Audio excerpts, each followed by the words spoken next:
Chapter 1. On a balmy afternoon, Zhang Xingxing aimlessly pedaled his bicycle along the road. At nearly 30, he found himself without a girlfriend, having been expelled from home by his mother to seek a partner while he gamed away. Without the benefit of a high school or university education, where was he to find a girlfriend? His life felt like a blank canvas. If fate is indeed orchestrated by the heavens, it seemed the Almighty had forgotten him. An air of ordinariness enveloped him. His appearance was unremarkable, his physique unexceptional, and his academic performance had been disappointingly subpar throughout his life. He was but a hair's breadth away from being a loser. Zhang Xingxing pondered, where was the destined love of his life? 3:41, still early, he mused, checking his phone with one hand. Just another 20 minutes before he could finish, he was suddenly launched off his bike, meeting his end in an instant. It is said that moments before death, one recalls the beautiful experiences of life. As Zhang Xingxing soared through the air, he caught a glimpse of a van with a dented front where he had once been. At that moment, a singular thought crossed his mind. That van was truly fierce. "Carter, do you think it's a boy or a girl? I can hardly wait to meet my little darling." "Oh, I'd be happy with either, but Dr. Jenny said not to rush, dear." Zhang Xingxing's consciousness stirred, and he heard a man and woman conversing in a language he couldn't comprehend. The voices felt distant, yet alarmingly close. Where is he? A hospital? Were these foreign doctors? Had he sustained such severe injuries from the accident? His vision was shrouded in darkness, his body curled up, unable to produce a sound. After what felt like an eternity, his mind settled, leading to a bold hypothesis. Rebirth? Time travel? The pinnacle of life? Ha, oh heavens! The Emperor takes turns to rule, and this year it seems to be my turn. Such fortune is rare indeed. He could almost see a bright future beckoning him. He was destined to be a prodigy, was he not? Mathematics, poetry, philosophy, mere trifles, child's play. School would be lonely. Being a top student was a solitary endeavor. Wait, why did he assume he had been reborn on Earth? It could very well be a different world. The pressures of his previous life had stifled his imagination. Was he to practice martial arts or pursue immortality? Perhaps awakening a formidable martial spirit would be delightful. "Darling, have you decided on a baby's name?" "I've been thinking if it's a boy, let's name him Connie Strand. If it's a girl, Innie Strand. What do you think?" The conversation jolted him back to reality. Why couldn't he understand what his parents were saying? With years of online experience, he deduced it must be English. Perhaps this was a world of swords and sorcery. He decided to become a magician given his innate talent. "It's truly unbelievable, Mr. Strand. You are the worst student I have ever taught, bar none." "Do you know why?" Mr. Gray squinted. Carter hesitated. "Because those worse than me have transferred out?" "Correct, Mr. Strand. London Primary School, the finest in all of London. When you first enrolled, you were among the top, yet now your performance is abysmal. With finals approaching, a good secondary school is crucial for your future. I hope you dedicate more time to your studies, especially since you were late today." Mr. Gray waved his hand. "Return to your seat." Canis' desk was in the last row, a lavish, single-seat affair. Don't ask why, just know it was the pinnacle of Lily Valley. Upon returning to his desk, Connie collapsed onto it, succumbing to sleep. He couldn't fathom why he was so drowsy. Before the age of 7 or 8, he had never experienced such fatigue, which occurred only once or twice a week. Perhaps it was a side effect of his transmigration. Mr. Gray was already accustomed to Canis' tendency to doze off and class boys have their days. He had reported this to Canis' parents, who provided vague excuses, claiming he suffered from a rare condition. If he didn't sleep, he would perish. Of course, Mr. Gray didn't dare verify the veracity of that claim. As for the other students, they seemed entirely desensitized, ignoring Connie as if he didn't exist. Connie had no friends at school who would want to play with a bunch of little brats. It was a waste of intellect. Since his enrollment, he had walked a solitary path, lost in his own world. Such eccentricity inevitably led to ostracism and became a subject of gossip, with others pointing fingers at him. This situation could easily be resolved. Just a good beating would suffice. If that didn't work, another thrashing would do. The harsh reality of social dynamics proved effective. All the troublesome students had experienced such beatings, and the classroom had grown eerily quiet regarding him. Although some older students had been called in to discipline him, it had proven fruitless. They had received a swift kick to their nether regions. From that day forth, his fearsome reputation spread, and few dared to meet his gaze, fearing for their own safety. However, he noticed an increase in love letters from younger girls. Foreign girls were rather open, or perhaps just the younger ones. But Connie held no interest in them. They were merely cute, devoid of any real utility. As someone who had lived a second life, Connie understood well what was truly valuable. Physical fitness was always beneficial. The body was the foundation. Without a strong body, even the smartest mind would not suffice. Having started exercising at a young age, he could easily handle the physical challenges posed by other children. In his previous life, he had enrolled in martial arts classes and taekwondo clubs, hoping to learn some skills that might come in handy during heroic rescues. Unfortunately, crime rates were low, and he never encountered any opportunities. Eventually, he abandoned his daily workouts and quickly fell into the trap of a sedentary lifestyle. This time, he resolved to stick with it. In his previous life, he had struggled with pain during training due to a lack of foundational strength. He still vividly remembered many techniques, having invested money in learning them. Moreover, such physical pursuits required no mental gymnastics. Any normal person could master them. Connie had already charted a rough course for his future, to become the strongest warrior, the mightiest special forces operative, or the ultimate urban king, anything that meant being the best. After all, if he had been reborn, he owed it to himself and his readers to make something of his life. He couldn't simply be a lazy fish, and being a warrior would not tarnish the reputation of reincarnators. His first step was to enroll in a military academy, learning combat skills. As for why he wouldn't study kung fu in China, he preferred to avoid the eccentric old man who might proclaim his extraordinary potential. As for Shaolin, he would have to shave his head and adopt a vegetarian diet. Perhaps he would wait for a day when his father had business in China, urging him to seek out martial arts secrets like the 18 dragon-subduing palms, 6 meridian sword, star-absorbing technique, sunflower needle technique, 9-yang true scripture, Xingyi Quan, and Baji Quan. Learning Tai Chi would also be beneficial, as it would build a solid foundation. 37. Cantor Road, London. Upon returning home, Connie Strand flopped onto his bed. For over 10 years, he had nearly abandoned the fantasy of swords and sorcery. It was a certainty beyond doubt. He found himself in early 1990s London, a place devoid of the internet and mobile phones, which made life exceedingly dull. However, his family was somewhat well off. His father, Carter Strand, was a pharmaceutical wholesaler, while his mother, Lena, worked at a bank. With the endophthalm exams approaching, Connie felt immense pressure. Having had a restless night, he needed to catch up on sleep, and he dozed off in bed until it was time for dinner. "Sweetheart, come down for dinner." Coming. Stepping out of his room, he noticed his mother already seated at the dining table. "Is Dad not back yet?" His mother, Lena, was a slender woman with short blonde hair and vibrant amber eyes. Thanks to her excellent skincare, she appeared youthful for a mother of a nearly 11-year-old. Her demeanor far removed from that of ordinary housewives after years of working in banking. "Darling, I'll be home late tonight. Come here, let me see if you've grown taller. I just saw you yesterday. There's no way I've grown that much."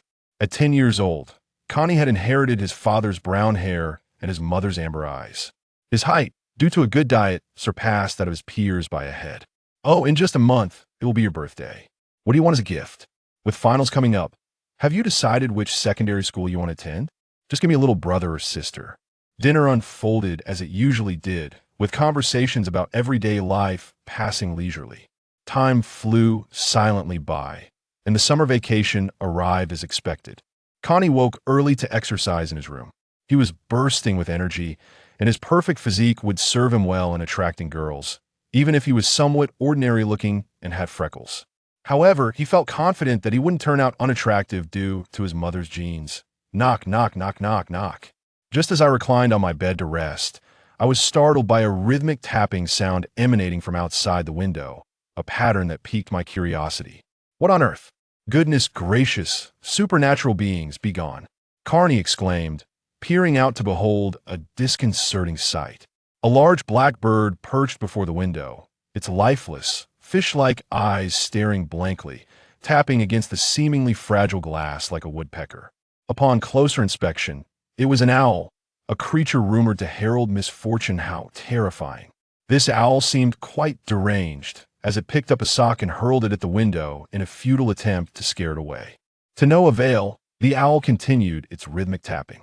Growing increasingly restless, Carney rose and approached the window, intending to wave the owl away. As he drew nearer, he noticed that the owl had something bound to its leg. Was it a letter? Who still employed birds for delivering messages in this day and age? The method seemed oddly familiar. As he opened the window, the owl flapped its wings and flew inside, landing on the desk. One foot remained planted, while the other, still tied to the letter, was lifted and shaken, its gaze fixed upon Carney as if to say, "What are you staring at? Do take this thing off me." The aforementioned scenario is purely imaginative. Removing the letter, he discovered it was crafted from parchment, inscribed with emerald green ink. Leighton Square, 37, Kant Road, Emer Carnistran, 3rd floor. The envelope bore no postage stamp. Flipping it over, Carney was met with a wax eel bearing a shield emblazoned with the letter H, surrounded by a lion, an eagle, a flathead creature, and a worm with its tongue protruding. While Carney's exterior remained composed, internally he was in a frenzy, laughing maniacally. "Despair not, for your most formidable path has yet to commence." Next to make an entrance was the most powerful wizard, Carney Strand. At this juncture, it seemed appropriate for him to enroll alongside the protagonist, albeit the circumstances were less than secure. What of it? I shall master both magic and martial prowess. I shall strike down Grindelwald with my fists and kick Voldemort with my feet. Raising an eyebrow, Carney took a moment to steady his emotions. After all, he had yet to confirm the contents of the letter. He withdrew it and scrutinized the text. Headmaster of Hogwarts School of Witchcraft and Wizardry, Albus Dumbledore, President of the International Confederation of Wizards, President of the Wizarding Association, First-Class Wizard of the Order of Merlin. Dear Mr. Strand, we are pleased to inform you that you have been granted admission to Hogwarts School of Witchcraft and Wizardry. Enclosed is a list of required books and equipment. The term commences on September 1st. We eagerly await your owl's response by July 31st. Yours sincerely, Minerva McGonagall, Deputy Headmistress. Phew, it seems to be legitimate. Carney exhaled. But I've never encountered anything peculiar throughout my life. How did I qualify for admission? He pondered. Could it be that I possess some undiscovered extraordinary ability? Demacia, Harsha Gy, Iku, 18 Dragon, Subduing Palms, Zypali Ao Light Beam, Kamehameha. Carney exerted all his might, but aside from the mortifying spectacle witnessed by the owl, nothing transpired. Perhaps it was time to be pragmatic and try once more. He extended his right hand, fingers curled as if grasping, and fixed his gaze upon a bag of snacks on the desk. Rise. Get up. The snacks remained motionless. Perhaps such phenomena required a surge of emotional turbulence to manifest. With an adult's mindset, he realized he hadn't experienced any particularly tumultuous emotions. Regardless, he had received the letter, and it was best not to dwell on emotional influences. There were no pesticides in play, so he decided to postpone further contemplation. Having settled this in his mind, he temporarily set aside the matter and turned to the second page of the letter. Uniforms required for first-year students. 1. 3 sets of plain black robes. 2. 1 plain black pointed hat for daily wear. 3. 1 pair of protective gloves made of dragon hide or other materials. 4. 1 winter cloak black with silver fastenings. Please note, all student garments must bear name tags. All students are required to procure the following textbooks. Standard Spells, Beginner by Miranda Goshawk. History of Magic by Bathilda Bagshot. Magical Theory by Adalbert Waffling. Beginner's Guide to Transfiguration by Emery Swish. 1,000 Magical Herbs and Fungi by Philida Spore. Magical Drafts and Potions by Arsenius Jigger. Fantastic Beasts and Where to Find Them by Newt Scamander. Dark Forces, A Guide to Self-Protection by Quentin Trimble. Other equipment. A wand. A large cauldron standard size 2, made of pewter. A set of glass or crystal files. A telescope. A brass scale.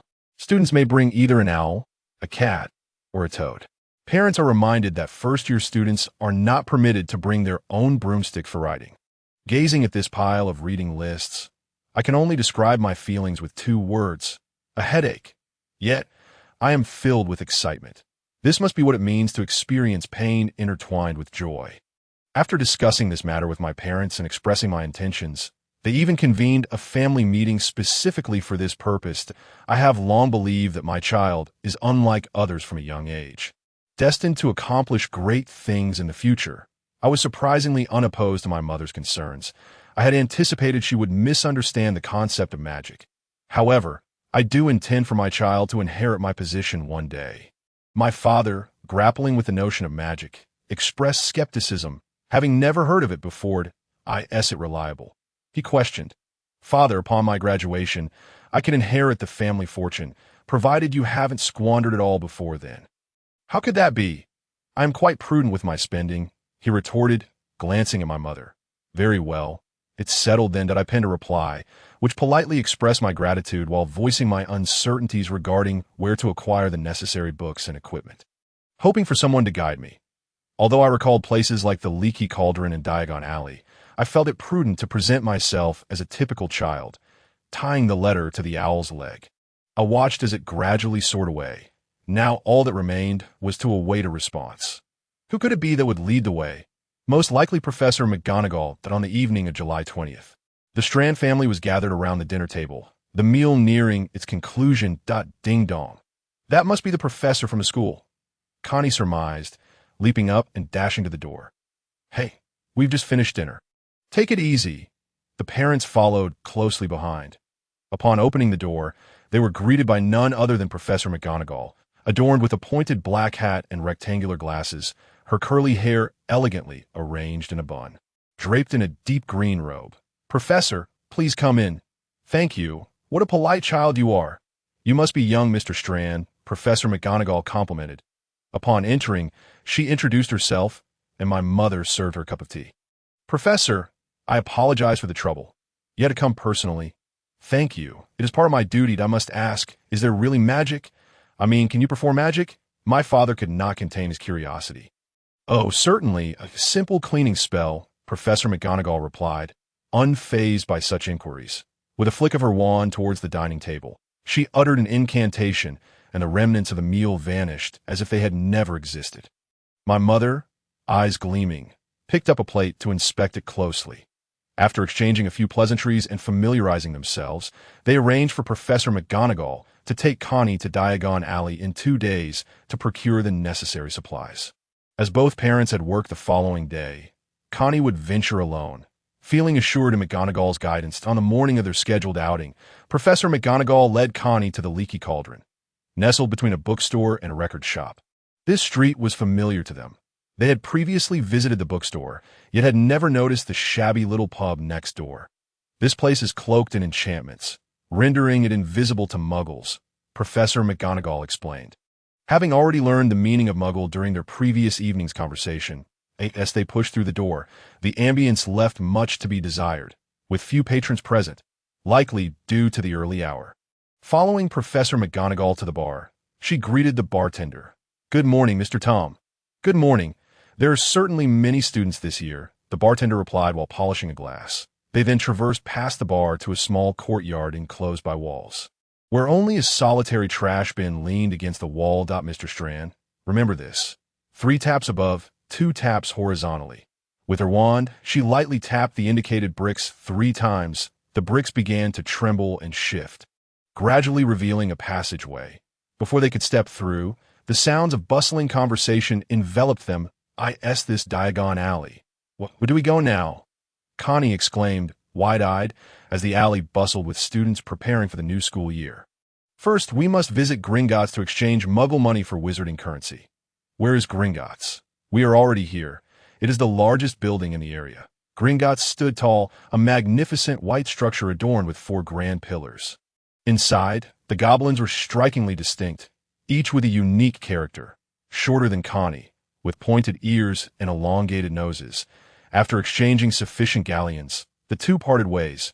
Professor McGonagall proceeded to purchase books and cauldrons, while Connie ventured to acquire robes and a wand. First arriving at Madame Malkin's robes for all occasions. Are you here to purchase Hogwarts robes? I have the finest selection. A plump witch approached, presumably Madame Malkin. Yes, do you have any ready-made ones? I mean for first years. If so, I would prefer the ready-made ones. Connie inquired out of course. We have some ready-made. It will save you from the measuring process, regardless of whether they are a bit long or short, as long as they fit. Oh, certainly, but they may not fit perfectly, Madame Malkin replied, presenting several sets of robes of varying sizes that I'll take these. Can they be wrapped? Of course, after leaving the robe shop with a bag in hand. Connie followed Professor McGonagall's instructions and made her way to Ollivander's. Upon entering, she spotted an elderly gentleman at the counter, diligently writing with a quill. He looked up as the door opened. Good day. I am here to purchase a wand at, a new student from Hogwarts, the old man remarked, stepping away from the counter to scrutinize Connie. And what is your name? I am Connie Strand so, Mr. Strand, which hand do you prefer? He produced a measuring tape from his pocket. The right hand. Extend your arm. I must take your measurements. He measured from shoulder to fingertip, wrist to elbow, shoulder to the floor, knee to armpit, and finally, head circumference. All the while explaining, each Ollivander wand possesses extraordinary magical properties, which is the essence of its uniqueness, Mr. Strand. We utilize unicorn hair, phoenix tail feathers, and dragon heartstrings. Each wand is one of a kind, as no two unicorns. Dragons or phoenixes are identical. Naturally, if you wield a wand meant for another wizard, you shall never achieve optimal results. Now let us see what we have here, he said, rummaging through the shelves. Try this one. Hawthorn wood with unicorn hair. 8 inches long, decent flexibility. Connie felt the wand, but it did not resonate with her. No, the old man declared, retrieving another wand made of ebony with phoenix feather, 7 inches long, with impressive flexibility. Connie examined this one closely. It was devoid of a handle, smooth to the touch, and well-balanced. Now, give it a wave, the old man instructed. Connie hesitated, fearing she might accidentally damage something. Yet, nothing occurred. No, the old man said, taking back that wand and pulling out another. Made of eastern yew with phoenix feather, 11.5 inches long. This one also has a handle. Connie remarked, waving it, but again, nothing happened. I believe it was the first one. Connie insisted, watching him rummage through the collection once more. Try this one. It is made of purple wood with dragon sinew, 9.5 inches long. This wand, too, lacked a handle, felt a bit thicker than the previous one, and did not quite appeal to her. He waved at the chair, but there was no response. I could see that moment. Professor McGonagall finished her purchase and found Connie at Ollivander's. Good morning, Mr. Ollivander. Have you chosen your wand? I have. It's this one, Connie replied, retrieving the wand he had successfully used before. Very well. That will be 7 galleons, Ollivander replied with a hint of resignation. As he had intended to try a few more, he watched Connie's figure recede into the distance, lost in thought, pondering what might occupy his mind. Over the course of the remaining month, Connie perused all the books, finding only the standard spellbook for beginners to be genuinely useful. The others seemed utterly irrelevant at present, and he had outgrown the age of enjoying illustrated pictures. The tome on magical theory was akin to a textbook of specialized knowledge. Merely reading it would not grant understanding. Although he was older and possessed strong comprehension skills, he remained a novice in the realm of magic. After thoroughly examining the standard spellbook, he discovered little of practical utility. Despite being a seasoned reader, the last time he had engaged with Harry Potter was quite some time ago, and he could only recall the incantations for Avada Kedavra. Crucio, soul-sucking, expecto patronum, disarming charm, and protego.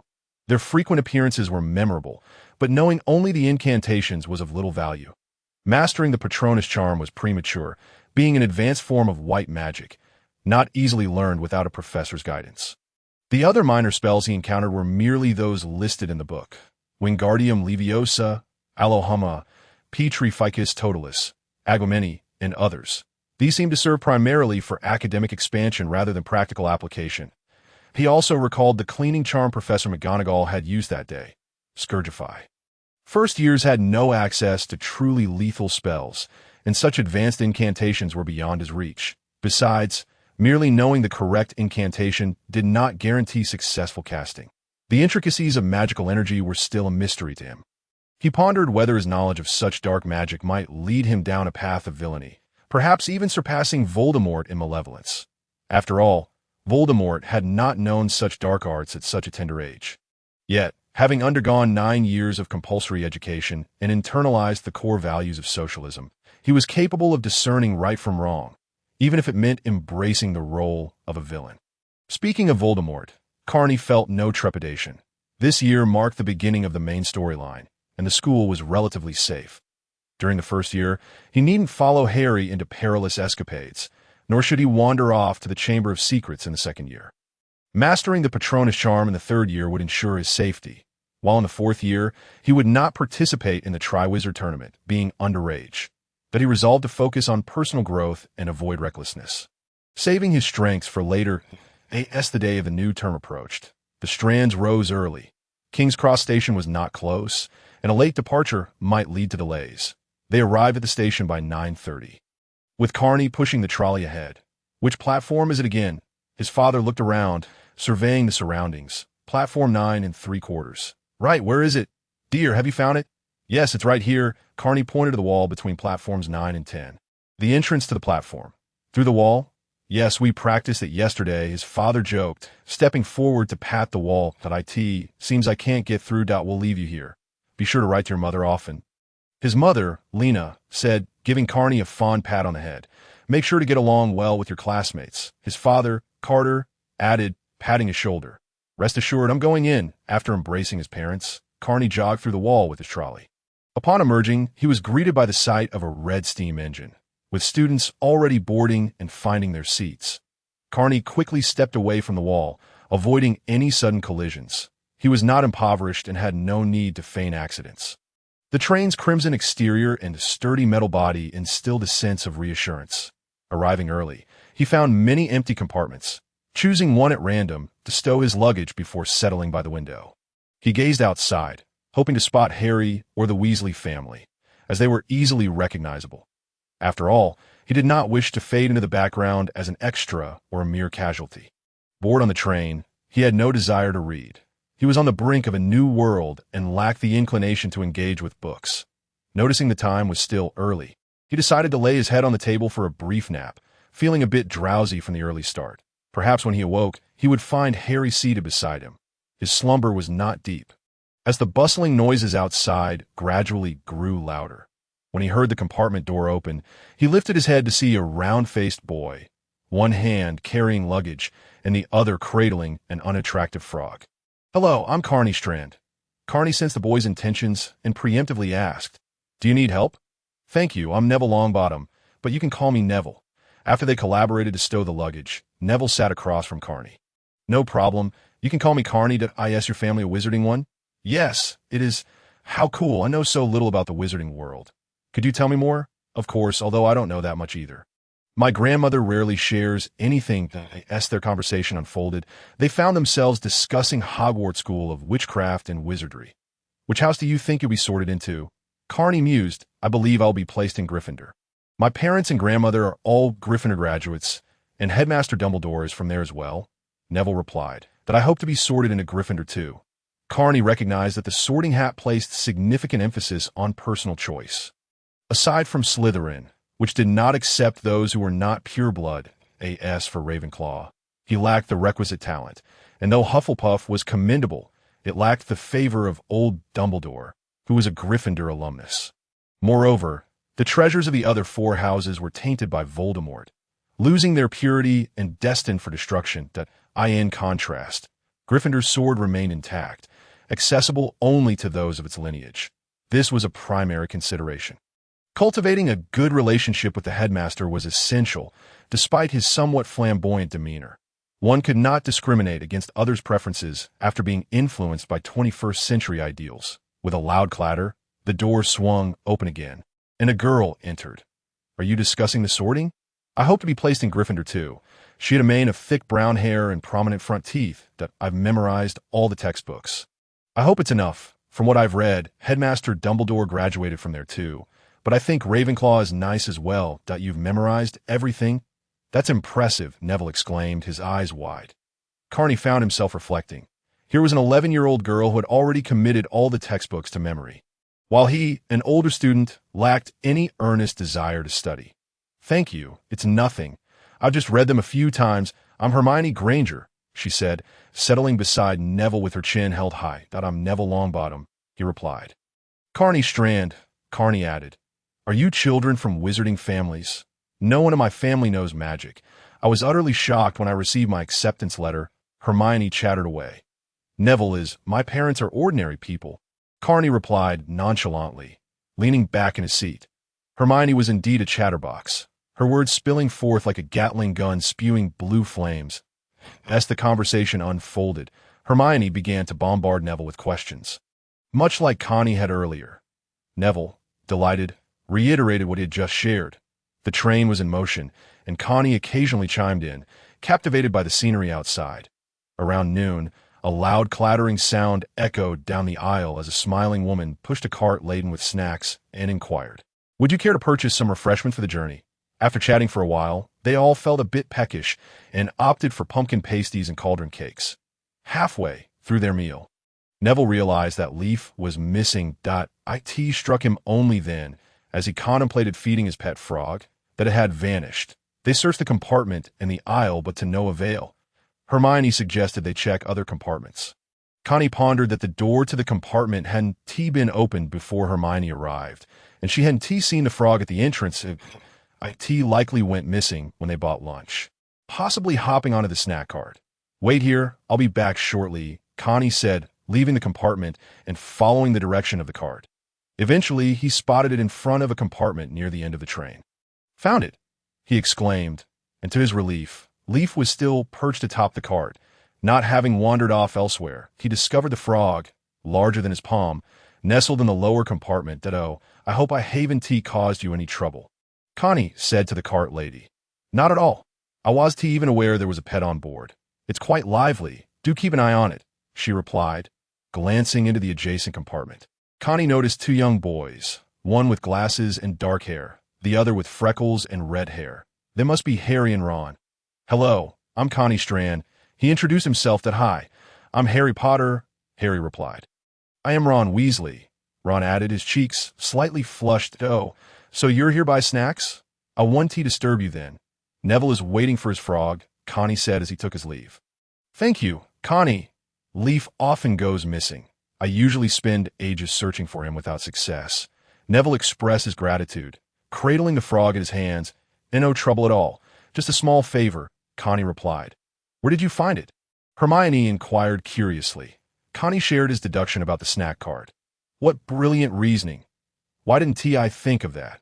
Hermione lamented, clearly frustrated by her own oversight of asking each compartment individually. Time passed swiftly, and dust began to settle. I believe we're nearing our destination. Let us quickly change into our robes, Connie suggested. How do you know we're almost there? Hermione questioned. Because the train is beginning to slow down, Connie replied, feigning profundity as he rummaged through his luggage for his robe, slipping off his jacket and donning the slightly short garment. But I don't feel any slower, Hermione remarked, scrutinizing her surroundings. My grandmother said we would arrive before dinner. Neville chimed in after changing to, I thought you could actually feel it. Hermione shot Connie a knowing glance. You all are ready. Head out first. Why? There's nothing to see, Connie retorted, fixing his gaze on Hermione. Go on, she insisted. And don't forget Leaf, Connie reminded her. Hermione ushered them out, and it was several minutes before they could return inside. Women can be such a hassle, Connie muttered as the darkness deepened and the train decelerated. After 5 more minutes, an announcement echoed through the carriage. We will soon arrive at Hogwarts. Please leave your luggage on the train. We will take it to the school for you. Neville, you'd better secure Leaf. Put him in a box and leave him in the compartment, or you'll lose him outside, Connie advised. The train finally came to a halt, and passengers jostled towards the exit, stepping onto a dimly lit, small platform. Suddenly, a booming voice called out, "First-year students, over here." Connie looked up to see a large man, resembling a small mountain, holding a lantern. It must be Hagrid. Come along, follow me. Any first-years left?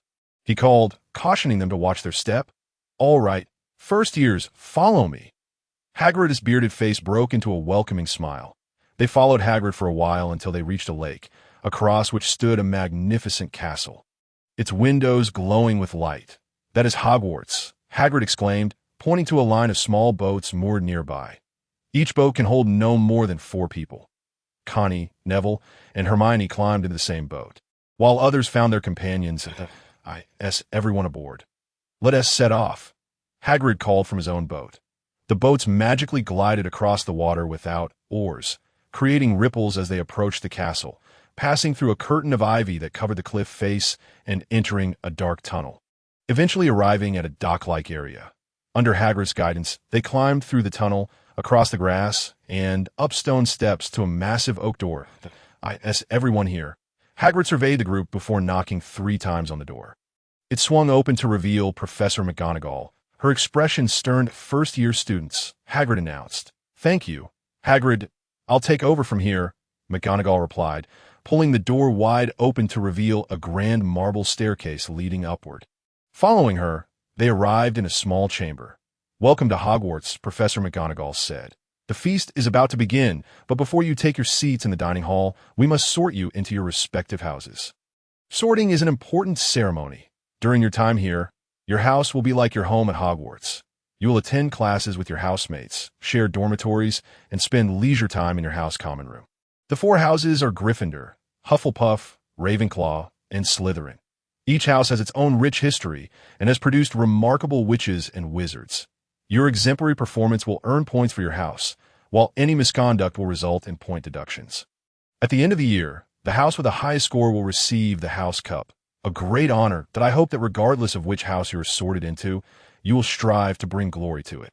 In a few minutes, the sorting ceremony will commence before all the staff and students that I suggest you take this time to tidy yourselves up and appear more presentable.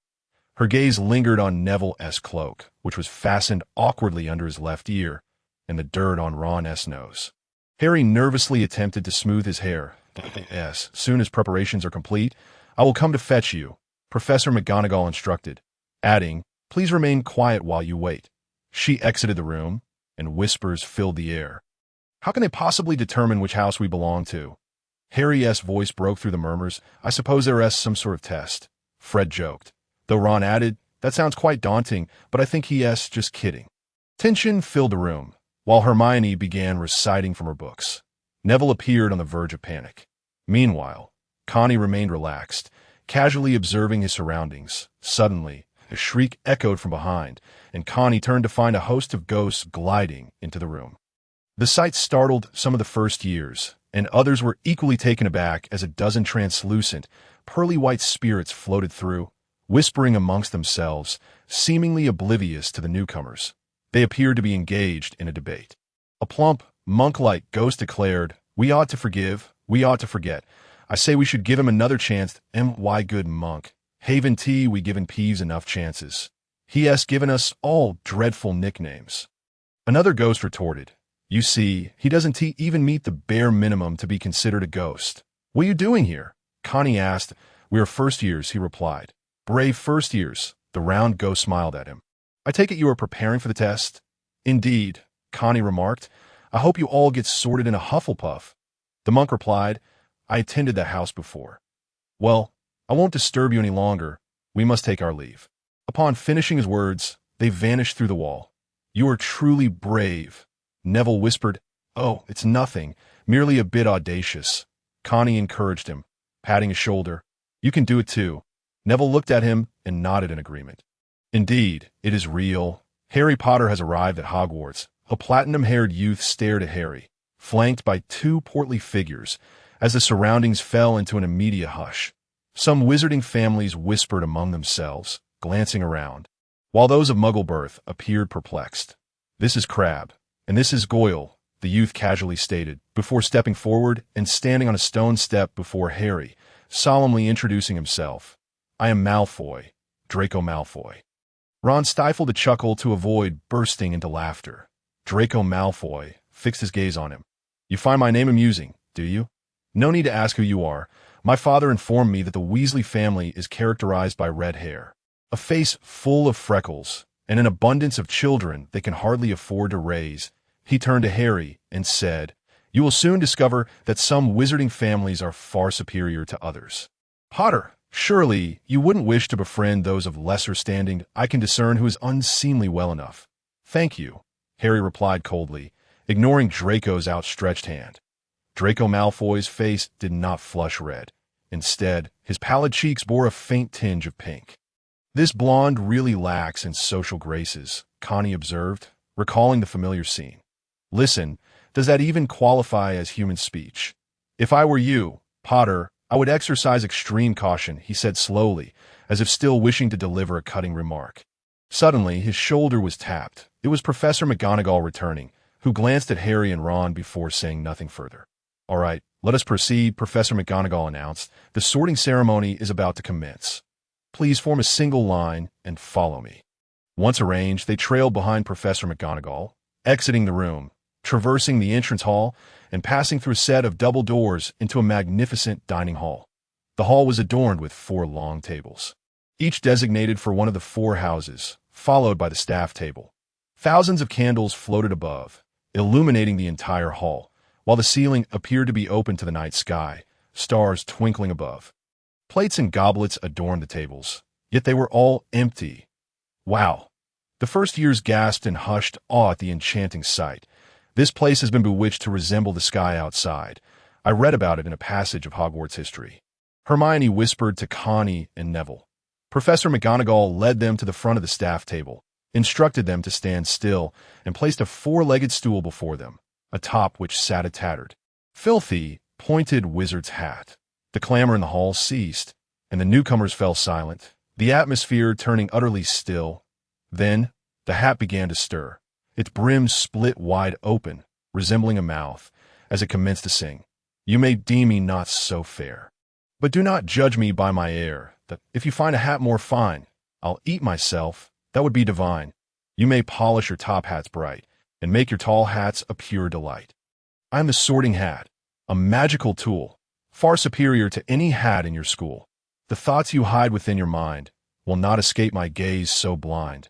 Don me, and I shall reveal to which house you truly belong. With zeal, perhaps you'll find yourself in Gryffindor, where courage lies at the very core, or Hufflepuff, where loyalty reigns, their perseverance and honesty never wanes. If you are clever, you might belong to wise Ravenclaw, where the learned throng, or Slytherin, where ambition thrives. But beware, for cunning takes many lives at S.O. Come, put me on, don't fear, for in my grasp you are safe here, though I lack hands. I am a thinking hat, come try me on, let us have a chat." As the hat concluded its song, thunderous applause erupted, and the hat bowed to each of the 4 tables before becoming still once more. "So, we merely need to wear this hat," Ron muttered quietly. "I'm going to kill Fred. He makes it sound as though he's set to duel a giant." Harry smiled faintly to T that moment. Professor McGonagall stepped forward, holding a roll of parchment. "When I call your name, you shall don the hat, take a seat on the stool, and await your sorting," she instructed. Hannah Abbott, a rosy-cheeked girl with 2 golden braids, stumbled out of the line, donned the hat, which barely covered her eyes, and sat down. After a brief pause, "Hufflepuff," the hat declared. The table on the right erupted in applause and cheers, welcoming her to their ranks. Harry noticed the fat friar ghost waving joyfully at her. "Susan Bones, Hufflepuff," the hat called again. Susan dashed to sit beside Hannah. "Terry Boot, Ravenclaw." The second table on the left applauded. Terry joined their ranks. Several Ravenclaw students stood to shake his hand. Mandy Brocklehurst was also sorted in a Ravenclaw, while Lavender Brown became the first new student of Gryffindor, prompting a round of cheers from the farthest table on the left. Next, Millicent Bulstrode was sorted into Slytherin. Connie observed the Slytherin table, noting they had the fewest members among the 4 houses, which was hardly surprising. Justin Finch-Fletchley, Hufflepuff. Seamus Finnegan, Gryffindor. Connie Strang. Before Connie stepped up, he whispered to Neville, "Remember to return the hat after you're done." Connie placed the hat upon his head, knowing that the sorting hat would converse with each wearer, discerning their thoughts and characteristics before allocating them to a house, all while considering personal preferences. After a minute, no response, whereas the voice, "Hat, say something," he muttered in a voice only he could hear. "Wait, give me a moment. This is peculiar." The hat finally spoke. Another minute passed, and the hall began to murmur softly. The teachers at the staff table taking note of the situation. "Come on, hurry up. I've been waiting so long the flowers have wilted." Connie exclaimed, "If you don't know, just send me to Gryffindor." "Gryffindor? Why would you wish to join Gryffindor? What is so special about it?" It's merely a house for the not-so-gifted, relying solely on courage. What about Slytherin? There lies glory, power, and the means to acquire what you desire. Wealth. Beauty and fame. No, I won't go. Blimey, I didn't expect you to be such a sorting hat. If Dumbledore found out about your words, he'd have you cleaning up the mess, as if you were just one step away from declaring you crave power. So, do you desire power? The sorting hat twisted its form. You're so irritating. I just want you to hurry up. Connie felt the weight of everyone's gaze upon him, making him somewhat uncomfortable. Gryffindor. Connie placed the hat back and quickly made his way to the Gryffindor table, smiling and greeting the upperclassmen. Hermione Granger. Hermione practically sprinted to the stool, hastily placing the hat upon her head. Gryffindor, the hat proclaimed. When Neville Longbottom's name was called, he was still pondering Connie's words, but upon realizing, he dashed toward the stool, tripping along the way. The hat took quite some time to reach its decision for Neville. When it finally bellowed Gryffindor, Neville nearly ran off, still wearing the hat, but thankfully returned it to Professor McGonagall after a few steps. Thanks to you, Neville said as he sat down beside Connie. Relieved, he made a fool of himself. Are we friends? Connie playfully tapped Neville on the shoulder, and they had grown quite familiar with each other by now. Neville chuckled, scratching his head. Hermione sat across from them, observing the two, lost in her own thoughts. Noticing Hermione's gaze, Connie casually placed his hand on Neville's shoulder and said, "It's Hermione, right?" "Indeed," Neville replied, turning his attention to Hermione. "We are friends." "Of course," Hermione replied, her cheeks slightly flushed. After saying this, she turned her attention back to the sorting ceremony as Draco Malfoy's name was called. He strode confidently forward, and as soon as the hat barely touched his head, he shouted, "Slytherin." Malfoy joined his friends Crabbe and Goyle, exuding a sense of self-satisfaction. Why this time? There were only a few remaining to be sorted. After Pansy Parkinson, it was the turn of the Patil twin sisters, followed by Sally and Perks, Lily Luna Potter, Blaise Zabini, and finally Ron, who was sorted into Gryffindor, greeted enthusiastically by his brothers. Last, it was Harry Potter's turn. As Harry walked forward, a buzz of whispers filled the hall, reminiscent of a soft, crackling flame. Potter? Are they calling for Potter? Is it that Harry Potter? All eyes were fixed on Harry, eager to discern the distinguishing features of the boy who had survived. Gryffindor. The hat twitched on Harry's head before finally declaring. Harry heard the hat call out the name, and he removed it, his legs trembling as he made his way to the Gryffindor table. Prefect Percy stood up, shaking his hand firmly. The Weasley twins shouted, "We've got Potter! We got Potter!"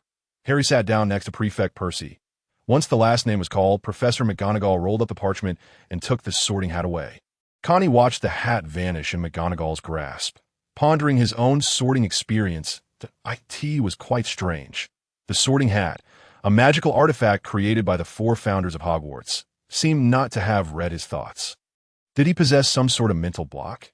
No, it had certainly read something. Confused, he was suddenly distracted by the food that appeared on the plates, dismissing his thoughts, for after all, one cannot take everything from movies and novels at face value. Perhaps the sorting hat was just rambling. Who could know? Dumbledore delivered his opening address, but Connie paid little attention to the content, akin to tuning out a homeroom teacher or school administrator. There was little substance to grasp. A feast appeared before them. Roast beef, roast chicken, pork chops, lamb chops, sausages, steak, boiled potatoes, fried chips, pudding, carrots, gravy, ketchup, and more. Are there sweet and sour ribs, beggaress chicken, or? Connie murmured, speaking to the house elves, who he assumed could hear him, but he wanted to see if there were any Chinese dishes available. However, seeing no change on his plate, he suspected he had overestimated the situation. Unbeknownst to him, the house elves in the kitchen were scratching their heads, puzzled over what sweet and sour ribs, beggaress chicken, and were questioning each other, feeling utterly useless, nearly contemplating running into a wall. Connie was not picky. He would eat whatever was nearby. The ghost floated out at that moment, welcoming the newcomers in their own manner. Hearing Harry and Ron chatting with a ghost about something almost headless, Connie quickly bowed his head to eat, not wanting his appetite to be affected. Sure enough, he heard a gasp from beside him. It was Neville. He too seemed intrigued by the near-headless ghost, but now his attention had shifted to the meat dishes on the table. As dinner progressed, everyone relaxed. engaging in conversation, that I'm half-blood, a boy declared. My dad is a muggle, and my mom didn't tell him she was a witch until after they were married. Scared him quite a bit. Laughter erupted around the table, but Connie remained unfazed. The boy's storytelling skills did not resonate with him. Perhaps he should have expressed it differently, saying he was scared out of his wits, considering their age. He might have said he was scared to death. Such expressions would have better conveyed the stark contrast of emotions. See, the species even changed. And you, Neville? Ron inquired. Oh, I was raised by my grandmother, who is a witch, Neville responded. But for many years my family treated me like a muggle. My uncle Algie always tried to catch me off guard and make me show some magic. Once, he pushed me off the dock at the Black Lake, nearly drowning me, but nothing happened, until one day when I was 8. My uncle Algie came over for tea and dropped me out of the upstairs window by my ankles, just as my Aunt Enid handed him a piece of cake. He lost his grip, and I bounced up, flying across the garden and landing on the road. They were all thrilled. Aunt Enid even cried tears of joy. If only you could have seen their faces when I received my acceptance letter. They thought my magical abilities weren't strong enough to get me into this school. Uncle Algie was so delighted that he bought me a toad. Meanwhile, Percy Weasley and Hermione were discussing their coursework. I really wish it were more straightforward. There is so much to learn, and I'm particularly interested in transfiguration. Turning one thing into another, which must be incredibly challenging. You should start with something small, like turning a matchstick into a needle or something. The discussion between the academic overachievers was enlightening for anyone who could follow along. Connie, what about you? Harry asked me. Both my parents are muggles, and I was overjoyed when I received my acceptance letter. Connie replied, not particularly fond of the term muggle to describe his parents. Once everyone had their fill, the food on their plates suddenly vanished, leaving them as clean as they had been at the start. Moments later, desserts like ice cream, biscuits, and cakes appeared. Connie had little interest in the post-meal sweets and noticed Harry gazing at the staff table, whispering something to Percy, likely having spotted Snape. Connie also decided to take a look at the professors at the staff table, as he hadn't scrutinized them during the sorting. Turning his head, he recognized Hagrid, the imposing figure, the flamboyantly gay Professor Dumbledore, Professor McGonagall in her green robes, the purple-haired Quirrell, and the pallid-faced Snape. Having already seen Hagrid and McGonagall, he first focused on Quirrell, remembering that he was the defense against the dark arts teacher for the year that a young man, with a purple turban, handsome and well-groomed, was speaking to a sallow-faced professor clad in black. Yet that professor completely ignored him, his gaze fixated on Harry, that was unmistakably Snape. Connie observed him, increasingly feeling pity for the greasy old man. Suddenly, Snape seemed to sense someone watching him, his gaze shifting to Connie. Oh, Connie thought, discovered. Is he really that alert? Why didn't Professor Quirrell react? Could it be because he is utterly incompetent? Connie turned away, contemplating. After a moment, he noticed Snape still staring at him, and he felt uneasy under Snape's gaze. What is he staring at me for? Is it a crime to look at the professors? It's perfectly normal. Then, a bold idea struck him, and he glanced around to ensure no one was paying attention before proceeding with his plan. Gathering his courage, he locked eyes with Snape, widening his eyes and flashing an exaggerated grin that revealed both rows of teeth. Snape appeared frozen, his face devoid of expression, as if it had never possessed one. He furrowed his brow and returned his attention to Harry. Seeing his strategy work, Connie immediately wiped the smile from his face. What am I doing? Why did I just entertain such a dreadful thought? Have I provoked Snape? I'll probably drown his spit during potions class. With Harry and Neville around, am I asking for a triple whammy? He resolved to study that book on magical potions and elixirs. It seemed quite terrifying. Continuing to observe the staff table, Connie noticed an elderly man with glasses and an exceptionally long white beard staring intently at him. It was Dumbledore. Upon noticing Connie's gaze upon him, his eyes widened in surprise, and he revealed a smile, showcasing his rows of teeth. Connie quickly lowered his head, his mind racing with thoughts. Had this peculiar Dumbledore been watching him all along? Or was it merely a coincidental glance? A few students caught sight of Dumbledore's expression and erupted in laughter, while Snape, observing the scene, wore a rather displeased countenance. When Dumbledore noticed Connie averting his gaze, he too retracted his smile, glancing at the students below, whose reaction seemed favorable. Connie, with his head down, rested one hand on his forehead while absent-mindedly tracing circles on the table with the other, listening to the chatter around him. "Harry, Dumbledore was just smiling at you," Ron exclaimed. "Really? Why?" Harry replied, somewhat bewildered. What was the reason for his smile? "Who knows? He just seemed a bit eccentric, and I couldn't quite comprehend what he said before dinner." Ron remarked, "Perhaps it's because you chased away the Dark Lord." Thankfully, everyone believed Dumbledore had been smiling at Harry. Otherwise, who knew what might have happened? Harry, the boy who lived through so many perils. Receiving a smile from Dumbledore seemed entirely justifiable. Eventually, as the desserts vanished, Professor Dumbledore rose, and the dining hall fell silent. "Now that everyone is sufficiently nourished, I wish to address a few matters as the term commences." He began. "First-year students, heed this warning. The woods surrounding the school are strictly off-limits. Even some of our older students should bear this in mind." Dumbledore's gaze fell upon the Weasley twins.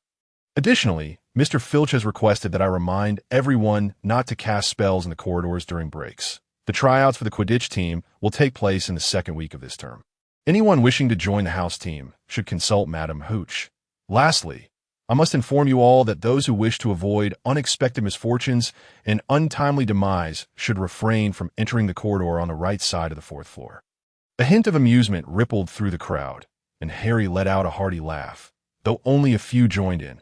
Connie mused that if Harry realized that was a trap laid specifically for him, he might not have found it quite so amusing, though perhaps the opposite could be true. "Now, before you retire for the night, let us sing the school's song together," Dumbledore proclaimed loudly, with a flick of his wand. A long golden ribbon spiraled through the air above the dining table, forming lines of text. "Choose your preferred tune," Dumbledore instructed. "Ready, sing?" Thus the entire assembly of staff and students sang heartily. "Hogwarts, Hogwarts, Hogwarts, Hogwarts, bestow upon us knowledge. Be we balding elders or children with scraped knees, our minds are eager to embrace intriguing ideas. For now, they're empty, filled with air, dead flies, and trivialities. Impart to us wisdom of worth. Restore to us what we have forgotten. You shall exert your utmost effort, and the rest we shall handle ourselves. We shall strive to learn, until we turn to dust." The song concluded in a disheveled manner, with only the Weasley twins continuing to sing in tune with a funereal melody. Connie pondered the origin of these lyrics, finding them quite unwieldy and lacking a uniform melody, resulting in a rather comical performance. "Music," he remarked, wiping his eyes, "is far more enchanting than anything we've done here. It is time for bed. Everyone, please return to your dormitories." Percy, the head boy, announced that first-year Gryffindors, "Follow me." They exited the dining hall, ascending the marble staircase, winding their way up countless flights, encountering glimmering suits of armor, animated portraits, and ever-shifting staircases along the way. At last, they reached their destination, traversing a corridor that ended with a portrait of a plump woman clad in pink. "Password?" she inquired, her lips moving. "Dragon droppings," Percy replied. Upon uttering the password, the painting trembled and revealed an entrance for passage, leading them into the Gryffindor common room. The common room was spacious, akin to a classroom, as it served as a shared lounge for the entire house. It was filled with armchairs and sofas, alongside several tables. Entry required a password, which changed weekly. This week's was dragon droppings. Forgetting the password meant spending the night outside. Percy continued, "To the left is the boys' dormitory, and to the right is the girls' dormitory," pointing to two spiral staircases. They ascended the stairs and entered the dormitory, finding their respective beds. 5 beds per room, each adorned with a 4-poster frame draped in deep red curtains. Connie, along with Neville, Harry, Ron, and a half-blood Seamus, who he only just recalled the name of, settled in. "Good night, Connie," Neville murmured, already drifting into slumber. The others followed suit. Although Connie felt weary, he still needed to wash up after climbing so many stairs. Feeling somewhat uncomfortable from the perspiration, after freshening up, Connie entered the room and was startled. "Harry, why are you still awake at this late hour?" he exclaimed, noticing Harry in his pajamas, gazing out the window. His hand gently stroking his owl. "I can't quite sleep," Harry confessed. "Oh, you think this is real? I mean, we've entered the magical world, and tomorrow we begin learning marvelous spells. Doesn't it feel surreal?" Almost unbelievable. I fear if I close my eyes, I might awaken only to find it was all a dream. Connie picked up the pillow from Harry's bed. Indeed, Connie, how did you know? Harry began to inquire, but was abruptly interrupted by a pillow striking his head. Is it real now?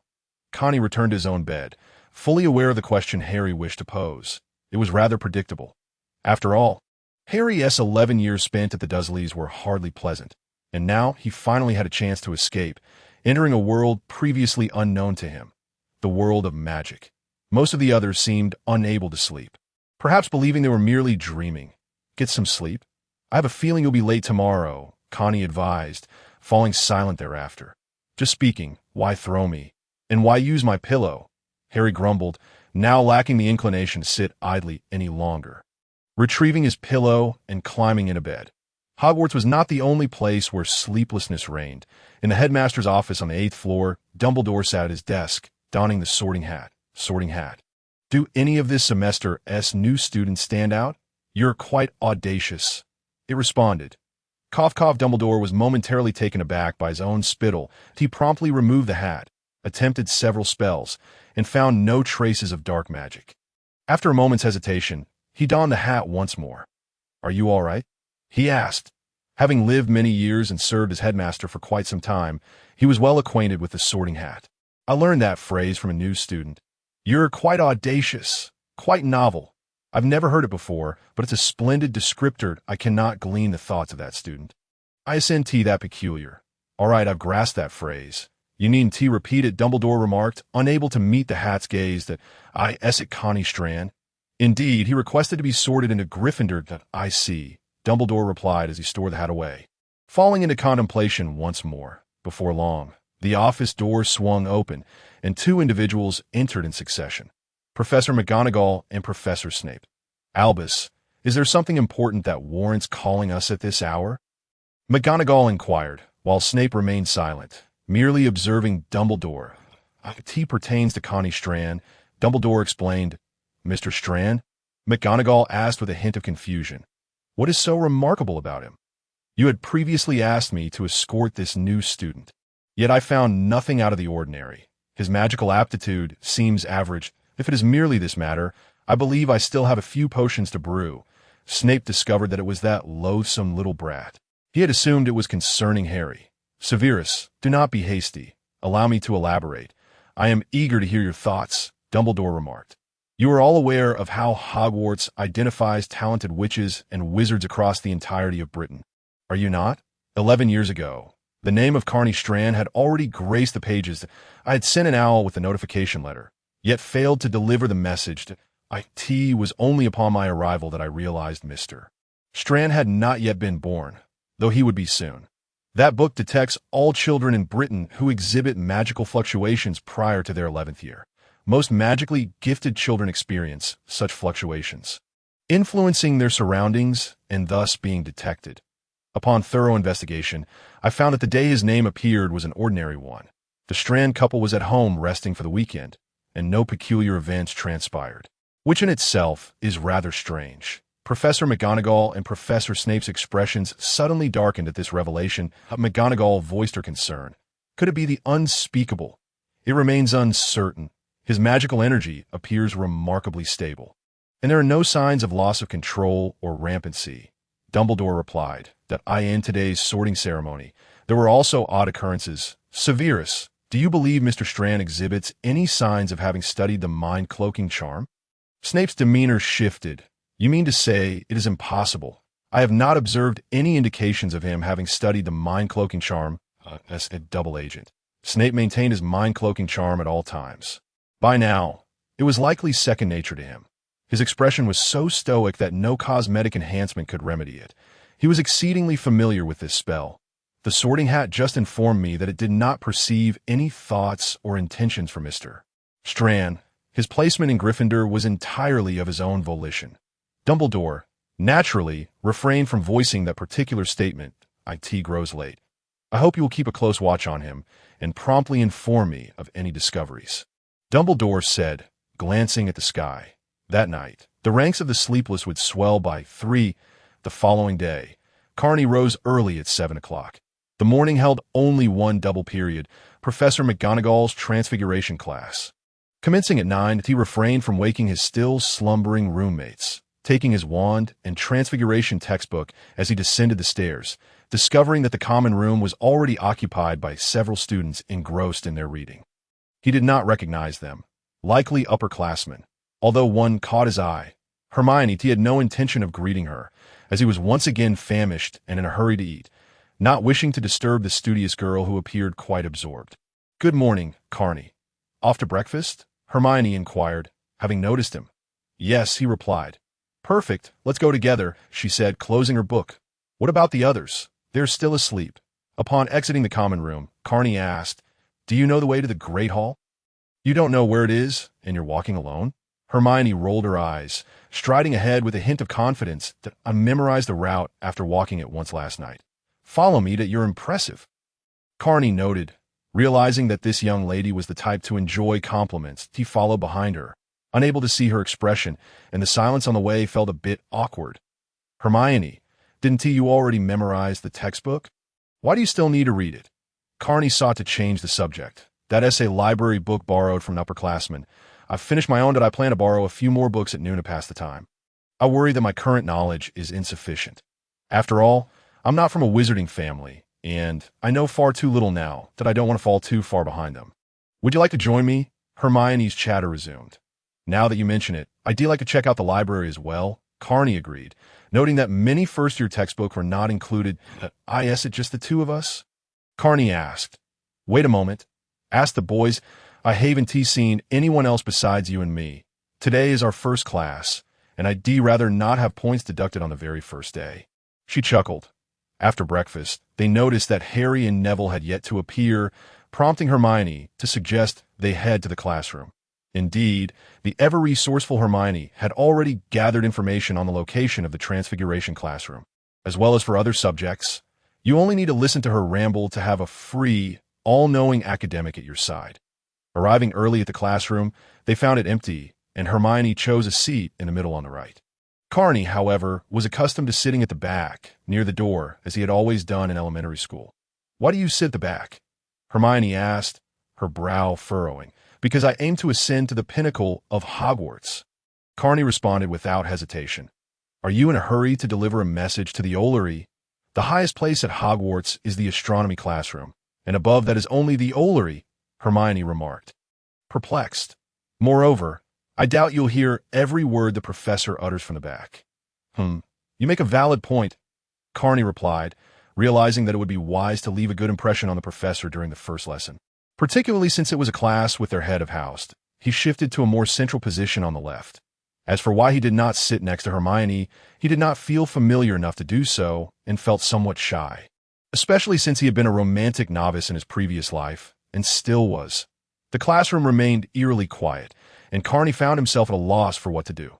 Glancing at the Transfiguration textbook on the desk, he felt an urge to flip through it, but he feared Professor McGonagall might appear at any moment. Instead, he pulled out a treasure, his wand, and oh, further thoughts. It was merely his wand. Its size was already the shortest possible.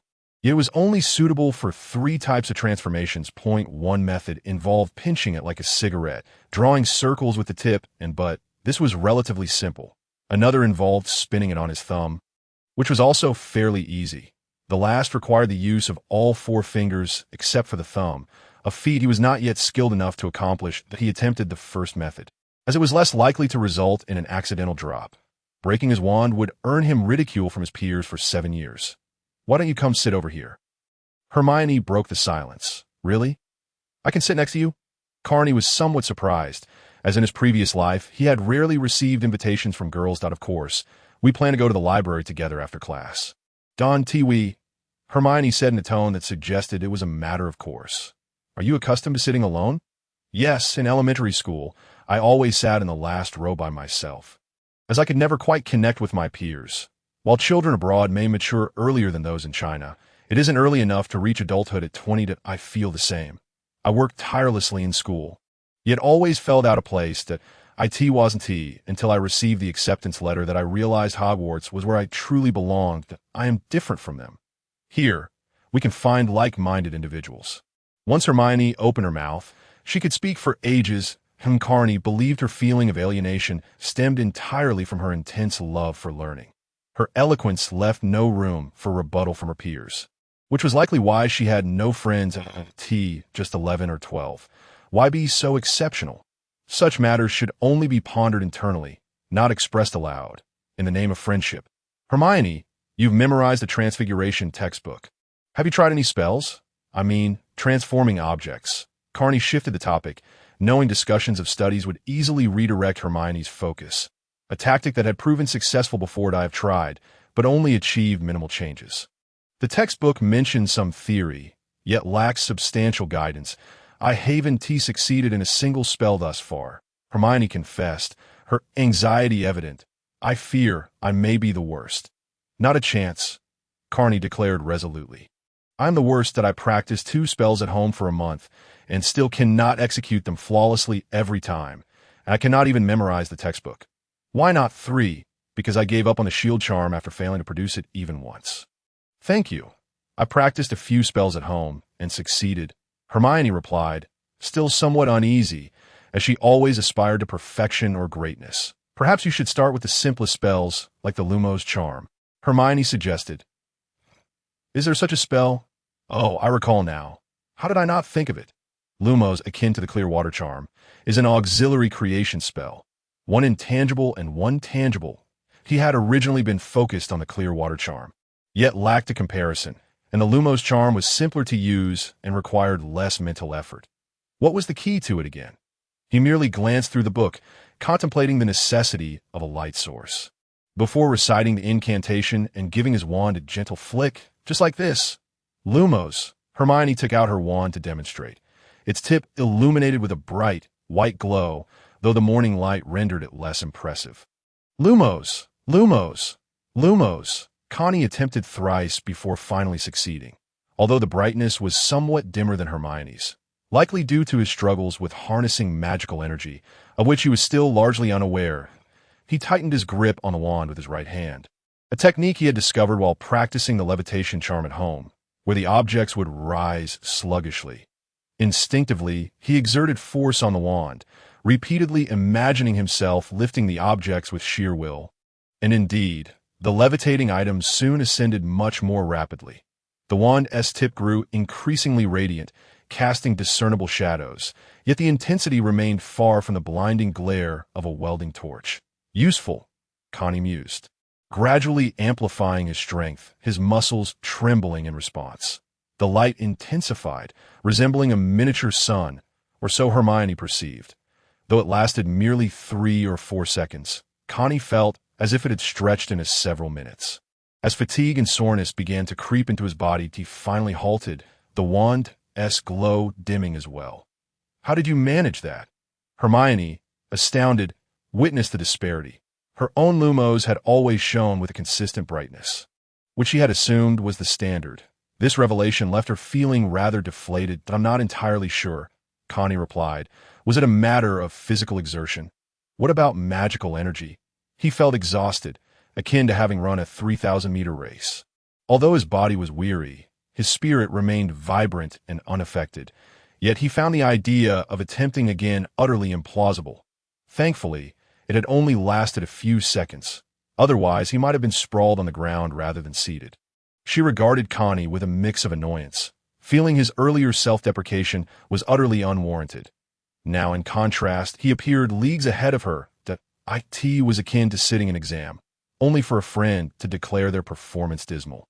Having studied nothing, only to later reveal they topped the class. That IT was simply unbelievable. That Mr. Strand, your proficiency has markedly surpassed that of your peers, Professor McGonagall remarked. Professor, Hermione interjected, her frustration simmering just beneath the surface.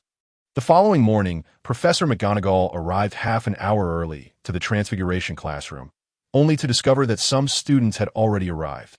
Hearing them discuss magical knowledge, she chose not to interrupt, recognizing the 2 students, Hermione Granger, an exceptionally diligent learner, more industrious than any of her contemporaries, though somewhat headstrong, reminiscent of her younger self, and the other, Connie Strand, the very reason she refrained from interrupting as she observed him closely. She noted Connie's attempts at the Lumo's charm. His talent was rather ordinary, succeeding only after 3 tries. The Lumo's spell was among the simplest of incantations, designed solely for illumination, easily mastered by anyone with a modicum of magical aptitude. Yet, the control and application of magical energy were beginning to delve into more complex territory, already surpassing the capabilities of second-year students. While his thoughts flowed with agility, his innate talent seemed lacking. She found nothing particularly remarkable, as innate talent was a natural gift. Much like Harry, whose wand would respond vigorously with a mere flick, capable of producing attacks of considerable potency. Those without talent could practice endlessly yet still falter, often resulting in mishaps. It is indeed hard to believe, Mr. Strand. Your recent performance has greatly exceeded that of your peers. Professor McGonagall offered a fair evaluation. Professor, Hermione began. Good morning, Professor, Connie replied. Good morning, Mr. Strand and Miss Granger. I hope you excel in today as transfiguration lesson, Professor McGonagall said before moving to the podium to prepare the necessary materials for the class. Many students began to trickle into the classroom, and Hermione ceased her conversation with him. Their classes were all joint sessions. Transfiguration was shared with Ravenclaw, and Neville and Seamus arrived just in time before the bell rang. While Harry and Ron seemed to have missed it entirely. Transfiguration is among the most intricate and perilous spells you will encounter at Hogwarts, Professor McGonagall stated. Anyone who dares to misbehave in my classroom will be asked to leave and will not be permitted to return. I have warned you. With that, she transformed her desk into a pig, then reverted it back, leaving the students wide-eyed, eager to begin their lessons, though they would soon realize that transforming objects into living creatures would require considerable time and effort. Professor, transfiguration transforms inanimate objects into living beings. Isn't that akin to creating life? Connie posed his query to It is not the creation of life, Mr. Strand. It is sustained by magical energy. Without magic, it reverts to its original form. It is a temporary state. Professor McGonagall clarified that the transformed beings possess thought and cognitive abilities. If the magical energy is sufficient, can it be maintained indefinitely? If a transformed entity exists sustained by magic, living like a genuine being, does it ultimately remain the original object? Connie bombarded her with questions, genuinely intrigued by transfiguration. Mr. Strand, your inquiries extend beyond the scope of today's lesson. Professor McGonagall's expression remained inscrutable. I am merely asking. There is so much I cannot comprehend. Connie sensed he may have spoken too much. That I will address these questions in future lessons, Professor McGonagall assured. Now, let us continue with the class. The surrounding students were momentarily stunned by this advanced dialogue, struggling to grasp the complexities, with only a few, primarily Ravenclaw students, comprehending, while only Hermione from Gryffindor understood. Those who did not were utterly bewildered, while those who did fell into deep contemplation. However, Professor McGonagall swiftly brought them back to focus. Indeed, transfiguration was laden with theory, requiring extensive note-taking. Connie found it manageable, as it was a first-year course and not overly intricate. While everyone fervently took notes, the classroom door suddenly swung open, revealing Harry and Ron, who had finally arrived. You're 30 minutes late, Professor McGonagall glared at them. Should I transform one of you into a clock, so at least one of you can be punctual? We got lost, Harry replied, his eyes sparkling with innocence, his declaration earnest and unwavering. Sleeping in is one thing, but losing your way for 30 minutes is quite another. Then I shall transform you into a map. That way, finding your seats will be effortless. Professor McGonagall decided not to press the issue further, as it was understandable given Harry's circumstances. Professor McGonagall assigned the task of transforming a matchstick into a needle before class concluded. Those quick at taking notes were already rolling up their sleeves, ready to dive into the task. Matchstick to needle. Needle, needle, quickly transform into a needle. The transformation spell lacked a fixed incantation, and those who had finished their notes began using the word needle as their incantation. Connie, having completed his notes, had grasped the concept fairly well. The challenge of transfiguration lay in imagination and mental focus. Point one needed to vividly visualize the intended transformation in great detail, possessing a profound understanding of the structure, purpose, and form of the object. While everyone could envision a needle, that alone was insufficient. It lacked clarity, conviction, and comprehensiveness. For instance, if one's thoughts wandered while casting, failing to maintain a clear image of the needle's shape and characteristics, the transformation would falter, as a lack of determination and imagination would render success elusive, as for the risk of failure that hinged on the individual's proficiency. This was the crux of Transfiguration's difficulty. Using descriptors of the intended transformation as incantations was also a method to help novices concentrate, as advanced Transfiguration often lacked incantations altogether. The classroom buzzed with various incantations as they experimented with different words, yet for first years it remained quite challenging. Ron humorously suggested toothpick, hour hand, and nail, urging, transform that matchstick into a needle. Needle, needle. Harry was more straightforward in his approach, thin and sharp. Hermione diligently practiced, her incantation remaining consistent. Connie joined in the exercise, having contemplated his incantation beforehand. Sharp and slender as a needle, hard as iron. Connie combined the shape and material properties in his incantation. With a flick of his wand, however, nothing happened. Connie attempted 4 or 5 times, yet to no avail. Perhaps the previous dazzling spell had exhausted his magical energy. He mused. Hey, Hermione, yours has changed. Connie, being closest to Hermione, was the first to notice the impressive transformation. He had already perceived Hermione's slight emotional shift during class, likely a result of the dazzling spell impacting her. After all, he had experienced such things himself and thought it best to comfort her. Hermione said nothing, merely casting him a sidelong glance. The rapid alteration of her matchstick was entirely due to her secretive experimentation with the spell Connie had mentioned. Indeed, a change had occurred. The matchstick had shrunk, resembling a toothpick, albeit one that was unevenly thickened, while its material remained unchanged, now darkened. Very well done, Miss Granger. Keep it up. 5 points to Gryffindor, Professor McGonagall exclaimed, admiring the transformation of Hermione's matchstick. Achieving such a change in the first lesson was commendable, as it was nearly halfway transformed into a needle. The Gryffindor students rejoiced, for earning points in the initial class meant the House Cup was already beckoning them like little lions. The point system allowed for a maximum of 20 points to be awarded or deducted per house per class.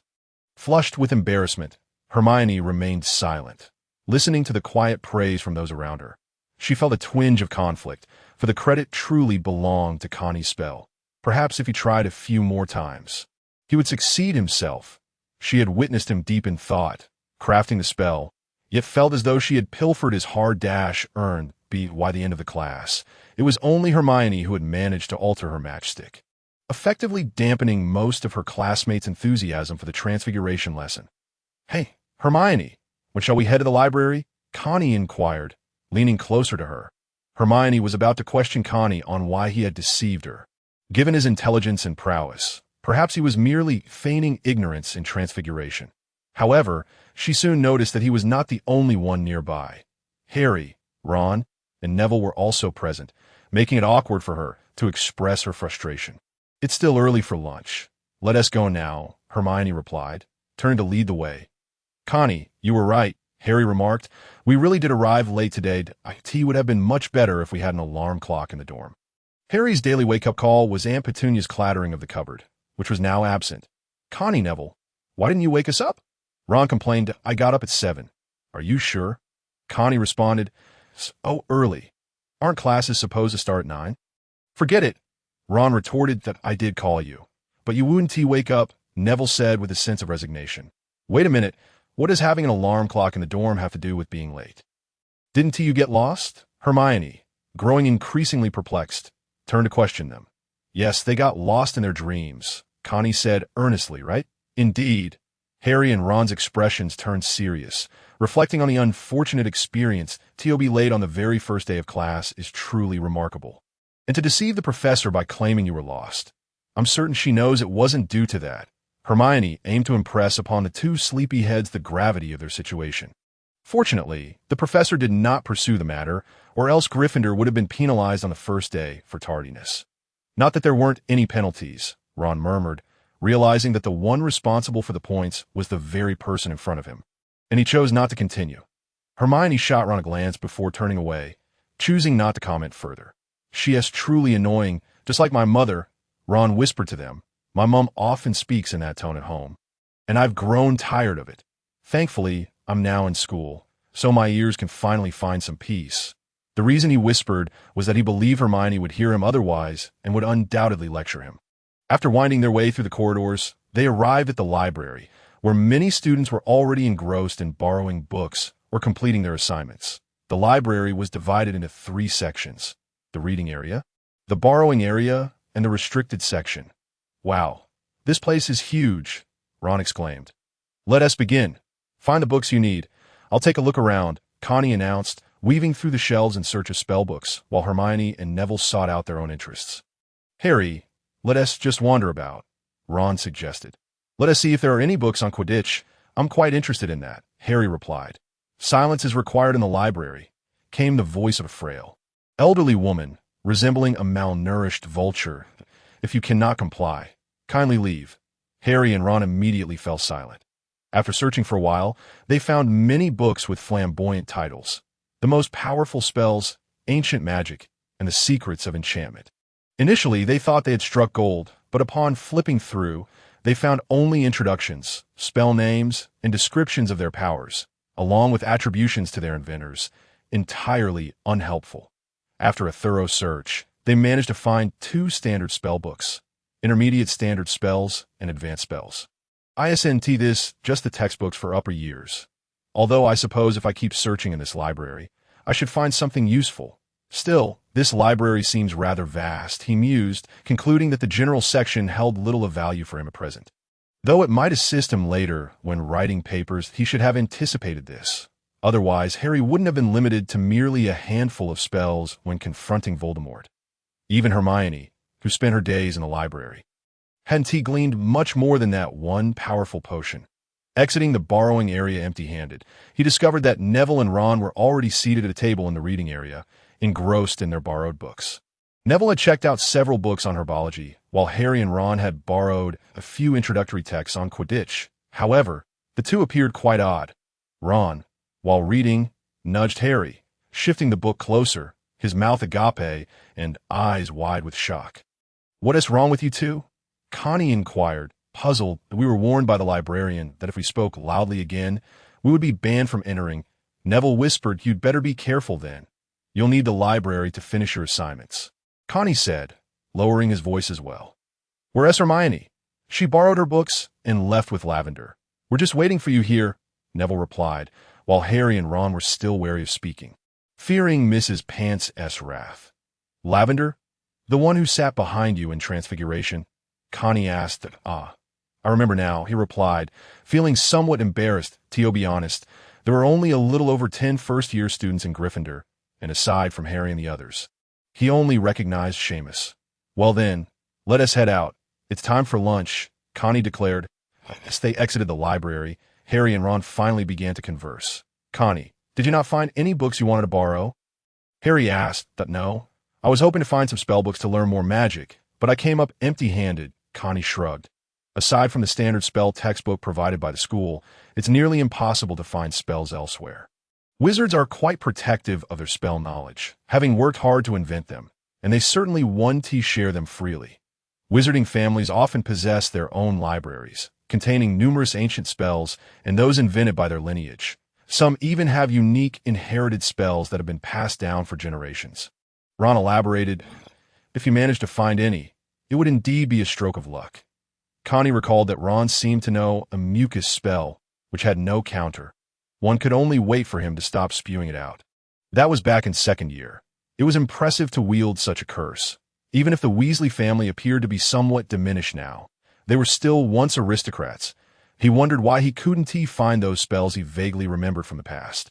He still recalled some of them. He thought of the spell Malfoy used during their duel, the Dragoness Escape, a spell Connie found particularly intriguing, yet it was nowhere to be found. Likely a family spell. Ron, does your family have any spells like that? Harry and Neville inquired. I'm not entirely sure. My dad never lets me touch his things, but I suppose there must be some. Ron replied, I remember there's a room my grandmother never allows me to enter. That must be it. Neville recalled. I truly envy you both, Harry admitted. Harry, perhaps you have some as well, Ron suggested, then suddenly remembered. Oh, sorry, it's fine. I've grown accustomed to it, Connie replied. Harry chuckled. After lunch, Connie and his companions returned to their dormitory. The afternoon class commenced at 3 o'clock, focusing on herbology, and the first-year curriculum was not particularly extensive. Upon reaching his room, Connie reclined on his bed, marveling at the comfort of his life. How delightful it was. Unlike others who had traversed through time and rebirth, burdened with vendettas or life-and-death adversities, or those who had suffered from broken engagements since childhood and toiled for decades, having been granted a second chance at life. Why endure such hardships? It would be far better to simply embrace oblivion. They constantly spoke of their desire to lead an ordinary life, yet they practiced tirelessly, striving harder than anyone else to ordinary people meddle in others' affairs. Do they save the world? When faced with the perilous yet opportunistic circumstances, do they entertain the notion of rising from the ashes, pondering success without ever trying? Connie had no interest in becoming the world's greatest. Revered by all, living a vibrant life paled in comparison to living a carefree and relaxed existence. He had no desire to be a savior, merely to secure a safety net should Voldemort become a threat. If Harry couldn't handle Voldemort, or should Voldemort cross paths with him, it wouldn't be too late to deal with him then. The aim was to live his life splendidly. As for Voldemort and the Death Eaters, he would leave that to fate, for constantly perceiving potential dangers as threats would make stepping outside feel like inviting disaster. Hey, I have a very important question for you. Connie pondered over his own abilities. Considering Neville, Harry, and Ron, this inquiry held great significance. What is it? Ask away as long as we know the answer, Ron replied, thumping his chest. Despite his family's financial struggles, he was still well informed about many matters. They all leaned in closer. Can you feel your magical power? The magic within your body. Connie articulated the question that had long puzzled him.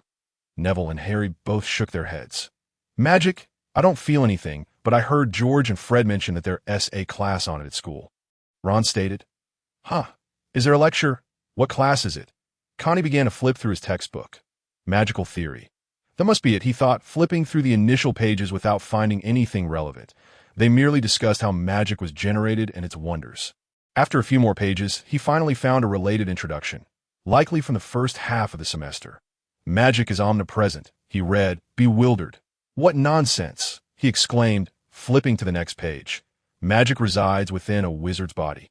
In varying degrees, this power is invisible and intangible, flowing within you like blood. When needed, magic is released through the pronunciation of spells and hand movements, guided by a wand. When a wizard first obtains their wand, they experience a surge of magic. At that moment, its presence is palpable, clearer for those with greater innate talent. When one is intensely focused, they can sense it. Connie read that passage aloud. Hey, that reminds me. When I first held my wand, it felt like a cool breeze coursing through my body, from my soles to the top of my head. The sweltering heat suddenly felt so much cooler. It is hard to describe, but it felt incredible, Harry shouted, attempting to articulate the sensation he experienced. You can't describe the feeling from your feet to your crown, from heat to coolness? Connie interjected that I felt something similar when I first touched my wand. It was quite marvelous, just as Mr. Ollivander described, Neville added. Why didn't I feel anything? It must be that my wand is defective. My mom insists it still works. Ron was reluctant to admit his lack of talent. I could give you one, Harry offered generously, as he was not short on funds though, but that is far too precious. Ron exclaimed, though he blushed and added, you could consider a Christmas gift for me. I tried one there, but my mom wouldn't buy it. But I didn't feel anything. Connie interrupted them. That is strange. Perhaps you should ask a professor to check it for you. Ron suggested, calming down. I'll ask next time I have the chance, Connie replied, though his mind was already racing. Perhaps it was due to his status as a time traveler. Asking a teacher, what if they couldn't help? What if Dumbledore became suspicious and subjected him to some truth serum or soul-sucking examination? Who knew what kind of trouble they could invite? Better to avoid unnecessary complications. Dumbledore was quite the strategist. Harry had already been laid out in his plans, so it was best to remain low profile and not draw attention. He would solve his own problems. If he couldn't, he could always consult a professor later. What the book mentioned wasn't entirely useless. There was a line at the end stating that one could feel it when intensely focused, Was it meditation? But there hadn't been any discussion of meditation here. Perhaps he would try sitting in silence tonight, to see if he might discover whether he possessed any martial talent. Perhaps he could even cultivate some QI in this era, aside from gleaning information from newspapers about other regions. There were no other means available. There were vampires and werewolves in England. He wondered if there were any practitioners of cultivation in China. Since magic existed, it would be unreasonable to suppose that she did not. Starting tonight, he would meditate every evening. Connie set his determination clearly in his mind. While Connie was lost in thought, Harry and the others continued discussing their teachers at school. Professor McGonagall is so strict. She spoke so much that I couldn't understand, Ron complained. This afternoon's herbology class was quite relaxed, but it was with Slytherin, and they're insufferable, especially Malfoy. His father was among the first to side with the Dark Lord. And after the Dark Lord's downfall, they claimed it was never their intent. They are incredibly wealthy and donated a substantial sum to the Ministry of Magic. Thus, they were left unscathed in truth. Everyone knows what they are. Ron grew animated at the mention of Malfoy. In herbology, Professor Sprout introduced several common and versatile herbs, discussing their origins, habitats, effects, and cultivation. The herbology class was indeed more relaxed, even Neville understood, as he diligently took notes. The only unpleasant aspect was that Malfoy kept glaring at Harry, likely still brooding over their previous encounter, harboring resentment towards Harry for having rejected the noble Malfoy family's invitation in front of so many people, which had undoubtedly tarnished his reputation. He feared that without regaining face, others might look down upon the Malfoy family, even if they would never openly admit it. Harry, Malfoy has been staring at you. He is probably plotting something nefarious, Ron whispered. Why? I merely turned him down, Harry replied, puzzled. Members of the Malfoy family hold grudges fiercely. Many nobles dare not openly offend him. They have ruined numerous families who crossed them. Many of their assets were acquired through such means. Ron elaborated on the Malfoy family's dark history. If he is fixated on you, it surely bodes ill. Wouldn't you agree, Connie? Indeed, you are correct, Connie casually remarked. Perhaps he is a homosexual, with an affection for Harry. What is a homosexual? Harry and Ron asked, having never encountered the term. It's a term for men who are attracted to other men. Connie stated earnestly. Harry, you might very well have an admirer now. Harry felt a chill run from his soles to the crown of his head, causing him to shudder involuntarily. Goosebumps erupted all over him, and he began to regard Malfoy with a new sense of wariness. Let us keep our distance from him. I'm looking out for you, my friends, Harry strongly advised. Fine, it's best to avoid that detestable Malfoy. Ron concurred. As time passed, the herbology class finally concluded. They had 3 herbology classes each week, and after the session, they would proceed to the greenhouse to learn about cultivating plants and fungi, as well as their uses. After class, Connie tossed his textbook to Neville, asking him to carry it back to the dormitory while he made his way to the 8th floor. Do not misunderstand. He was not seeking Dumbledore, but rather the room of requirement, as he needed a space to practice spells. Indeed, he was that diligent.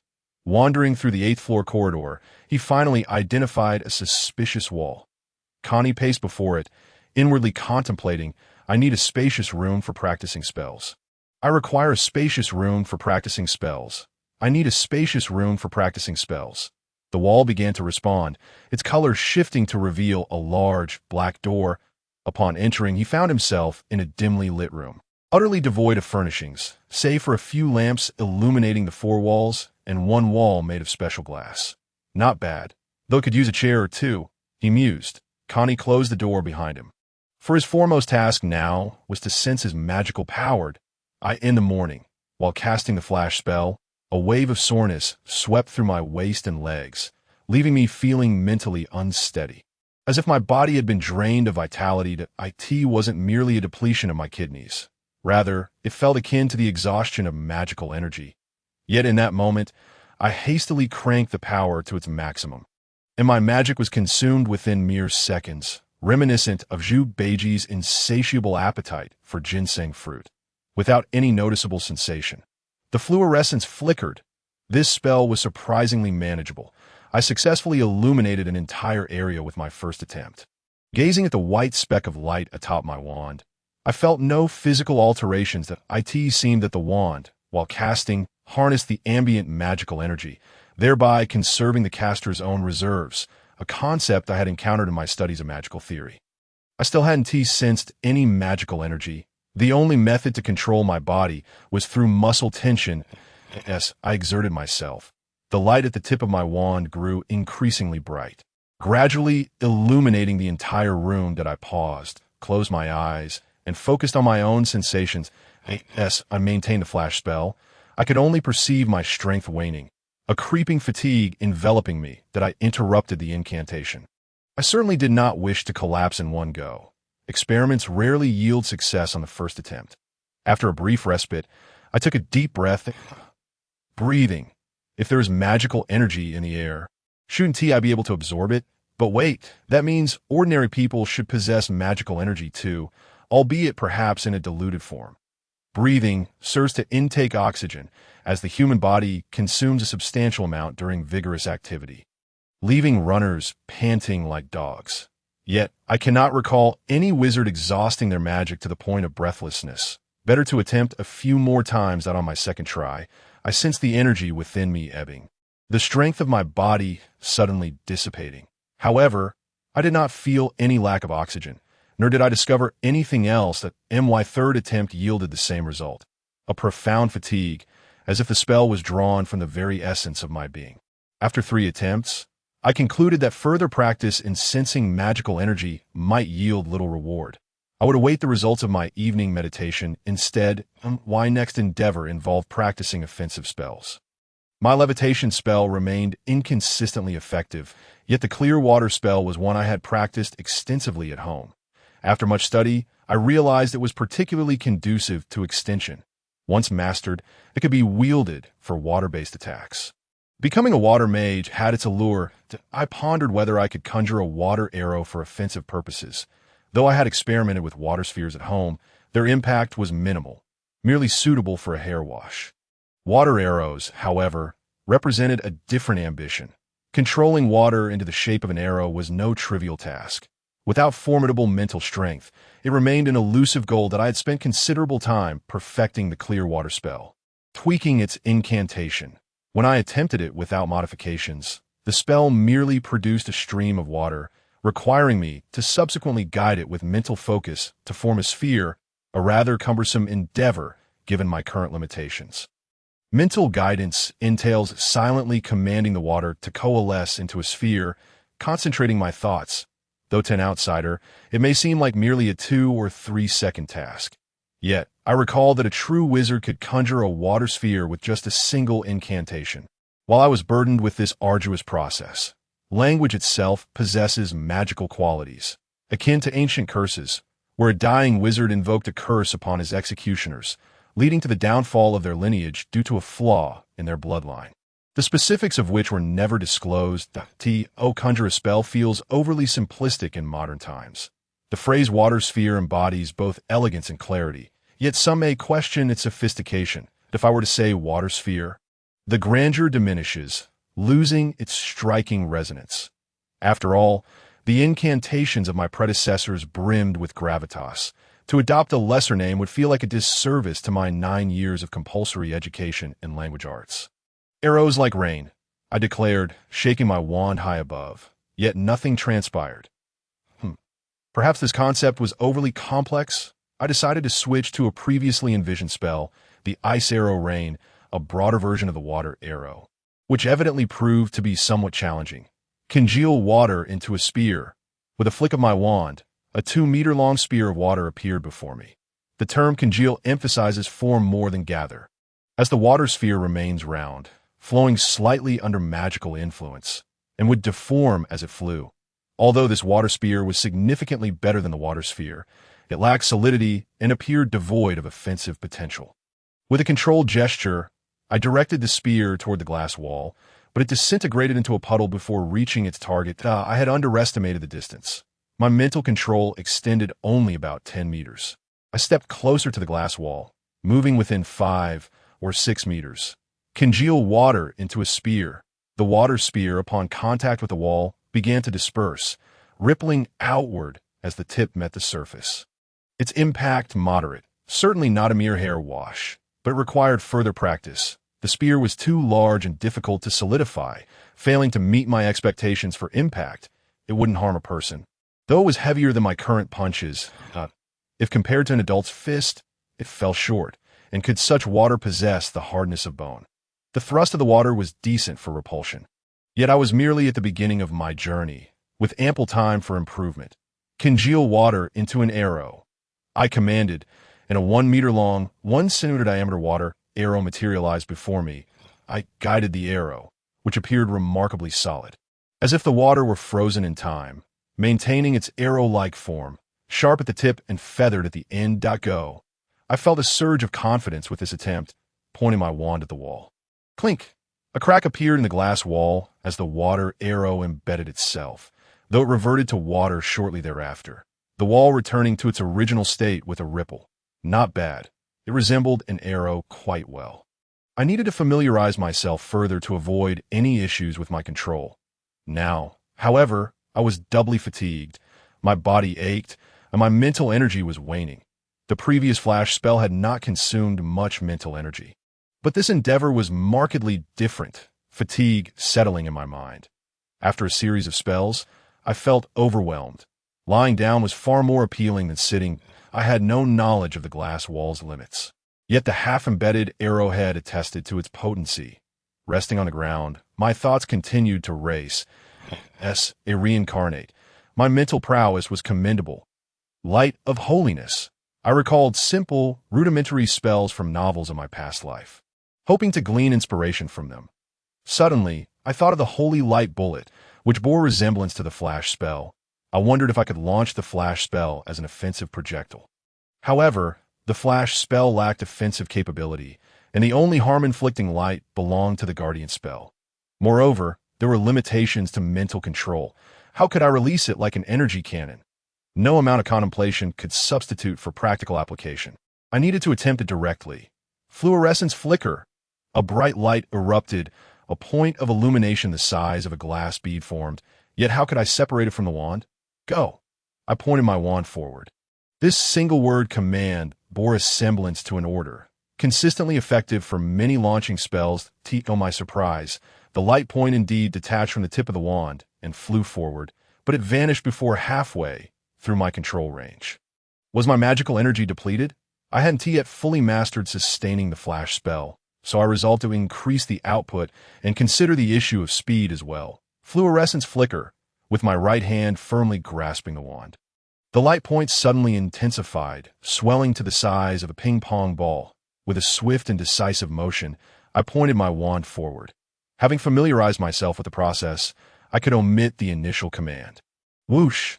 The flash spell shot forth rapidly, illuminating its path like a white energy sphere. In the span of 3 breaths, it had traversed 10 meters, yet it did not dissipate. The light ball flew straight for another 10 meters before vanishing. Had my mental control range increased? No, I had not exerted any additional mental influence just now, but he certainly does not control it. If you employ a spell to attack, you must guide its movement yourself. Wouldn't that be a spell capable of turning corners? Moreover, evading such a spell is quite a feat, given that the Avada Kedavra is already swift enough. If it could also maneuver, it would be invincible. Finally, Carney's mind began to click, realizing he had previously been in a blind spot. Additionally, those offensive spells require a significant amount of magical energy. The intensity of the attack relies on magical power, and launching them consumes magic as well. Therefore, potent offensive spells necessitate sufficient magical energy. The water arrow and water gun were entirely controlled by his mental power, condensing their forms. If he infused more magical energy, the potency would naturally increase, but that would deplete his already limited magic. He should not have enough to cast advanced spells, yet he possessed mental power. He ought to imprint the form, essentially fixing it in place. He could imprint a mental mark on the water arrow as it took shape, allowing it to maintain its form through this mental imprint. He would merely need to launch the arrow straight, which would double both distance and speed. For an arrow, speed equates to strength. With this hypothesis in mind, Carney felt invigorated once more. However, how could he apply the imprint? The term imprint was something he had only encountered in novels. Lacking experience, he decided to attempt integrating his mental power into the already formed water arrow, extending control beyond the surface to its interior. Subsequently, he sensed a marked ease in controlling the water arrow, feeling capable of making it spin. With a mere thought, it indeed began to rotate. He quickly understood that previously, his mental power had only governed the surface of the water arrow. The mental imprint should be within, even at the molecular structure. Now that his mental power had penetrated its interior, he had gained a far greater control over the essence of the water, making it far more flexible and manageable.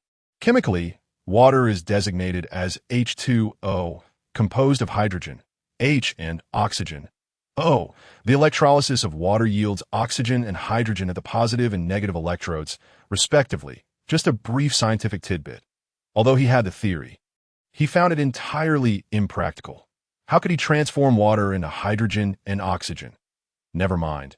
He would leave a mark within the water arrow instead, akin to an imprint. He stabilized the entire arrow with a thread of mental power, forming a small pattern of Sagittarius, minus the 2 dots at the base of the umbrella.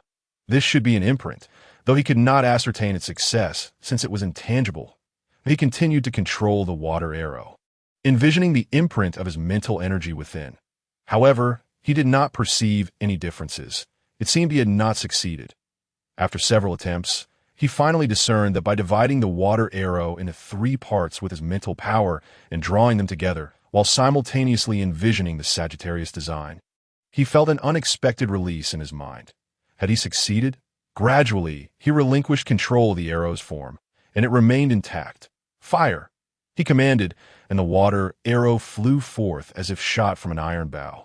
In a single breath, it traversed 10 meters. In the next, it embedded itself into the wall, its tip fully submerged. The water arrow had fulfilled its purpose, dissipating into water. What a fruitful day this had been. Carney remained in the room to practice a few more times. Leaving with a sense of satisfaction, he did not bother to name the subsequent flash spell, deeming it somewhat superfluous. It was likely intended for signaling. Akin to a flare, he reflected for a moment, realizing it truly resembled a signal flare. He had pondered it for so long, yet it was something so simple and colorful that he began to recall snippets of the plot. Neville had accompanied Harry, Ron, Malfoy, and Hagrid into the Forbidden Forest, where Hagrid had mentioned sending up a red signal in case of danger, and a green one if they encountered a unicorn. That was how it went. At any rate, he could not hear Hagrid's exact words, as he would never be caught working as labor for Hagrid. The Forbidden Forest sounded perilous, but one should not assume that Harry and his friends felt entirely secure. They were undoubtedly being shadowed. Most likely, it was Professor Snape who was excessively concerned for Harry's well-being. The reason Snape did not appear when Harry faced danger in the Forbidden Forest was largely due to the presence of Voldemort. Being a double agent placed him in a precarious position. Whether the final group was a mere coincidence or summoned by Snape remained shrouded in mystery. However, he had no desire to take such risks. Being directionally challenged in a world devoid of navigation was daunting. Upon exiting the room of requirement, the lights on the 8th floor walls illuminated. Time spent studying always seemed to fly by. Carney mused. Feeling moved by his own zeal for learning, he stretched lazily before hastening away. Destination: the dining hall. As Carney departed, a figure emerged from the swirling air in the corridor of the 8th floor. Dumbledore had just exited his office, taking a stroll to check on Harry when he noticed a door opening nearby. The room of requirement. Who was the fortunate student to discover it? Dumbledore was well acquainted with most secret passages in Hogwarts. Yet many hidden chambers and corridors remained unknown to him. As a Gryffindor alumnus, he was very familiar with the Gryffindor common room, but less so with the other 3 houses, as the secret chambers and passages were constructed by the 4 great founders of Hogwarts. Many secrets remain undisclosed without the right circumstances, though Dumbledore was quite familiar with the room of requirement, as it was located on the 8th floor. Numerous students had fortuitously stumbled upon it and began using it for practicing spells, dating, conducting experiments, and hiding things. Those within could not be pinpointed or located. Dumbledore did not object to students entering the room of requirement, so he cast a disillusionment charm to render himself invisible. Then he observed Carney emerging, muttering, "Time spent studying passes so swiftly." I'm even moved by my own dedication." Dumbledore gazed in the direction Carney had gone, his deep-set eyes resembling an immeasurable abyss. After dinner, he returned to the common room, only to find a circle of students gathered around a table. Harry, Ron, and a few other familiar first years. "Carney, you're back," Neville exclaimed. "What are you all up to? Gambling in secret? Count me in," Carney joked at. "We're practicing our transfiguration from this morning," Ron replied. "Wow, you all are quite diligent," Carney remarked, astonished. "Ha, it's not that impressive," Ron said a bit bashfully. Several matches lay on the table, and many were practicing, including Harry. Carney felt a surge of eagerness amidst the atmosphere. He had struggled several times in transfiguration class, almost believing he lacked the talent for it. After an afternoon of practice, his confidence had returned. "I'll join in on the practice," Carney declared, taking a match from the table. As he prepared to practice, the onlookers stopped to watch. "Why are you all staring at me?" Carney asked, bewildered. "Just practice. I'll feel embarrassed." "Carney, you certainly showcased your skills this morning. Your transfiguration must be impressive," Seamus said, clapping him on the shoulder. "Wasn't it just a few simple questions to the professor?" Carney replied, puzzled as to how that could be deemed impressive, especially since he hadn't transformed the match at all. "Come on, we might not understand, but Hermione does. She told us she succeeded using your spell. You hiding your strength and playing the fool," a random girl interjected. "I've been hiding so deeply, and you've finally uncovered me. Indeed, since I entered school, I've enjoyed the headmaster's favor. I told him to share the love, yet he insists on favoring only me." Carney theatrically placed a hand on his forehead, his tone expressive. Everyone present was left speechless, and Carney chuckled. "All right, let me show you." As sharp as a needle. He omitted the latter part after realizing it was overly verbose. With a flick of his wand, a beam of light emerged and enveloped the match. After an afternoon of honing his magical skills, he had made considerable progress. Before long, the match transformed into a silver needle. Carney picked it up and tested its rigidity with his fingers. Solid, not merely for show, but perfect, though perhaps not aesthetically pleasing. The others were astonished, especially since only one person had succeeded in the 2-hour transfiguration class, highlighting the difficulty. "Wow, Carney, how did you do that?" Initially, Ron harbored a modicum of skepticism towards Hermione's assertions, yet upon witnessing the results, his eyes widened in astonishment. As long as one diligently took notes and adhered to the prescribed methods, success was attainable. Carney expressed his perspective. "Are you certain you are not deceiving us?" We all took notes. Ron interjected, "Oh, you truly comprehend the content of your notes?" Carney inquired. "I have a vague understanding," Ron admitted sheepishly.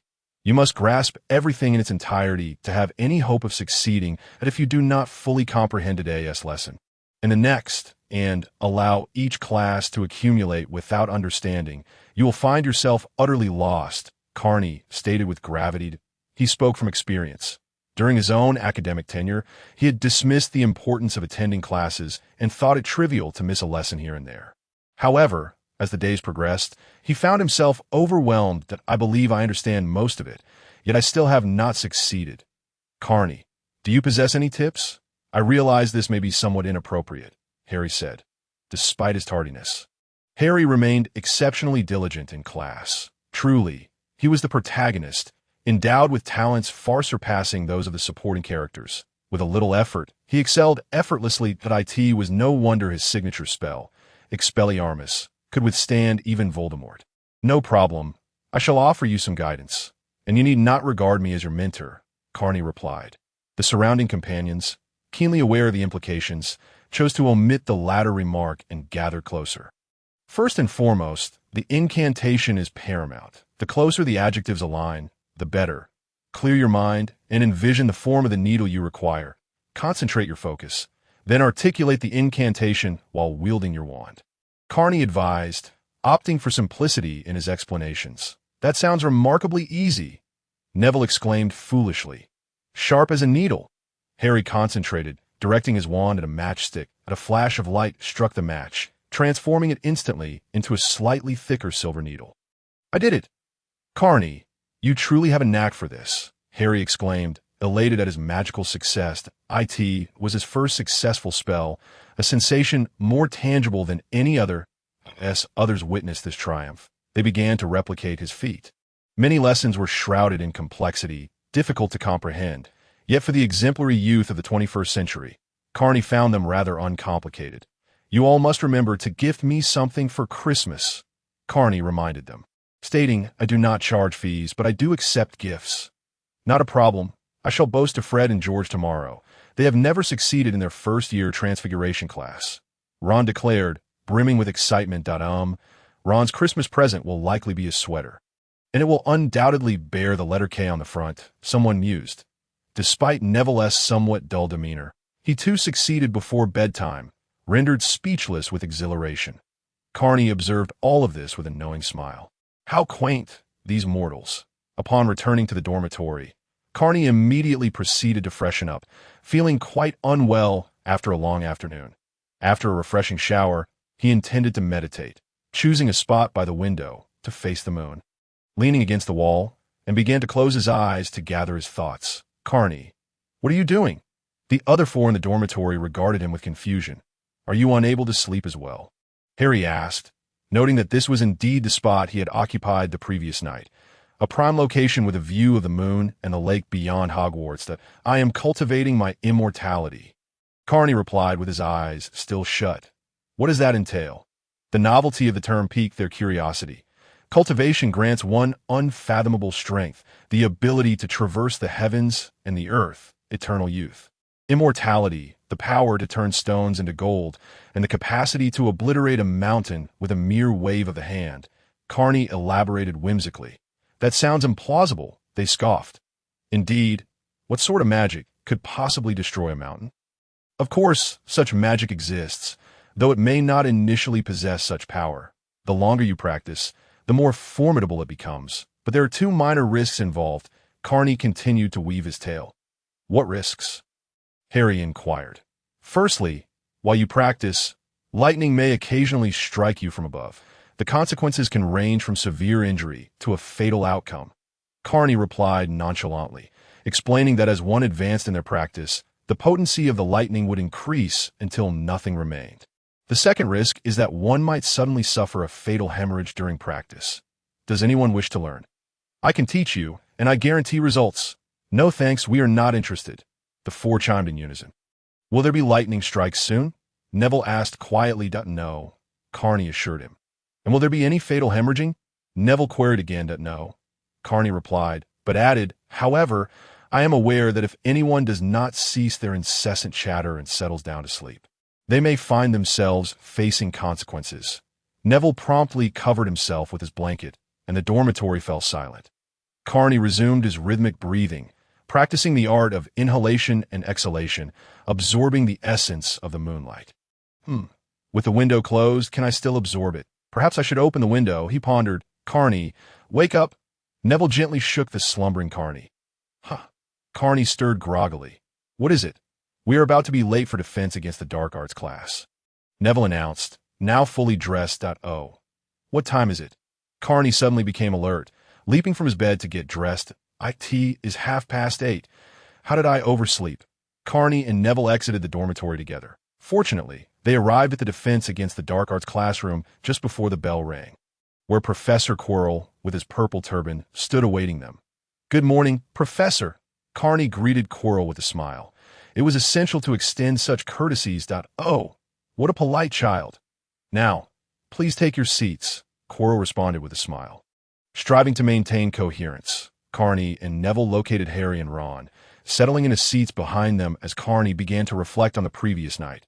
"Neville, how did I end up in bed when I was meditating by the window?" Carney queried, his memories of the previous night fading after he closed his eyes and began meditating, only to succumb to sleep. "You were meditating, then you dozed off and fell to the floor." Neville explained, "We were about to help you up, but you stood up on your own. After what you said before falling asleep, we dare not speak." Ron interjected, "I stood up, and then what?" Carney asked, bewildered. "Then you sat back down and gazed out the window. When we saw you were fine, we went back to sleep." "You must have been sleepwalking," Neville whispered, noticing Professor Quirrell glancing their way multiple times. Carney decided to curtail the conversation. The defense against the dark arts class proved to be exceedingly dull, with Quirrell merely reading from the textbook. It was likely that Voldemort did not wish for them to learn any real skills. Carney found himself increasingly fatigued, as though he had not slept the previous night, possibly due to sleepwalking the entire time. As he observed Quirrell's intermittent recitation of textbook material, his eyelids grew heavier. And Quirrell's voice became a lullaby. He wondered how profound Professor Bin's knowledge of history of magic was, and before he knew it, he had drifted off to sleep. "All right, that concludes today's lesson," Quirrell announced. Carney awoke, having napped through the entire morning. "Where's Hermione? Why do we only see her during class?" he inquired on the way to the dining hall. "Hermione spends all her time in the library," Harry explained. The afternoon brought another herbology class, with 3 sessions each week. Herbology took place in the greenhouse and focused on the cultivation, properties, and care of bubo tubers, whose pus possesses remarkable efficacy against troublesome boils. Today, they would head to the 8th floor to practice magic immediately after class, regardless of the nuances of magical power. Proficiency had to be prioritized. Talent may be insufficient, but proficiency can make up for it. After an evening shower, a regular bout of physical exercise left Harry, Ron, and their companions utterly astonished that Carney's height still surpassed Harry's by fist, while Ron stood 2 fingers taller than Harry. Neville's stature was comparable to Carney's, albeit with a bit more heft.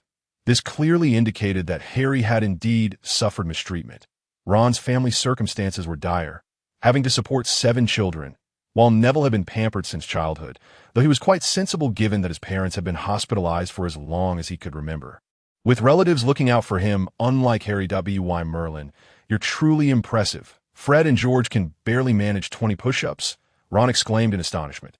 "Well, if you start training with me now, you'll be able to do 30 in 2 weeks. Carney replied, "0.2 weeks? That's quite a stretch. I think I'll pass," Ron said, showing little interest. "Allow me to put it this way. In 2 weeks, you'll be able to knock Malfoy flat on the ground with a single punch." Convincing him to stop picking on you, Carney suggested in a manner that piqued Ron's interest. "I'll train," Ron declared, evidently more motivated. However, with his average physique, he barely managed 5 push-ups before collapsing on the ground. And even those were not performed correctly. "Why not start with sit-ups?" Carney advised. "They're easier to practice at first, focusing on your core muscles, which are also essential for push-ups." After Harry finished washing up and learned about their activities, he decided to join the training session. Earlier that afternoon, he had encountered Malfoy and, truthfully, if anyone had claimed that someone could be more insufferable than Dudley, he would have dismissed it entirely. Yet today, he was convinced otherwise. "Carney, can we see your muscles?" Harry inquired during a break. "Certainly," Carney replied, removing his shirt to reveal his muscles. Not overly pronounced, with just 4 visible abdominal muscles, but his biceps were quite prominent. He recalled a neighbor's child from his previous life who had been obsessed with bodybuilding, developing a chiseled physique with 8-pack abs, only to end up shorter than average. Some claimed playing basketball could enhance height, while others countered that only those who were already tall played basketball. This reminded him of a saying from Sister Yang, who sold tofu diagonally across from Ludag's residence. "The wealthier one becomes, the less one is willing to let go. The less one is willing to let go, the wealthier one becomes." This cycle was akin to the inescapable circumstances they faced, leaving their esteemed Shu Shuren with little to say, only to end up with a pair of gloves. By Merlin's beard. "How did you achieve this? How long would it take us to reach your level?" Ron asked, eager to touch his muscles, but was swiftly swatted away by Carney. "Perhaps a year," Carney estimated, assuming one didn't push too hard. "With a single punch, I could send Malfoy to Madame Pomfrey's office," Carney said without exaggeration. "By Merlin's beard. That's incredible. I want to personally send Malfoy to the infirmary." Harry envisioned Malfoy's bruise-visaged AS for Seamus. He showed no interest, declaring they wouldn't last but a few days. And as for Neville, well, he needed to shed some weight. Otherwise, his belly would impede his push-ups. And sit-ups would be a daunting task, given the splendid meals at the dining hall, which had caused him to gain a bit of weight. Harry and Ron had previously shouted slogans about defeating Malfoy during sit-ups. However, after a raucous cheer upstairs, the noise diminished significantly. "Are those downstairs still sleeping? We have classes tomorrow." After roughly half an hour of exercise, any longer would be taxing on their bodies, leaving them unable to rise in the morning. Carney, on the other hand, intended to continue his cultivation, having fallen asleep mysteriously the previous night. That if I start sleepwalking, please don't wake me unless it endangers your safety, he reminded his dorm mates. And if you pose a threat? Neville had a plethora of inquiries. Then you'd best flee for your lives.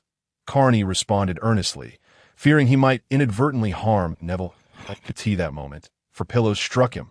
Carney made his way to the spot where he had meditated the day before. Determined not to fall asleep today, that he opened the window and settled down, the icy moonlight enveloping him like a silvery cloak. That he closed his eyes, adjusted his breathing, and sought to sense his surroundings with his mental energy. He was uncertain whether magical power was tangible or intangible. If it were intangible, where did it reside within the body, and how could one replenish it? He leaned toward the notion that it was indeed tangible, perhaps akin to minuscule molecules. Novels often glossed over the intricacies of meditation, portraying it in vague and mystical terms. Yet in practice, it felt utterly bewildering. He endeavored to perceive every part of his body. If magical energy were akin to molecules, then absorbing magic through meditation should occur via the skin's pores, entering the capillaries, and subsequently flowing through the bloodstream throughout the body. Point one must approach the study of magic scientifically, rather than like an uneducated person exclaiming, "Oh, the magic just swooshed into my body." He sat in meditation for over 10 minutes, feeling only the coolness of the air and nothing else, not even a single mosquito. The Gryffindor dormitory was the highest among the 4 houses, situated in an 8th-floor tower. Although he felt no wind blowing in, the chill was still palpable. Should he close the window, while it wasn't excessively cold?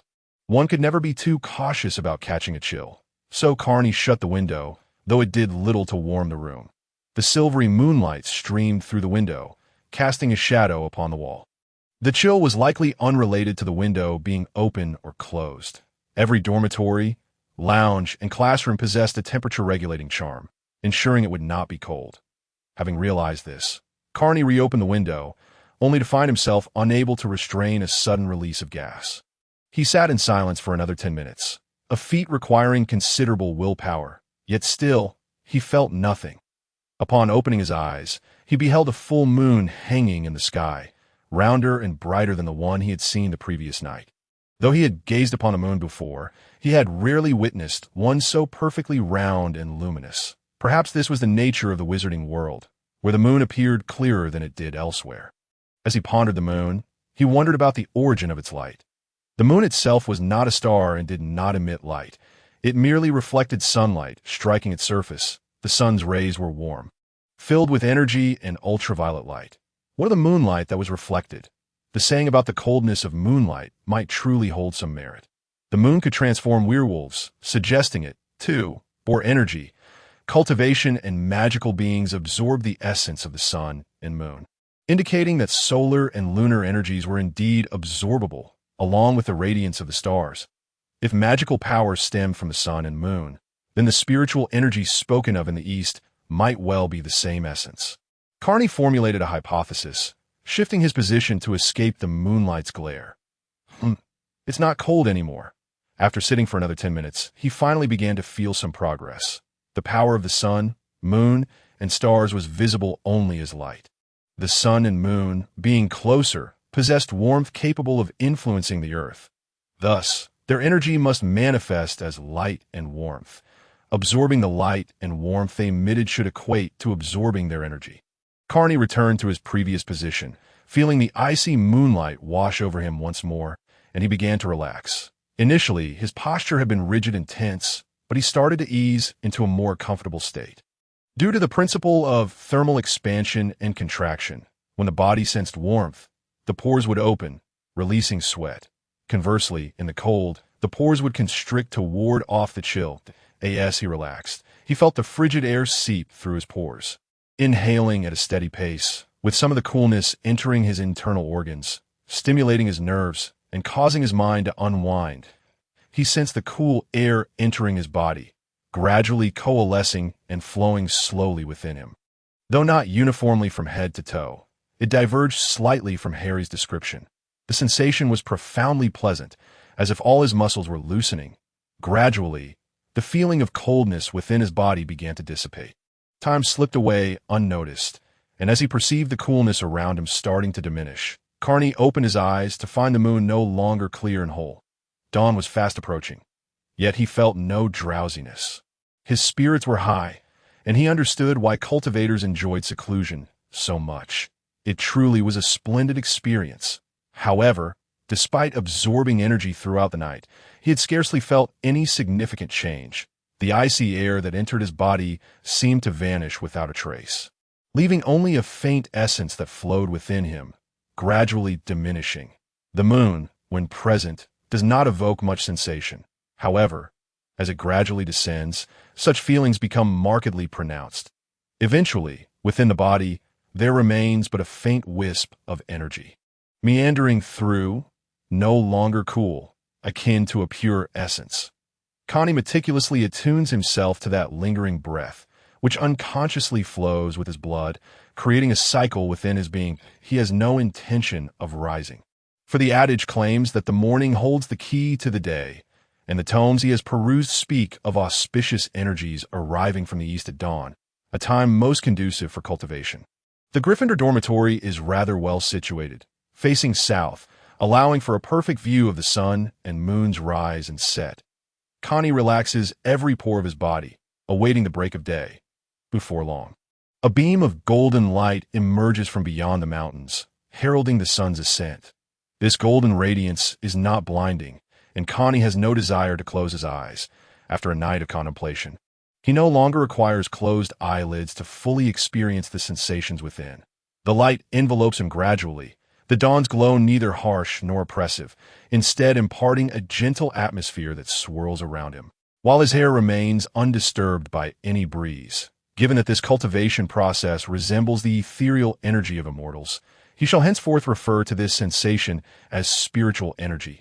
Connie gazes unblinkingly at the sun, now becoming a perfect orb, and perceives a hint of purple, indicative of his practice with a purple extreme magic eye. Though he is uncertain of the method, following in the footsteps of his seniors seems wise. Even after the sun has fully emerged, he continues to observe for a time, perceiving it as a red sphere, occasionally witnessing the fiery surface roiling, in his previous life. During middle school, he too had fixed his gaze upon the sun during the first period of the afternoon, when its rays would fall directly upon his seat. Finding the teacher's explanations too simplistic, he would often stare at the sun, initially blinded by its brilliance, needing to squint one eye shut while peering through the other. However, as he grew accustomed to its glare, he could eventually gaze upon it with both eyes open. Once the sun's outer golden rays are stripped away, it reveals a golden orb, and prolonged observation leads to double vision and glare. Sensations akin to the onset of cataracts. This phenomenon arises from the eye's struggle to discern color after extended exposure, much like staring at the white snow in the frigid winter. Thus, he alternates between his eyes, ultimately perceiving the sun as a red hue, devoid of its golden sheen. In the end, he discovers that after gazing at the sun, everything appears cloaked in darkness, tinged with a hint of purple, albeit faintly, a realization achieved only through numerous attempts. Yet, this yields no practical benefit. For the following period, he remains oblivious to the teacher's demeanor, the scribbles on the blackboard, and perceives his peers as enveloped in dark energy, foretelling ominous signs. Connie is indifferent to the prospect of developing purple eyes. His primary concern lies with the energy within him, which, despite only incrementally increasing by approximately half of its original amount, is still substantial, particularly given that this fraction was accumulated overnight, rapidly approaching half of what he garnered during the previous evening's hours. Rising to conclude his meditation, he is astonished that after sitting in such a manner for an entire night, his legs remain neither sore nor numb. It appears that the tales in books and dramas, where individuals emerge from prolonged meditation seemingly unscathed, hold a kernel of truth. Typically, he could scarcely endure half an hour of sitting cross-legged without experiencing numbness. Connie feels quite accomplished after a fruitful night, stretching luxuriously only to be met with an unexpected odor. Yes, that scent is undoubtedly his own. Engaging in a bit of exercise, he performs a few push-ups and notes a newfound ease. Pondering whether this is due to the energy that it seems unlikely, as that wisp of energy has yet to traverse to his arms. Perhaps it is residual energy from the previous night, which appear to flow into him abundantly. Though its whereabouts remain a mystery, IT must have permeated every cell within his body, explaining why practitioners of the arcane arts often appear as fit as handsome heroes. Possessing such strength, cultivation, he surmises, is indeed the foundational step, followed by energy, though he remains uncertain of what lies beyond. The novels do not provide a comprehensive blueprint. Currently, he only senses energy akin to the internal force or true energy portrayed in martial arts. What follows shall only be understood in due course, as he becomes aware of subtle changes within his body, including an unpleasant odor, despite not having perspired and nearly catching a chill throughout the night. This, he realizes, is a rather evident characteristic of an improved constitution. Perhaps one day, once he can meditate all day without emitting any odor, he will know that his body has reached optimal condition. With a cheerful disposition, Connie gathers his toiletries and heads off to freshen up. In the ensuing days, Connie experiences a profound sense of fulfillment, although the moon is not always full each night. The clarity of his perception may not be as pronounced, yet he continues to progress. Wednesday's classes include history of magic and herbology, the former being a rather tedious lecture steeped in historical discourse.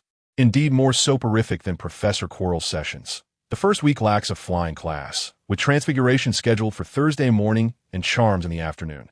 During Thursday morning's lesson, due to dismal overall performance in the previous class, a review ensues. Nonetheless, all Gryffindor students successfully transform matches into needles, leaving Professor McGonagall thoroughly astonished and awarding each Gryffindor a point. This achievement bewilders the Ravenclaw students. Is this truly the Gryffindor cohort? Why do the astute and intelligent struggle to master such tasks? Upperclassmen have claimed that Transfiguration is exceptionally challenging, so how is it that Gryffindors excel in this regard? It is well known that Gryffindors are often perceived as brash. Yet Hermione's success is entirely plausible, as she is frequently seen in the library. But did the entire Gryffindor class somehow gain an advantage? Although Ravenclaw possesses a private library, much of its content is beyond the comprehension of first-year students, prompting many to utilize the school library instead. In this class, it is palpable that Professor McGonagall is in high spirits, for Gryffindor students are notorious for their lack of diligence and penchant for trouble, a source of constant worry for her as their head. She reflects on the current Gryffindor students, recognizing their diligence and talent. Perhaps this year, Gryffindor finally stands a chance in the House Cup. A glimmer of hope indeed. The House Cup has been dominated by Slytherin for several years, often resulting in friction with Gryffindor, leading to rapid deductions of points for the latter, while Slytherin's scores soar.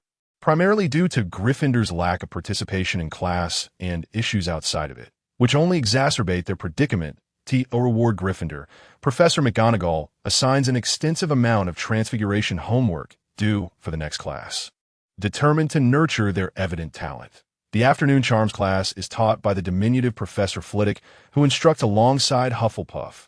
Ravenclaw students mention that he was once a dueling champion when he calls out Harry's name during attendance. His excitement is palpable, a stark contrast to the demeanor of a former champion. The first-year flying class is set to commence in the second week, scheduled for Thursday afternoons following Charms. Friday is pivotal. He has not forgotten Snape's zombie-like visage. He meticulously reviews the entire potions textbook in advance, particularly focusing on the three-part charm involving Harry. Harry, you must quickly examine the potions textbook. This, and this, you must remember. It will surely be applicable tomorrow. Harry, compelled by Connie's earnestness, complies. On Friday morning, Connie and his companions partake in breakfast at the dining hall, where owls flit above, delivering mail. Connie instinctively shields his plate, wary of the owls swooping overhead. Uncertain if peculiar items might plummet onto his dish, Connie has no pets, as it seems dogs are not permitted in school, given that caretaker Mr. Philp's cat, Mrs. Norris, reigns supreme. Consequently, no one dares to keep dogs within the school, with the exception of Hagrid. While he tends to fawn outside the school grounds, he also harbors a three-headed dog on the third floor. Should Filch discover this, he would likely avoid the third floor indefinitely, especially considering his own M.R.S. that Norris S. for other pets. Connie holds little interest. He has previously cared for cats, dogs, hamsters, turtles, and even cockroaches, all of which prove challenging, safe at a ladder. Thus, he has little inclination to keep pets, opting instead to utilize the school's communal owls for correspondence. Speaking of pets, Ron's overweight rat certainly merits attention. However, this matter scarcely concerns me. To resolve the issue, one must consult the source of the problem. Let them sort it out on their own. After all, Sirius Black is not here to harm Harry. It is quite reasonable to assert that many things are subject to change, thus making long-term plans a futile endeavor, consuming time and effort unnecessarily. Today, however, Hedwig, Harry's owl, brought a rare note. Upon reading it, Harry exclaimed, "Hey, Hagrid has invited me to visit his hut this afternoon. Will you all join me?" Harry gazed hopefully at his companions still seated around him. "I will," Ron responded eagerly. As he had been closest to Harry, "It's that giant fellow. I sent it. He took me to buy school supplies after I received my acceptance letter. Quite an odd character." "I think I shall pass," said Seamus from the side. "Oh, come on. Hagrid is simply a bit unique," Harry remarked, slightly disappointed, as he wished to introduce all his friends to Hagrid. "Is that all right?" Neville hesitantly inquired. "Of course, Hagrid would be more than delighted," Harry replied with a smile. "What about you, Connie? You seem to vanish right after classes, claiming to be off training that we hardly see you for days, only appearing around dinner time." Harry noted. "You all know Hagrid?" Connie asked. "Indeed, he is the one who guides the new students to Diagon Alley for their supplies. Every first year knows him," Ron explained. That makes sense. I wondered why no one seemed surprised when we followed Hagrid after getting off the train. It turns out all the students are aware of Hagrid's role, especially those from wizarding families. Connie responded to go ahead, take a look at the scenery of the game reserve, Connie suggested. Harry, filled with joy, began to respond, writing on the back of the note, "All right, I will be delighted to come, and I have a few friends I'd like to introduce to you. See you soon." Hedwig snatched a few crumbs from a plate before soaring off with the note. The potions classroom was located in a subterranean chamber, exuding a chilling atmosphere. Each desk was equipped with a standard set of cauldron apparatus, while a row of glass jars filled with mysterious substances lined the wall, their contents obscured for reasons too terrifying to fathom. Seated by the wall were Connie and Neville at one desk, with Ron and Harry beside them, and further along sat Hermione with an unfamiliar girl. Slytherin and Gryffindor occupied opposite sides of the classroom. Although Gryffindor had the numerical advantage, the Slytherins maintained an air of indifference, regarding Gryffindor with cold disdain, exuding no sense of intimidation. Indeed, they seemed twice as arrogant as in herbology class. Must be the protection of their head of house, emboldening them, Connie mused. "Can we change seats? I feel somewhat uneasy," Neville suggested, as he found himself pressed against the row of daunting glass jars, perspiration pooling on his brow. "It's no big deal. Just keep your gaze averted. I intend to enjoy the show from this vantage point," Connie waved dismissively at Neville. Suddenly, the classroom door was flung open with great force, startling several students within. Snape strode purposefully to the front of the class, the door swinging shut behind him from the momentum. Quite the display. How many times must he have rehearsed that for it to leave such an impression on Harry? Connie noticed Snape deliberately glance in Harry's direction. Seemingly assessing his reaction to Snape's dismay, he found Harry engrossed in writing, utterly oblivious to him, as Harry had been diligently noting down the 3 essential points Connie had mentioned. Snape, his expression impassive, began to call the roll, pausing momentarily at Harry's name. "Our celebrity," he murmured. "Harry Potter, the illustrious newcomer." Malfoy and his companions nearly burst into laughter. After finishing the roll call, Snape continued, "You are here to study the intricate science and precise craft of potion making." He paused, casting a fleeting glance at Harry. "Since this is not a place for mindlessly waving wands, many of you may doubt the existence of magic. I do not expect you to truly comprehend the allure of a simmering cauldron, wafting fragrant vapors, nor the magical essence that courses through human veins, enchanting and intoxicating. I can teach you how to enhance your reputation, brew glory, and even stave off death, but there is one condition. You must not be the kind of foolish imbecile I frequently encounter." Foolish, that must refer to Neville. Imbecile, surely that applies to Neville as well. It seems some individuals, buoyed by their notoriety, feel entitled to ignore the professor's lecture. Snape fixed Harry with a piercing stare. Hermione promptly elbowed Harry. who was still engrossed in his notes. As Harry looked up, he met Snape's dark, brooding gaze. This was it. My little note was already eager to be delivered, while Connie had no intention of memorizing everything. A single question could lead to disaster, but fortunately, he was a veteran. Connie could almost envision Snape's dark scowl, reminiscent of the expression during the sorting ceremony. Draco Malfoy. Snape enunciated a name Connie could never have anticipated. Wait, that is not right. Who is up there? Did someone wander onto the wrong set? Bring back my Professor Snape. Connie felt utterly bewildered. If I were to add powdered daffodil root to an infusion of mugwort, what would I obtain? Snape inquired. Ron was eager to answer, but he quickly fell silent. Daffodil root and mugwort combined yield a potent sleeping draught, commonly referred to as the draught of living death. Malfoy replied effortlessly. Blimey, nobles are indeed different. They are nothing like us commoners. Harry, Ron, Neville, Connie, Seamus. Crabbe and Goyle likely shared this sentiment. They initially reveled in Harry's misfortune, transitioning from glee to shock, ultimately settling into a smug expression. Malfoy remained relatively composed, swiftly providing the answer. Truly, since he hails from a noble lineage, he embodies the title. Connie had gained a renewed understanding of Malfoy and the world around him. This world is not a mere replication of the original story, nor does it guarantee a wholly favorable conclusion. Let us try again. If I were to ask you to fetch me a piece of bezoar, where would you go looking? Snape continued that a bezoar is a stone extracted from the stomach of a goat, possessing potent antidotal properties. Malfoy answered again. Sit down. It seems certain families possess honors that are indeed well-deserved, Snape remarked. Malfoy was quite pleased, having finally reclaimed his dignity in front of Gryffindor. The honor of the Malfoy name was not merely a fa ade. Now, Snape's tone remained unchanged. Let us observe the performance of our illustrious savior, Mr. Potter. Potter, what can you tell us about the differences between aconite and wolfbane? Aconite and wolfbane are the same plant, both referred to as aconite. Harry answered in a textbook manner. Dried nettles, crushed snake fangs, and porcupine quills. What potion can I brew with these three ingredients? Snape pressed on, unwilling to relent. Connie was momentarily stumped, unable to recall what that concoction was. Let alone Harry. Hermione's hand shot up high, glancing between Harry and Snape, as if to say, I know, let me answer. I don't know, sir, Harry replied. Snape scoffed. Let's try again, but if I require a shrivel fig, where would I procure one? Ah, this I know. It is extracted from the stomach of a goat, also possessing antidotal properties, found right below the entry on bezoar in the textbook. I wonder if Harry has paid any attention. Connie thought. Hermione was doing her utmost to raise her hand as high as possible. Yet Snape remained oblivious to her efforts. I don't know, Harry repeated. It appears that notoriety does not equate to knowledge.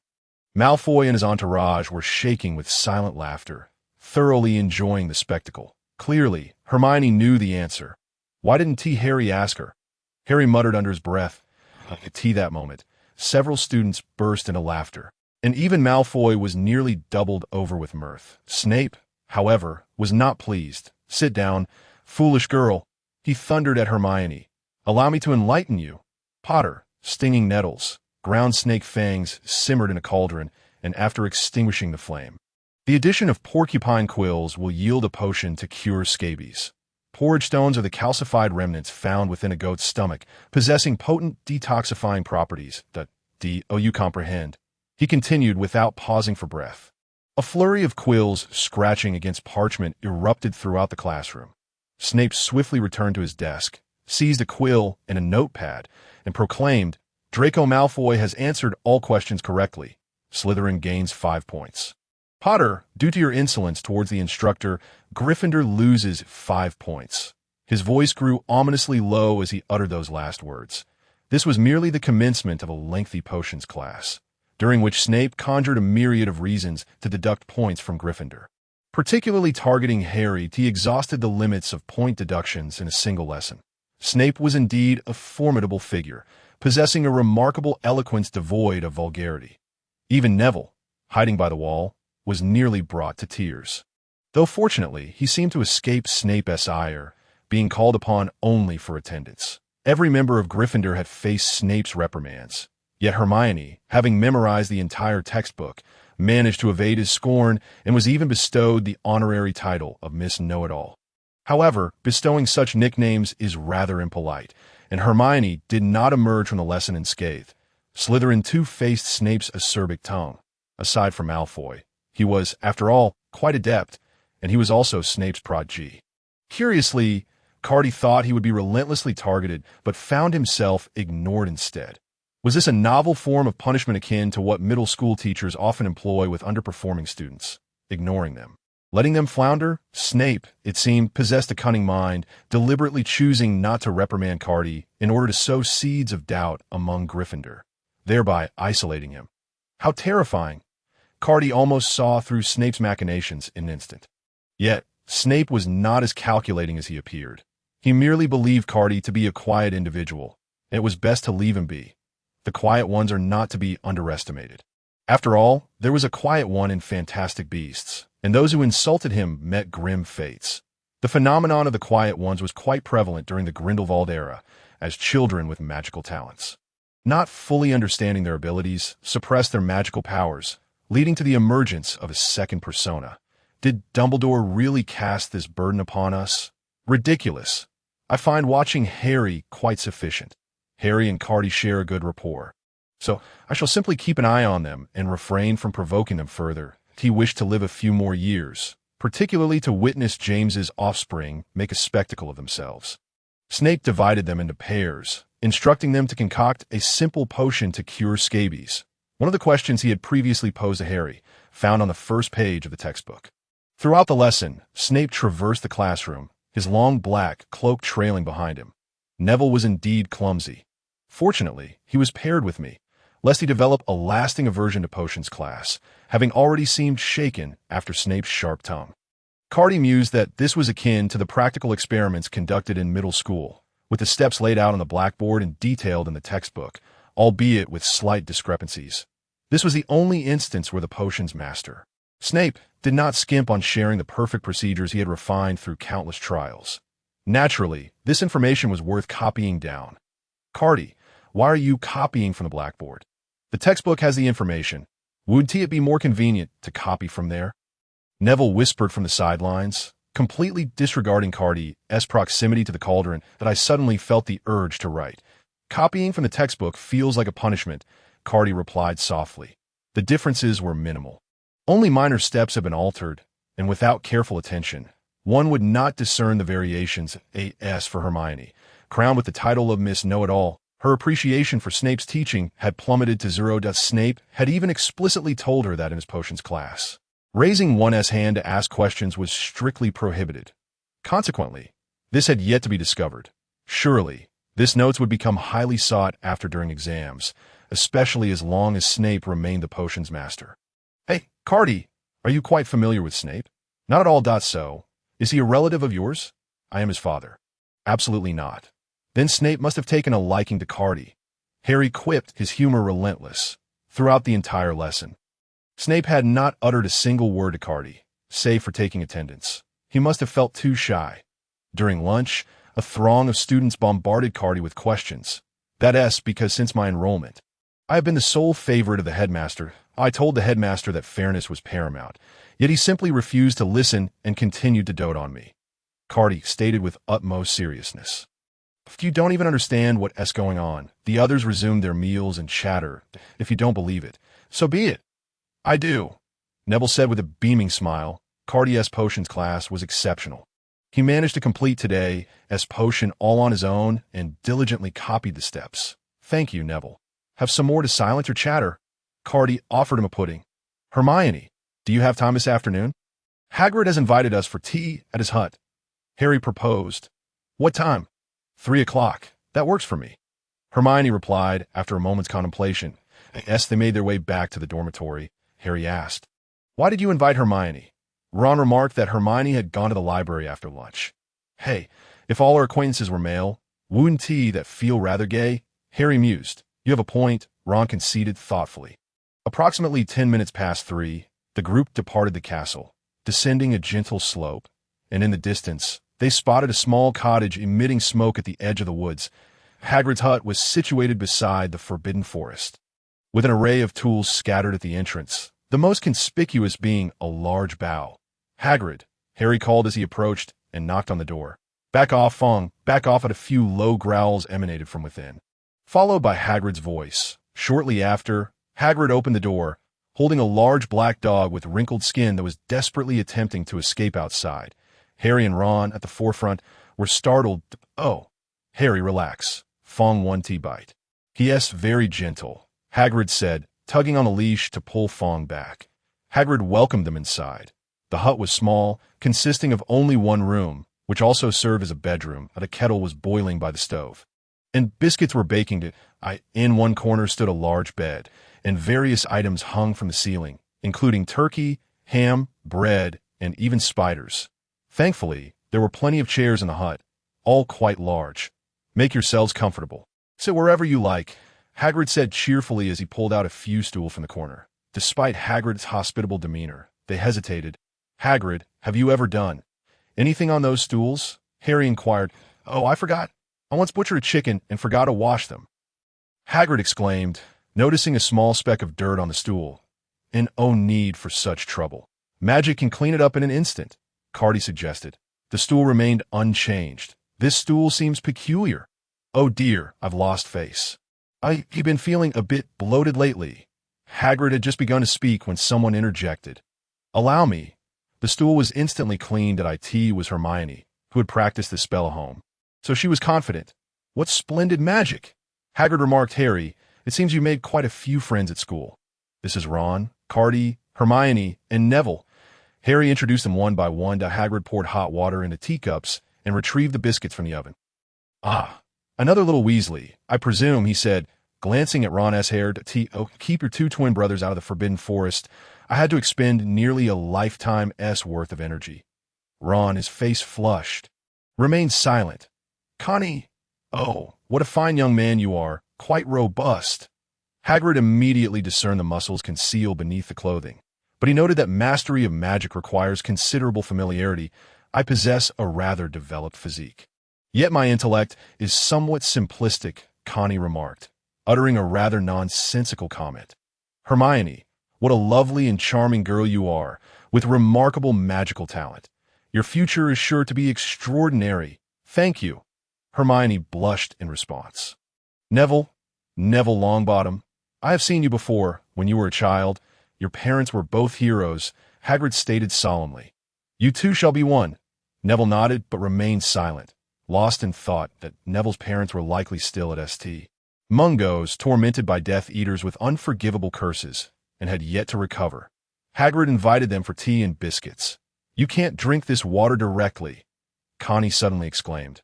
The room fell silent. "Is it poisonous?" "Scalding hot," Connie added, causing a ripple of amusement. "Connie, could you possibly articulate that in one sentence?" Ron replied, exasperated. "Hey, I thought you had mistakenly added the wrong tea leaves." Hagrid scratched his head and remarked to Connie, "You certainly possess a sense of humor. I can only imagine that your lives are anything but dull." Hagrid's biscuits were indeed quite hard. Harry, Ron, and the others feigned enjoyment, while Hermione took a mere bite and stopped. And Neville did not possess such strong teeth. "Hagrid, why don't you make oatmeal?" Connie proposed, aiming to enhance Hagrid's culinary offerings. "What is oatmeal?" Hagrid inquired. "It's a delightful concoction, semi-powdered, that can be steeped in hot water for a drink." Connie explained, "It's quite versatile. It can be consumed as porridge or tea."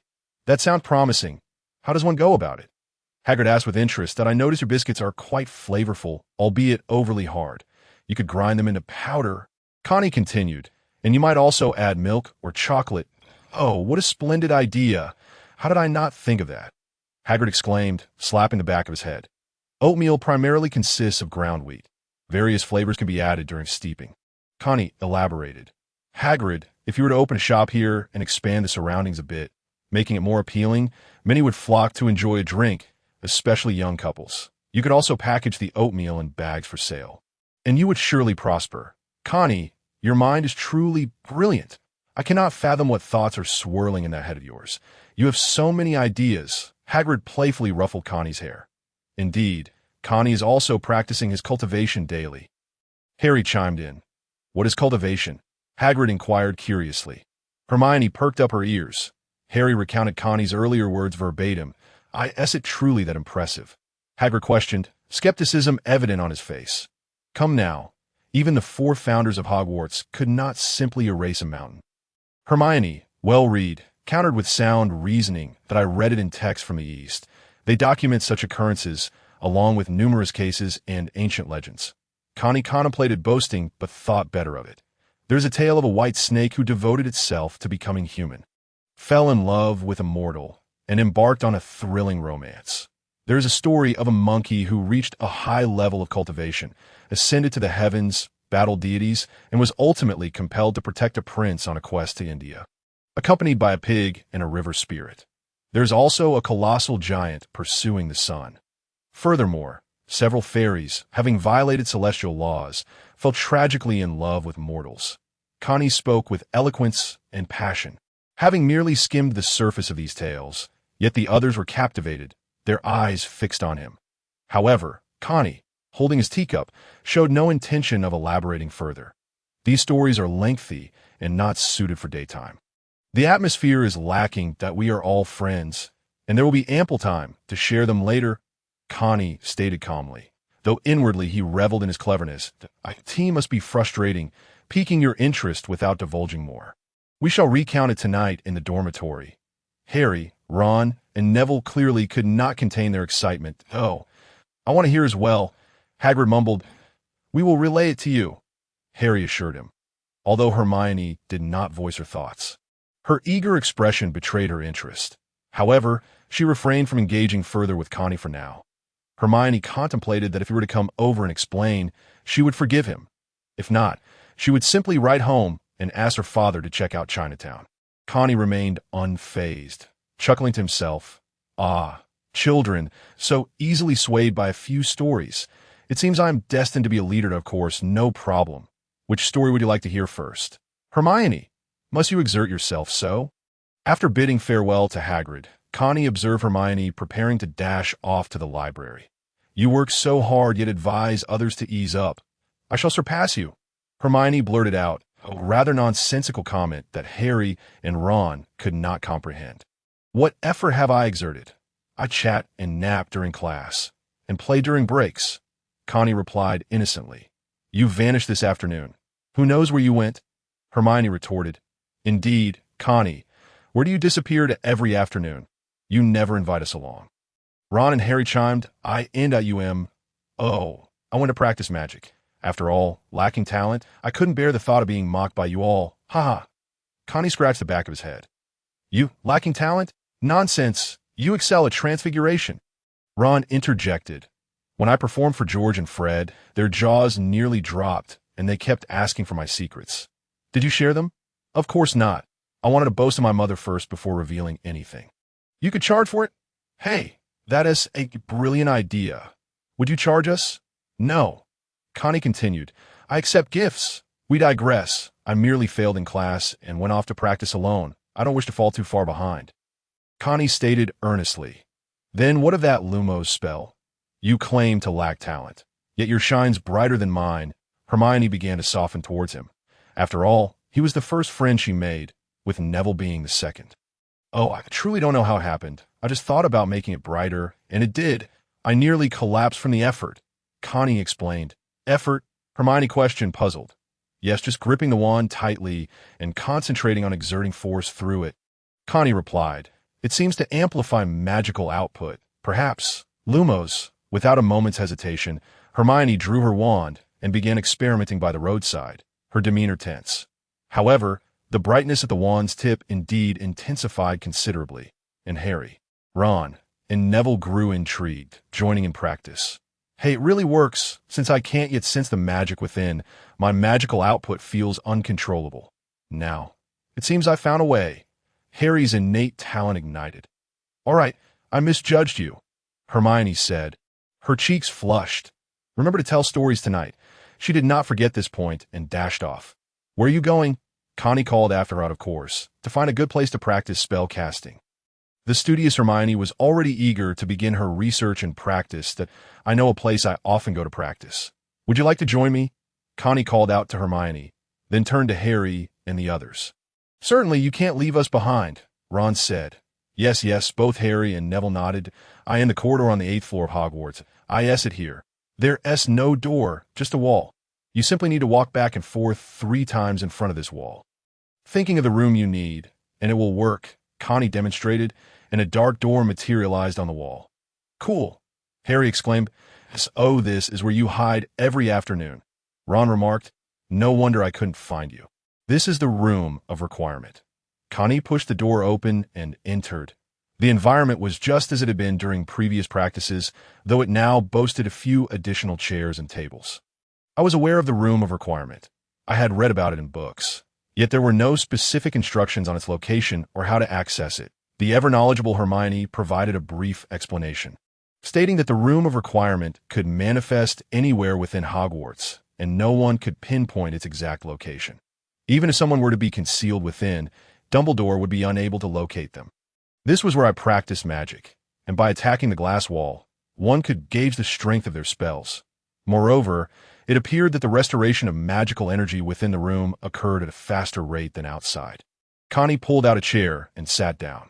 Harry and the others were already eager to commence practicing their spells, utilizing every incantation they knew. The glass wall was momentarily transformed by Connie's imaginative quantification, displaying the intensity of the spell's attack in numerical form above it. With a limited repertoire of spells as of yet, the 3 eager novices soon settled into their chairs, obediently sitting to the side. "It's not suitable for you yet. You haven't learned any offensive spells," Connie remarked. Hermione quickly surrendered as well. "Then why do you come here every afternoon? Is your transfiguration as explosive as Seamus's?" Seamus had indeed caused an explosion earlier that day while attempting to transfigure a pea into a glass orb, though fortunately, it was merely a pea and not a cherry that I haven't been practicing transfiguration. I've been working on my self-created spells. Connie's nose began to elongate, and a grin spread across his face. "Come on, ask me. You should ask me." The 4 of them stared blankly at Connie, observing his contorted expression, and could only muster a single, "Oh." "Forget it," Connie sighed, adjusting his expression. However, the other 4 continued to gaze at him. "Ahem, I still have a lot of homework to do that I want to practice today. I'm going home to finish my assignments." Connie coughed, lightly. Right? "Professor Snape assigned a mountain of homework today. I must take my leave now. See you tonight," Hermione said, reminded by Connie as she slapped her forehead. "You guys, let's go. I'll be waiting for you to copy your homework," Connie said cheerfully. "I want to be showing it to you." Hermione heard Connie's voice just as she stepped out the door. "But I still need to organize the story to tell you," Connie said, his face filled with regret, realizing that this story would be delayed for a few days. "You can't do that." "A promise is a promise," Hermione exclaimed, her eyes wide and her face flushed. "So, I must complete my homework first before I can share the story with you," Connie lamented. "Hermione!" Harry and the others joined in, eager for the dual benefit of completing their homework perfectly while also enjoying the story. Who would want such a delightful opportunity? "All right, just this once," Hermione, torn but resolute, finally decided. That evening, in the Gryffindor common room, Connie contentedly munched on cereal while copying the transfiguration and potions assignments. Hagrid had acted swiftly, preparing a bucket of raw cake powder by dinner time and distributing several packages to them during the meal. With 4 of them sharing one assignment, Neville initially intended to write it himself, but ultimately succumbed to the overwhelming pressure of homework. After completing it, Connie picked a lengthy tale to recount. Journey to the West is quite long, and sharing a tragic love story wouldn't be of much use now. Once upon a time, on a high mountain, a stone suddenly exploded, and 1,000 words are omitted here. "All right, I must go cultivate my immortality now," Connie declared, glancing at the darkening sky. "You haven't told us whether Sun Wukong defeated Buddha yet." Finish this part first. For several consecutive evenings, stories were shared, and Connie, having forgotten much of Journey to the West, finally concluded it in a haphazard manner before the second week's flying lesson. Fortunately, the workload had increased by the second week, and Hermione no longer permitted them to copy, likely having been discovered by Professor McGonagall. The discussion surrounding the flying lessons intensified, with Malfoy and his cronies boasting incessantly about their flying experiences at home, leaving others envious. Connie expressed his fear of heights, stating that he would only feel comfortable flying if he were in control. His levitation charm was still rudimentary. Meanwhile, Harry was anxious, worrying about embarrassing himself in front of Malfoy after hearing his bragging. The flying lesson was to be shared with Slytherin, adding to the pressure as their rivals had been exposed to flying from a young age. Hermione, too, felt the weight of expectation, if it came down to intellect. She wouldn't fret, but in this case, there was nothing to be done aside from incessantly discussing the book Quidditch through the ages. Slytherin was eagerly anticipating their blunders. On Thursday at lunchtime, a wave of mail arrived, including the Daily Prophet that Ron had ordered. "Ron, may I borrow it?" Harry asked, sitting next to him. "Of course. Thanks. Hey, look at this." Gringotts was robbed, the vault 713, but the contents were already removed on the morning of the theft. Harry exclaimed, astonished. "I know that vault. It's the one Hagrid used to retrieve items for Dumbledore. Ditto. So it's definitely safe now." Connie remarked nonchalantly, "You should be more concerned about the flying lesson this afternoon." "I'm going to embarrass myself in front of Malfoy." Harry covered his face in despair. "Hey, look! Neville received a memory ball." Seamus shouted, "I read about it. If the smoke inside turns red, it means you've forgotten something." Hermione chimed in, eager to impart knowledge. Neville's memory ball emitted a plume of red smoke, but he protested, "I don't remember forgetting anything." Just then, a blonde figure passed by the Gryffindor table and snatched the memory ball from Neville's hand. It was Draco Malfoy. Harry and Ron leaped up, their eyes glinting with excitement, eager to confront Malfoy. This was a once-in-a-lifetime opportunity. Their fists were itching for action. Seeing their reaction, Malfoy took a step back, bewildered by their fervor. Seizing the moment, Harry and Ron each grabbed Malfoy by the collar. Thankfully, Professor McGonagall had a knack for swiftly sensing trouble and appeared beside them in an instant. "What is going on?" Malfoy took Neville's memory ball. "And they were just trying to bond," Connie said without missing a beat. "Look, Harry and Ron are just helping Malfoy straighten his clothes." "Indeed, Professor," they said, releasing their grip on Malfoy while playfully patting him down as if genuinely adjusting his attire. "Mr. Malfoy, I doubt your family is in need of a memory ball." Professor McGonagall stated that you'll regret this. Malfoy scowled, flinging the memory ball back onto the table and swiftly departing, Crabbe and Goyle trailing behind. At 3:30, the Gryffindor students gathered on the lawn outside the school gates, with Hagrid's hut and the Forbidden Forest just across the way. The Slytherins had arrived well ahead of time, with over 20 brooms laid out on the ground. Connie was skeptical about whether these brooms could actually fly safely before falling apart. The flying instructor, Madame Hooch, arrived, her short gray hair and yellow eyes commanding attention. "All right, what are you all waiting for?" Madame Hooch called sternly. "Everyone, stand to the left of your brooms. Quickly, we're running out of time." Connie scrutinized the broom beside him, noting its dilapidated state. How many generations had used it? What had it originally looked like? "Extend your right hand and place it above the broomstick," Madame Hooch instructed, then declared up. "Up!" Everyone shouted in unison. "Up, up, up!" Connie exclaimed passionately after several attempts. The broom merely rolled a bit as Harry and Malfoy were the first to grab theirs. Malfoy shot a taunting glance at Harry. Connie observed as the others gradually obtained their brooms and suddenly devised a bold maneuver. Extending his right leg, he stepped onto the broom, pulling back while keeping his toes pointed low. Then popped it upward. The broomstick nestled under his foot, and with a swift flick of his leg, it was in his hands. Perfect. Cool. Though the motion was rapid, it still had a flair that Seamus caught sight of. "Just a minor skill," Connie remarked. Ouch. It was Ron who was struck in the face by a broomstick. Laughter erupted among the onlookers, with Malfoy's voice ringing the loudest. "Don't laugh, Harry." Ron blushed, utterly humiliated.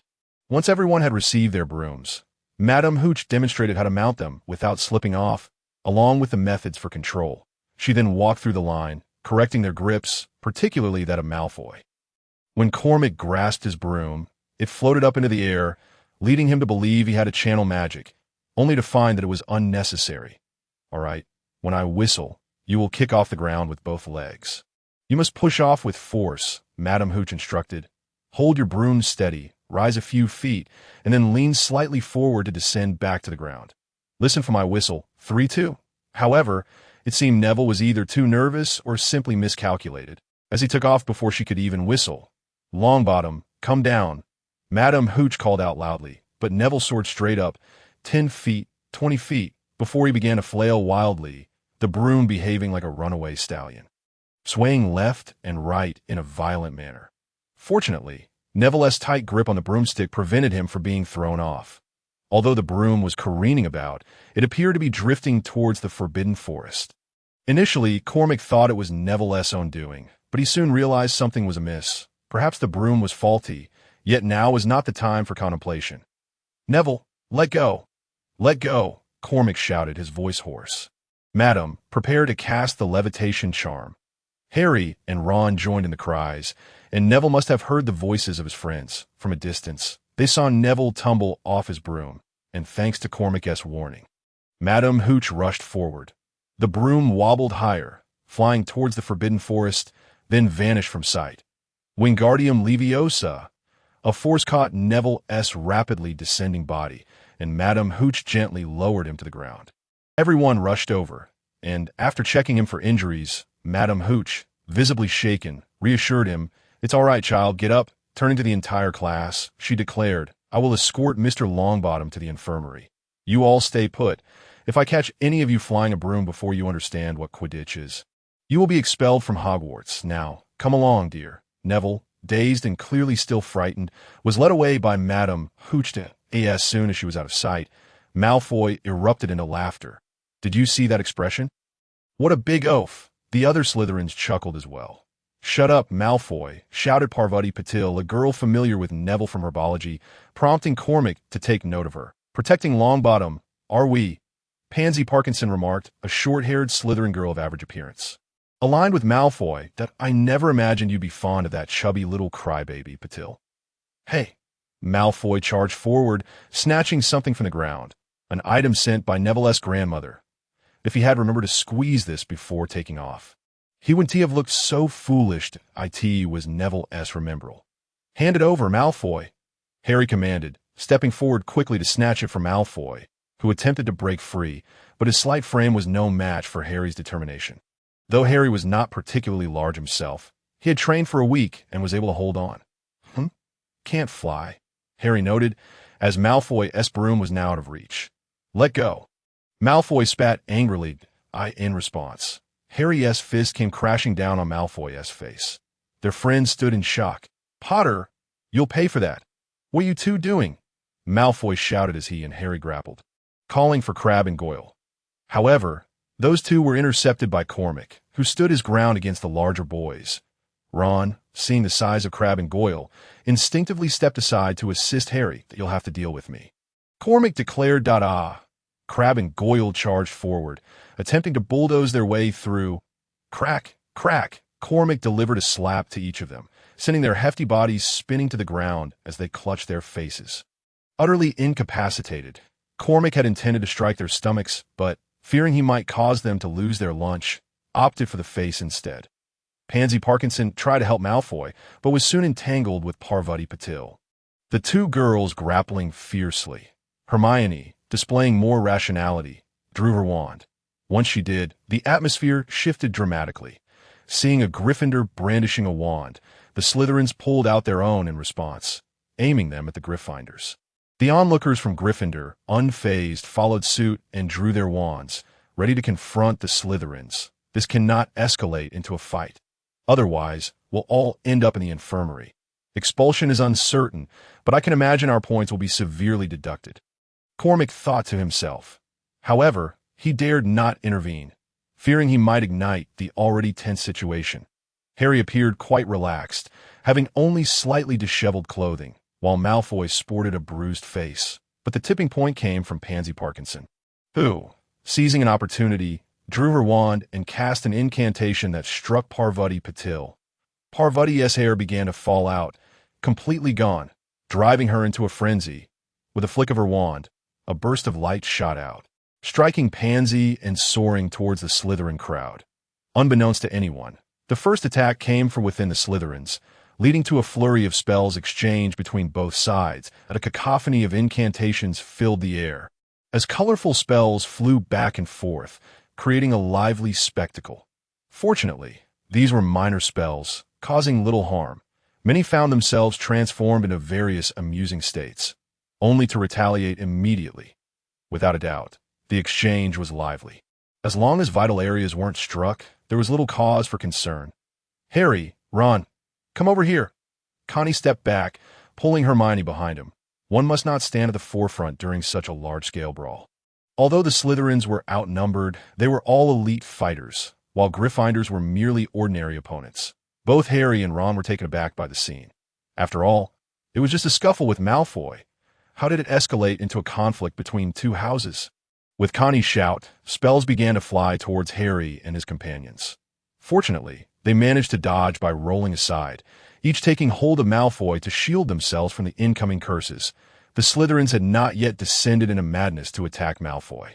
Unless he intended to return home, as they used Malfoy as a shield, they began casting spells in retaliation. Hermione, sheltered behind Connie, launched her own spells, and the intensity of her incantations revealed that she, too, was a formidable opponent. After exchanging a flurry of spells, it became evident that more than half of them were wildly inaccurate, either soaring into the sky or striking the ground, while the remainder found their marks on their targets. As both sides grew angrier, their attacks became more fervent. The Gryffindors' hexes were evidently fewer and mostly drawn from their textbooks, whereas the Slytherins wielded spells from their families' private grimoires. Who knew what kind of magic they possessed? The tide of battle was turning overwhelmingly in favor of Slytherin. Connie, observing the situation, realized that if he did not intervene, the consequences could be irreparable. Clear water, like a spring. Connie had no choice but to step in. Initially intending to remain inconspicuous, the torrent of water surged forth, forming a barrier that shielded the Gryffindor students from the onslaught of spells. Though the consumption of magic was minimal, the water wall was soon compromised. Clear water like a spring. Connie continued to cast. The Slytherins, fixated on the wall, hurled spells at it with all their might. Their aim faltered, as moving targets proved elusive, but with a stationary wall before them. They unleashed their fury. A dozen spells struck, and the wall shattered under the assault. It was simply too small to withstand the barrage. Clear water like a spring. Connie summoned more of his dwindling magic, raising the wall to 3 meters high. With a flick of his wand, he directed the water towards the Slytherin elite, the force akin to a tidal wave crashing forward. The Slytherins were caught off guard, toppling to the ground, many swallowing mouthfuls of water as they were struck by the sudden force. With their momentum broken, the Slytherins found themselves without the will to continue fighting. Thankfully, the impact was not overwhelming. Otherwise, the outcome could have been disastrous.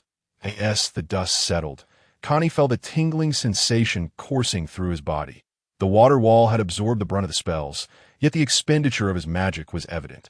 Gryffindors seized the opportunity, counterattacking fiercely, and the battle reached a stalemate.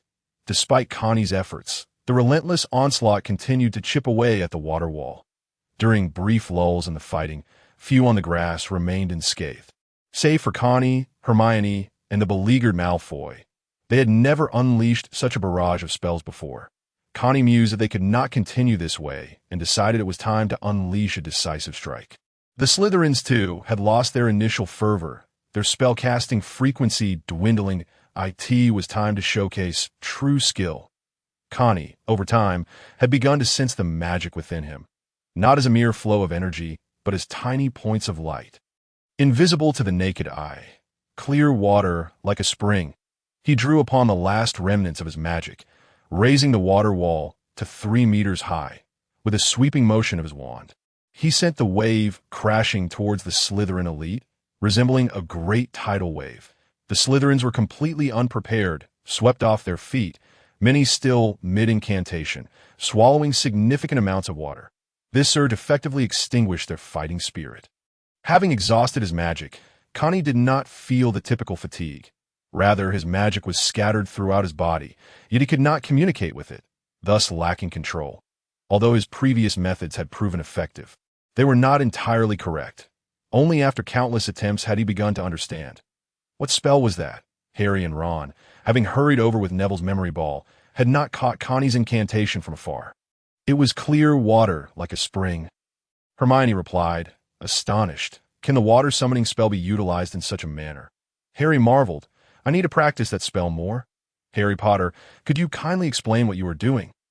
A voice boomed, tinged with anger. To their surprise, it was not Professor McGonagall who arrived first, but Slytherin's headmaster, Snape. Silence enveloped the scene. Snape's expression was dark enough to draw ink from his face. The lawn was drenched, and nearly everyone bore peculiar injuries, multiple curses having struck together. Malfoy was bruised and swollen, while Crabbe and Goyle bore visible handprints on their faces that were more pronounced than their magical wounds. No Slytherin emerged unscathed, and Gryffindors were hardly better off. However, Harry, Ron, Connie, and Hermione remained untouched, which was the primary cause of Snape's fury. Nurses from the infirmary soon appeared on the lawn, tending to the injured and escorting them to the hospital wing. Professor McGonagall, having received word of the brawl between Gryffindor and Slytherin, rushed to the infirmary, where over 20 students had been admitted, missing their classes. Outside the infirmary, a few lightly injured students, including Harry and his 3 companions, along with the initially overpowered Malfoy, gathered. "Have you all lost your voices?" Snape's voice was chilling that, "Oh my goodness. What has happened, Severus?" Professor McGonagall arrived at the infirmary, clearly agitated. "It is evident that Gryffindor students have beaten their Slytherin counterparts." Snape replied grimly. "Can someone tell me what exactly transpired?" McGonagall demanded, her voice taut with frustration. Having taught for so many years, she had never encountered such a significant brawl. Malfoy started by taking Neville's memory ball. Harry went to retrieve it, and then it escalated from there. Hermione succinctly recounted the events. 300 points deducted. McGonagall declared, "Both Gryffindor and Slytherin shall lose 300 points. I have never witnessed such a large-scale fight among students at Hogwarts. Each of you must submit a 10,000-word reflection on this incident." Her gaze was fiery, as if she could scorch them with her eyes, before turning to Snape. "Severus, do you have anything to add?" Despite the deductions, Snape remained silent, seething not at their provocation, but at their audacity to retaliate. "Additional training tonight. If you do not meet the standards, do not show your faces again," Snape coldly instructed Malfoy. "Oh dear, so they train secretly in the common room. No wonder they're all elite fighters," Connie thought. "All right, let them return to rest," McGonagall said. Snape cast a glance at the 4 Gryffindors standing unscathed, then stormed off, with Malfoy trailing behind. "All right, you all should go rest well," McGonagall instructed before leaving the infirmary, heading straight for the headmaster's office. "That was terrifying. I thought we were done for." Ron exclaimed, patting his chest, "that you'll be fine. Just eat some chocolate and head back to your dormitory," came the voice of Madame Pomfrey. Moments later, Neville emerged, holding a piece of chocolate. "Neville, how are you?" Connie inquired. "I'm fine," Neville replied, though he was curious about the situation. "After you left, we got into a fight with Slytherin." "Here, take your memory ball," Harry said, handing it to Neville and explaining the events. "Thank you," Neville said, nearly in tears, realizing it was all because of him. Upon returning to the common room, no one was interested in discussing anything else, given the recent turmoil. "Hey, well done, my dear brother. You've all gained notoriety," Ron's twin brothers exclaimed gleefully. "Now the whole school knows." "You've sent the Slytherins to the infirmary," George added. "How did it spread so quickly?" "We just left the infirmary," Ron was astonished. "Well, you can thank your brothers for that. We used some quick escape suites to sneak into the infirmary. And to our surprise, a flood of patients came in. Once we inquired, we discovered the chaos that had unfolded. This was crazier than any prank we've ever pulled." Fred boasted at the first opportunity. "We shared this delightful news with everyone in the school." "There is no need for thanks." Fred and George succinctly wrapped up the matter, each delivering their line. "This evening, there will be a gathering in the common room. Do remember to attend." After delivering their message, they ascended the stairs at that moment. Hermione found herself devoid of the desire to visit the library. The thrill of confrontation was exhilarating, but soon gave way to concern for the well-being of those in the infirmary. "I shall skip dinner. If any of you are going, do bring me something back," said Connie, as he retreated to the dormitory, leaving the others in a state of bewilderment that I won't be going either. "If any of you do, please bring me something as well." Hermione reacted, realizing that with the situation in the infirmary still uncertain, she had no appetite for a meal. "Are you all eating?" Ron inquired. "I cannot eat. I have no appetite." After returning to the dormitory and freshening up, Connie sat cross-legged on his bed, not in a quest for immortality, but in meditation, following the recent surge of magic. He felt utterly depleted. With eyes closed, he seemed to perceive the world around him as if they were open, employing a form of mental acuity to sense his surroundings. His earlier control over his mental faculties had been inspired by films such as Prototype and X-Men: The Last Stand. As they required concentrated focus, the protagonist of Prototype utilized gloves to manifest his mental power, while X-Men's Phoenix was endowed with innate, formidable mental strength. Due to his transdimensional journey, Connie found his own mental prowess unexpectedly robust. Just the other night, he had finally sensed the magic coursing within him. However, he had yet to detect anything in his surroundings, and today he resolved to try again. He could see everything in the dormitory. But it was still insufficient. Adjusting his breath, the energy within him continued to circulate steadily without significant increase. That he sensed movement nearby. It was his roommates. Connie's perspective now resembled thermal imaging, but instead of heat. It was magic, a manifestation of magical energy in human form. This magic was captivating, yet the magic concealed in the air proved elusive. His roommates, accustomed to seeing Connie in meditation, did not disturb him. Time passed, and eventually he glimpsed a faint point of light in the void. A tenuous, indistinct presence.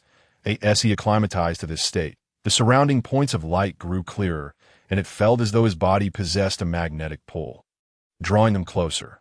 Once these points neared him, they would merge into his being, becoming controllable magic. However, upon reaching saturation, no further light would enter, as if they were being repelled. It was akin to a fully charged phone.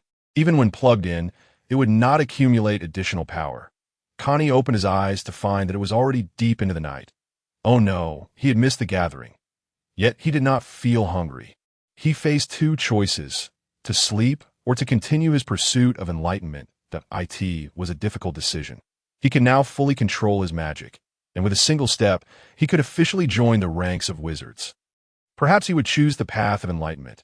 Each day, we unconsciously make choices, and it is not merely a matter of diligence, but of differing decisions. Perhaps this is why those of great stature achieve success. For the next fortnight, first-year students from Gryffindor and Slytherin were suspended from classes, and the cause was clear to all. Although a few who had sustained minor injuries returned, the majority remained bedridden in the infirmary. When venturing outside, the other three houses exhibited varied reactions.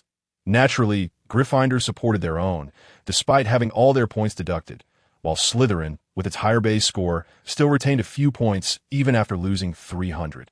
For Gryffindor, points held little significance, as the House Cup had long been dominated by Slytherin. However, this time, it might not be theirs for the taking. Hufflepuff and Ravenclaw greeted Harry and his friends with enigmatic smiles. As the tension between Hufflepuff and Ravenclaw intensified, the Slytherin snake was held at bay by Gryffindor's lion. These two houses, previously detached from the competition for the House Cup, now engaged in a rivalry, often raising their hands to answer questions in class. The competition became fierce, and Hufflepuff proved to be far from the ordinary house outsiders claimed it to be EAS for the students of Slytherin. They observed the first-year Gryffindors with little change in demeanor, remaining aloof. Perhaps, in the eyes of these aristocrats, the first years were all failures. Although they harbored grievances against Harry and his friends, they refrained from causing trouble. This humiliation would need to be absolved by the first-year Slytherins themselves. However, tension still arose between the upperclassmen of Gryffindor and Slytherin, yet the precedent set by the first years deterred any outrageous behavior. The only silver lining was the incident on September 13th, the day of the brawl, during which no one sustained particularly severe injuries. The infirmary could manage all cases, and there were no irrevocable losses. This brought relief to all professors and staff, as the school could ill afford scandal. Children had only just been sent to school, and already trouble was brewing. Such events could easily make the front page of the Daily Prophet. Connie and his friends also breathed a sigh of relief. In the days to come, Connie diligently drained his magic and replenished it, consistently feeling an increase in his magical capacity. The dormitory door swung open with a clatter. "Connie, you must go and persuade Harry and the others. They plan to duel Malfoy at midnight." Hermione burst in, clearly agitated that even with their scores reset, they remained restless. "Hey, Hermione, that's rather rude. What if I weren't dressed? Connie retorted, glaring at her. How did you get into the boys' dormitory? I apologize. I should have knocked.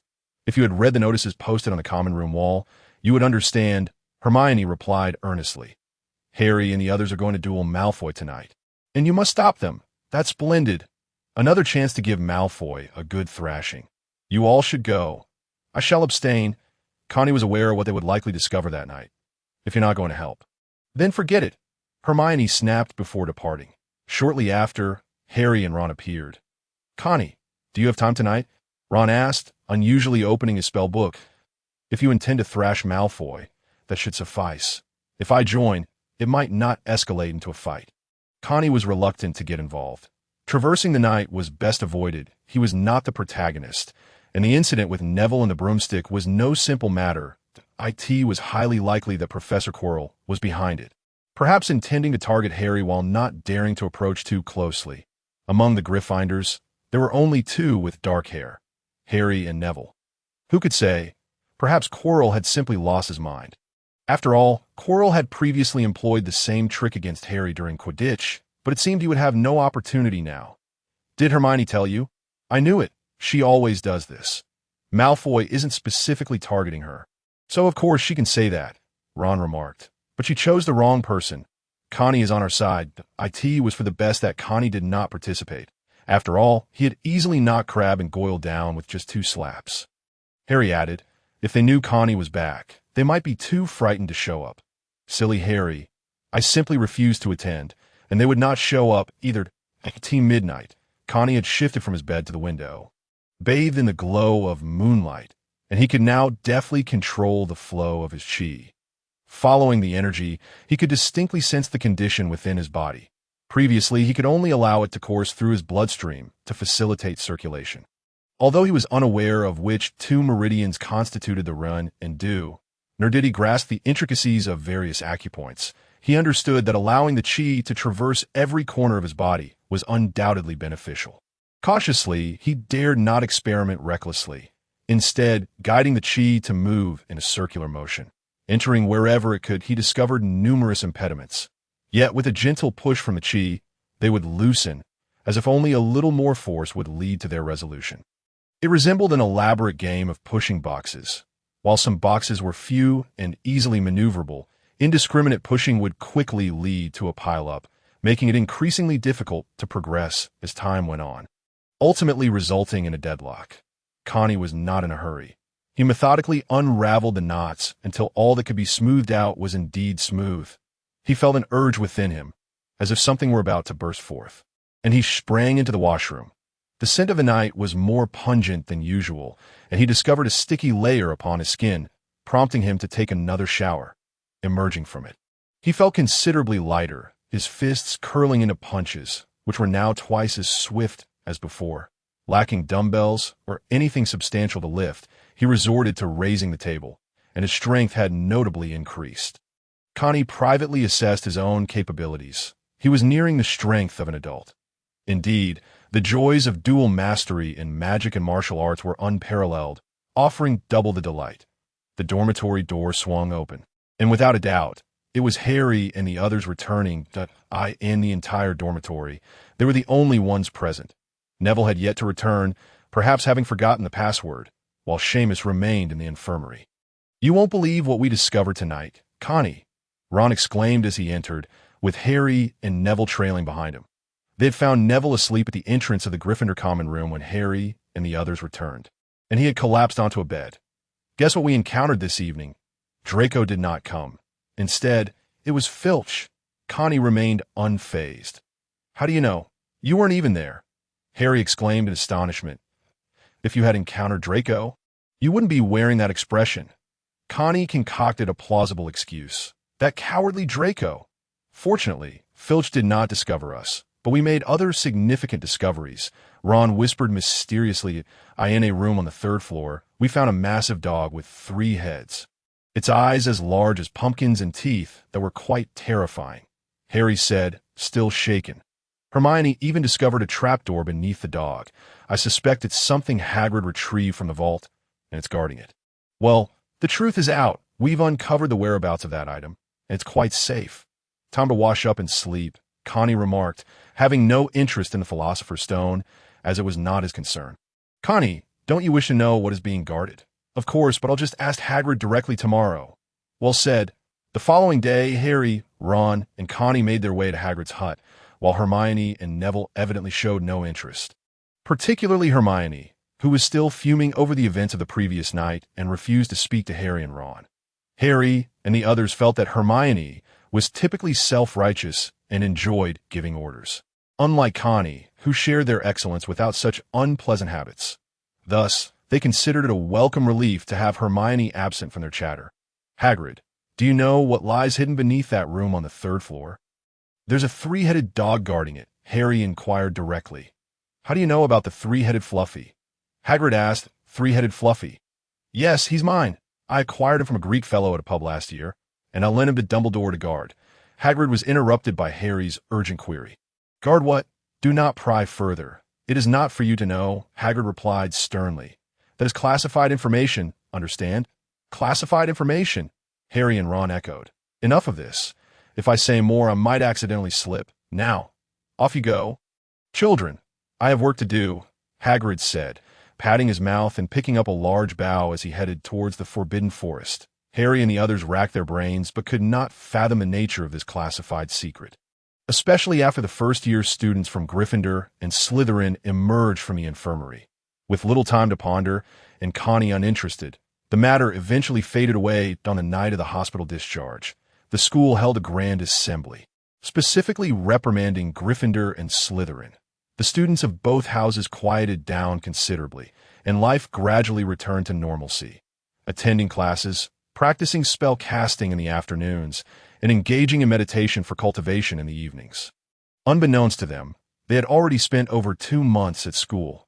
The only noticeable change was a gradual increase in magical and chi powers. The previous lethargy had dissipated, likely due to daily meditation. And dreams had become a rarity that on Halloween, the entire school was filled with the aroma of roasted pumpkins. Connie had only a fondness for pumpkin sauce and dried pumpkin slices, which his family used to make every year for casual snacking. But such delicacies were absent in London. Connie found it puzzling why this school was stocked with pumpkin juice. Was there something toxic in cow's milk, or were the fruits in London simply unripe? Wednesday mornings featured charms class, where Professor Flitwick levitated books from the table while explaining the intricacies of the levitation charms movements. Twist, flick, and then a gentle shake. He then distributed feathers to each table, forming pairs, Connie with Neville, Harry with Seamus, and Ron with Hermione, reminiscent of his memories. Remember, the incantation is Wingardium Leviosa. Professor Flitwick instructed, waving his wand and shaking it. Now, let's begin practicing. Connie was quite familiar with the unfolding events here. Having fully mastered the levitation charm, he found casting spells relatively easy, as he had already harnessed the power within his body. It merely required practice to remember the motions and incantations, yet he refrained from overly showcasing his abilities. The classroom resounded with a chorus of varied incantations, and Neville was earnest in his attempts. Wingardium Leviosa, Wingardium Levio. Say. However, his incantations consistently faltered, lacking coherence, and his movements were sometimes inaccurate. Connie noticed Ron shaking his wand with high frequency, leading to a quarrel with Hermione, though they were too far apart for Connie to hear clearly. Nevertheless, he observed Hermione raising her wand, executing a flick, and the feather lifted into the air. Oh, splendid work. Professor Flitwick exclaimed. Everyone, look! Miss Hermione Granger has succeeded. The feathers on Ron and Hermione's table floated upward, nearly brushing the ceiling. Hermione, publicly praised, flushed with embarrassment, while Ron's expression soured, his head tilting away, clearly overshadowed by Hermione's triumph. Gryffindor receives 5 points, Professor Flitwick added, noting Hermione as one of the few first years to earn point for Gryffindor, excelling in all subjects except flying. Harry and Ron were rather average. However, Harry displayed an unusual talent for flying. Yet it seemed he would miss out on this year's Quidditch season, in hindsight, Harry shouldn't have acted so quickly, seizing Draco with such speed. It was also Draco's fault for being so verbose. What did it matter if he flew up first? Truly, it was a case of the villain meeting their demise through excessive talk. Otherwise, subsequent events would not have unfolded, and their house points would not have plummeted. Yes, for Neville. The less said, the better. He excelled only in herbology. Connie, however, exhibited a significant disparity in his abilities, performing well in transfiguration and charms, while remaining average in other subjects. A classic case of practical over theoretical focus. Well, flying lessons did not count as practical. Bang! The entire classroom was taken aback. It was Harry and Seamus's turn. Seamus had inadvertently blown up the feather, and himself in the process. Thankfully, he wasn't in Seamus's group. Half of Harry's face was char-black, and Connie glanced at Neville. Well, this one who cannot even pronounce a spell is undoubtedly safe. Neville is only dangerous during potions class. Wingardium Leviosa! Connie pointed his wand toward the feather on the desk before him, deliberately disregarding any intricate arm movements, opting for a simple and direct approach. With deft control, Connie made the feather soar into the air. Note, it was soaring, not merely drifting. He guided the feather in a few circles around the classroom before finally allowing it to hover above Neville's head. Excellent, truly remarkable, Professor Flitwick exclaimed with excitement, declaring that Mr. Connie Strand was already capable of deftly controlling levitating objects, demonstrating a deeper understanding of the levitation charm. 10 points to Gryffindor. Connie offered a slight smile to the professor. Acquiring points was quite easy, yet his ranking still languished at the bottom. It was inevitable, as Slytherins were extraordinarily adept. Astonishingly, some even managed to score in History of Magic class. History, mind you, consisted of interminable lectures about mundane topics, detailing which witches were executed in which year, what contributions were made by whom, and various achievements. Such subjects were a bore to Connie, who often found himself drifting off during these lessons. Clearly, Gryffindor lacked individuals with such capabilities. Moreover, during potions class, Snape provided special assistance to the students of his own house, ensuring that Gryffindor's scores remained tightly reined in. The energy expenditure for merely a few circles was negligible.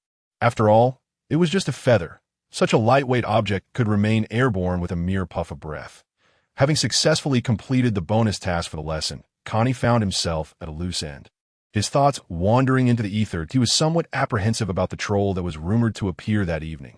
Should he confront it? And what about Hermione? Should he seize her now, or wait to rescue her from the girls' restroom? His feelings towards Hermione were quite lukewarm. Initially, he found her rather cute in her first year, but her temperament was truly hard to bear. Proud and domineering, she always approached matters from perspective of absolute rationality and correctness. Relentlessly pursuing perfection, excelling in every subject, being adorable did little to redeem her. Everyone has their flaws, after all. Ron, too, was riddled with shortcomings. Lazy, uninterested in studying, lacking ambition. His temperament was not what held him back. It was his own self-imposed limitations. Harry, on the other hand, was different. He occasionally fell under Ron's influence, but was generally quite admirable. Harry seldom spoke of his parents or the protective enchantments surrounding his home. His circumstances may have been worse than Ron's. Yet he did not exhibit Ron's shortcomings. Truly, the children of the less fortunate often mature more quickly. They were still just children. Having flaws was entirely normal. In my past, I lacked nothing but money. Now, I am not particularly short on funds, yet I seem to have shed my flaws. I have transcended to a higher state of being. Looking at it this way, Ron and Hermione do seem quite compatible. In the previous 2 years, it appeared that Hermione and Harry might become a couple, but then came Cho Chang, and Harry was left out. Furthermore, it seemed they all had somehow lost their charm. Goodness, do even the righteous become unattractive? Draco Malfoy, on the contrary, had grown more handsome. Indeed, it seems that the villains are often the most dashing. Perhaps I shall embrace the role of villain. Wait, Voldemort is a major antagonist. Yet he has no nose, no eyebrows, and no hair. Terrifying, I do not wish to be a villain. But then again, Draco Malfoy eventually turned over a new leaf, so I could start off as a rogue and later become a hero. Perfect. This would allow me to preserve my looks while donning the cloak of righteousness. What need have I for beauty? All shall fall into my grasp. Ha ha. Ah, but I'm still young, with thoughts a tad avant-garde, and still in the process of maturing. Ultimately, Connie could not arrive at a definitive conclusion. He was certainly inclined to encounter the troll, perhaps to bolster his own score. Currently, Gryffindor ranked first, while he languished at the bottom. If he did not intervene, Dumbledore would not be able to recover points. This was a once-in-a-lifetime opportunity. Moreover, experience might come in handy as for Hermione. He resolved to leave it to fate. He would simply intercept the troll before it reached the girls' restroom. Comforting her was beyond his capabilities. He had no experience in such matters. Farewell. After the charms class, as Connie and Neville exited, they noticed Hermione hurriedly bumping into Harry with her head down before hastily departing. "What is wrong with Hermione?" Neville inquired. "Who knows?" Ron replied, his voice tinged with unease, casting a wary glance at Connie. "Is something the matter?" Connie asked, perplexed. "Connie, you're so remarkable, yet you don't boast about it. And you're so unassuming," Ron remarked, adding, "You often assist us with our homework, unlike some who are arrogant and love to show off." Huh. Was I just praised? Earlier, he had mentioned something that made Hermione cry. It felt as though I had indirectly participated in her distress. Surely, I wouldn't be used as a case to mock Hermione. What a sin! Exceptional individuals attract attention. After all, throughout the afternoon, they did not see Hermione again. She skipped her classes, and Ron appeared increasingly restless. Is it that serious? Just drink some hot water, right? It was merely a few unkind words, Connie mused, though he was aware that he was a man, and thus not entirely attuned to the nuances of female sentiments. After classes ended, Connie bid farewell to Harry, Ron, and Neville, opting not to head to the dining hall, fearing he might miss the opportunity to confront the troll. He made his way directly to the first-floor corridor, withdrawing his wand and extending his magical awareness, alert to every movement around him, ever prepared for a potential encounter with Quirrell, who might just have released the troll. His position was still a fair distance from the staircase leading to the dungeon classroom, requiring him to navigate several turns, and the girls' restroom was also quite a trek away, an ideal vantage point if the troll were to head there. He certainly did not wish to wait at the foot of the stairs, as it would be quite amusing when the professors arrived, risking being outdone in the hunt for the troll. Professor Quirrell would not have been the first to alert the other professors about the troll. He surely delayed before informing them, ensuring the troll was no longer in the dungeon classroom, subsequently luring the professors there instead. The troll could not be dealt with immediately, thus maximizing the ensuing chaos. What a genius I am! Connie pieced together the sequence of events, chuckling to himself, being an experienced individual. This was hardly a puzzle. After crouching in wait for some time, he estimated the dining hall should have commenced its meal. Indeed, the air soon became permeated with a foul stench, reminiscent of socks that had not been washed for weeks, combined with the odor of sweat and an overwhelming breath that could only be described as repulsive. Even Connie felt a wave of nausea as he struggled to acclimate to the odor. The troll must be nearby, closing in on him. He was indeed experiencing the phenomenon of smelling before seeing. Connie fixed his gaze on the corner ahead, where a large shadow emerged. It was a hulking creature wielding a massive club. The troll stood 12 feet tall, its skin a dark green hue, caked with dirt and grime, particularly on its legs and back, which bore protrusions resembling granite. Such magical resistance. Could it be wearing a cloak and armor? Its head was somewhat recognizable, yet its mouth was filled with yellow and black teeth, its lips hardly concealing the grotesque sight. It was wrapped in tattered animal hides, and its legs were as thick as tree stumps. The club it brandished was 4 to 5 feet long, adorned with numerous sharp protrusions, resembling a wolf's tooth club, though not overly exaggerated.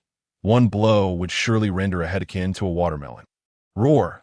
The troll spotted Connie, its mouth agape as it lumbered towards him at a leisurely pace. Conjure water into arrows. With a subtle lift of his wand, for water, arrows materialized before Connie, a spell he had mastered to perfection. These 4 arrows represented the maximum number he could deftly control simultaneously.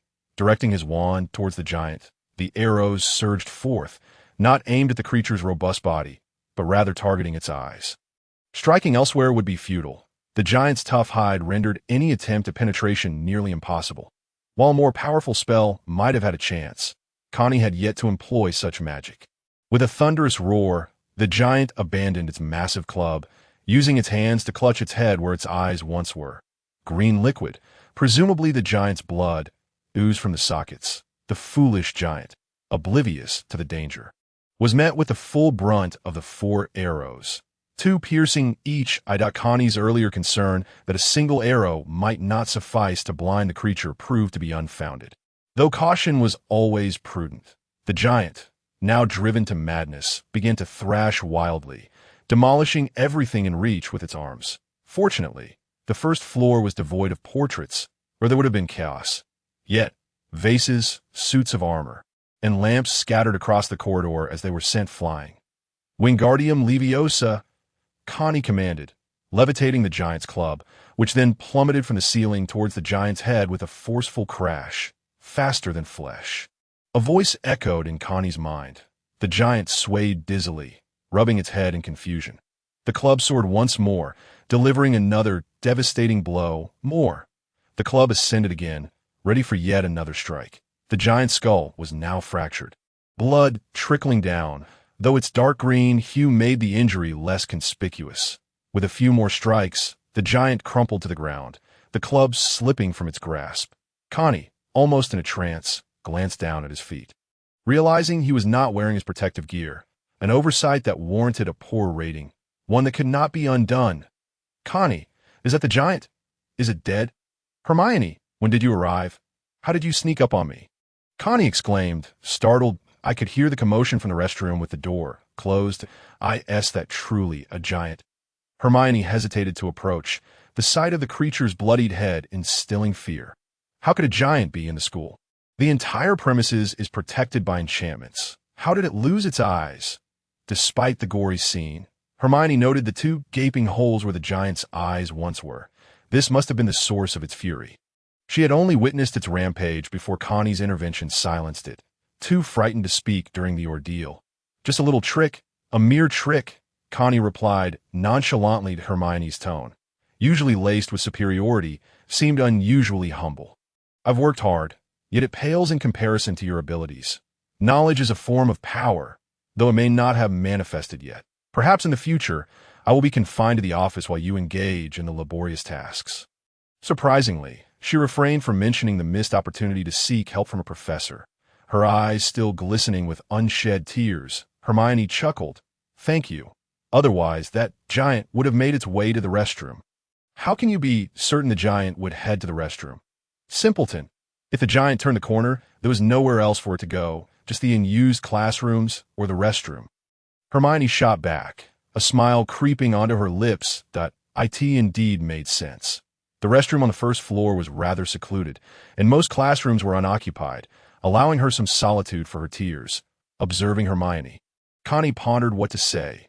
I merely came to slay the beast and happened to rescue you in the process. Nothing at all. We are friends, after all, since before the Sorting Hat, Connie replied matter-of-factly. Hermione, Connie, you're here too. Harry and Ron arrived, albeit a bit late. What brings you here? Connie sought to continue the conversation, sensing the tension between them was still unresolved.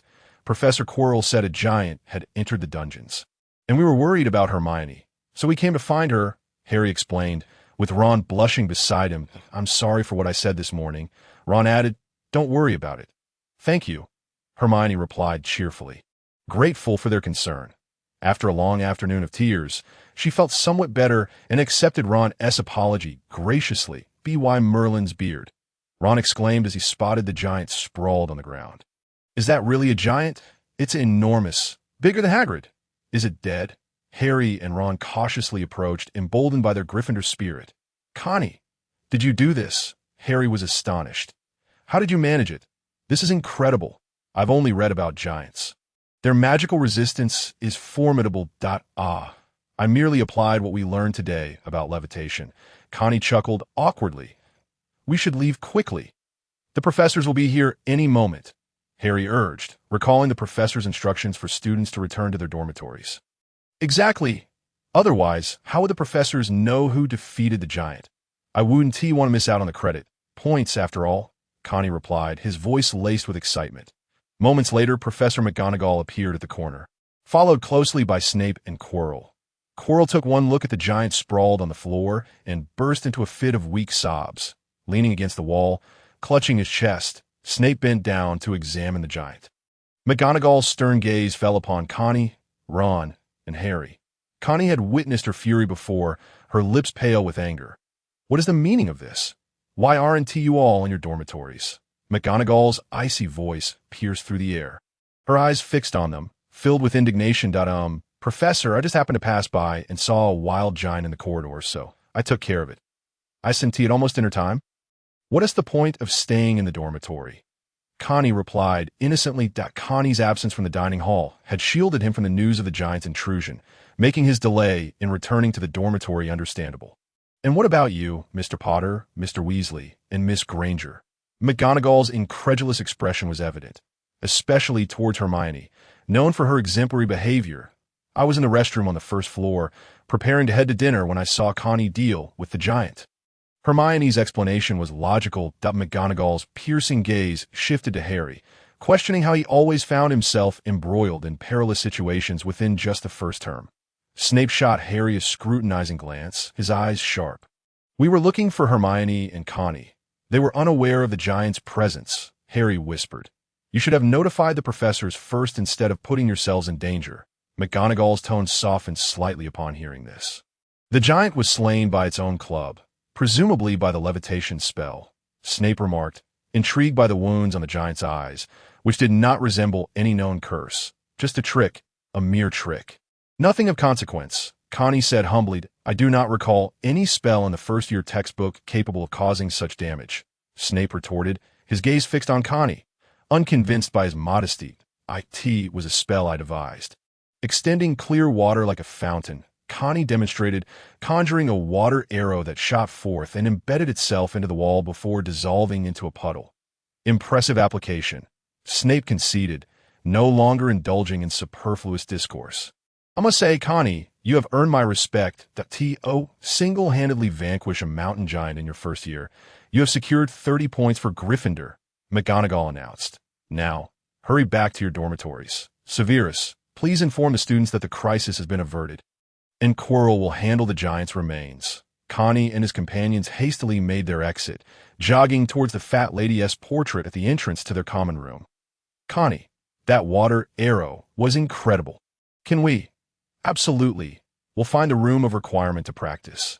As the four exchanged glances, laughter erupted among them. This incident had undeniably strengthened their bond. Password, Pig Snout. The Gryffindor common room was already brimming with people.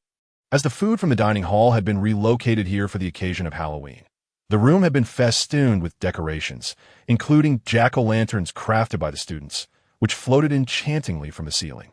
Every table was laden with an abundance of food and plates, candles flickering alongside silver goblets. Rarely had the common room been so lively, with everyone engaged in animated conversation, the air filled with laughter as they indulged in the delightful fare. Are you all right? You seemed to disappear while walking. I intended to search for you, but Professor McGonagall intercepted me. Neville squeezed through with a plate in hand, and he was the first to spot Carney and the others. Time to eat, Carney exclaimed, playfully pinching Neville's round cheek before grabbing a plate to fill with food. Time to eat, echoed Harry and Ron, who also pinched him, while Hermione smiled silently, following Carney to serve herself. The friendships of their youth were simple and pure, requiring neither excessive words nor complicated reasons.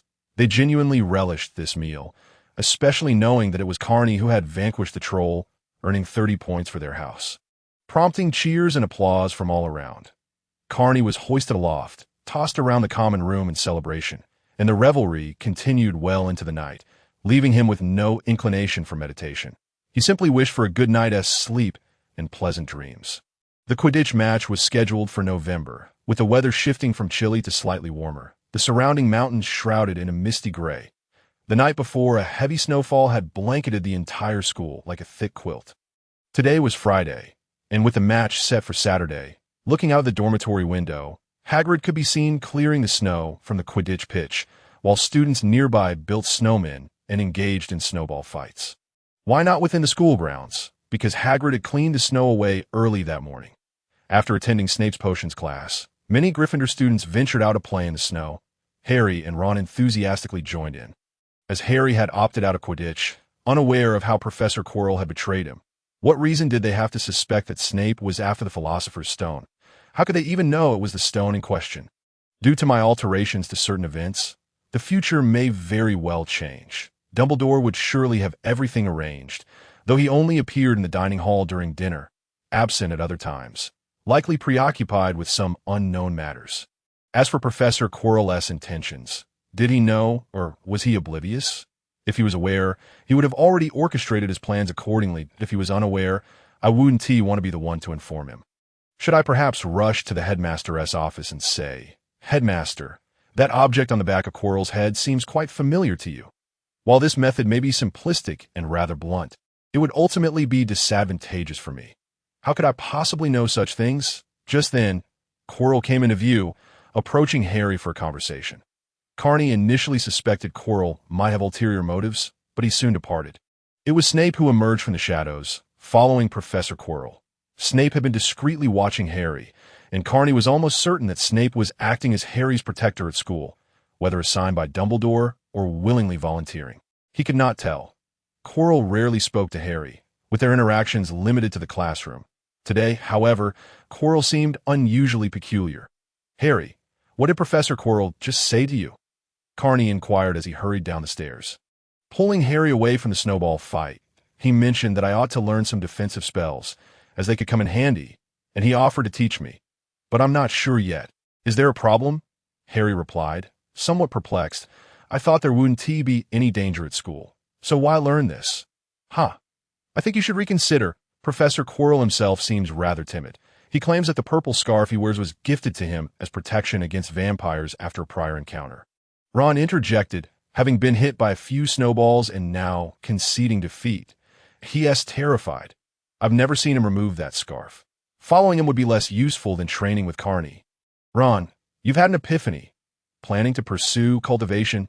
Carney's eyes sparkled. He felt completely lost in his own journey of cultivation. The absence of guidance left him adrift, and having a companion would provide invaluable reference points to resolve many uncertainties.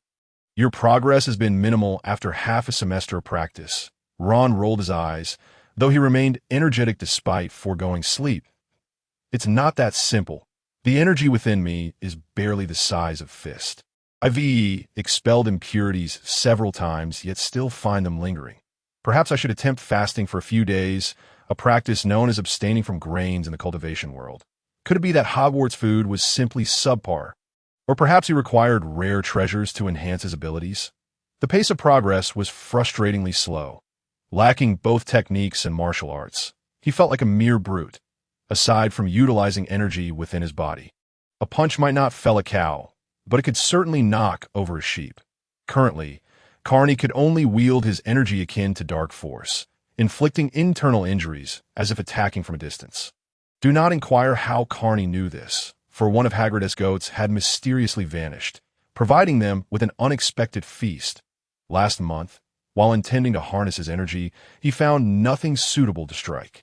However, during tea with Hagrid, he discovered a flock of goats grazing by the Black Lake, which from the tower appeared to be horses. While there were no cows, sheep would suffice. Initially, he thought a child's punch. Even using dark force wouldn't be too severe, considering he was merely 11 years old. How much havoc could he wreak? Could he truly defeat a living embodiment of the character Happy Sheep? He soon realized he was mistaken. Approaching one sheep, let's call it X-Sheep, the creature initially dismissed him, especially since he had activated the Ghost Blade spell. The Ghost Blade, a cloaking charm he had painstakingly researched in the library, rendered him invisible, soundless, and incapable of casting spells without breaking the enchantment. Ghost Blade may sound unappealing. Ghost Knife has a more appealing ring to it. Without further ado, Carney channeled his energy into his right fist and struck. It is often said to exert only 3 parts of your strength and retain 7. He felt as though a third of his energy dissipated within the punch. The X-Sheep merely shivered, and Carney revealed himself from invisibility. Wow, this X-Sheep is remarkably resilient, Carney thought to himself. However, the surrounding sheep leapt up and bolted in fear, leading him to believe they were startled by his sudden appearance. Yet, the X-Sheep collapsed with a thud. Perhaps its fellow sheep sensed its life force waning, as animals possess an acute awareness of life and death, intending to check if the creature was merely unconscious or otherwise. He heard Hagrid's voice approaching, that he swiftly activated the ghost blade to retreat to the castle, only to hear Hagrid reporting to the professors that night. He had specifically warned Harry to refrain from wandering about the grounds, as some creature had been attacking his goats, leaving no visible wounds or traces of magical assault. Subsequently, Hagrid cooked the ex-sheep for dinner. In the following month, Hagrid diligently patrolled the surrounding woods, discovering nothing amiss, leaving the matter unresolved. "Harry, get out of the way!" someone shouted nearby. Carney reacted swiftly, pushing Harry aside with force, allowing their bodies to roll away from the impending danger. In the next moment, a chilling gust struck the snow beneath their feet, freezing it within moments. That a dog-headed, eagle-winged, blue-tailed beast. Someone exclaimed, "Oh, what? A dog-headed, eagle-winged, blue-tailed beast. Is that name even legitimate? Such a wondrous creature exists." Carney mused, pulling out his wand and arching his body, scanning the skies for the source of the attack. Above them soared a magnificent creature, an enormous eagle with a snow-white dog-s head, a gray body, and a blue tail, circling ominously overhead. Its gaze fixed intently on Harry, who stood frozen in fear, staring back into the creature's lifeless eyes. "Quick! Into the school!" The students engaged in snowball fights scattered towards the entrance. For the school was protected by repelling charms, not the muggle kind, but spells designed to deter magical creatures and mountain trolls, complete with a protective barrier. "Harry!" Carney shouted, tried to rouse him, unable to discern anything unusual about the creature's gaze. "Hiss!" Harry snapped back to reality. Clutching his forehead with a lightning scar throbbed, he winced in pain, the external sounds fading as the only thing resonating in his mind was the soulless gaze of the dog-headed, eagle-winged, blue-tailed beast. He collapsed unconscious, the dog-headed, eagle-bodied, blue-tailed beast, having detected a vulnerability in Harry, executed a swift dive directly towards him. Karn, witnessing the creature's descent, had no time to pull Harry away and hastily cast a stunning spell. The beast deftly sidestepped the spell, spun around, and adjusted its trajectory, continuing its assault on Harry. With a gaping maw revealing 2 rows of yellowed teeth, it unleashed a fierce gust of wind. Water barrier. "Arise!" A wall of water surged forth to shield Ron. Quickly, Ron, lead Harry inside. The force of the wind collided with the water barrier, causing it to rapidly solidify, freezing into an ice wall. The dog-headed, eagle-bodied, blue-tailed beast crashed against the ice. It shattered the barrier with ease, prompting Karn to roll away just in time. The wind's impact was formidable, imbued with icy magical properties that rendered the water beyond Karn's control. The creature's claws possessed immense strength, likely weighing around 100 or 200 pounds, with razor-sharp tips that could prove fatal if they struck true. Initially bewildered, Ron's expression shifted from shock to terror as Karn could no longer withstand the pressure. Yanking Harry backward in haste, the beast, noticing Harry's escape, disregarded Karn entirely and, with a powerful flap of its wings, surged towards Harry. Petrificus totalis. Karn rolled and sprang to his feet, casting a petrification spell aimed at the beast. Yet, the creature did not evade. The spell struck true, yet the beast continued its relentless charge, its mouth agape and poised to seize Harry by the neck. Despite Ron's urgent pull to flee, the snow-covered ground hampered their speed, and as the beast closed in, Karn's attempts to cast another spell were thwarted by a sharp crack. Suddenly, the dog-headed, eagle-bodied, blue-tailed beast underwent a transformation, morphing into a rabbit that collided with Harry's back, sending him sprawling into the snow, along with Ron. Quickly, into the school, Professor McGonagall arrived just in the nick of time, using transfiguration to transform the beast into a rabbit, averting disaster. Ron and Harry hastily distanced themselves from the transformed creature, and as McGonagall approached, Harry's headache began to dissipate. She levitated the rabbit, meticulously inspecting it, her expression turning grave as she surveyed the surroundings. "Why are you still standing there? Hurry up, it's not safe outside." Noticing Karn lingering, she sternly urged him to return inside. Karn observed beads of sweat forming on McGonagall's brow and, under her authoritative gaze, complied. Harry and Ron awaited him inside, knowing this was no ordinary attack, as evidenced by Harry's lingering headache. "Harry, how are you?" Karn inquired. What happened to you? I'm fine. My scar just hurt suddenly, Harry replied absently. Harry, are you all right? Hagrid, having spotted the commotion from afar at the Quidditch pitch, rushed over, panting. Let me see. Did you sustain any injuries? I'm okay. Thankfully, Karn held it off until Professor McGonagall arrived. Harry managed a strained smile as Hagrid's touch made him uncomfortable. Humph. The creatures in these mountains are becoming increasingly restless. Hagrid huffed, his beard bristling with indignation. All right, Hagrid, please conduct a thorough search of the area, especially the Forbidden Forest, McGonagall instructed before vanishing with the rabbit in a puff of smoke. Thank you, Karn. Now, you all should head back. I need to ensure the creatures are kept in check. Karn returned to the common room alongside his companions, where Hermione and Neville rushed to them. Are you all right? I heard from those returning that you were attacked by a dog-headed, eagle-bodied, blue-tailed beast. Hermione expressed concern, while also offering a brief lesson on the creature, noting its typical habitat in high mountains, its impressive wingspan of 2 meters, and its ability to command cold winds with few natural enemies. Hermione, perhaps it's best to let Harry rest. Karn suggested, I'm perfectly fine. I won't be joining you for dinner. Just take some food back for me, Harry insisted. Once Harry ascended to his dormitory, those remaining in the common room exchanged bewildered glances.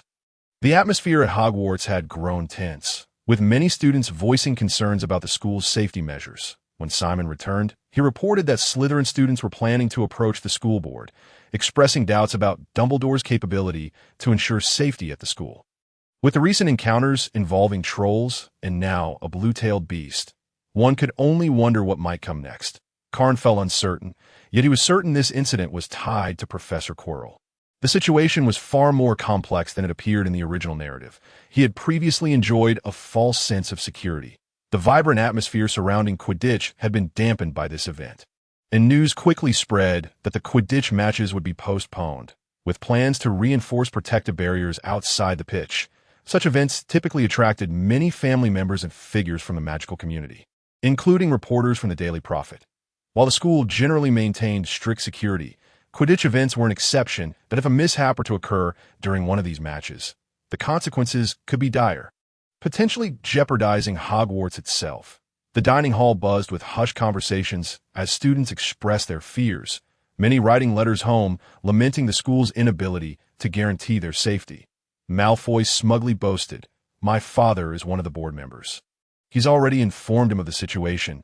Dumbledore is in for a rough time now." And that Harry, what a stroke of luck he had today. He showed no inclination to lower his voice. As Dumbledore and McGonagall were absent from the staff table, and Snape's whereabouts were unknown, Hagrid shot Malfoy an angry glare, having suffered at the hands of the Malfoy family in the past. Professor Quirrell, however, was present, silently partaking in dinner as usual, while Snape would have engaged him in conversation had he been there. Thankfully, Harry was absent.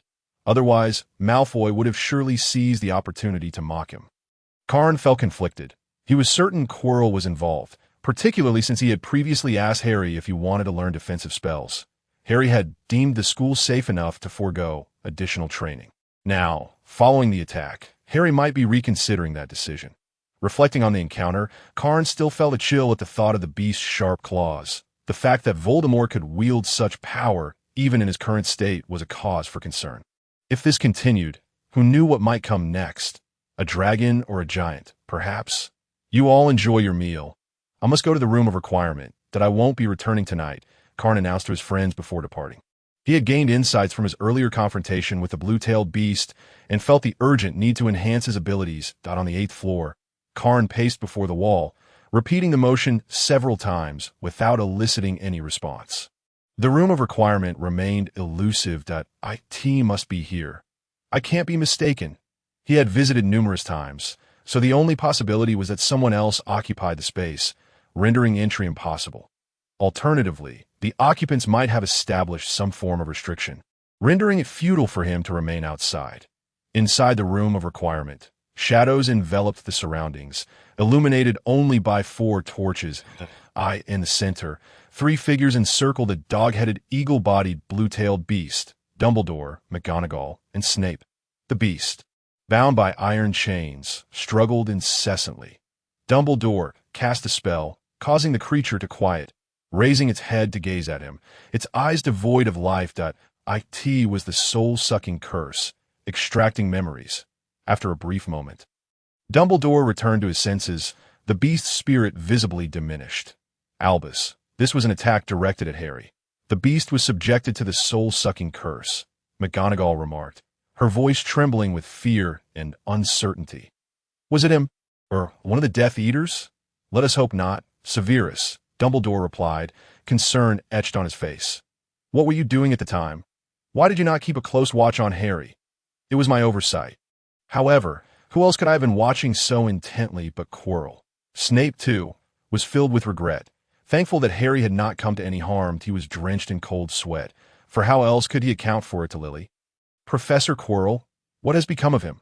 Clearly, Professor McGonagall was unaware of the situation, as she was not a member of the Order of the Phoenix, sensing a hint of dark magic about him. I called upon Severus to keep a watchful eye, especially since Harry had begun his studies this year. Dumbledore spoke gravely, emphasizing that not a single mistake could be afforded. The Dark Lord had not perished and could return at any moment. At this point, Snape fell silent, the mark of that man still visible upon his arm. Then why not? Minerva, worry not. I have my arrangements, Dumbledore interjected, fully aware of what Professor McGonagall was about to express. As for the matter of the owl with the blue-tailed beast, let the Ministry of Magic handle it. They've had little to occupy their time of late. Minerva, leave it to the Ministry. Severus, you shall pay them a visit.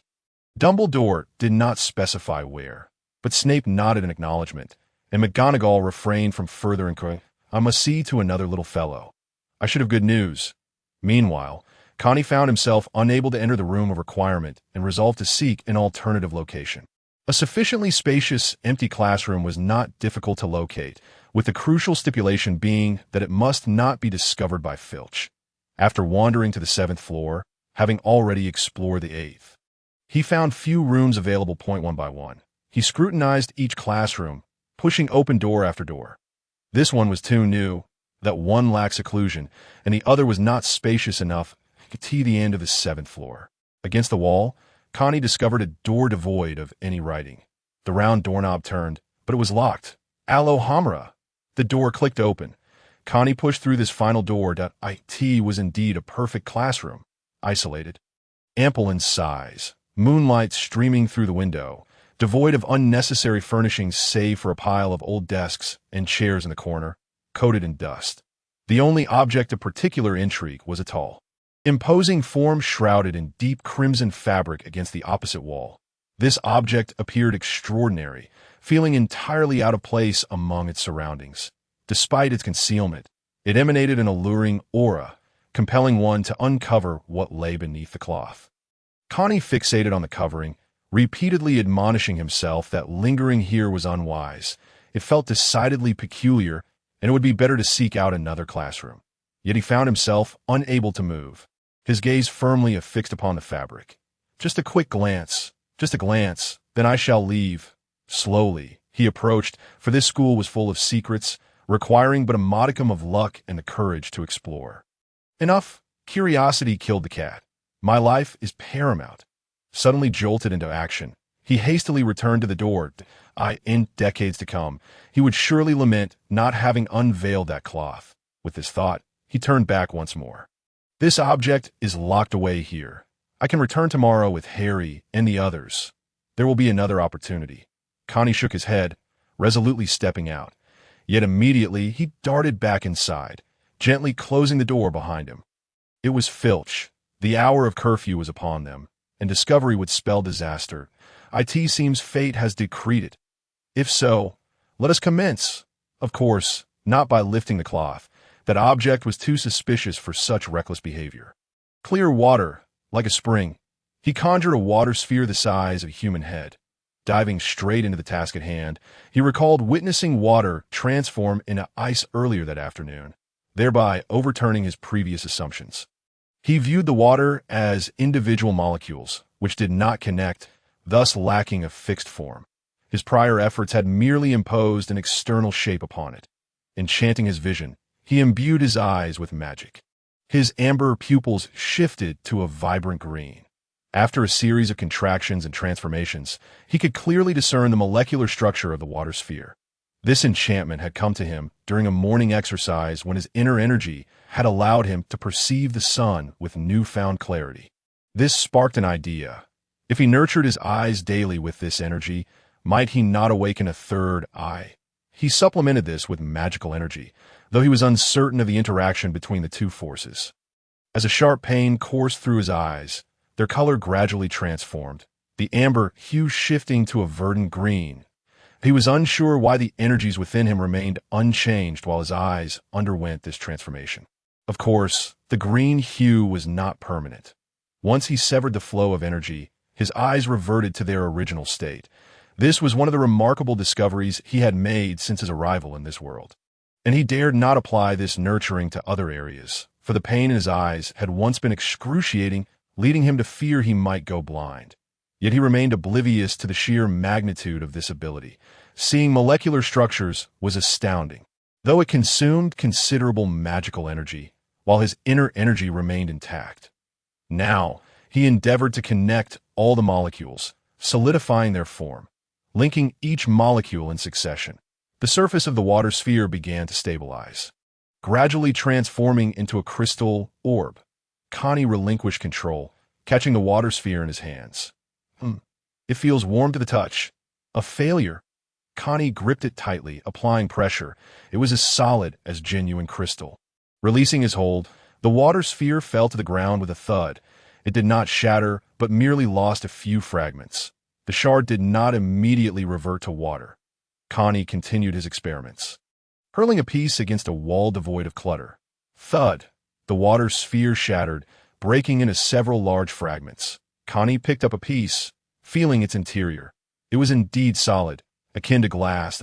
Is this a half success? It boasted a hardness comparable to ice, yet lacked the characteristic chill. I altered its molecular arrangement. Perhaps I directly transformed its essence. Graphite and diamond are composed of the same material, carbon, but their differing arrangements yield varying hardness. In physics, greater density correlates with greater mass. But if I could arrange the molecules in a manner akin to diamond, making the arrangement denser, could it not become even harder? Clear water, like a spring. With this thought, he sprang into action. The structure of diamond is a three-dimensional lattice, a form he still vividly recalled. The water sphere began to shrink, once the size of a head, now transforming into a ping-pong ball. Connie grasped it, weighing it in his hand. Its heft remained unchanged. It felt as though he held something substantial, whereas the previous sphere felt like a mere stick. Now it felt akin to an iron rod. With the sphere in his right hand, he bent his left leg, positioning himself as though preparing to pitch a baseball. His arm swung out, striking the wall forcefully. Thud! The ball dropped near the wall. He picked it up and inspected it thoroughly. It was unscathed, leaving behind a small dent in the wall. Impressive! Connie's nose lifted proudly. He merely needed to familiarize himself with this process and shorten the duration. He believed he could conjure crystal armor in an instant. Almost forgot. He placed the water sphere back on the ground. He needed to test its magical resistance. After a moment of silence, he realized he lacked any offensive pure magical attacks. Knockout, petrification, please, that is control magic. What good would it do against an inanimate water sphere? Perhaps it was better to experiment with creating other items. Bang, bang, bang, bang, bang. A crystal arrow, a massive Dalmatian sword, an Arthurian shield, a spear. A motorcycle helmet, goodness, how splendid. Though all were transparent, resembling glass, a coat of paint might enhance their aesthetic. Hey, a magical crystal arrow. He controlled it, launching the crystal arrow into the air. Dalmatia, gripping the sword's hilt, he forcefully drove it into the floor. Indeed, this is the darkened Arthur, the trendiest characterization of the moment. Donning the helmet and seizing the shield, he felt a chill of excitement as he brandished the sword, a sliver of cold brilliance. Followed by a force as fierce as a dragon, he discarded the shield and sword, opting for the spear, thrusting it into the air. Astonishing, how incredibly cool. Tomorrow, he would showcase this to Harry and Ron. It seemed imperative to acquire some manuals on swordsmanship or spear techniques. His dreams of martial arts were far from over. With this, I could utilize energy, sword energy, or even channel magical energy. His thoughts raced. unable to halt, as if he were chewing on something unceasingly. Clear water, like a spring. He resolved to create another. That Dalmatian sword was too cumbersome for effective wielding. National servilely by, I accept your challenge. Upon grasping the transparent longsword, he began to flaunt his prowess, performing a series of flamboyant flourishes that were, in truth, little more than erratic swings.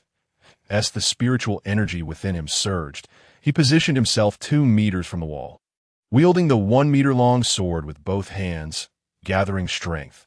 The energy effortlessly infused the crystalline blade, causing its transparent surface to shimmer, revealing a faint white line coursing through its center.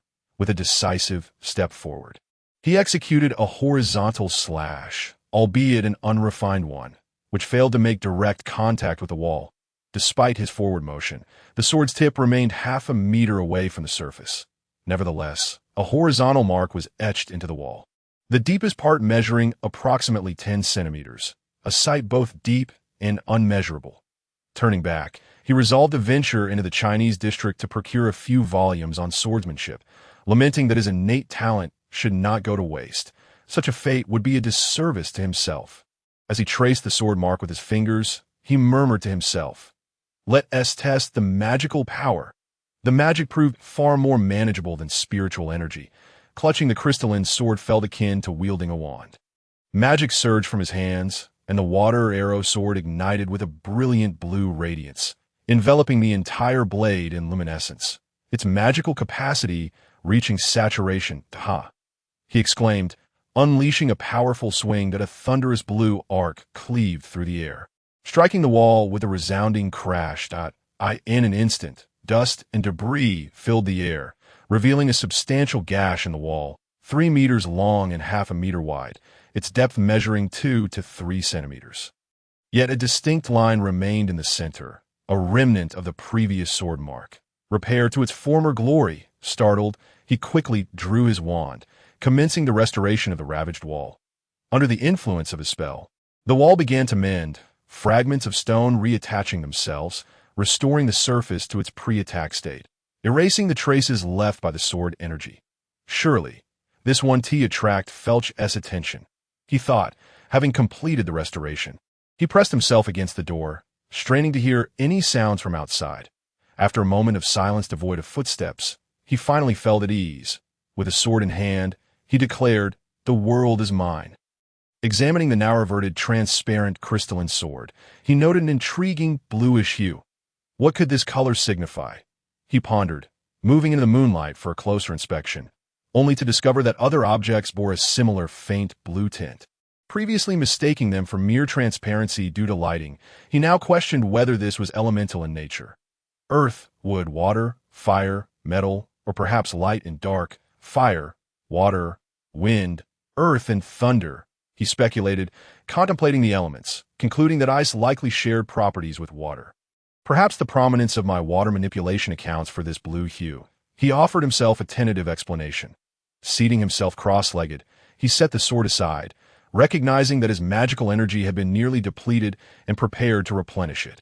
Just as he settled down, an unexpected jolt of realization struck him, prompting him to leap from the ground, snatching up the crystalline sword and pointing it toward an inconspicuous corner of the room.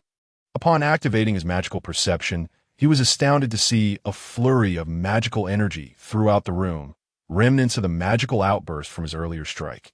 Yet, one corner, previously overlooked, radiated an even more intense concentration of energy, an anthropomorphic figure composed of luminous magic.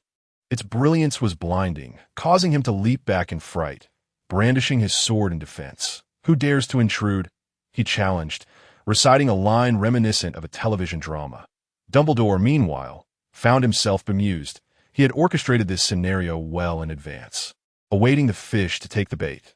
The room of requirement had already established certain permissions, ensuring that should he fail to appear today, he would be discovered in due course, with no training grounds available. An alternative classroom had been preemptively cleared and arranged. Additionally, he had specifically relocated the Trelawney's mirror, intending to set a trap. While conversing with Professor McGonagall and others, he sensed Connie loitering outside the room of requirement. After a brief moment of hesitation, he made his way downward, not anticipating such swift engagement.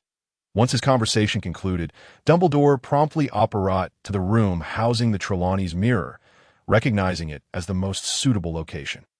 He had even previously advised Filch not to patrol the 7th floor for the time being. Sure enough, as Dumbledore settled into the room, he heard a distinct click. The door lock had been disengaged. Immediately, he employed the disillusionment charm to conceal himself. The fish was already in the pot. A subtle, victorious smile crept across his face, for each successful scheme brought him a sense of twisted satisfaction. One of his many peculiar interests. Why just one? After all, with age comes a limited ability to engage in normal, enjoyable pursuits. Life requires a dash of spice to remain vibrant. The Trelawney's mirror was one of the most beguiling artifacts. Initially intended for Harry, but perhaps it would serve as a delightful appetizer for Connie instead.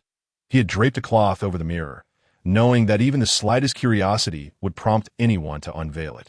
As its presence felt incongruous and suspicious within the room, that he observed Connie, standing transfixed at the door, his gaze fixated upon the mirror, as if entranced by a beautiful maiden. Connie approached the mirror step by step, only to suddenly awaken from his stupor, donning a look of epiphany as he retreated a few paces and turned toward the exit. A strong will indeed, resisting temptation. Commendable, Dumbledore mused, stroking his long, white beard, though he wondered about the strength of Connie's resolve. Yet, just as Connie prepared to leave, he turned back with a look of excitement mingled with trepidation, once again advancing towards the mirror. Mediocre willpower.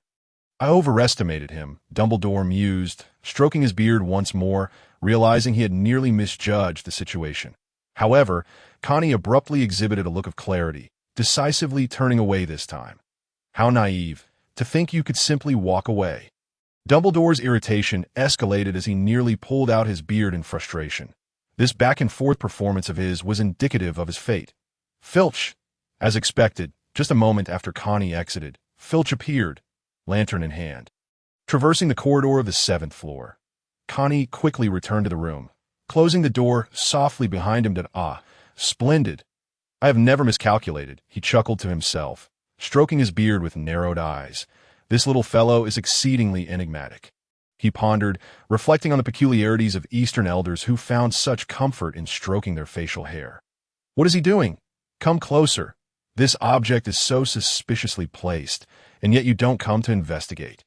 Internally, he was in turmoil, yet his face remained impassive, embodying an unwavering demeanor even amidst his racing thoughts. Observing Connie as he engaged in his daily practice, Dumbledore felt a sense of admiration for the boy's formidable mental fortitude and imaginative thinking. Over the course of several days, he had stealthily followed Connie into the room of requirement, intrigued to see what transpired within.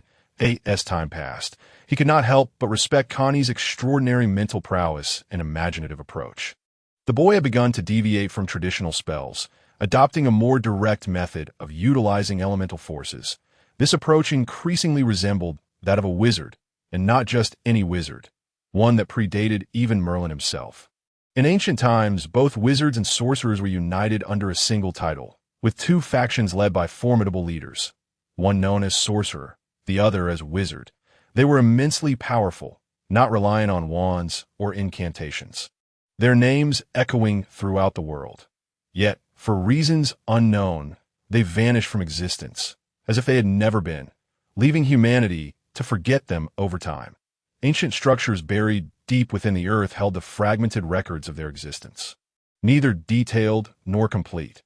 Later, a figure named Merlin emerged, declaring himself a wizard and wielding powers beyond mortal comprehension. He sought out gifted children among ordinary folk, nurturing them into new wizards, establishing a legacy through spells and wondrous magic across the continent. Thus, the lineage of wizards flourished, sprouting across generations until the present day. Could Connie be a sorcerer? Dumbledore mused, finding this potential explanation compelling, that he knew that sorcerers had indeed appeared in Camartage, distinct from wizards. Yet Connie's methods diverged from theirs. Nevertheless, all of this remained within Dumbledore's control. Mere trifles, inconsequential matters. Suddenly, a loud clatter reminiscent of metal falling to the ground jolted him from his reverie. Connie had dropped a slightly bluish, transparent arrow along with a large sword of the same properties as before. What on earth is this? With a silent incantation, a fragment of the earlier water sphere soared toward him. Connie was crafting a third object, entirely oblivious to the scattered shards on the ground that had not reverted to water, unaware of the piece that had taken flight. Was it a crystal ball? No, it was water. Upon grasping it, Dumbledore began to examine it. Questioning whether it still resembled water, he squeezed it with his hand. Its hardness indeed matched that of a crystal ball. Channeling his magical energy, he exerted pressure, and in an instant, the shard vanished, transforming into a small puddle that moistened his palm. He immediately cast a disillusionment charm and turned his gaze toward Connie, who had created yet another bizarrely shaped shield on the ground. Still water, but was it ice? Yet it bore no chill and did not melt despite the temperature. Dumbledore rummaged through his mental library, hoping to find some relevant record or example, but came up empty. Once again, he encountered a wondrous phenomenon. His magical perception extended to the peculiar objects, revealing that they all possessed magic, albeit in limited amounts. How was it that water had been rendered so solid? He watched as Connie fashioned a spear, conjuring forth a substantial amount of clear water, preparing to create another item. He concentrated his magical perception, discerning that Connie enveloped the entire water sphere with his magic and mental energy, commencing an operation unknown to Dumbledore. After a series of intricate maneuvers, something that resembled a helmet materialized. Was that it? He had yet to witness anything significant. What had Connie done just moments ago? Next followed a series of inappropriate and embarrassing phrases, which Dumbledore calmly observed in their entirety. Then came a moment of utter confusion for him. Connie uttered a nonsensical phrase, then infused something into the sword, causing it to emit an unusual glow. His perception revealed that this light was not magical. Its exterior appeared unremarkably bright, yet when perceived through his magical senses, it shone like a firefly in the dark, strikingly vivid. More piercing than magic itself, he could not identify the source of this power, but he sensed no malevolence. It felt akin to the warmth of the sun or the coolness of the moon, reminiscent of the fresh earth after a spring rain. Then, with a single stroke, he witnessed a beam of light shoot from the sword's tip, forming a slashing arc that effortlessly penetrated the wall, dissipating as it flew outward. This? Dumbledore was taken aback. Could an ordinary ironclad charm withstand this? What kind of power was this? His astonishment surged swiftly, then receded just as quickly. Many things could block it: distance, sufficient thickness, or hardness. Numerous spells could achieve that. He hoped Connie was a good person. Dumbledore had his goodwill card ready. Otherwise, it could spell trouble for everyone. Finally grasping the situation, he discerned that Connie infused magic into the sword and unleashed it through his slashing motion to inflict damage. Two words sprang to mind: rubbish, amateur, fool, pig-headed, and a waste of magic. Such damage would dissipate, leaving little impact. An ordinary ironclad charm could easily absorb it, especially given the excessive magical energy required for such a technique. Dumbledore instantly formed a negative impression of Connie. A simple explosion spell could create a hole several times deeper than this, albeit unable to breach walls, yet it would inflict far greater damage and require only a flick of the wand, consuming significantly less magical energy. Notably, however, Connie's magical prowess was advancing rapidly, nearing that of a fourth-year wizard. It was rare for someone of his age to possess such power, while not as extraordinary as Dumbledore had once been, nor as formidable as another. He remained a rarity. Was this the influence of that power? It seemed clear that in the application and understanding of magic, there were still many shortcomings that required diligent study. His mind was filled with operations, yet he had strayed from the path. A wizard wielding a sword was indeed novel. Perhaps he would make headlines in the Daily Prophet, though fame was a prerequisite. There had been those before him who entertained similar notions, believing swords to be more stylish, pondering whether they could replace wands. Yet, their graves were still unturned, and while the grass may grow, one cannot simply bury the dead in England. Dumbledore felt a profound sense of fulfillment today. It appeared that his research direction would need to shift. What was Connie doing? Tired. Having never meditated in the request room, Dumbledore was unaware. Magical perception also demanded a formidable mental and perceptual acuity. The latter was akin to covertly observing others. If they sensed your gaze, they could easily evade it. After the sorting ceremony, Connie's presence had been detected by Snape, whose perception was equally keen, apart from Dumbledore. He was the only one in Hogwarts with such prowess. Old Dumbledore had never considered that Connie had already mastered magical perception, with nothing but a disillusionment charm to aid him, although Connie was merely at the entry level. He had more than enough ability, as this skill typically required mastery by 7th year, and it was not easily learned. In the room, Connie sat in meditation with his eyes closed, and Dumbledore felt as though he were being scrutinized, though he had yet to discern who it was. Then the earlier scene unfolded. Ahem, Mr. Strand, wandering the school in the middle of the night violates school regulations. Dumbledore promptly reacted. Taking the initiative, he dispelled his invisibility, smiling warmly at Connie. "Good evening, Headmaster," Connie mechanically greeted. Upon seeing Dumbledore, Connie instantly understood. That cursed object was a magic mirror. What was its name again? It was the brother of the mirror from Snow White's wicked stepmother.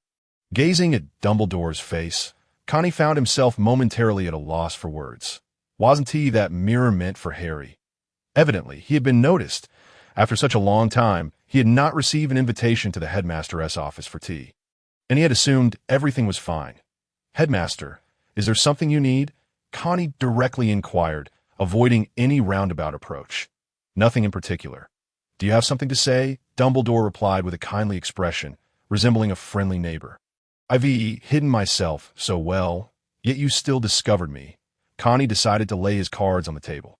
"Are you familiar with the prophet?" "Like divination?"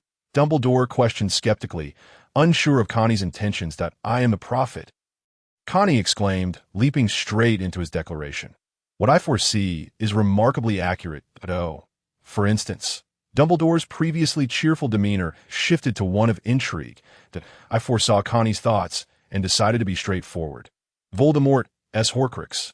"What have you foreseen?" Dumbledore's smile transformed into an inscrutable expression. "I saw Harry in his 7th year at Hogwarts. The outcome was less than ideal. He died. You died as well, along with Snape and Sirius." "Oh." And then Dumbledore's demeanor reverted to that of calm indifference. "Don't you believe me?" "I do." "Then do you know that Quirrell has Voldemort on the back of his head?" "Now I do. So why not give him a swift end? He possesses a Horcrux. Killing him would be futile." Dumbledore seemed unfazed by this revelation, leaving Connie bewildered.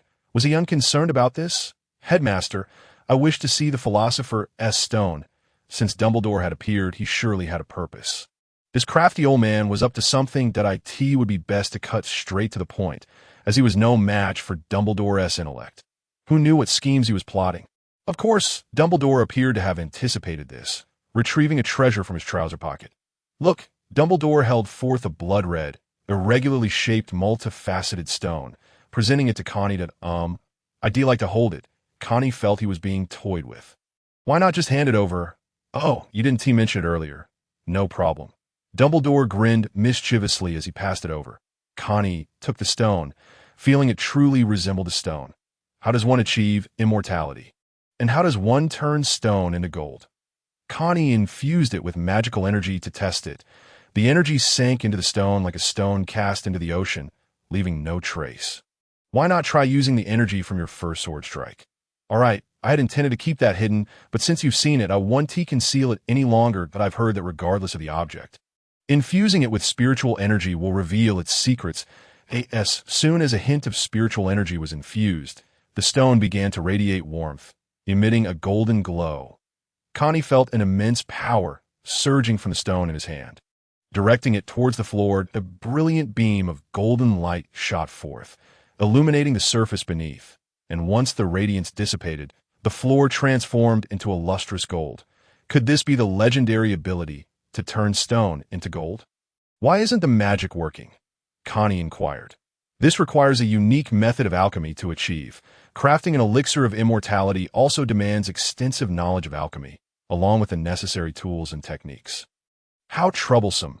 Gazing at the golden floor, Connie felt a twinge of temptation.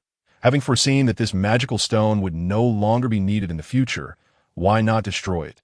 Dumbledore pretended not to understand. No, it is for me."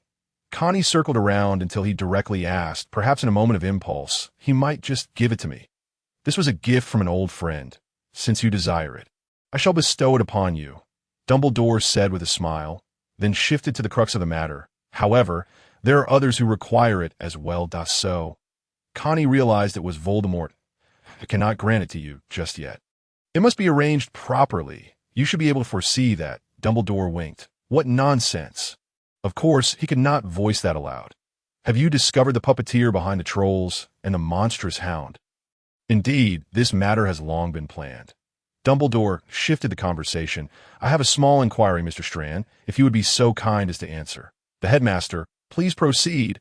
Although he uttered the words, his mind was far from it. What is dementia? Connie was momentarily taken aback, expecting inquiries that would challenge him, though this question was not easy to address either. There isn't even a game for that yet. Well, it is my faith.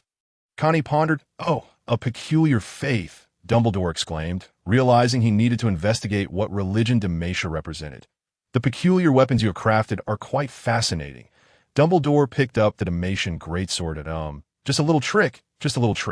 Let me put it this way. Connie felt uneasy under Dumbledore's scrutinizing gaze, recalling the diadem of Ravenclaw from the Room of Requirement, the resurrection stone from the Gaunt residence, Salazar Slytherin's locket from Sirius's ancestral home at number 12, Grimmauld Place, Helga Hufflepuff's golden cup from Gringotts, and Tom Riddle's notebook from the Malfoy estate. What are these? Horcruxes. Connie continued. The diadem of Ravenclaw is hidden in the Room of Requirement. We can verify it right away. With a snap, Dumbledore vanished, eager to confirm the information. Now he stood in the light while Voldemort remained in the shadows, firmly believing that as long as there were Horcruxes, Voldemort would never truly perish. Seizing the opportunity, Connie swiftly departed. He activated the ghostly blade and hurried back to the Gryffindor common room. Upon entering the dormitory, he found everyone fast asleep, save for one. Harry, what troubles you? Connie noticed Harry at the window, mimicking Connie's meditation stance. Connie, you're back. Harry opened his eyes upon hearing the voice. Are you practicing cultivation? Yes, I reflected on it. Utilizing other time for practical learning, is cultivation truly as miraculous as you claim? Certainly. I can now punch a desk with such force that it leaves a massive hole. In the future, taking down a troll with a single blow will be a mere formality, Connie declared. Raising his fist, very well. I shall not disturb your cultivation. Connie, feeling drowsy, decided to sleep without washing up, while Harry continued his meditation, eyes half closed. Where did that fellow wander off to? Dumbledore rushed to the Room of Requirement. Locating the diadem of Ravenclaw, upon careful inspection, he indeed detected traces of dark magic, only to return and find Connie had vanished. Although the original plan had not proceeded, it appeared to be developing favorably. Did my actions instill any negative feelings? Judging by his expression, it seemed not, Dumbledore muttered, gazing at the veiled magic mirror. Perhaps it is best left for Harry to see, with a wave of his hand. The mirror vanished. It seemed the future held many possibilities. Yet, are there truly only 5 Horcruxes? Old Dumbledore's eyes sparkled with intrigue beneath his glasses, though Connie remained oblivious to this. The following day, Connie awoke to find Harry slumped against the window. Ah, indeed, only I, the protagonist, possess the ability to so easily master this. Forget it. Let him continue to sleep, Connie thought. As it was the weekend with no classes, he left a note for his dorm mates, as he had been the one bringing breakfast for the past several weekends. Typically, one cannot order food in the common room unless under special circumstances, such as the previous troll incident. The others in the dormitory were still in a slumber, and Connie ventured alone to the dining hall. Upon entering, he noticed hushed conversations about something, snippets of which mentioned the Ministry of Magic. Over here, Connie! Hermione waved from the far end of the long table. Good morning, Hermione. Connie approached, curious about their discussion. It concerns the Ministry of Magic. The minister has arrived, the one speaking beside Dumbledore. Hermione gestured towards the staff table. Connie hadn't paid much attention to the staff table upon entering, pondering why the school lacked any young and attractive professors, fearing perhaps a scandalous romance between teacher and student. He looked over to see Dumbledore and a slightly portly, middle-aged man with a rather oily demeanor. Cornelius Fudge, let us just call him the oily man. The oily man was animatedly gesturing while speaking to Dumbledore, who appeared rather disinterested, even winking at Connie. "What brings the Minister of Magic here?" Connie withdrew his gaze. "Naturally, it pertains to yesterday's attack. A group of Aurors just arrived with the Minister, accompanying Hagrid. They are likely investigating the surrounding forest for threats, perhaps even venturing into the Forbidden Forest." Hermione speculated in rapid succession. "The Forbidden Forest? It is rather complex and sinister. I must explore it one day." Connie idly consumed his breakfast, surrounded by 11-year-olds. Having acclimated to this environment, he felt the initial novelty wear off. Training truly felt mundane. Sitting idly without engaging in anything was rather dull. What had he done at 11? Played in the mud. I could write a book about playing in the mud at Hogwarts that might just become a bestseller. It is said that there are werewolves in the Forbidden Forest. How dreadfully boring. Are there any entertaining activities? Connie interrupted Hermione's impending monologue. The library for reading? Hermione, unperturbed by the interruption, replied, "My apologies, I asked the wrong person." "Hey, we have a brilliant idea. The only ones who can harmonize in song here are the Weasley twins, George and Fred. That I ask that you, Connie?" The obedient student has finally begun to embrace a more unruly side. George draped his arm over Connie's shoulder. "We thought you never enjoyed participating in group activities." Fred mirrored the gesture on the other side. "When did I become the obedient student?" Connie scoffed, shrugging. "Your group activities are utterly tedious." "What is this latest brainless idea?" Fred and George were somewhat familiar with Connie, having sought his help after being inspired by Ron's transfiguration mishap. "Oh, you wish to know what Professor Quirrell's scarf looks like? We haven't seen it since last semester. How many points does our house have left?" Connie wiped his mouth, redirecting the topic. "This is reckless. That would be a catastrophic blunder." Connie was correct. Their house was currently at the bottom of the standings. "Not only do you fail to earn points, but you also continuously lose them." Hermione interjected disapprovingly. "Our house is already in the last place. Whether points are deducted or not, we remain at the bottom." "Precisely. It would be better spent to satisfy our curiosity. Many are eager to know. This is exceedingly dull." "I have a plan," Connie said mysteriously. "What plan?" Two pairs of eyes fixed on Connie. "Oh, you not know." When someone declares, "I have a plan, come closer," said Connie, and Fred and George immediately leaned in. Hermione, sitting across the table, could only perk up her ears to listen intently. The long dining table was quite wide. Yet Hermione possessed remarkably keen hearing. Connie began to speak in a mysterious manner, detailing their plans. "What a splendid idea! We've been wanting to do this for ages," Fred and George exclaimed, their faces alight with excitement as they animatedly gestured. "You cannot do that. It's far too dangerous," Hermione interjected sternly. "Well, otherwise what shall we do? We must find something to occupy ourselves with." "Reading is more suited for you girls," Connie replied, thumping his chest, asserting that boys should engage in boyish pursuits. "You make a fair point, we need to prepare anything. Just the three of us?" Connie pondered, suggesting they gather some empty bags, ropes, and bottles. He then considered asking Ron and Harry if they wished to join. "No problem. We shall prepare first," he declared, his anticipation palpable. Watching George and Fred dash out of the dining hall, Connie finished his last bite of food. "Are we really going?" Hermione voiced her concern. "Fear not. Now is the safest time to go, especially since there's nothing to do over the weekend." With a flick of his wand, Connie levitated 4 plates of food that I'll head back to the common room. Harry and the others should be awake by now.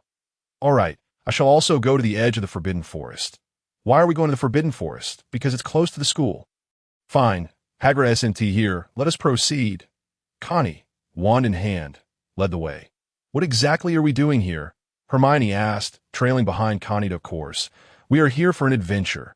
The Weasley twins chimed in unison. Ron was too frightened to enter the Forbidden Forest, fearing werewolves, while Harry was still asleep. "Connie, is this all we're bringing?"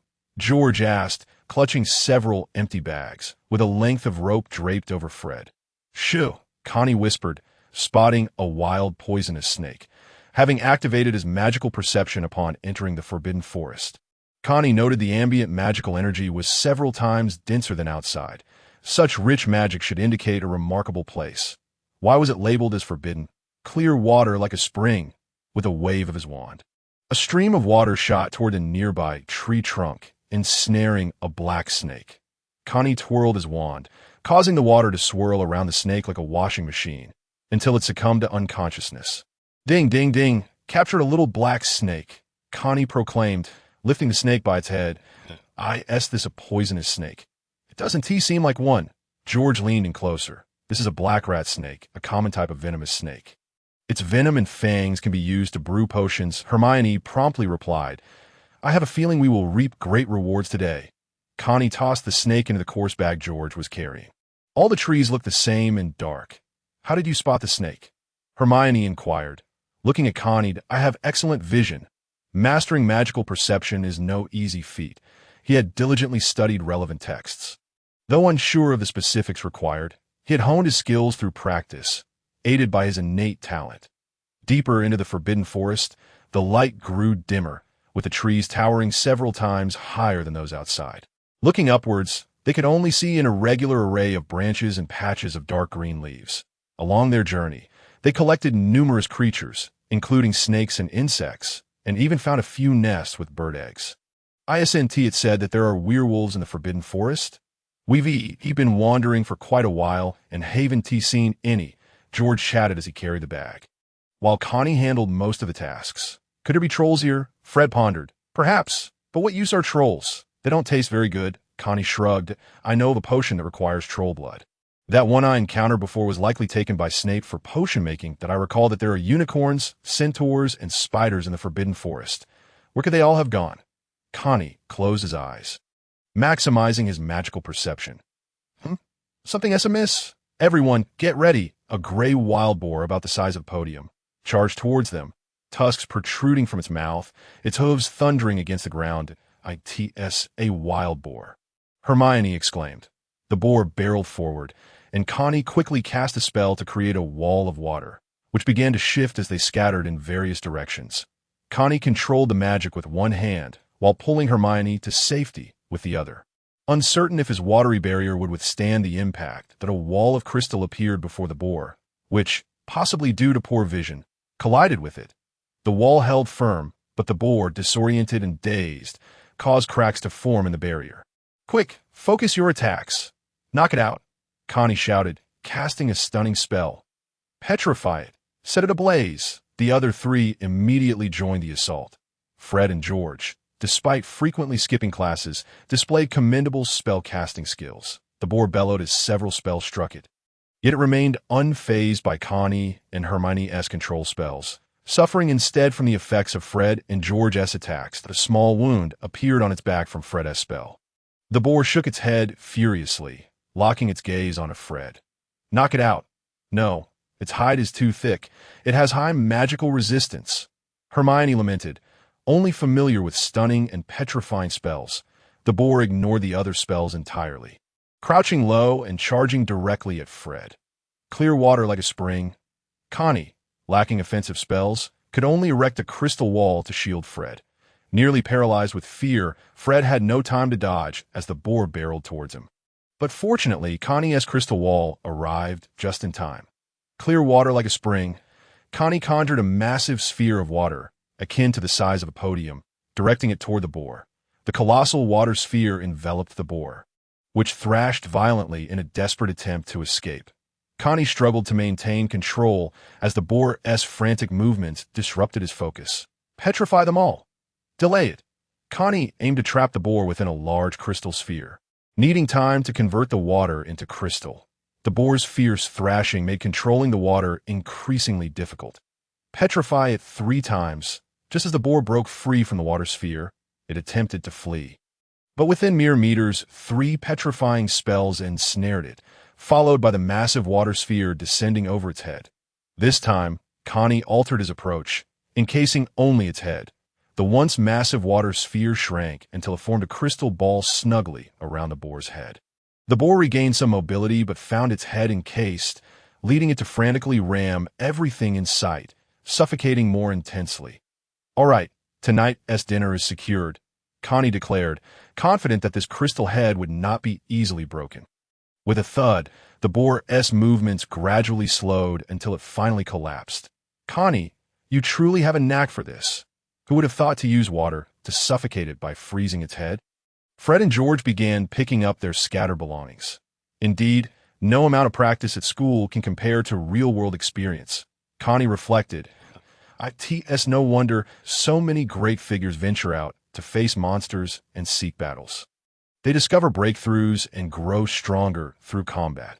Hey, that makes sense that we learned so many spells at school, yet found few opportunities to apply them. It feels like a waste. Battling monsters is exhilarating. I feel there is still much room for improvement," Fred added. Hermione, blushing and looking down, refrained from voicing her thoughts, as Connie still held her hand. She was torn between continuing to hold on or letting go. "How are we going to carry this back? Let us leave it here for now. There shouldn't be any beasts around," Connie suggested. "We can use the levitation charm to bring it back later." "How are you all feeling? Is your magic holding up?" Connie noted he had used nearly a third of his magical energy. "That I'm all right. It doesn't feel like much has been used." Came the response, "Pitter-patter, just a few spells, Connie. Don't underestimate us. What does that sound? Did-it-a?" Connie instinctively pulled Hermione closer. Did-it-a? Did-it-a run? Connie immediately activated his magical perception, sensing dozens of magical convergence points that had appeared ahead, seemingly out of nowhere. They were scattered but rapidly approaching Connie's direction, with the nearest already within 10 meters. Gripping Hermione's hand, Connie sprinted back the way they had come, while George and Fred, disregarding their belongings, took off in a panic. So many spiders. They're enormous. After encountering none for ages, they stumbled upon a whole swarm. What abysmal luck! As Connie ran, he glanced back. The smallest among them was the size of a human head, while the largest was as big as a desk, each leaping from one tree to another. The sound emanated from their movements, and many were crawling on the ground. They passed right over the corpse of a wild boar, showing no interest in it whatsoever. Why aren't they eating that wild boar? Connie mused aloud. Perhaps they prefer their meals to walk on two legs, or maybe the boar is unappetizing. Perhaps they're blind. Fred and George's words were truly thoughtless. Connie was curious about which part of their brains had conceived their prank toys. The spiders, it seemed, were not picky eaters, and they had 8 eyes. Hermione, breathless from being pulled along, exclaimed, "This won't do. We'll be caught." Hearing Hermione's labored breaths, Connie replied, "I've trained regularly, and thanks to my cultivation practices, my body is light and powerful. Running this distance is a breeze for me that if I were alone, I could easily shake them off, but the others are struggling. Fred and George don't seem to be faring well either. How could 2 legs outrun 8? Some of the spiders were alarmingly close now. Clear water like a spring." Connie directed his wand backward, conjuring a large water sphere that crashed into 2 of them, sending them crashing against a tree trunk. There were simply too many, too scattered. "Gather closer," Connie commanded, stopping as George and Fred hurried to his side. Clear water like a spring. Connie unleashed a torrent of magic, enveloping them in a water sphere akin to a protective barrier. His eyes enchanted as he began to deconstruct its molecules. The water barrier gradually transformed into a crystal barrier. Having made it larger to ensure adequate air, he had never constructed one of such magnitude before. The 8-eyed giant spiders charged toward them. Connie's palms were sweaty, and Hermione tightly gripped his hand in anxiety. Fred and George raised their wands, the tips glowing with power, ready to unleash a spell. As the spiders reached the barrier, they all passed through it, maintaining their speed as they continued to run in the direction from which Connie and the others had come. Bro, they just went past? They came quickly and left just as fast, disappearing in the blink of an eye. Phew, I'm exhausted. Phew, let's take a break. Fred and George collapsed onto the ground, and Hermione relaxed her grip. Connie released her hand, which had been painfully squeezed. Clear water like a spring. Connie conjured 3 small streams of water floating in front of them, suggesting they hydrate and rest for a moment. Gulp, Connie, your spell casting is truly remarkable. Is this the only spell you know? George leaned forward, catching the water with his mouth to catch his breath. It feels like you could use this one spell for a lifetime. I know others, but they don't feel as instinctual, Connie replied. He didn't possess many spells, but mastering water meant he had grasped an element. He was still uncertain about the water element, but once he became proficient with it, its utility would be vast, just like that Marine Admiral Aokiji from One Piece, who could summon vast ice with a wave of his hand, gaining an advantage wherever there was water. Can you cast freezing spells?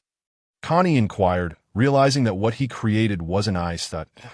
Connie, isn't this ice? Fred raised a questioning brow. No, I've always been casting the clear water spell, Connie clarified. Freeze like ice. That's the freezing spell, but it requires the clear water spell to work. The wrist motion during the wand wave is crucial, George explained. What do you have then if it's not ice? It's hard but not cold. Fred stood up and approached to touch the barrier. It resembles crystal. Hermione began to examine it as well. Are we going to suffocate? George suddenly asked. No, I specifically left some openings. Look closely. Connie wasn't foolish enough to trap himself. He had no intention of dispelling the barrier, as who knew what might emerge next. The spiders completely ignored them and fled, along with that wild boar. Upon reflection, it seemed they were all running in the same direction. They were escaping. There must be something frightening in that direction. Hermione posited. Who cares what it is? Probably the Aurors from the Ministry of Magic. Aren't they clearing the magical creatures around here? Connie replied casually. He and T ventured into the forbidden forest without reason. While cultivating his energy not long ago, he had felt something responding to him. As he absorbed more spiritual energy, the response became clearer, though it remained elusive. When he paused his cultivation, it vanished, and after much contemplation, he had discerned a general direction. It was within the forbidden forest. He didn't know precisely where, but he figured it couldn't hurt to investigate. However, once inside the forbidden forest, there was nothing to be found, and he had to treat it as a leisurely excursion. That small black in the sky. Fred rubbed his eyes. They had run back for quite a while and could now glimpse the sky through the gaps between the trees. There was indeed a dot. How was it getting larger? George cupped his hands into two circles, using them as makeshift binoculars. Let me see. Connie snatched the makeshift binoculars from George and placed them to his eyes. That's not a dot. Is it a bird? As Connie turned George's hand slightly, trying to get a better view, Hermione looked at him with a bewildered expression that it must be some magical flying creature. It looks like it's about to fall. It's a dragon, George exclaimed, moving his hands back to his eyes in astonishment. It appeared to be in distress, teetering precariously. A dragon. Let me see. Connie traded hands with George again. It certainly had a bizarre appearance. Hermione mimicked George, forming her hands into binoculars and leaning closer to Connie. That must be the work of the Ministry of Magic's Aurors. We should just observe. Connie shrugged off George's hands. That dragon is wobbling toward us, Fred exclaimed. Could it be that those fleeing creatures were scared off by this dragon? Roar the dragon's form became clearer as it flew overhead, blood covering its body, and a massive gash marred its neck. Rest assured, we are in the woods. It can't see us from above, Connie assured, noting the dragon's grievous injuries. Roar the dragon's voice sounded weak, and as it flew directly above Connie and the others, it lost its balance. Roar boom! A roughly 20-meter-long dark green dragon plummeted before them, its head crashing against the crystal barrier, which immediately became riddled with cracks. Roar with a final, mournful cry. The dragon met its end. Phew, I almost thought we'd meet Merlin. Thankfully, it had fallen unsteadily. Otherwise, with such gravitational force, they would have been reduced to mere flesh. Shatter. The barrier fragmented, showering them with debris. See, I told you we were safe. Connie shrugged. I even said we would reap great rewards. Wow, this is a dragon. I've only heard Charlie talk about them. George and Fred stepped forward to inspect the corpse, having seen pictures but never witnessed one firsthand. Its body was covered in wounds, appearing to have been inflicted by spells. After witnessing several harrowing scenes, Hermione had grown bolder, though she refrained from touching it.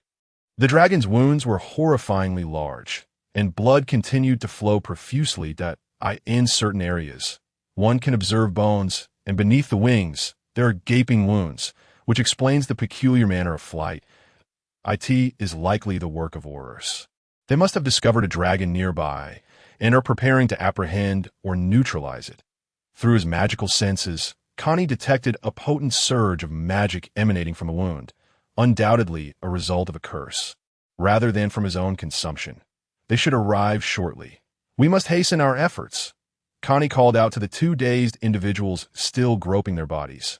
Collect the blood, the scales, and the flesh. Dragon blood appears to have a dozen potential uses.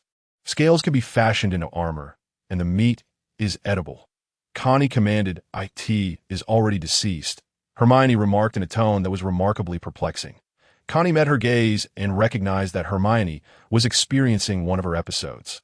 "George, Fred, hold on a moment," Connie instructed, and they all turned to look.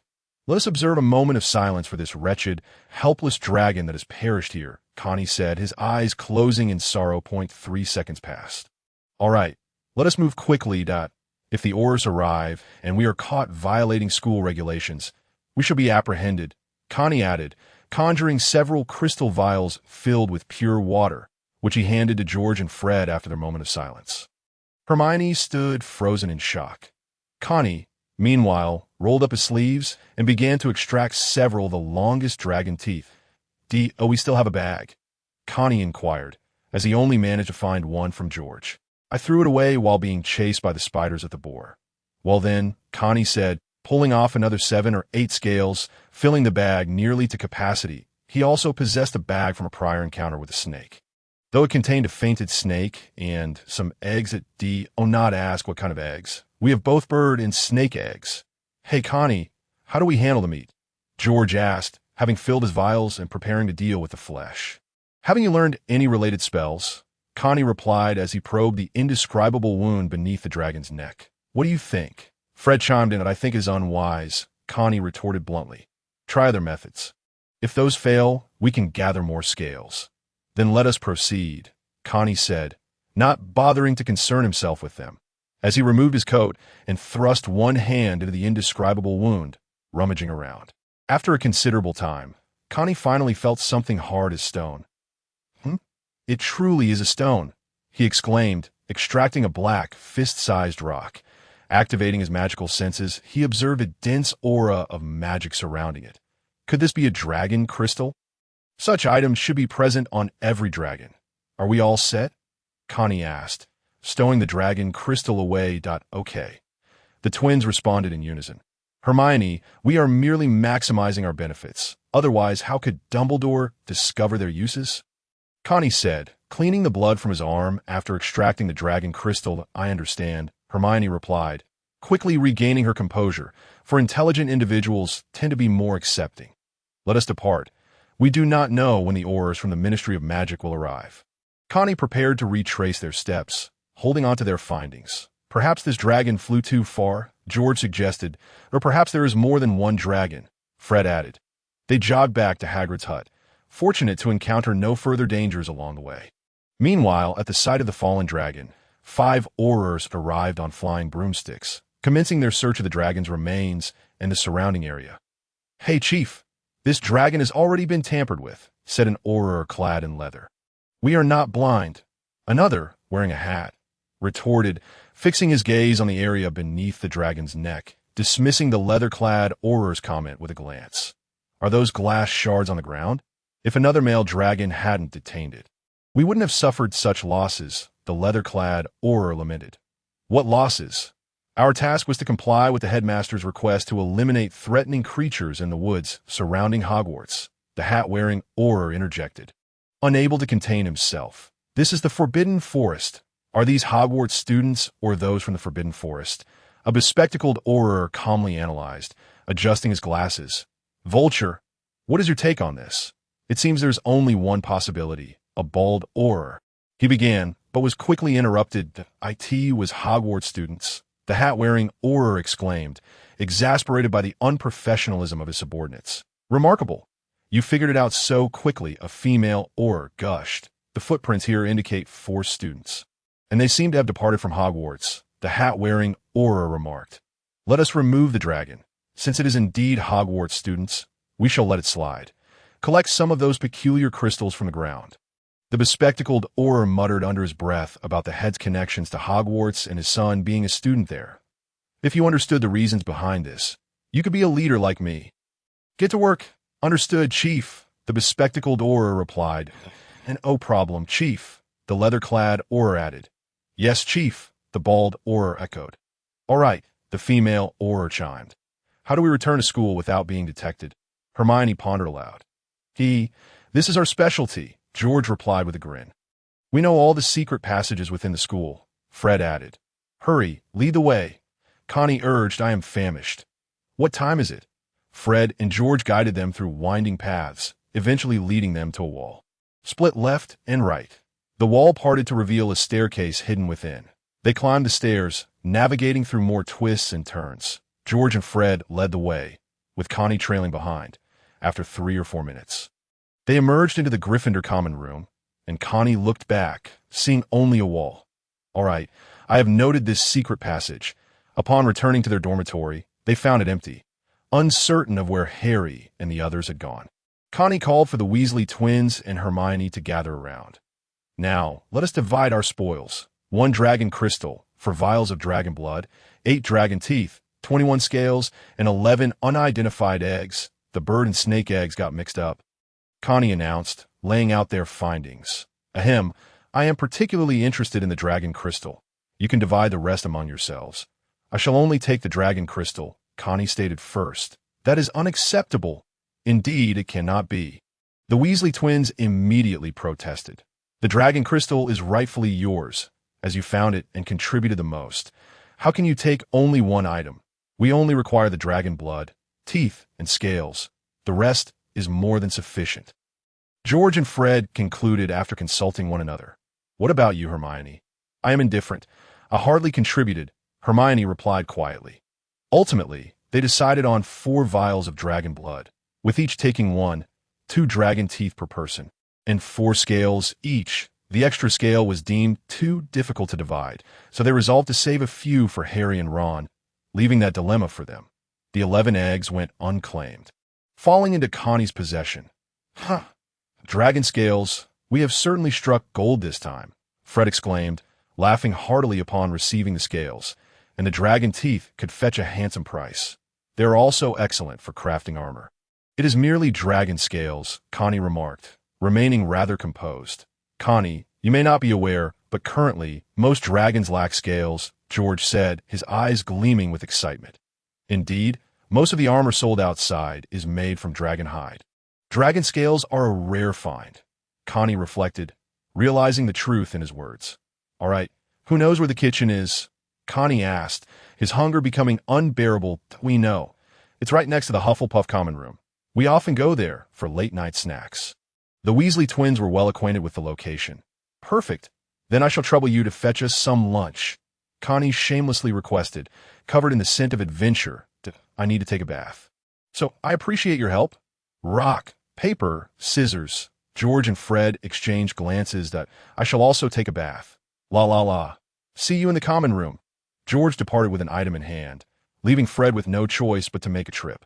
Connie, I'll leave these with you, Hermione remarked before she left, showing little concern for the belongings. Wash, wash, wash. Oh. After finishing his bath, Connie descended from upstairs to find several platters of food laid out on the coffee table in the common room. The Weasley twins had already begun their meal. Harry, Ron, and Neville were also present, seemingly engrossed in lively conversation. I'm starving. Has Hermione not come down yet? Connie exclaimed, serving himself a few chicken legs from the platter. Connie, is it true? Ron said, his eyes gleaming as he tugged at Connie's sleeve. Dragon scales. Harry, with eager anticipation, also gazed at Connie, as Ron had just filled him in on the specifics of the dragon. Indeed, it's a pity you didn't go. Otherwise, you could have brought back more, Connie lamented, acknowledging the rarity of dragons. Although Hagrid might soon have a baby dragon, opportunities to see one are scant, as many wizards have only ever encountered them in newspapers. 5 pieces, you can share, Connie continued, chewing on a chicken leg. Harry, you take 3, I'll take 2, Ron declared cheerfully, adding, consider it a favor for returning your wand. What a clever arrangement. Well, Harry doesn't mind. He has plenty of money. Connie replied, by the way, Harry, how is your cultivation going? Connie casually inquired, considering Harry's potential as the protagonist might suggest he has a talent for it. I don't feel any energy, but I do recall that sensation when I first handled a wand at Ollivander's. Harry tilted his head in thought. I'm magical talent. It seems your magical prowess is impressive, Connie remarked, not particularly surprised, after finishing their belated lunch and distributing the dragon scales to Harry and Ron. Connie commenced a new experiment. A study on eggs. If I nurture and hatch the eggs using spiritual energy or magical power, will they yield spiritual beasts or magical creatures? Personally, I lean towards the Eastern belief, as they can eventually transform into human form. He had both a snake egg and a bird egg. Would the snake hatch into Baisujin or Shaoqing?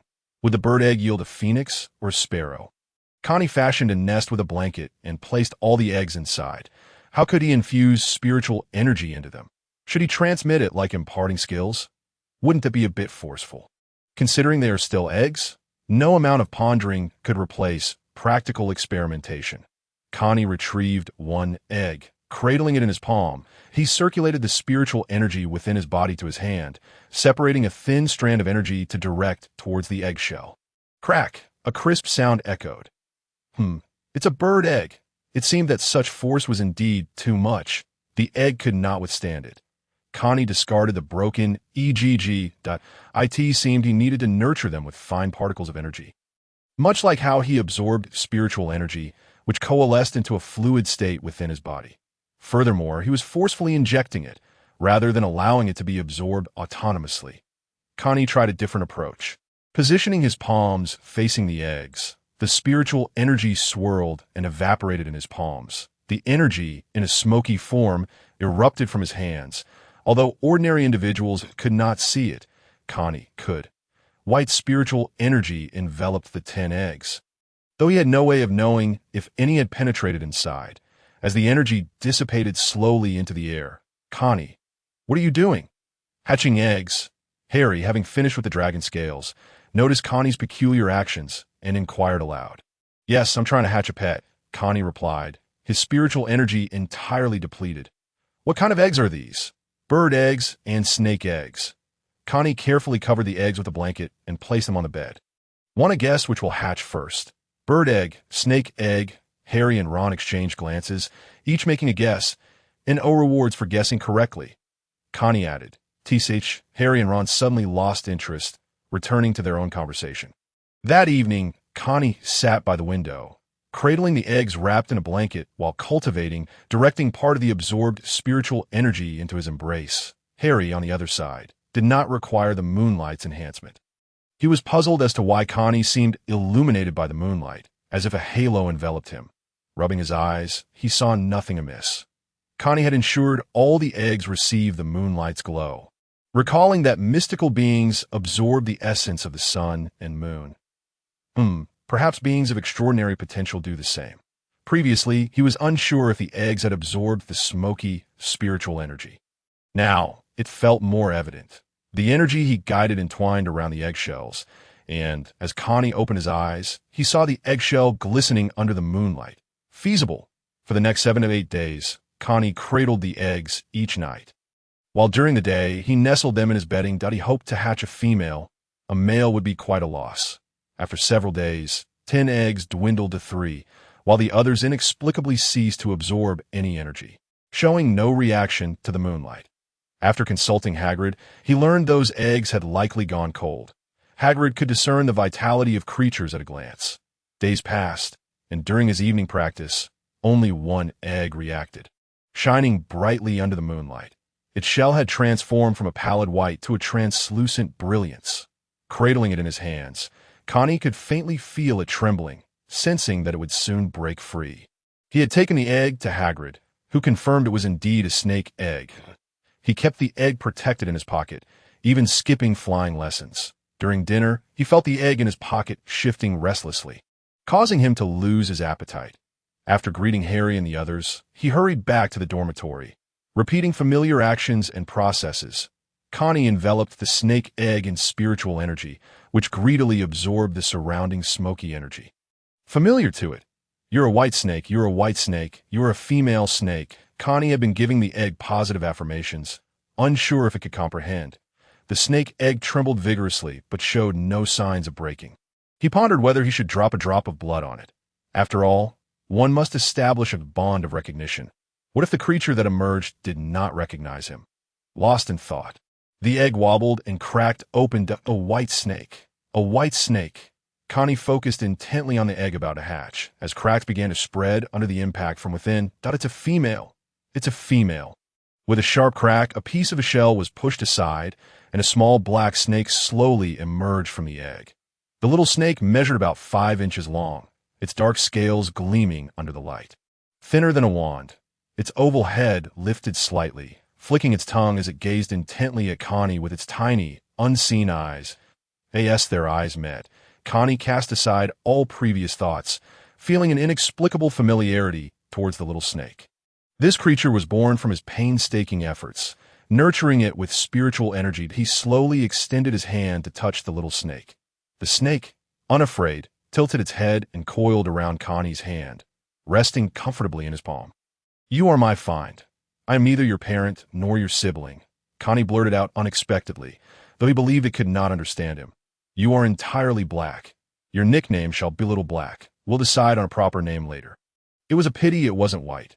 Otherwise, Little White would have sounded so much nicer. Connie gently stroked Little Black's back. He wondered if the little snake understood him.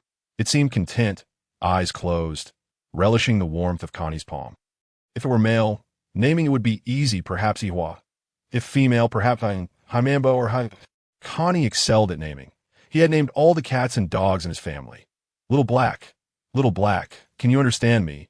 You shall be called Little Black from now on. When you can transform into a human, we can choose another name. The little black snake seemed to comprehend, swirling around Connie's hand. The IT harbors a profound affection for Connie's palm, largely due to Connie's frequent practice of channeling spiritual energy through his hands. This connection makes it feel an extraordinary warmth and familiarity with Connie, especially as the lingering spiritual energy upon the palm envelopes it in a comforting embrace, prompting a desire to remain in this state indefinitely. As Connie observes the little black snake twirling playfully, a smile inadvertently graces his lips. The snake's body glides smoothly, yet remains dry and unsticky, causing Connie's palm to itch slightly from the constant motion. It seems the creature could have emerged from its shell long ago, yet it has not. Otherwise, its lively demeanor would not be so pronounced upon its arrival. Connie retrieves some meat pellets he had prepared long in advance. Using his homemade chopsticks to offer a small piece to the snake, the little black creature, upon catching a whiff, recoils its head immediately. "Not hungry. Must I kiss you before you eat?" Connie muses, recalling the library's information that all snakes consume meat. "Since your gender remains unknown, I shan't indulge in such behavior. You might as well give up." Connie presents the chopsticks once more before the snake's head, only to have it coil its body and bury its head into Connie's hand. "You seem quite hungry," Connie remarks, retracting the meat pellets and giving the little black snake a gentle tap on the head. Before long, Simo and Neville return, while Harry and Ron's whereabouts remain a mystery to Neville. "Neville, you must keep a close watch on your toad. Do not let my little black serpent mistake it for a morsel," Simo advises. Having no pets of his own, he must later caution Ron's rat and Harry's owl to avoid being consumed. "I lost my toad a week ago and have yet to find it. It always loves to wander away from me." Neville sighs, his gaze filled with resignation as he looks at Connie. "Has your egg hatched?" Simo inquires, having caught the entirety of the conversation. "It's not my egg. It's the one I raised," Connie clarifies, revealing the little black snake coiled around his hand. "What an ordinary little black snake," Simo remarks, showing little interest in the creature. 30 days east of the river, 30 days west. Do not underestimate a young snake. "What have you been feeding it?" Neville asks. "I am uncertain. It does not eat meat. So perhaps it feeds on grass?" Connie speculates, torn between carnivorous and herbivorous possibilities. After some idle chatter, with Harry and the others still absent, Neville and Simo soon succumb to slumber, while Connie persists in his practice. Nurturing the little black snake has indeed consumed a fair amount of his spiritual energy, yet he has recently noticed a significant increase in its potency, likely due to the complete expenditure of energy during each session. To Connie's surprise, the little black snake appears to possess an understanding of cultivation, or so it seemed. As Connie settles into meditation, the snake remains coiled upon his hand, initially shifting its body every so often, but soon becoming still. Connie senses a gathering of spiritual energy converging towards his palm. Upon opening his eyes, he witnesses a remarkable sight. The little black snake arches its body, facing the waning moon, its small form faintly illuminated by a silvery glow. How quickly you have learned to absorb the radiance of the sun and moon. You shall achieve great things in the future. Perhaps I should raise a few more of you. He muses. With a creak, the dormitory door swings open, revealing Harry and Ron's return. At long last, you have returned. Where have you been? Connie inquires, gently coaxing the little black snake back to reality. Yes, we returned. We spotted Snape making his way to the large dog's chamber, so we followed him. Snape seeks something guarded by the large dog, but thankfully Professor Quirrell was there to thwart his intentions. Ron, ever the rapid speaker, recounts. Snape even pinned Professor Quirrell against the wall, issuing threats. Harry adds, his tone serious yet absurd. Is that truly plausible? Did you catch any of their conversation? Connie questions that we dare not approach too closely, so we did not overhear. But the situation was quite clear from what we observed. Ron explains that Snape's demeanor certainly does not suggest he is a benevolent figure. Remember when the troll invaded the school?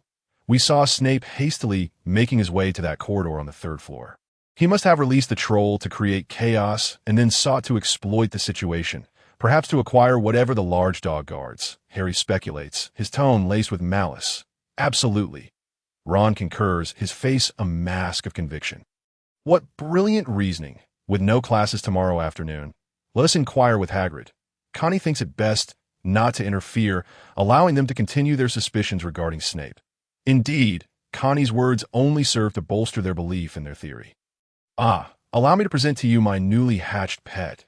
Connie unveils the snake in his hand. Little Black. Harry's eyes light up, grinning as he greets the creature. That is Snake, the emblem of Slytherin.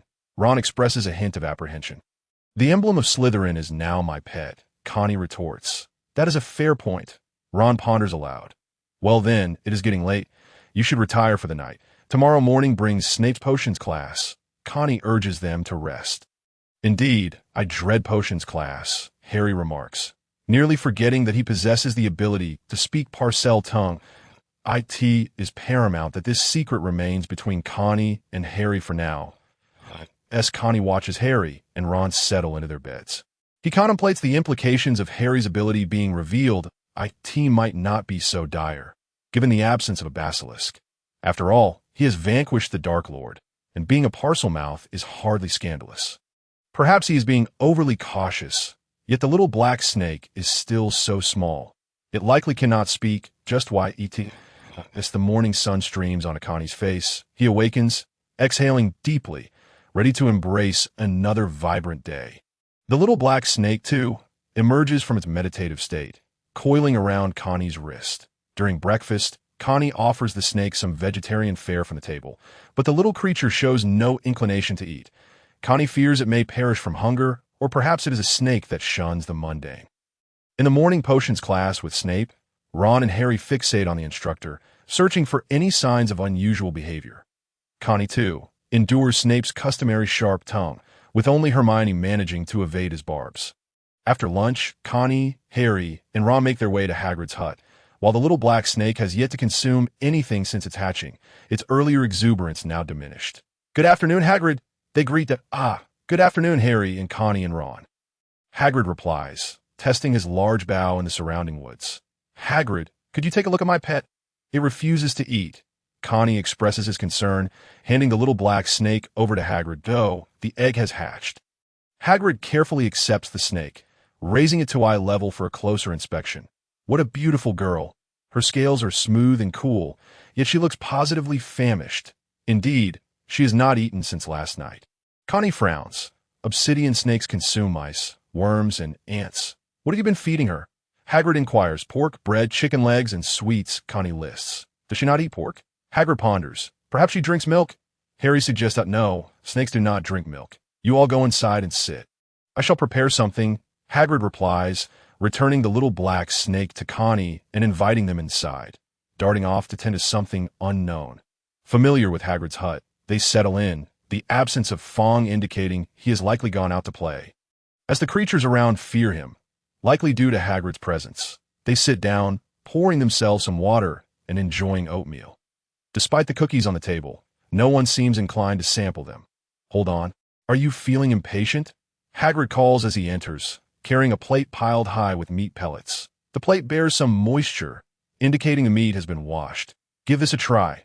Hagrid places the plate on the table. Gesturing to Connie, Connie sets the little black snake atop the table, unsure if it possesses a keen sense of smell, but it appears to have caught wind of the food like a ravenous wolf. It raises its head slightly, swaying before zeroing in on the plate's bounty. With a swift motion, it lunges at the pile of meat pellets. "What kind of meat is this?" Connie inquires, observing the snake's enthusiasm. "Chicken," Hagrid beams with pride, emphasizing the freshness of the meat. "Fresh?" Connie muses, recalling that the previous pork had been left out for a day, assuming the snake would emerge sooner. "Indeed, it appears your pet is quite the picky eater." "What is her name?" Hagrid humorously inquired. "It's called Xiao Hei. A splendid name indeed. How can you discern its gender?" Connie was quite curious about this. It's rather simple. The male has a thicker, stubby tail, while the female possesses a long, slender one. Hagrid was well versed in animals. Otherwise, he would not have applied to become professor of magical creatures. "Well then, Harry, what brings you here?" Hagrid immediately sensed something amiss with Harry. As he typically engaged in lively conversation during his visits, someone is attempting to steal what Fluffy is guarding. "Just yesterday, I witnessed Snape sneaking into that room alone," Harry replied, looking intently at Hagrid. "What does he want with that? How could Snape possibly steal it? He is a professor, after all," Hagrid retorted loudly. "Precisely because he is a professor that he has the opportunity. He even threatened to expose Professor Quirrell." Harry attempted to persuade Hagrid. "Quirrell? You must be mistaken. Snape was involved in setting up the protections for that object. He wouldn't steal it. Can you tell us what that object is? It's best that you do not know about it yet." "It is temporarily being kept by Dumbledore for Nicholas Flamel," Hagrid answered irritably, having promised to keep it a secret. However, Harry had been inquiring about it incessantly. Nicholas Flamel. Harry and Ron seemed to have stumbled upon a revelation, and Hagrid inadvertently let slip a crucial detail. "Oh, I really shouldn't have said that. All right, that is quite enough. I can't discuss this any further," Hagrid lamented, slapping his hand over his mouth and ushering Harry and the others out. It was his first time refusing Harry, but he feared saying too much, having made a promise to Dumbledore. Of course, there was also Connie as Xiao Hei. When Connie emerged, he effortlessly carried a plate. For otherwise, Xiao Hei would not have had her fill. "There are names we can look up ourselves," Harry exclaimed, pulling Ron and Connie back to the school, heading straight for the library. Although Connie was already privy to all of this and had pre-ordered the Philosopher's Stone, he had no intention of revealing it to Harry and the others. That it was rare for them to be so eager to visit the library, and while it was merely names they were searching for, perusing through books remained beneficial. Who knew what Dumbledore might unearth? There could be discrepancies from the original source material. Connie casually grabbed a few books and began flipping through them. Before long, someone sat beside him. Hermione, he had assumed it was either Harry or Ron, and upon raising his head, he was surprised to find it was indeed Hermione. That it made sense. The library was where she spent most of her time outside of classrooms and dormitories. "Did you not see me?" Hermione asked, engrossed in her own book, showing no inclination to look up. "I came in rather hastily, and didn't take a proper glance," Connie replied, having hurriedly followed Harry and the others without time to notice Hermione among the crowd. "We've found a lead on the object guarded by the three-headed dog. It's a person named Nicholas Flamel." "Nicholas Flamel? I believe I've seen that name somewhere," Hermione said, flipping through the books she had brought. Harry and Ron soon arrived with their own books, and the four of them fell silent, each absorbed in their search for names. Connie, however, remained leisurely, engrossed in a book about magical creatures. Ultimately, they spent the entire afternoon searching without success, and each borrowed a few books to take back to their dormitory. Connie thought it was commendable that they were all studying. He too could not afford to fall behind. He borrowed an advanced textbook on intermediate spells and began studying, focusing on the freezing charm and the fire-making charm as his primary objectives. By the time Harry and the others were still looking for Nicholas Flamel, Connie had already begun practicing the freezing charm and the fire-making charm. The freezing magic was now considered basic for him, while the fire magic was still in the experimental stage. During this period, the renovation of the Quidditch pitch had been completed, and the enchantments had been set up. The excitement for Quidditch swept across the entire school again. And after a prolonged, fruitless search, Harry and his friends were swept away by the thrill of Quidditch and ceased their inquiries. The Gryffindor Quidditch team had lost their original seeker, Harry, and had replaced him with a third-year student named Bliodia. Unsurprisingly, they lost the match. Connie and his companions watched from the stands, which were divided into sections for each of the 4 houses, along with a guest area for teachers. Dumbledore did not attend the match. It was unclear if he was still busy searching for Horcruxes, which should have been relatively straightforward to locate, aside from having to negotiate with the goblins at Gringotts for the Hufflepuff Cup. There was also the matter of the lost Slytherin locket from Sirius Black's old home, and the notebook in the possession of Lucius Malfoy, which was nearly impossible to obtain. Everything else should have been easily accessible. As the match commenced, Harry and Ron were visibly excited, their adrenaline surging. Connie, however, found it rather dull. He had previously purchased tickets for basketball games. After all, what boy hasn't he had a passion for playing basketball at some point? Yet the match remained uninteresting to him, especially the current Quidditch game. It was a dazzling spectacle, with broomsticks racing across the pitch. Connie had experience flying on a broom, but he had never flown as swiftly as they did. After their defeat, Harry and Ron appeared dejected, especially since Slytherin had claimed the championship. After the match concluded, Connie headed to Hagrid's hut. He could not access the room of requirement for some unknown reason and had been unable to enter for several days. Connie speculated that it had been requisitioned by Dumbledore for safely storing the Horcruxes. Thus, he practiced his magic in the open space beside Hagrid's grounds, which also allowed Xiaohei to roam freely.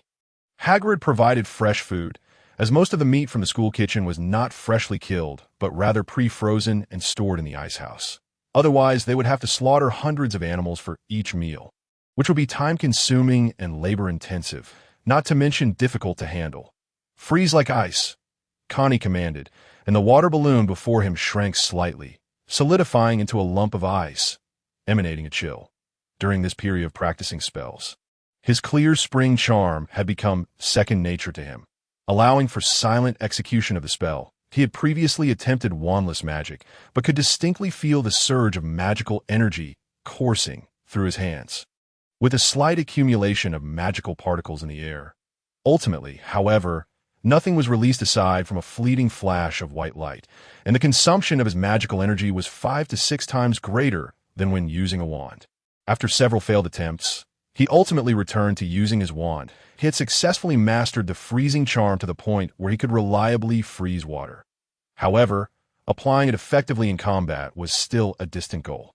He was practicing how to produce a powerful jet of water and then quickly follow it up with a freezing charm. This method would allow for the swiftest control over an opponent and had extensive applications. The freezing charm in Clear Spring could only control one at a time. If you maintain control over the water flow to ensnare your enemy, using the freezing charm would sever that control. Since both spells relied on wand manipulation, once the wand was used to control the water, generating another spell would disrupt the water's control. If it were merely a small water balloon, it could still be managed. But how useful would a single water balloon be in a real combat situation? Through his research, he learned that such spell casting required auxiliary control, meaning both hands needed to be utilized, the water flow controlled by his bare hands, while the newly generated spell was directed by the wand. His current challenge lay in figuring out how to control the water flow with his empty hands. Water balloons began to materialize, and Connie opened his left hand, channeling magical energy into it. "Freeze like ice," he commanded with his wand in his right hand, generating a new spell. The water balloon began to lose control, gradually descending. Albeit slowly, his method with the left hand proved somewhat effective. However, he had yet to discover the key to achieving the desired effect. Christmas arrived before he knew it, and Connie planned to return home. Despite writing letters home from time to time, it had already been 4 or 5 months since he had been away. Harry had nowhere to go. He did not wish to return to his aunt and uncle's home, while Ron was staying behind because his parents were on vacation. Hermione and Neville also planned to remain. "Harry, Ron, wishing you a joyful Christmas," Connie called out as he located Harry and Ron, who were engaged in a game of wizard chess in the dining hall, dragging his suitcase behind him. "Thank you," Ron replied, his face beaming, likely excited about the prospect of receiving a new wand every day. "Since you have some free time, you might as well head to the library to search for Nicholas Flamel." Hermione added, having packed her belongings, "We've already scoured the library for everything we could find." Who knows who Nicholas Flamel is? Perhaps we misheard it. Maybe it was Nico Mueller. Ron propped his head on his hand. Hagrid has been avoiding us lately, so we can't confirm anything, Harry added, equally uncertain. All right, we should get going. The train will soon arrive at the platform. Connie noticed Neville at the door, carrying his luggage and clutching a toad. Goodbye. Harry and Ron waved their hands as they continued their chess game. They headed towards the platform, no longer needing to take a boat, for a small path led directly to the station. In the distance, a crimson steam train could be seen parked at the platform. Most students had returned home for Christmas, while a small number remained at school for various reasons. The seating on the train was not as cramped as it had been on their journey there, and the three of them found a compartment towards the front. Along the way, they engaged in lively discussions about the myriad wonders of the Muggle world and the latest quirky games. As they were still in the throes of childhood, upon arrival, Connie spotted his parents on the platform, whom he had not seen for several months. After bidding farewell to his classmates, he picked up his luggage and made his way over. Dad! Mom! Connie exclaimed, running up and waving his hand. Oh, my darling, you've grown quite a bit, but you seem to have lost weight, his mother said, crouching down to envelop Connie in a warm embrace. All right, with so many people on the platform. And after a long day of travel, let us head home, his father, Carter, said with a calm demeanor as he took Connie's luggage. You must tell us all about magic when we get home. The journey had started in the morning, and they only arrived at 6 in the afternoon. That IT was indeed a long way, and Connie had even dozed off during the trip. The first dinner at home was more sumptuous than any festive meal at school. Truly, there is no place like home. After dinner and a refreshing wash, he lay in bed, his mind wandering, as if he had forgotten something crucial. Xiaohei. He suddenly remembered, realizing that he had left Xiaohei in his luggage on the train. Once he reunited with his parents, the excitement had swept him away, and it was only while contemplating life after dinner that he recalled his pet. Xiaohei. Connie opened his luggage, and Xiaohei slithered out from the box. Now, Xiaohei had grown to the length of Connie's arm, and Connie had carefully preserved the few skins it had shed. Xiaohei. Connie pulled the snake out of the luggage, but Xiaohei slithered back, coiling around a small box. What are you doing? Connie asked, cradling Xiaohei in his arms, while the snake stretched its head towards the luggage. Connie was puzzled. Was there something that attracted Xiaohei? He rummaged through the contents, but found nothing unusual. Lifting the luggage to his nose, he detected a distinct scent of snake. Are you looking for something? Connie inquired. Xiaohei had begun to understand Connie's words, but speaking with Harry was still a stretch. He preferred to let things unfold naturally. With a gentle hiss, Xiaohei lowered itself closer to the luggage, its head pressing against a small box. This appears to be the dragon crystal. Connie almost forgot he possessed this item. Dragon blood and scales were yet to be dealt with, merely stored beneath his bed. The dragon crystal had seemed like a mere crystallization of dense magical energy, likely valuable or useful in some manner, so he had placed it in a box for safekeeping. Upon opening the box, the black dragon crystal lay quietly within, its original dark stone transformed into a translucent black crystal, as deep as ink. Xiaohei began to writhe, its head raised in curiosity. Has it changed? It seems smaller, its facets smoother, Connie observed, noticing that the dragon crystal appeared to have shrunk slightly in his hand. Perhaps Xiaohei had absorbed some of its essence, that he placed the dragon crystal beside his pillow and allowed Xiaohei to rest atop it. Here, play with IT. It's not like I can use it anyway. Just don't swallow it, Connie thought. Confident that Xiaohei's tiny mouth was incapable of consuming it, he had initially intended to practice magic, but since it was a rare occasion to be home, he decided to set that aside for now. As the night deepened, moonlight streamed through the window, illuminating Connie's bed, where a faint silver glow flickered beside his pillow. Xiaohei was still awake, excitedly coiling around the dragon crystal, seemingly in a state of exhilaration. Its head faced the moonlight, while its body entwined around the crystal, absorbing its magical energy. Waves of spiritual energy visibly coursed along the serpent's body, and the dragon crystal appeared to shrink further. Xiaohei opened its mouth and traced patterns on the crystal before continuing to coil around it. There is nothing quite like the comfort of home, Connie thought, unsure of the time as he rolled about in bed. Eyes half closed, suddenly he bumped against something hard. Pulling back the covers, he discovered a snake that had seemingly overindulged. Xiaohei, what happened to you? Connie gasped, noticing that the snake's belly had swollen to the size of a fist. It lay on its back, unable to move, and Connie knew that normal snakes could not manage such a position. Clearly, Xiaohei was no ordinary serpent. Xiaohei flicked its tongue. Did you swallow the dragon crystal? Connie pondered, unable to fathom what else it might have consumed that wouldn't lead to a catastrophic outcome. Xiaohei's head hung low, obscuring its expression, but Connie could only assume it was in pain. Let me help you get out, he declared, grabbing hold of Xiaohei's tail. Oddly enough, he noticed that Xiaohei had become less tolerant of having its tail grasped in recent times. With a frantic flick of its body, Xiaohei shook its head side to side. You don't need help? You can manage it yourself? Connie quickly grasped its meaning. Xiaohei's intelligence seemed to rival that of an owl, perhaps a result of its magical training. All right then, rest up. It appears you won't be going out to play for a few days, Connie said as he placed Xiaohei back in the luggage, wary of his parents discovering the creature and tossing it out. Good morning, Mom. Good morning, Dad. Connie descended the stairs, where his parents were just beginning to stir. His mother was washing the dishes from the previous night's dinner, while his father warmed milk and toasted bread. Mom, let me handle that, Connie said, brandishing his wand, and with a flick, the dishes sparkled clean. Mua, you're incredible, my dear. From now on, you'll take care of things at home. His mother, Lena, beamed at him as the dishes transformed to look as though they had just been purchased. Our wonderful son ranks among the top in his year. His father, Carter, expressed his pride. You knew? Connie asked, bewildered. Of course. We often write to your school. His mother chuckled, ruffling Connie's hair. Then why haven't I received letters often? Connie queried, confused. We write to your headmaster, his mother explained. All right then, I hope Professor McGonagall hasn't said anything unfavorable. Christmas was the following day, yet his parents still had to work that day. Connie planned to prepare gifts for his classmates, as he had been unable to do so at school.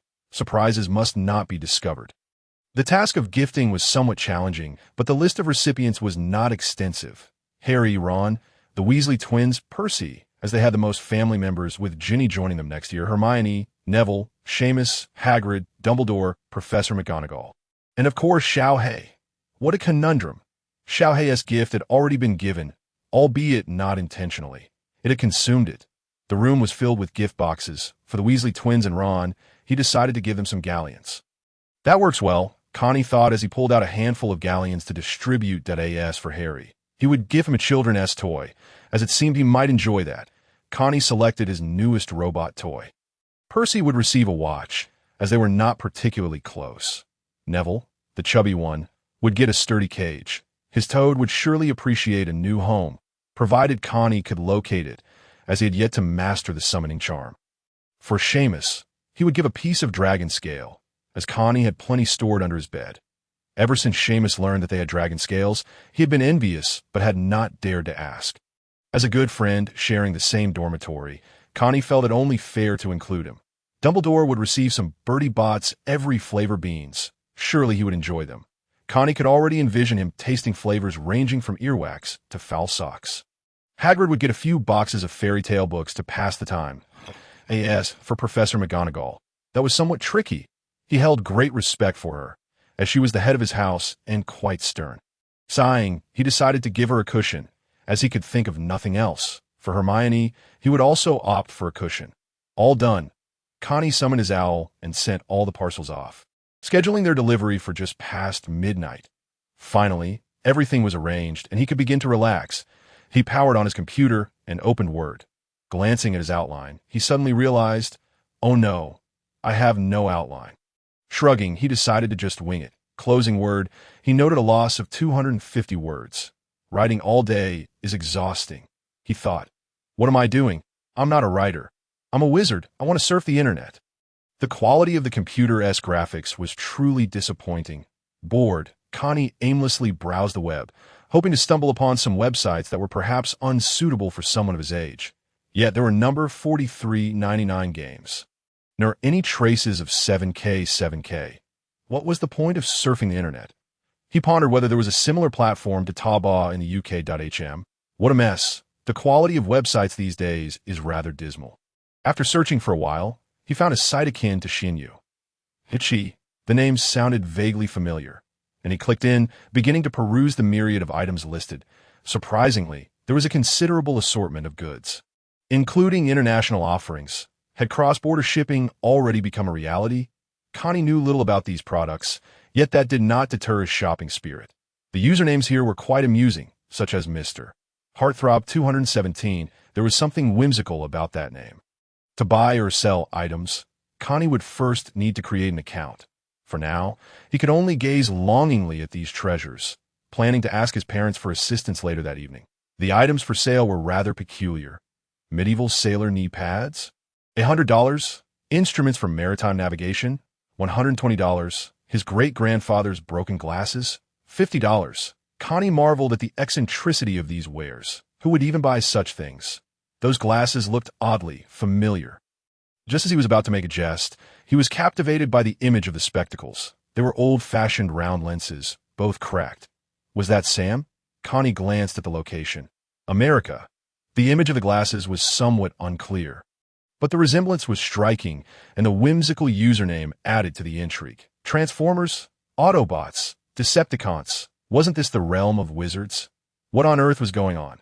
Connie scrutinized further. Perhaps it was merely a case of coincidence, as he had a pair of broken glasses left by his grandfather, who happened to be a captain at a coincidence indeed. He resolved to purchase the glasses that evening after creating an account. After all, it was only $50. Connie's thoughts wandered. This world was evidently more complex than he had imagined, filled with more than just wizards. When comparing Voldemort to Megatron, the latter seemed to harbor grander ambitions of world domination. While Voldemort was merely concerned with the wizarding world, it appeared that he must stake his claim. The energy cube was his. What were Decepticons and Megatron compared to him?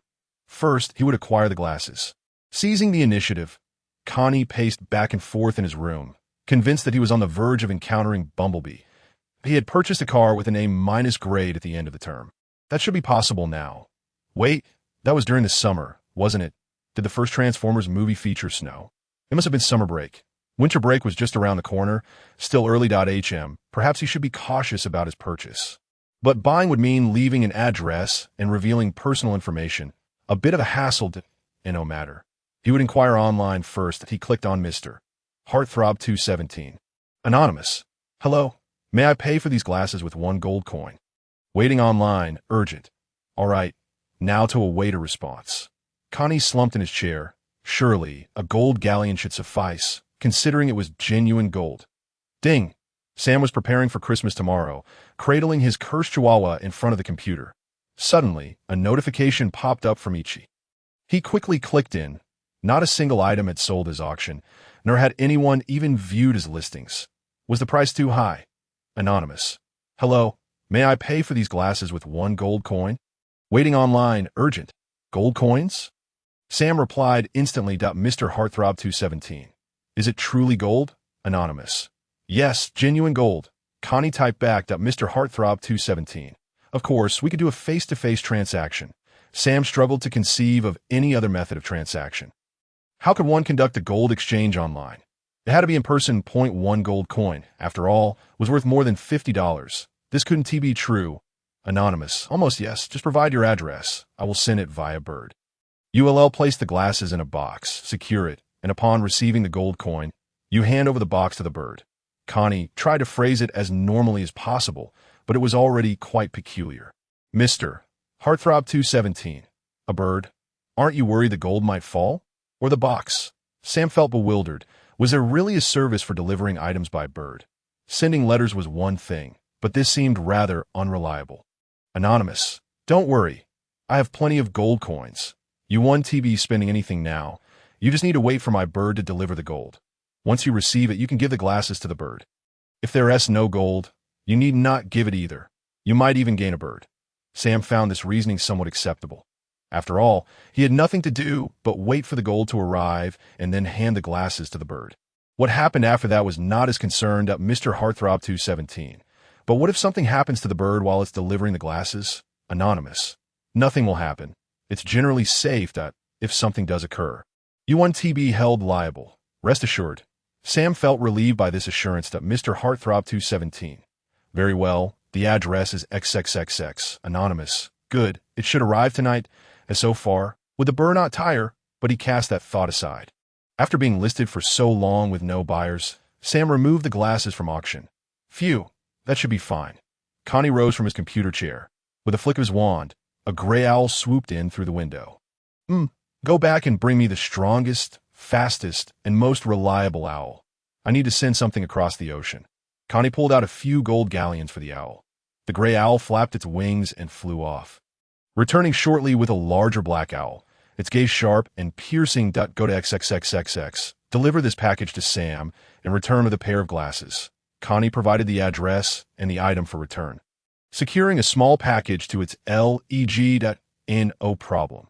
The black owl chirped in a high-pitched voice, spreading its wings and disappearing in an instant. Owls of such quality are indeed exceptional, quick and easy to communicate with. They seemed reliable enough, unlikely to be shot down. Connie returned to his computer and typed a follow-up message. Anonymous. The bird is black and somewhat large. It's been trained, very safe, and capable of basic communication. When it arrives, show it the glasses, then secure it to its leg at Mr. Heartthrob 217. Understood, received, clear, no problem.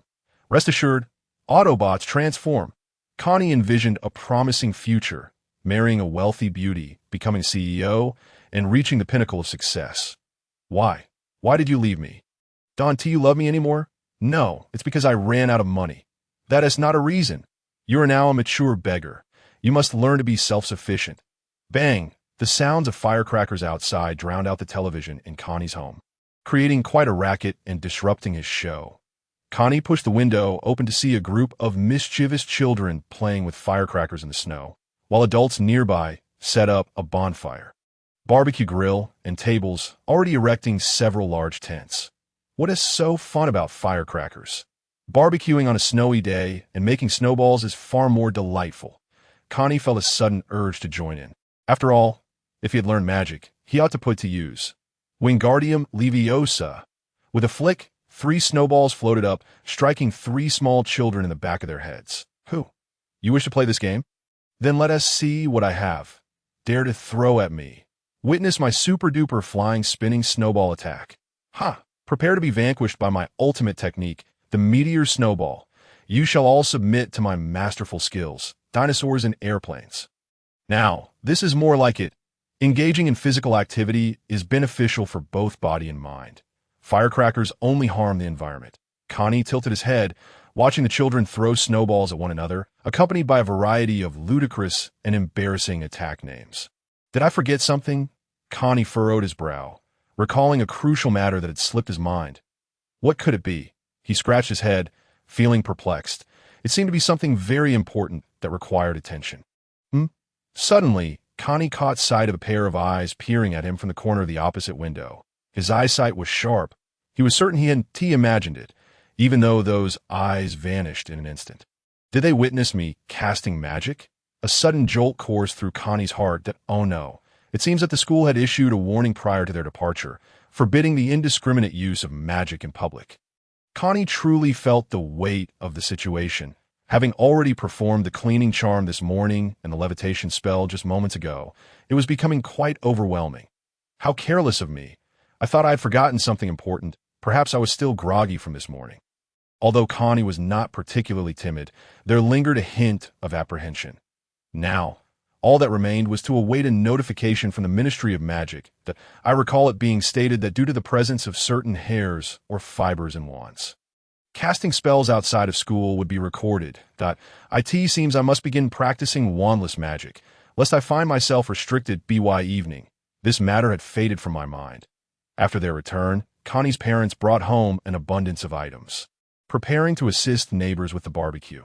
Out of boredom, Connie decided to join in on the festivities, primarily curious about where dinner would be served. Good evening, Uncle Jeans and Aunt Joanna. Connie greeted the neighbors politely, who remembered her well. However, it appeared that the family across the street had moved out, replaced by new occupants. Young Connie remained as courteous as ever, a jovial man with a full beard, yet youthful in appearance, affectionately ruffled Connie's hair. Uncle Jeans had a fondness for his bushy beard, believing it exuded a certain masculinity. What are you feeding your little one? She's growing so fast, even taller than Bob. who is a year older. Aunt Joanna, a warm and amiable woman, was particularly close with Connie's mother among the neighborhood. Bob, come here, shouted a round and chubby little boy, emerging from a snowball fight, his enthusiasm palpable. Stand back to back. Look how much taller you've gotten. Why don't you compare yourself to little Nini, who has become so much sturdier? Connie mused to herself, though she found it amusing how parents would often make such comparisons. She and Bob shared a bit of camaraderie, though she initially failed to recognize him due to his considerable growth. Bob, you seem to be living quite the charmed life, Connie remarked, playfully poking at Bob's singular abdominal muscle. Charmed? What does that mean?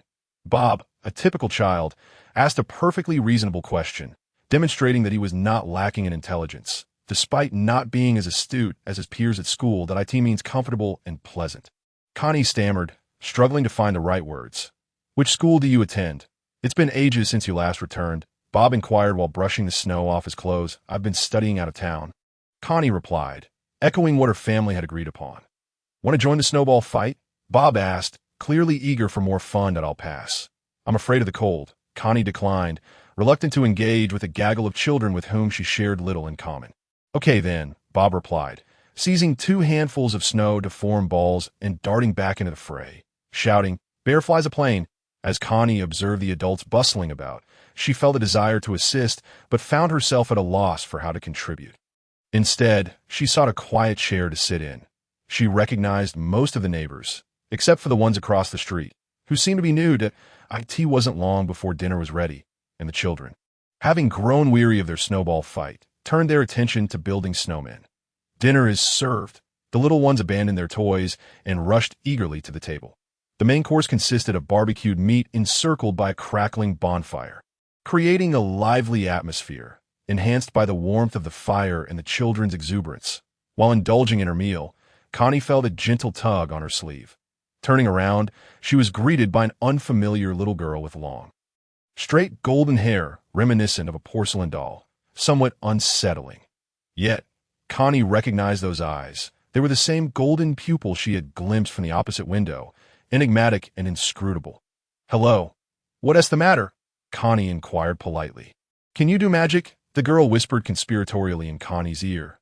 Caught off guard, Connie deliberated whether to deny or confess her abilities. I can't, she exclaimed, opting for denial, as the last thing she wanted was to be pestered by a child eager for magical tricks. I saw you. You cast a spell with chopsticks and did something mischievous with the snowballs. The golden-haired doll's voice was devoid of emotion. And then, Connie retorted, What are you going to do about it? The girl's unwavering gaze held a mix of trepidation and anticipation. I don't believe you. Even if you look at me with those pitiful eyes, I still won't believe you, Connie declared, having used her magical vision to assess the girl thoroughly. She possessed not a shred of magical power, not even the slightest trace, believe it or not. The girl's tone suggested a hint of annoyance and disappointment. I believe you. Connie found herself compelled to acquiesce whenever someone proclaimed, believe it or not, without reason. Really? The golden-haired doll's face brightened with delight. I'm Connie Strand, and you are? I'm Aleph, the girl replied, her joy evident in having made a friend. She often felt different from others, which had made her hesitant to forge connections. Although she had attempted to share her secret with others, the outcomes were predictably disheartening. Ilya. What a lovely name. It reminds me of a delicious drink, Connie remarked, taking a sip of her milk. Were you casting a spell with your eyes just now? Do you want to see my magic? Ilya asked with wide eyes. Connie felt a wave of embarrassment wash over her. Her small secret had been discovered. Little Ilya, where have you been?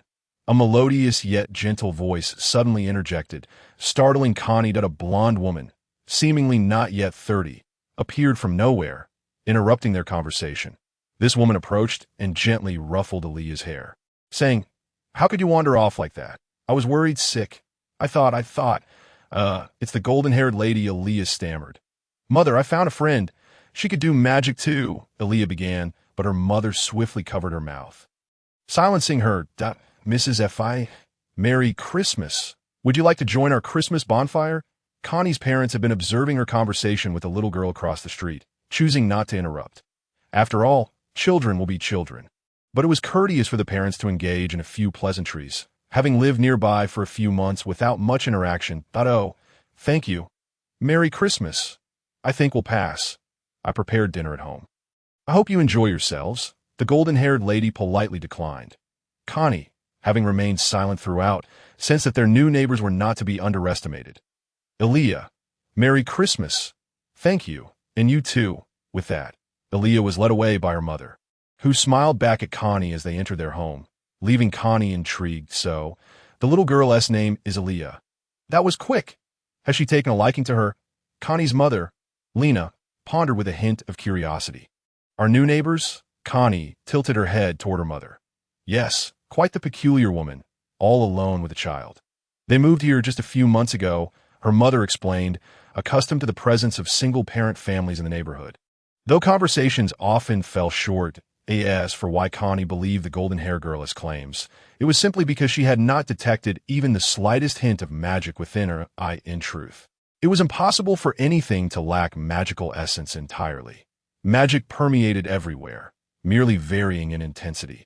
When Connie had used her magical vision, she had noted even the milk in her cup possessed a trace of magic, while others around her carried varying degrees of magical essence. If an object bore no magic whatsoever, it would remain unaffected by magical spells, such as transfiguration or levitation charms.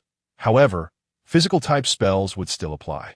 The absence of any magical essence in this girl was indeed peculiar, and her odd demeanor lent a certain credibility to her words. The aforementioned details are not of paramount importance. What truly matters is her beauty. She is destined to become a striking young lady, which is why Connie was convinced. After all, her emotional intelligence is quite remarkable. However, what transpired next was utterly unforeseen. Connie could ascertain with certainty that the tall, golden-haired figure was a sorceress of no small caliber. Without any discernible hierarchy among sorceresses, Connie found it exceedingly challenging to gauge an individual's combat prowess. Thus, she resolved to categorize them based on the quantity and intensity of the magical energy coursing through their bodies. Connie dared not activate her magical eye in the presence of the tall golden-haired sorceress. After all, if the petite golden-haired one could detect it, so too could the taller one. As she observed them return home, Connie noted that the tall golden-haired sorceress possessed not a trace of magical energy within her.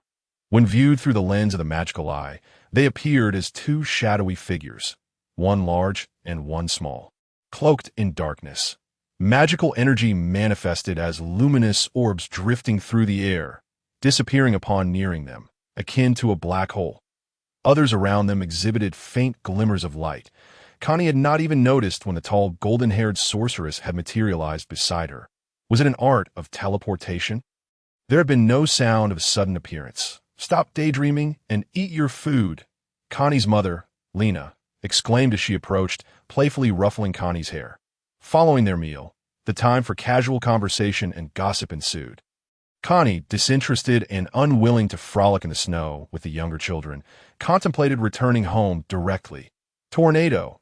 Destroy the snow monster!" Bob exclaimed, bending down as if he had no waist, rushing towards the snowman he had previously constructed, leaping to obliterate it into a disarray of snow.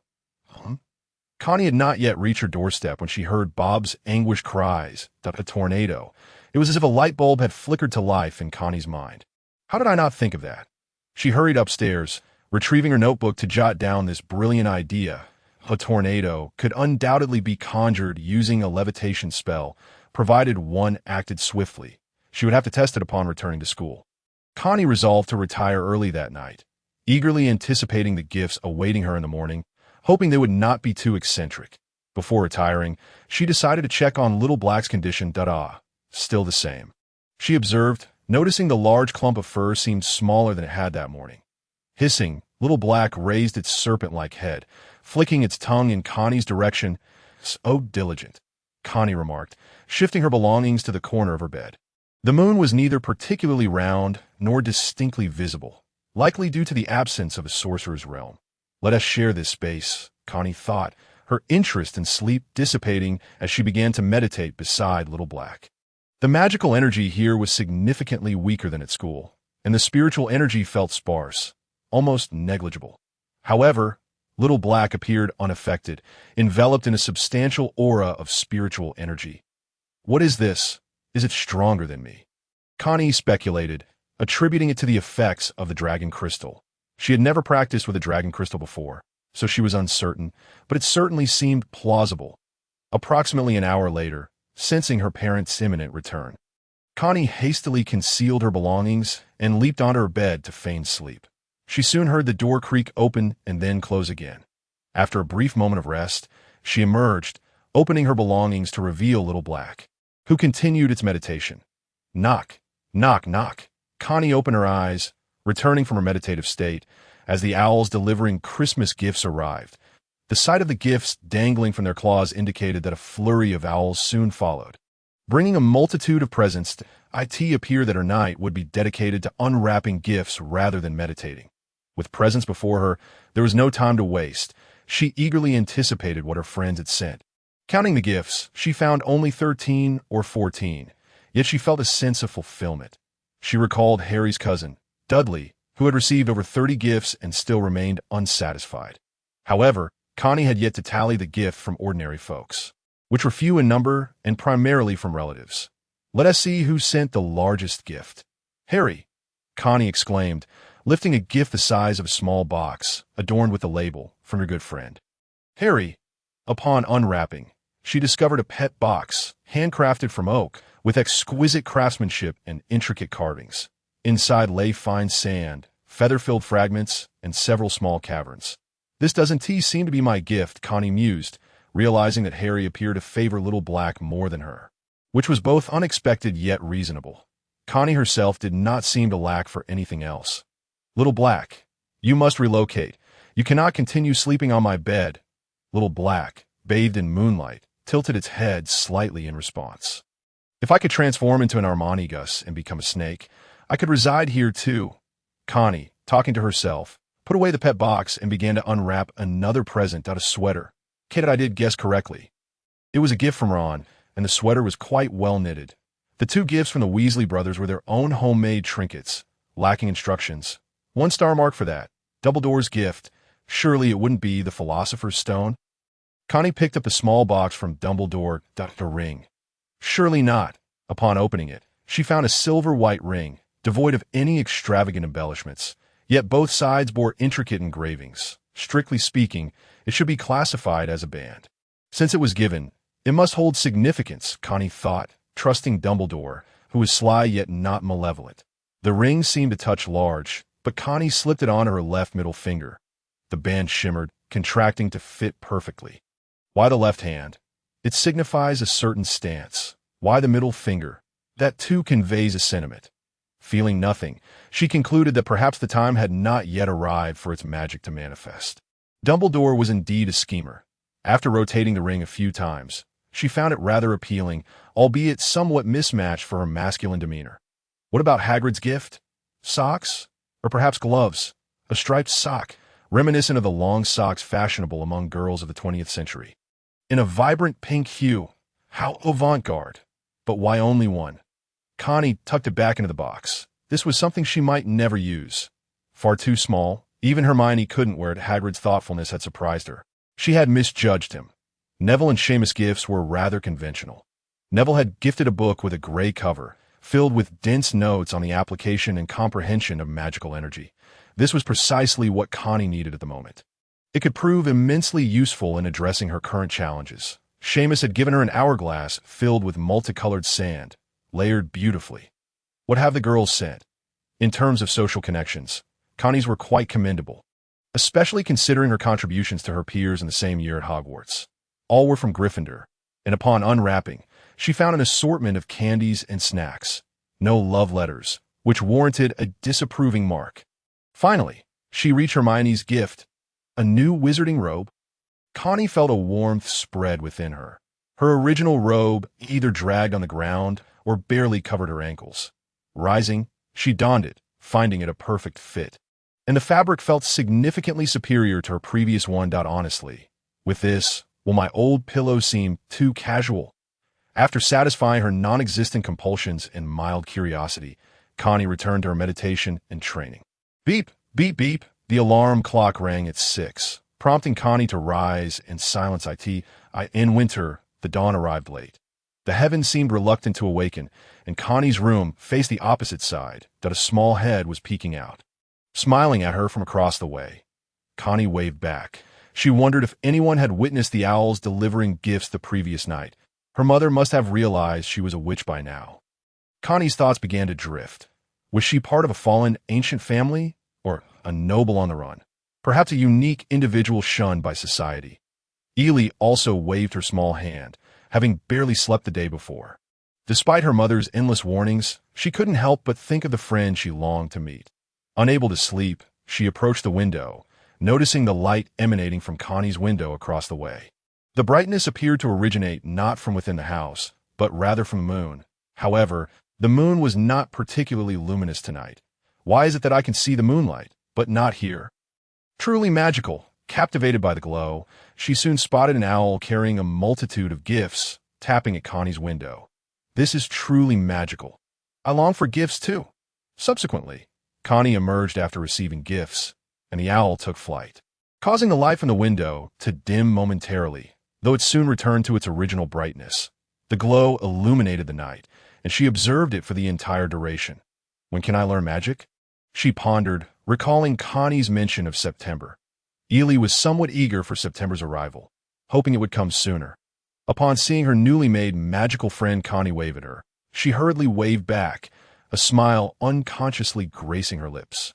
Suddenly, the window before Ely slammed shut, and she realized it was the magic of her mother, undoubtedly having discovered her. Hastily, Ely burrowed under her covers, pretending to sleep. Shortly after, her mother, Daiji Nagashi, pushed open the door, glanced at her daughter peacefully resting in bed, and said nothing. Ely, having not slept all night, instantly fell asleep as soon as she touched the bed, while Daiji Nagashi listened to her daughter's steady breathing.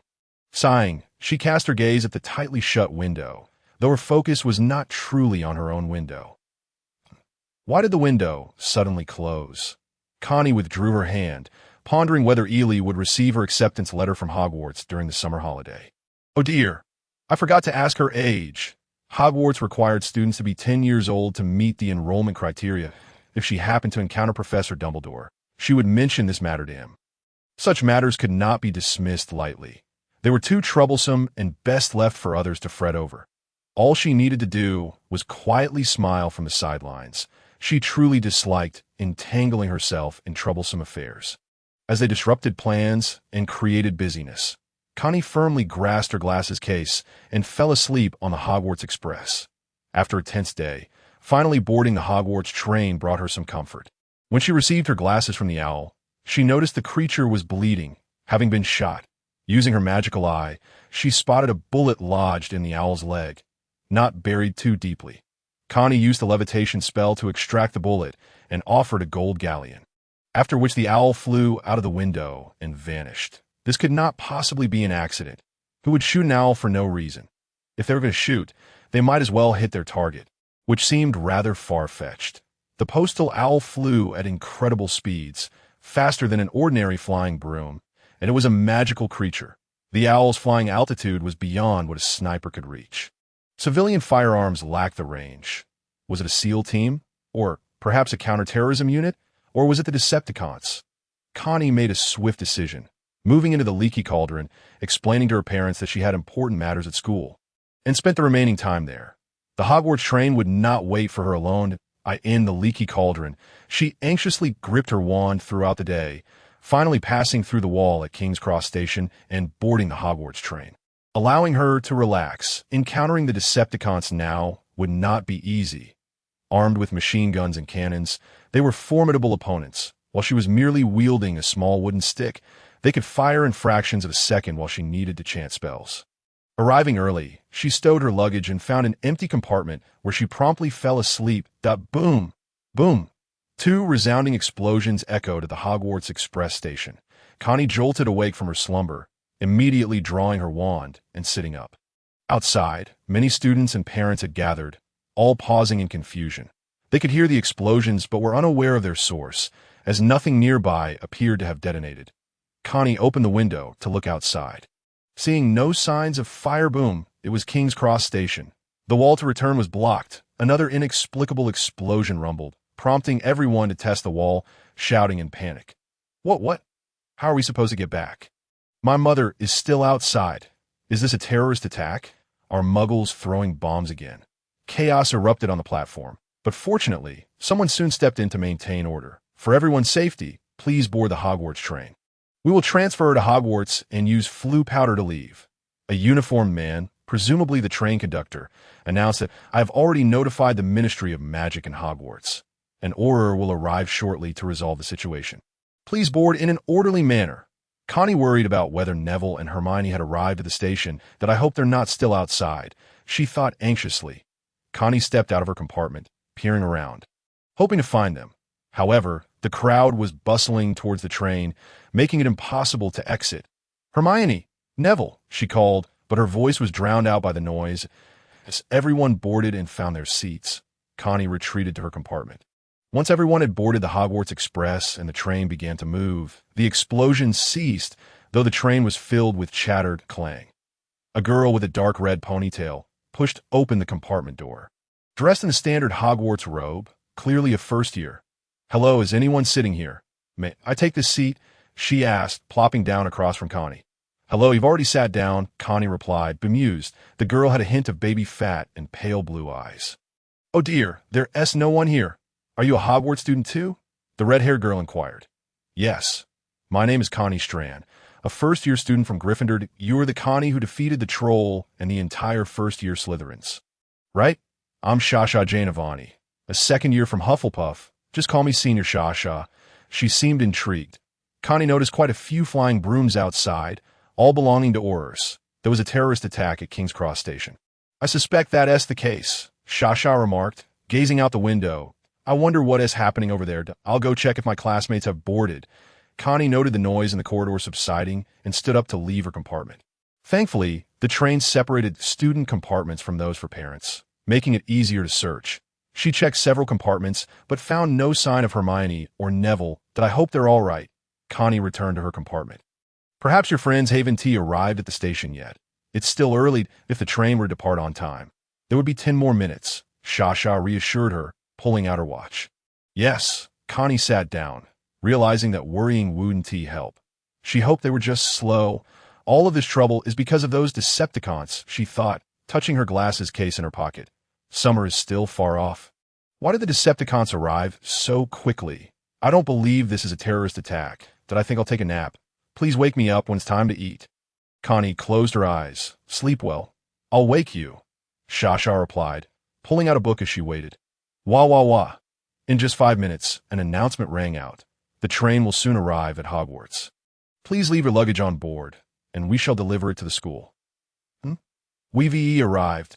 Connie had slept soundly, initially intending to rest for just a little while, but instead, she had dozed off for the entire day.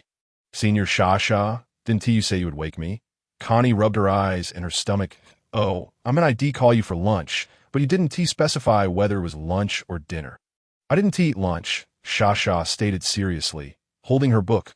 All right, I didn't expect to sleep so deeply. Connie thought it was a bit alarming that her good friend's safety was uncertain while she had been napping. Perhaps I truly lack emotional depth, Connie murmured. What did you say? Shasha asked, unable to hear Connie's mumblings. I said we're about to arrive. Are we taking a boat or riding a thestral? A thestral? What is that? I've never heard of it, Shasha asked, puzzled. Only those who have witnessed death can see thestrals. Most students might not see them from the start of school until graduation. They pull the carriages. You don't think the car moves by itself, do you? ISNT at magic? Quite normal. Shasha retorted matter-of-factly. No, it's a creature called a thestral that pulls the carriage. They run incredibly fast, and their tail feathers are used as core materials for wands. Connie explained. However, most people cannot see them. Only those who have witnessed death can perceive them, and they are often regarded as ominous. Then I probably never want to see them in my life.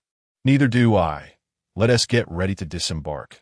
Connie donned his wizarding robes and carefully stowed the little black creature into his pocket, having retrieved it from his suitcase. The twilight had set in, and the professors from Hogwarts were already waiting at the station, along with Hagrid, who was carrying a large lantern.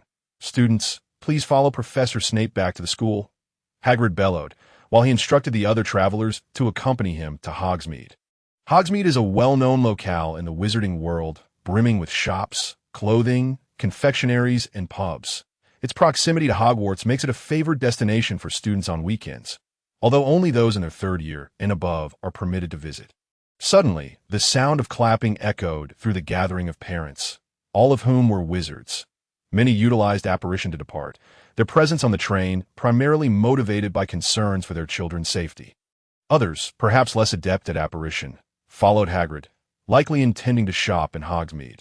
The Hogwarts students trailed behind Snape along a narrow path, where numerous carriages awaited. Once filled to capacity, the carriages swiftly departed, vanishing from sight.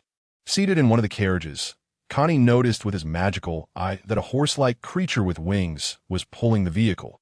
However, the magical perspective did not allow him a clear view of its appearance. He could only discern its general shape.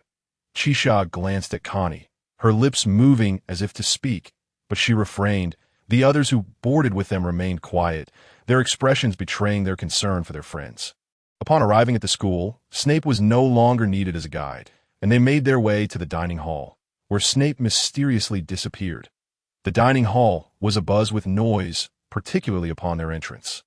Only a few professors were present at the staff table, alongside the heads of Hufflepuff and Ravenclaw houses, while Dumbledore and Professor McGonagall were conspicuously absent. "Connie, over here," Harry waved from the Gryffindor table. Flanked by Ron, Neville, and Hermione. "Neville, Hermione, are you both all right?" Connie hurried over and took a seat next to Neville. "I'm fine, and I arrived late and found the station locked down. My grandmother had me come by the fireplace." Neville explained, patting his head. "What happened?" Connie inquired. "King's Cross Station was attacked by magical creatures," Ron announced, producing 2 newspapers. The Daily Prophet had already spread the news, while the Muggle papers labeled it a terrorist attack. "It wasn't magical creatures. I saw it with my own eyes. It was a mechanical scorpion," Hermione retorted immediately, adding that a helicopter had been seen hovering overhead. "Are there moving mechanical scorpions in the world?" "There aren't even moving robots," Ron countered, articulating his points with conviction, suggesting they had been debating this for quite some time. "That I was so worried when I heard about the explosion." Harry's voice revealed his deep concern. "The explosion occurred outside. The Hogwarts Express station was unharmed," Connie remarked, glancing at the 2 newspapers. The Muggle paper's headline read, "Shocking! King's Cross Station attacked by terrorists." The accompanying photograph depicted the station in ruins, ablaze with fire and a gaping hole in the ground, alongside an image of a helicopter. "Unknown magical creatures wreak havoc at King's Cross Station." The wizarding paper provided more details, displaying a dynamic image of a large black scorpion's tail burrowing into the ground amidst explosions. With a helicopter circling above, it seemed the reports were accurate. The speed of the Decepticons was astonishing. Fortunately, he had entered the station early. How did they know the glasses were at the station? What about Seamus? Connie scanned the area for Seamus, but he was nowhere to be found. He sustained minor injuries and is currently in the infirmary. Many were hurt, but fortunately, there were plenty of adult wizards and aurors at the station. So there were no fatalities. Some Muggles, however, were not so lucky, Ron explained. Shortly thereafter, Professors McGonagall and Snape arrived in the dining hall, discussing the incident at length, which eventually quieted everyone down. The event did not significantly impact the students. And life at Hogwarts returned to normal. Seamus's injuries were not severe, and the infirmary was filled with patients. But for a wizard, such matters were not overly concerning. During this time, Connie immersed himself in fervent magical practice, focusing on spells such as the fire-making spell, the freezing spell, and transfiguration, with the latter taking precedence. Common spells had little effect on transfigured metals. The fire and ice spells were currently insufficient to inflict considerable damage.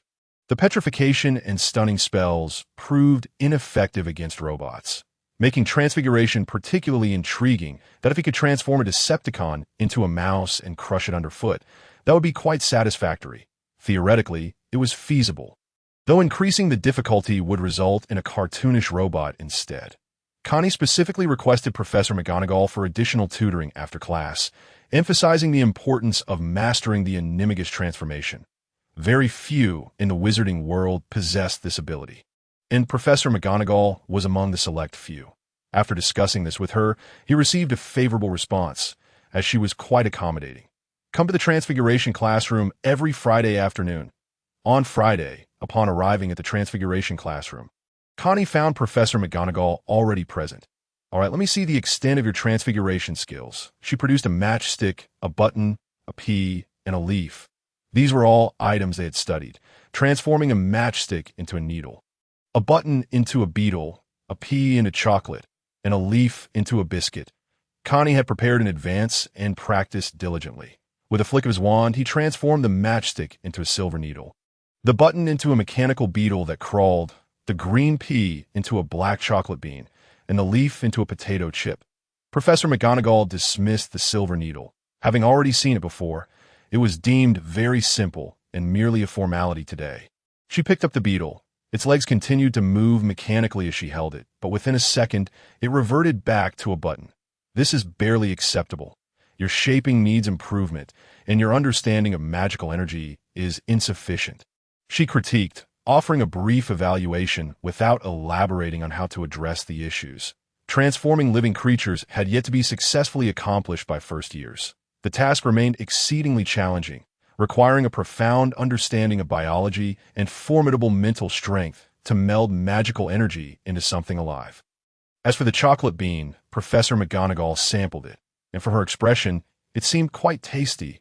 Connie had tried it before and found it reminiscent of peas. The moment it was bitten into, it reverted back to a pea, its exterior destroyed, revealing its true essence, intrinsically fragile. Transforming a metal ball was a task Connie felt quite confident in, and its structural integrity would not easily be compromised. As he had no intention of allowing it to be damaged as for the potato chip, rather than tasting it, Professor McGonagall pinched it, causing it to break in half at the moment of fracture. It reverted back into leaves, splitting into 2 leaf pieces. For a first year, achieving this level of proficiency was commendable. However, precision, theoretical knowledge, and magical energy still needed enhancement.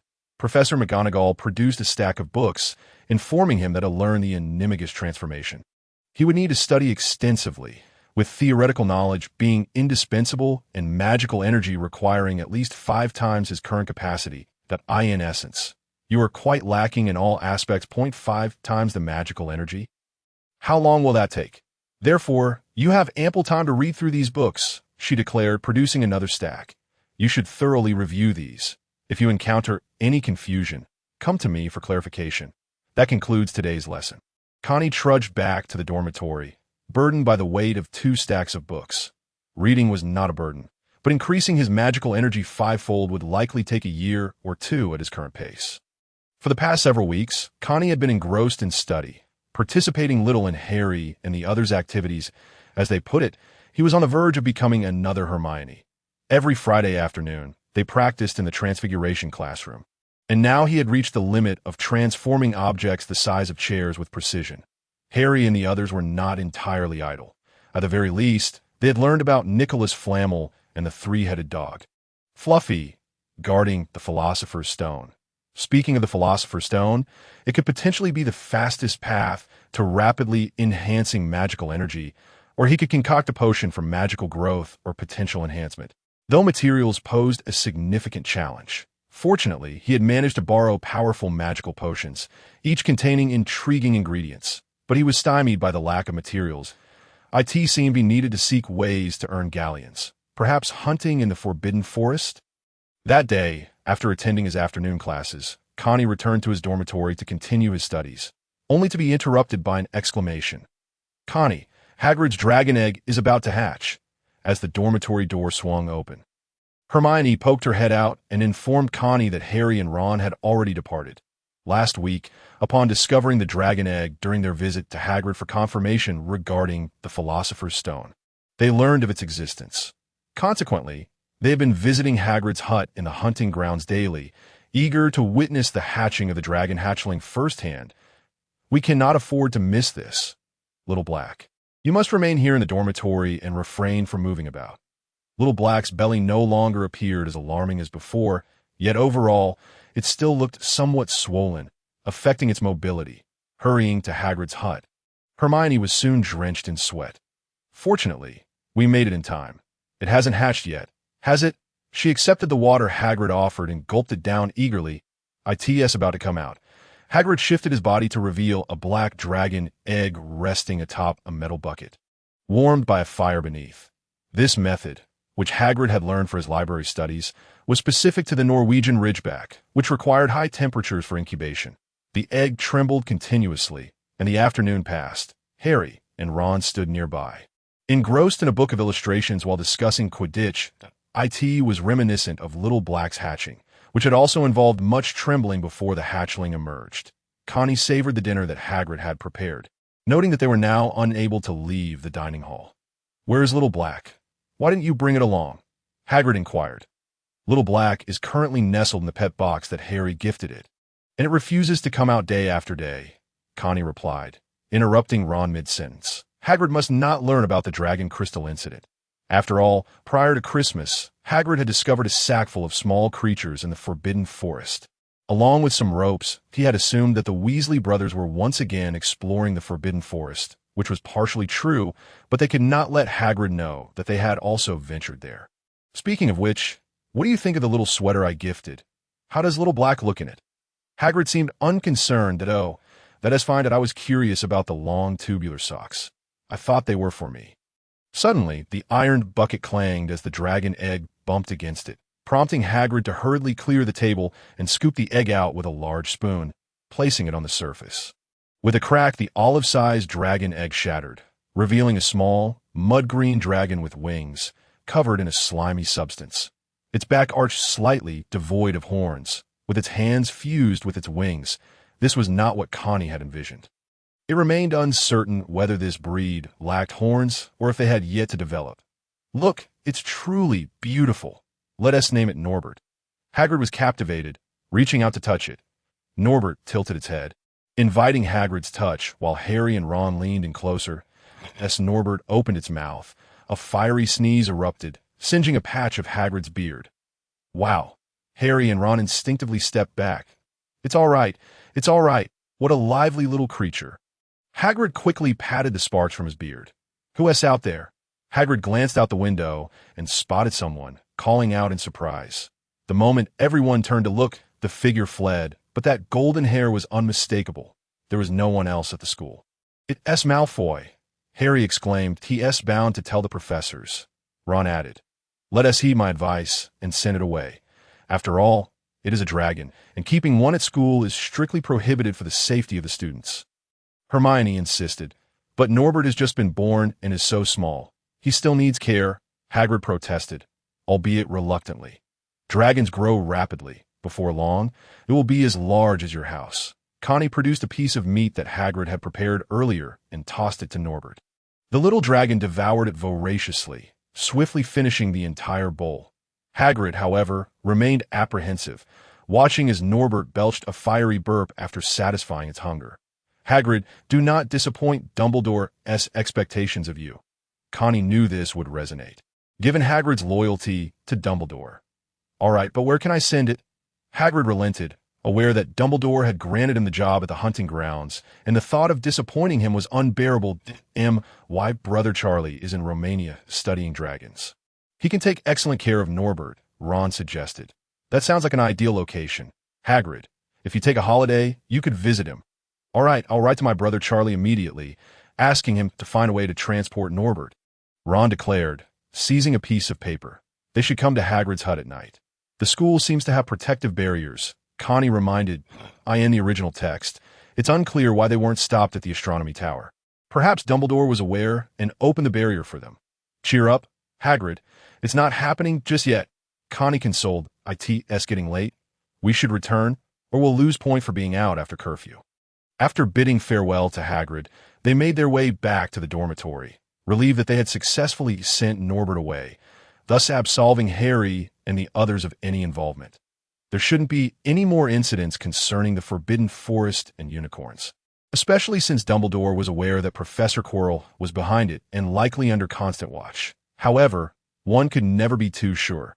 There was nothing particularly noteworthy left for the semester, except for Harry's eventual inquiry into the origins of the dragon egg, which would lead to their thrilling escapades. The concluding trials were likely essential, as Dumbledore aimed to cultivate Harry's potential, orchestrating all these intricate setups.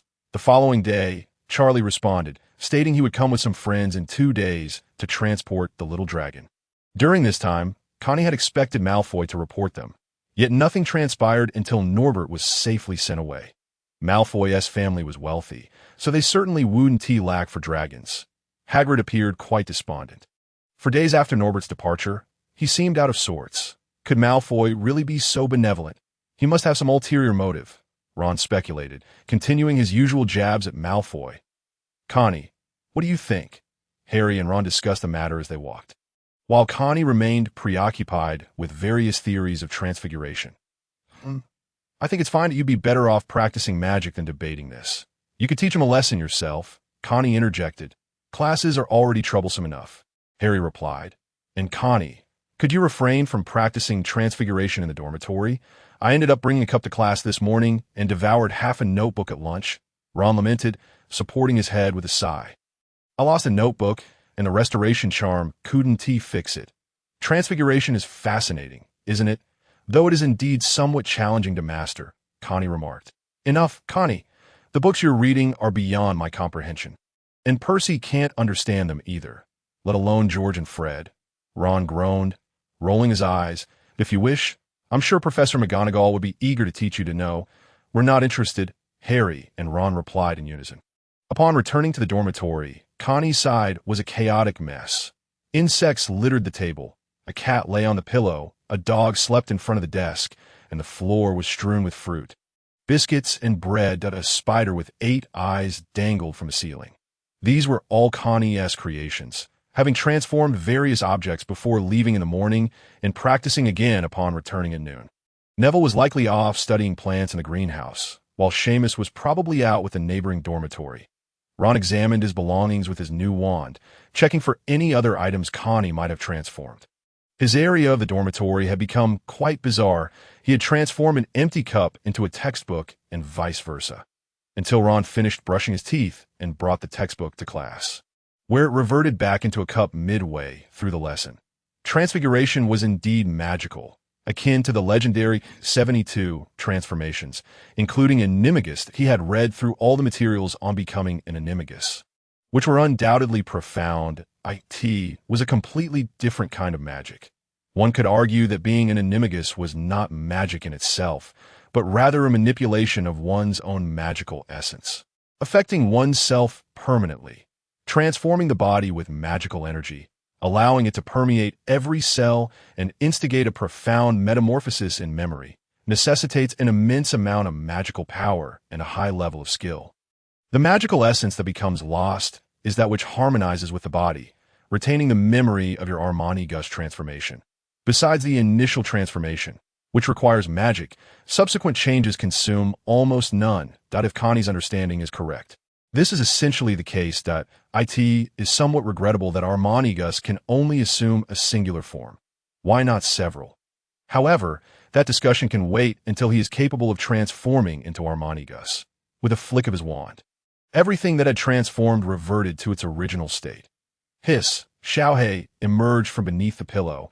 It had been comfortably nestled beneath a plum cat, which was imbued with the owner's scent. Could it be that the owner had transformed? Suddenly, the fat cat turned into a large pillow. Xiaohei. Connie lifted Xiaohei into his hands, questioning why it remained so diminutive. Had the dragon crystal been fully digested?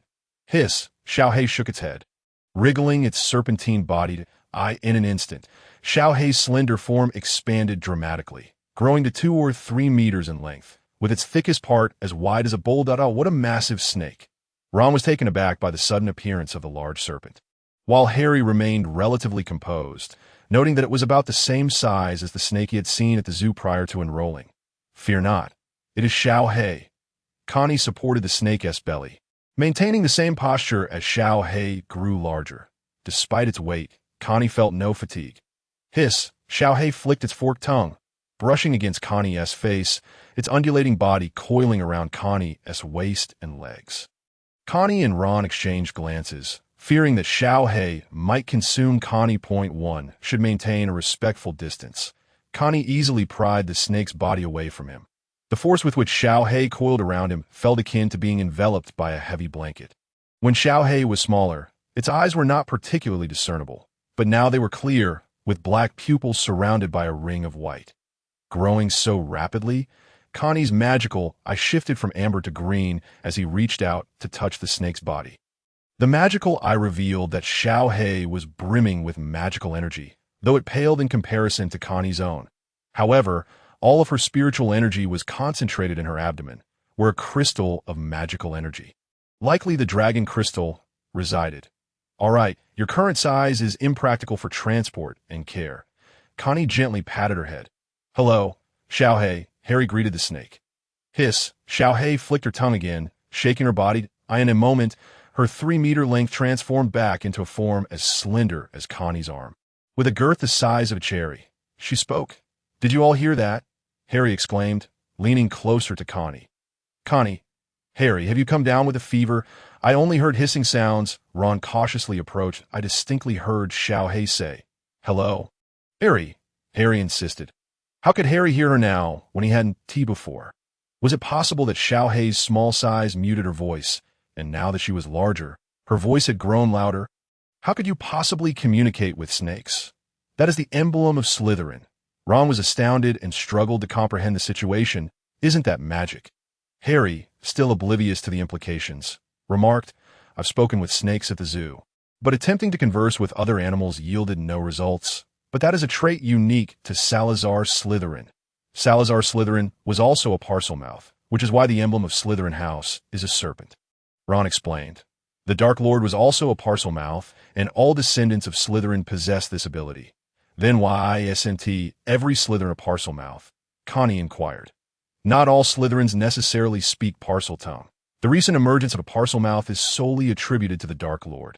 Ron remarked, casting a meaningful glance at Harry. You see, you mentioned that not all Slytherins speak Parseltongue. Thus, those who do may not be Slytherin. Connie pointed out that I certainly didn't mean it that way. Harry will always be my good friend. Ron quickly corrected himself, suppressing his emotions that I believe this matter should remain confidential. Connie suggested. Hermione and Neville are not included in that, Connie added. As for Seamus, let us not. We cannot let too many people know. Otherwise, Harry will be embroiled in another wave of discussion about being the chosen one, now as a descendant of Slytherin. Once they had agreed, Harry and Ron began chatting with Xiao He. And Connie couldn't very well object. Xiao He, what do you do all day? You seem to be living quite comfortably, free from classes and homework. Hiss, Harry inquired. What did she say? Ask her if she has any peculiar habits. Ron's voice dwindled. Oh, how I wish I could smack them. However, Connie had an important matter to attend to. He realized that Xiao He was enveloping the dragon crystal with spiritual energy to augment her magical power. Had he known of this utility earlier, he would not have allowed Xiao He to take the lead. He would have utilized it himself. But now he was short on magic. Although his magical power was steadily increasing each day, it had reached capacity, and his body could no longer absorb it.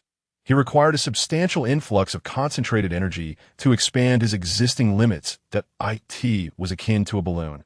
If one merely places it in a pool to fill it with water, it can only hold a certain shape and size. However, if one connects it to a faucet, then it will fill beyond its original capacity.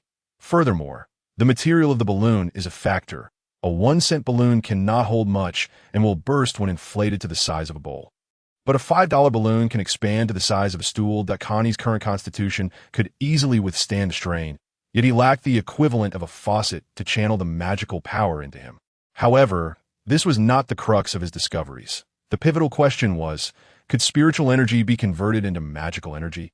Could magical energy be transformed into spiritual energy? Could one use a wand to project spiritual energy? Could spiritual energy serve as magical energy?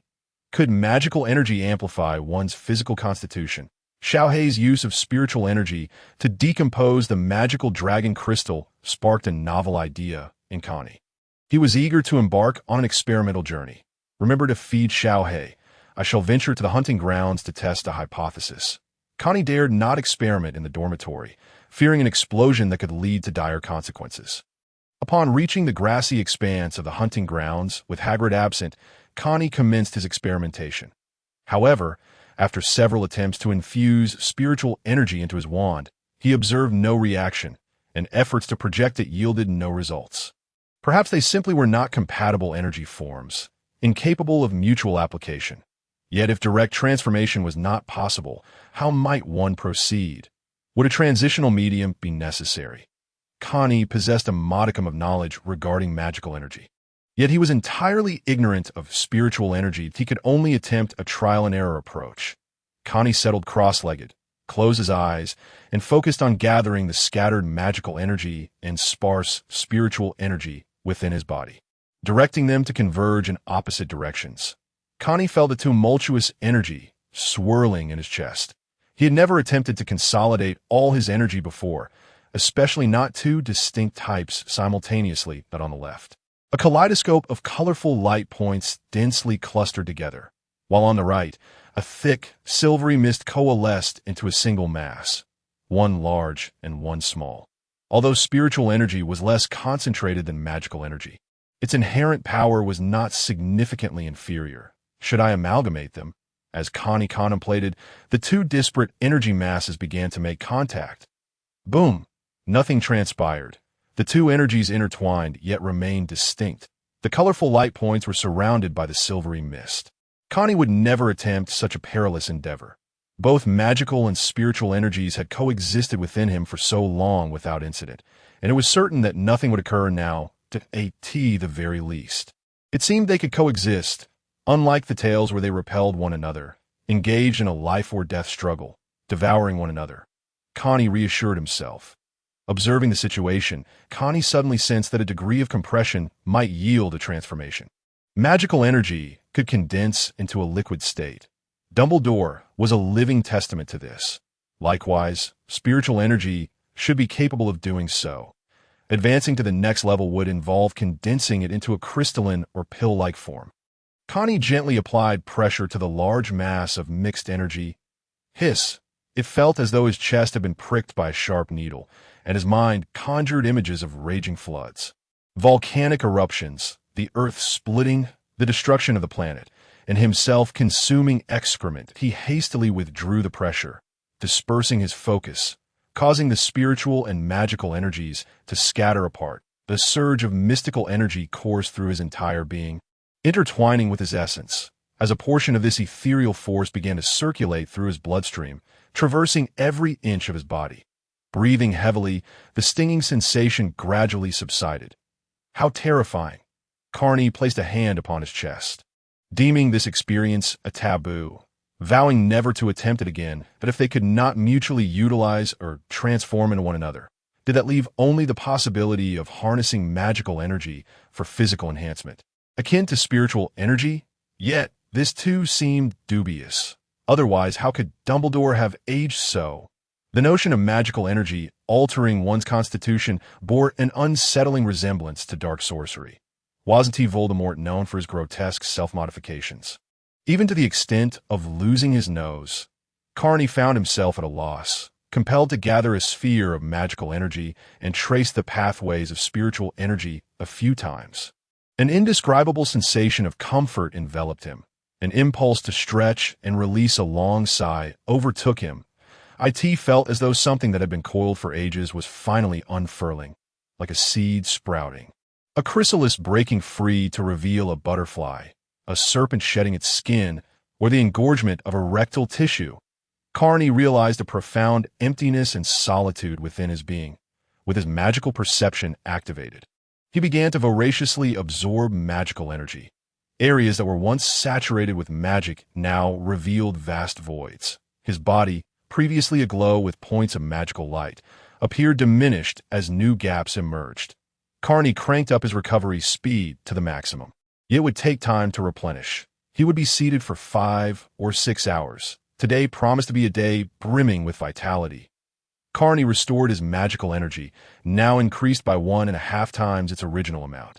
5 times the magical energy was within reach. Connie, you're awake? Hagrid was not far off, tending to a pile of firewood, while the moon hung nearly at its zenith.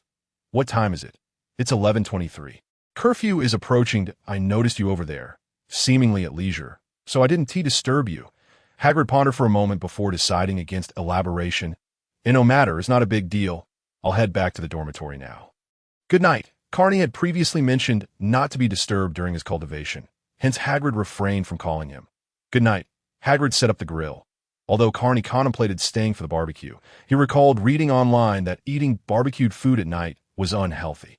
So he bid farewell to Hagrid and stealthily made his way back to the school. As he jogged, the darkness enveloped him, compelling him to activate his magical eye to navigate. The journey was surprisingly stable. He encountered neither Mrs. Norris nor the ever-watchful Filch, only spotting Peeves darting about the corridors. Creak! The kitchen door swung open, illuminating the dim space as the oil lamps ignited spontaneously. Carney emerged from the staircase corner and entered the kitchen, a place he had never visited before. Not eating barbecue didn't equate to skipping dinner. Hello, is there anything to eat? Carney called out, revealing his presence. Suddenly, a flurry of small, large-eared house elves emerged, donned in white chef's attire. How may we assist you? One of the elves inquired. I'd like some meat. 2 servings, please, along with 2 cups of juice, Carney replied after a moment of contemplation. The little chef elves, upon receiving the order, promptly ignited the stove and busied themselves. It seemed Dumbledore treated the house elves well. Whether they were compensated for their labor remained uncertain.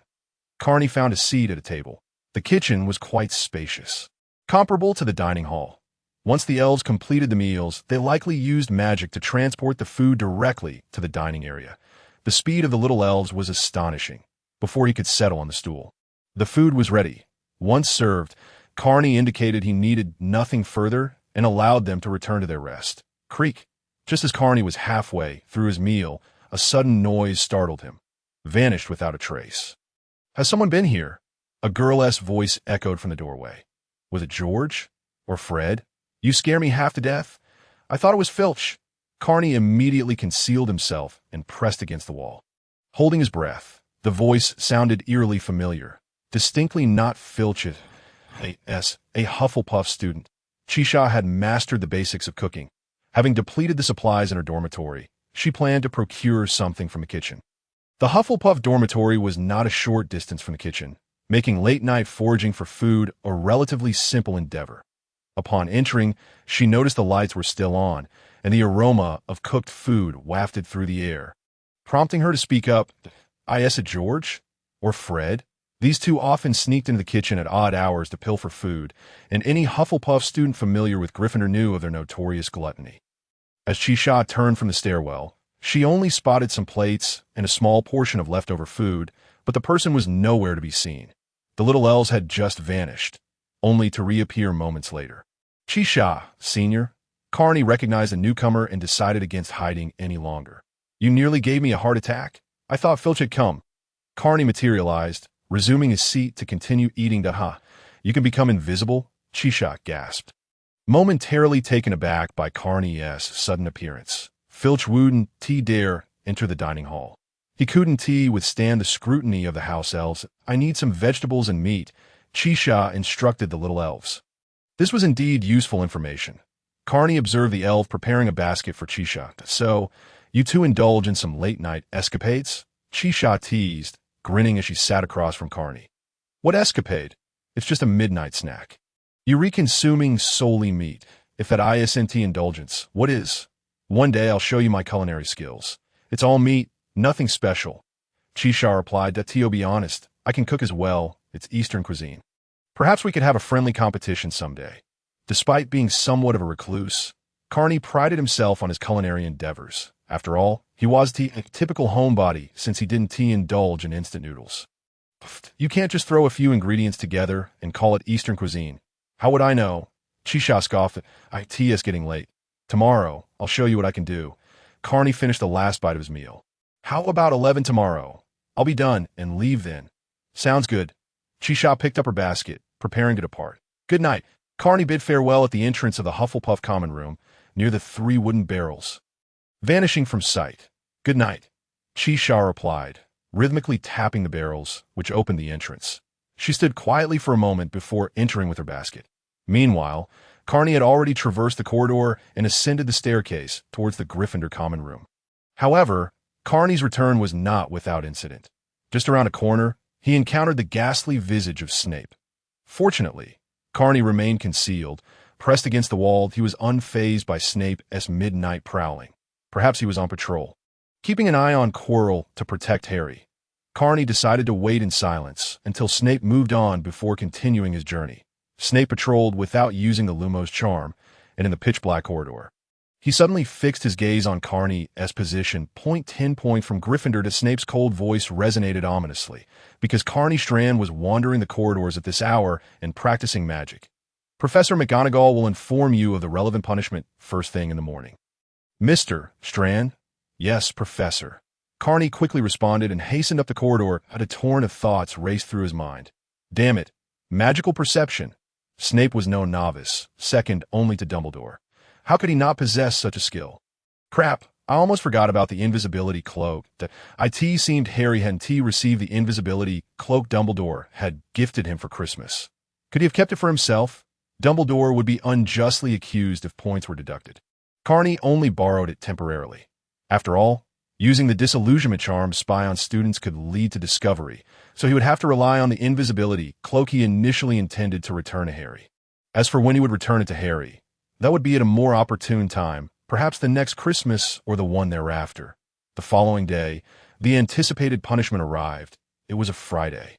After a training session in Transfiguration class that afternoon, Professor McGonagall assigned him a task. Tonight at 7, you and Malfoy are to assist Hagrid with some chores as punishment for your late-night wanderings and use of magic in the corridors. McGonagall delivered the statement and departed. Carney hoped it wouldn't involve the Forbidden Forest. It wasn't that he feared it, but rather the thought of encountering Voldemort lurking in the shadows at night was unsettling. After the Transfiguration practice, Carney made his way directly to Hagrid's hut in the gamekeeper's grounds. Hagrid, what are we doing today? Carney inquired upon seeing Hagrid tending to some tools. Taking care of Fong? Of course not. Hagrid, with his bushy beard, lifted the large crossbow in his hands. Indicating our destination was the Forbidden Forest, it seemed we could not avoid this endeavor. Even Connie dared not confront Voldemort directly anymore. If we were to encounter him, should I surrender, or perhaps surrender again? Rest assured, the Forbidden Forest is not as fearsome as you might imagine. The creatures within are quite amiable, as long as you stick with me or Fawn. Observing Connie lost in thought, Hagrid assumed he was frightened and offered him reassurance. Right, Fong. The large dog Fong, upon hearing Hagrid's call, trotted out of the small hut, stumbling as he rounded the corner to stand at Hagrid's heels. Peering at Connie through the gaps in Hagrid's legs, the creatures of the Forbidden Forest recognized both Fong and me.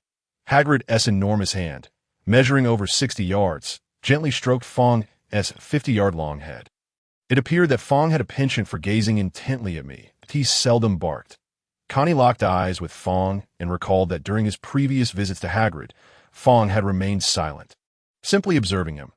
ISNT that so. Perhaps you simply look quite appetizing. Fong typically is quite lively and affectionate. Once Hagrid released Fong's head, Fong scampered back into the hut. Appetizing? Hagrid, are you being serious? Shall we feast on this perilous little creature tonight?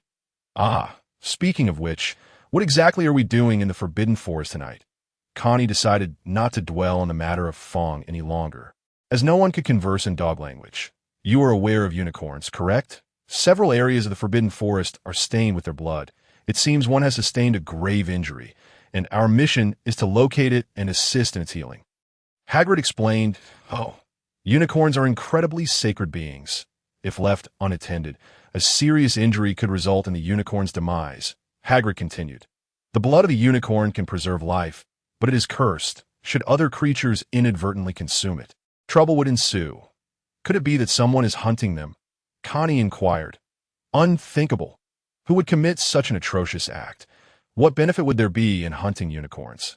Everything derived from unicorns is strictly forbidden in trade, and no one would dare purchase it. Even materials used for wand making, such as unicorn tail hairs, can only be collected if the unicorn willingly sheds them, Hagrid said with a serious demeanor. Even the fiercest carnivores would rather starve than prey upon unicorns. It is inconceivable that someone is deliberately hunting them. Yet, there's one individual who might require something from a unicorn. Who? Hagrid could not think of anyone, as this sort of occurrence had not been seen in ages. No creature or human is foolish enough to engage in such folly, and unicorns are not ordinary horses that can simply be slaughtered. Voldemort! Connie exclaimed Voldemort's name fearlessly, unbothered by the possibility of being overheard, as he could not hear it now. Shoo!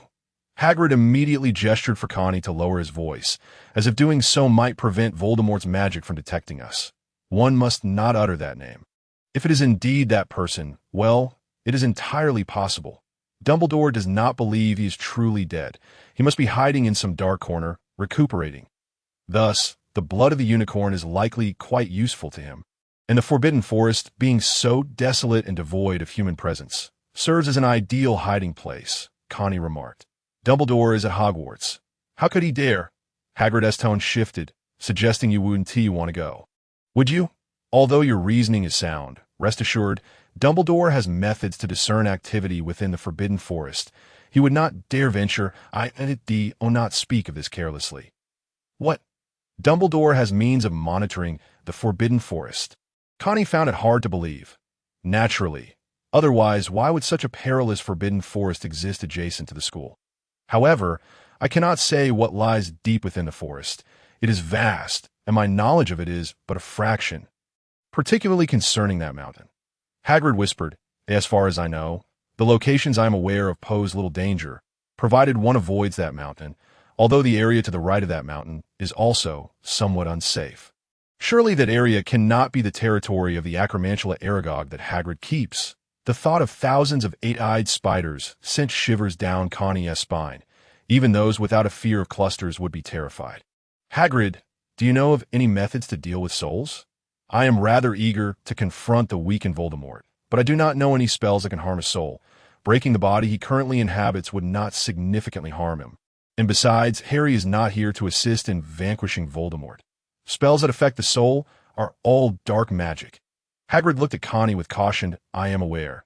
That is why I am asking if you know of any white magic. Red magic or blue magic. Let me think. At it seems there is nothing besides the Oblivion Charm. Hagrid scratched his head, saying, well, I did not graduate from Hogwarts in full, so I'm unaware of certain spells. You might want to ask the professors. The Oblivion Charm? The one that leaves one with no memories? Connie recalled this spell. Yes. Isn't it ineffective against those with higher magical power and possibly even backfire? Am I to make Voldemort forget? My magical prowess is not sufficient for that.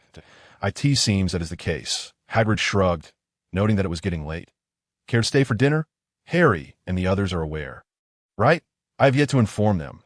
If I did, they would only worry unnecessarily, and Hermione would undoubtedly lecture me about responsibility, even claiming I cost the house points. Connie remarked, by the way, what about Malfoy? What's his story? He too is wandering about at night, peering around my hunting lodge window. I am unsure of his motives, Hagrid speculated at It seems Malfoy is still unaware that the baby dragon Norbert has been sent away and has come to see a dragon. Connie observed Hagrid busy preparing oatmeal. It seemed that Hagrid was unusually talkative today. Even the fact that Dumbledore has a way to monitor the Forbidden Forest slipped out, and Fong appeared to be acting rather strange. Alas, it is what it is. Men have their moments each month. Hagrid's hut also falls within the realm of house elf delivery. Typically, during holidays or school ceremonies, everyone gathers in the Great Hall for meals. Generally, professors can also dine in their quarters, but the atmosphere is different. Hagrid, being somewhat distant, does not frequently dine in the Great Hall due to the distance he must travel. After dining at Hagrid's place, Connie noticed it was still early, so he sat cross-legged to once again practice magic.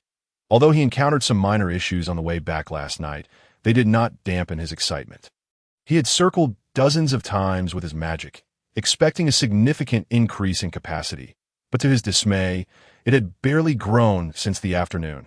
After yet another series of circles, his magical capacity seemed unchanged. It appeared his body had reached its limit. The magical reserves he had just replenished last night had yet to fully recover, and he needed to hurry and regain his blue mana, as it might be needed later. Settling into a meditative position, he began to absorb magic, while Hagrid remained silently beside him. Connie felt a sense of fullness within himself, a stark contrast to the previous sensation of being half full and unsatisfied. It seemed that to achieve a substantial increase in magical power within a short period, he needed to enhance his physical constitution. However, Dumbledore did not seem particularly robust, nor did Professors McGonagall or Snape. Perhaps their capacity to store magic lies beyond mere physicality. Considering the magical levels, Dumbledore's liquid magic did not appear abundant, and neither McGonagall nor Snape had reached a liquid state. Connie pondered this unconventional path, realizing the school would not cover such topics. It was akin to teaching martial arts, just enough to get one started, without revealing all the secrets, lest it become commonplace. Hagrid, another misbehaving student, is familiar with you. I see he. A voice from outside called. It was Filch. I brought another rule-breaking student. Connie felt ready, rising to join Hagrid as they exited the hut. Filch held his standard night patrol lantern. Leading a blonde-haired boy behind him, it was none other than Malfoy, sporting an expression of utter despair. What are we to do? Off to the Forbidden Forest. Let us hope to see you all in the Great Hall for dinner tomorrow. Filch said, his face illuminated by the lantern, appearing quite ghastly. Hagrid, I leave the matter to you. With that, Filch took his leave, and Malfoy looked utterly dazed. The Forbidden Forest? How could the school possibly allow first years to enter? I refuse to believe it. Malfoy thought he might still salvage the situation. My father is on the Board of Governors. I will inform him, Lucius. Hagrid harbors a profound disdain for Malfoy's father. Should he choose to come, it will be a matter for tomorrow. For now, as long as you remain a student at Hogwarts, you must comply with the school's arrangements if you wish to avoid it. You may gather your belongings, and the Hogwarts Express will swiftly return you home. Go if you must. Upon hearing this, Malfoy faltered. Expulsion from the school would undoubtedly tarnish the Malfoy family's reputation. What could possibly be lurking in the Forbidden Forest? As the heir to the Malfoy lineage, he could not afford to be belittled. This towering figure must be made to feel the weight of his father's ire. He would ensure that this giant's livelihood was shattered, teaching him a lesson in humility. All right, Fong. Hagrid called, having summoned Fong, the massive dog he had brought to collect the students at the start of term, fastening a lead around him. Let us proceed. Fong led the way, followed closely by Hagrid and Canny, with Malfoy bringing up the rear. The moon shone brightly tonight, creating an ideal atmosphere for a mystical adventure. Even in the depths of the Forbidden Forest, the moonlight illuminated the path and surrounding areas. As they ventured deeper into the woods, the trees grew taller and more dense, allowing far less moonlight to penetrate. The silence was palpable, as if unseen creatures were lurking nearby, yet the darkness concealed them from view. Canny turned to glance back, noticing Malfoy, who had previously kept a slight distance of 2 or 3 meters but now seemed to have fallen in line. The eerie atmosphere of the Forbidden Forest was indeed intimidating. Had Canny not possessed magical sensitivity, he too might have been unnerved by the surroundings. Hey, Malfoy. Feeling scared? Scared? You think I'm intimidated? The name Malfoy carries weight, and I won't be cowed by you. Malfoy retorted, recalling a last encounter when Canny had effortlessly dispatched Goyle and his companions with a single blow.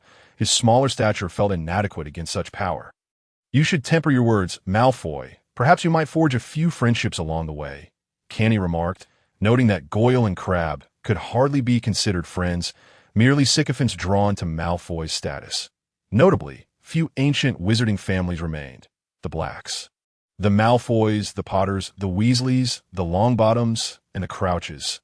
Currently, aside from the imprisoned Sirius Black and his sister Bellatrix, the only remaining member of the Black family was his mother, Narcissa Malfoy, whose maiden name was also Black. The Weasley family had grown to become the most populous, standing in stark opposition to the Malfoys, and had long since shed their noble title. The Longbottoms were known for their pro-Muggle stance, with Neville being sorted into Gryffindor AS for the Crouch family. Only old Crouch remained, a relic of a bygone era, having witnessed his own son imprisoned. The Potter lineage had faded into obscurity following the rise of the Dark Lord, leaving only Harry Potter as its sole representative.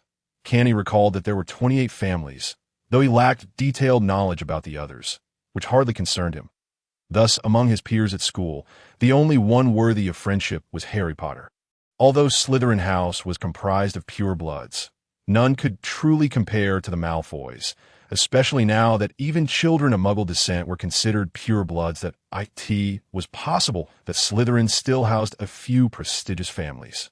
Yet none displayed the same arrogance as the Malfoys. Friends? The illustrious Malfoy family lacks for no companions, Draco Malfoy declared haughtily. Canny halted abruptly. Oh dear. Malfoy, distracted, collided with Canny. Could you walk with a bit more focus? This is the Forbidden Forest, not a leisurely stroll. Be cautious, lest a werewolf snatch you away for dinner, Canny admonished, having stopped because Hagrid had crouched down. If you hadn't engaged me in conversation, my focus would not have wavered. Malfoy grumbled, pouting. Hagrid, have you made any discoveries? Canny inquired, noticing Hagrid examining a pool of silvery liquid on the ground. It could only be the blood of a unicorn. What is that? Malfoy asked, intrigued. This is unicorn blood. A poor little creature has been injured. Our task tonight is to locate it and provide aid, Hagrid explained. The unicorn scent diverged in 2 directions from here. Fong sniffed eagerly in both directions. Wagging his tail, we shall divide into 2 groups. I want Fong. Malfoy interjected before Hagrid could finish assigning roles, eager to avoid being paired with the odorous giant, preferring the company of the formidable dog.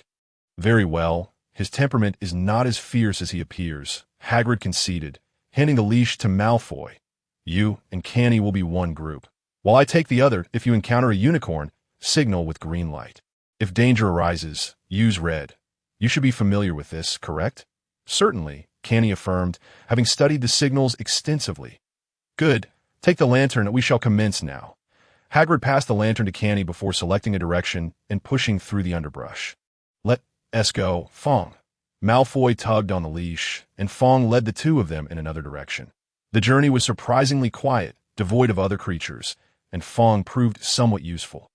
However, Canny observed an increasing number of unicorn bloodstains on the ground. The magical essence of the blood detectable to his magical eye. Hey, little horse, do you know any advanced spells? Canny pondered, contemplating his next move. Who are you calling little horse? I am Malfoy. Malfoy is my surname. My name is Draco Malfoy. Each time he stated his name, he did so with an air of inexplicable pride. Are you frightened? You seem rather pale. That I wager that when faced with something slightly intimidating, you wouldn't dare to use magic, Canny teased. Not at all. Malfoy has never known fear. If it weren't for the 2 of you ganging up on me last time, I would have demonstrated the true essence of magic. Malfoy replied, visibly agitated by Canny's words. That, oh, is that so? If something alarming occurs, I look forward to relying on your expertise. I wish to witness what tricks the noble Malfoy family has up its sleeve. Canny said, discreetly observing a spot further along their path with his magical. He dared not look directly, for he knew that, like Snape, if he gazed too intently, it might draw unwanted attention. If anything dares to show itself, I shall be the first to let it experience the might of the ancient Malfoy magic. Malfoy proclaimed with excessive pride. Canny relished this attitude. His magical sight had already detected 2 powerful auras coalescing in the distance. One, the familiar magical essence of a unicorn, and the other, a humanoid form likely possessed by Voldemort, lying atop the unicorn. Hush, Canny whispered, slowing his pace to signal Malfoy and Fong to tread lightly. Look, Malfoy, are you about to soil yourself in fright? Canny teased, as they drew close enough to discern a figure cloaked in black, pressing against the fallen unicorn.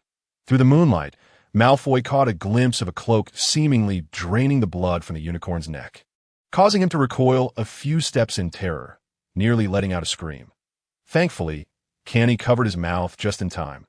Fong, upon witnessing the scene, let out a low growl and broke free from Malfoy's startled grip, vanishing into the depths of the forest. Unperturbed by their presence, the cloaked figure remained fixated on its gruesome task, seemingly oblivious to their observation, perhaps deeming them too insignificant to warrant concern. Canny gripped his wand tightly, poised a signal for help. What is the matter, noble Malfoy? Are you truly frightened by such a trivial spectacle? Perhaps that creature is all show and no substance, Canny whispered to Malfoy that moment. The cloak suddenly billowed up, revealing a gaping wound on the unicorn's neck.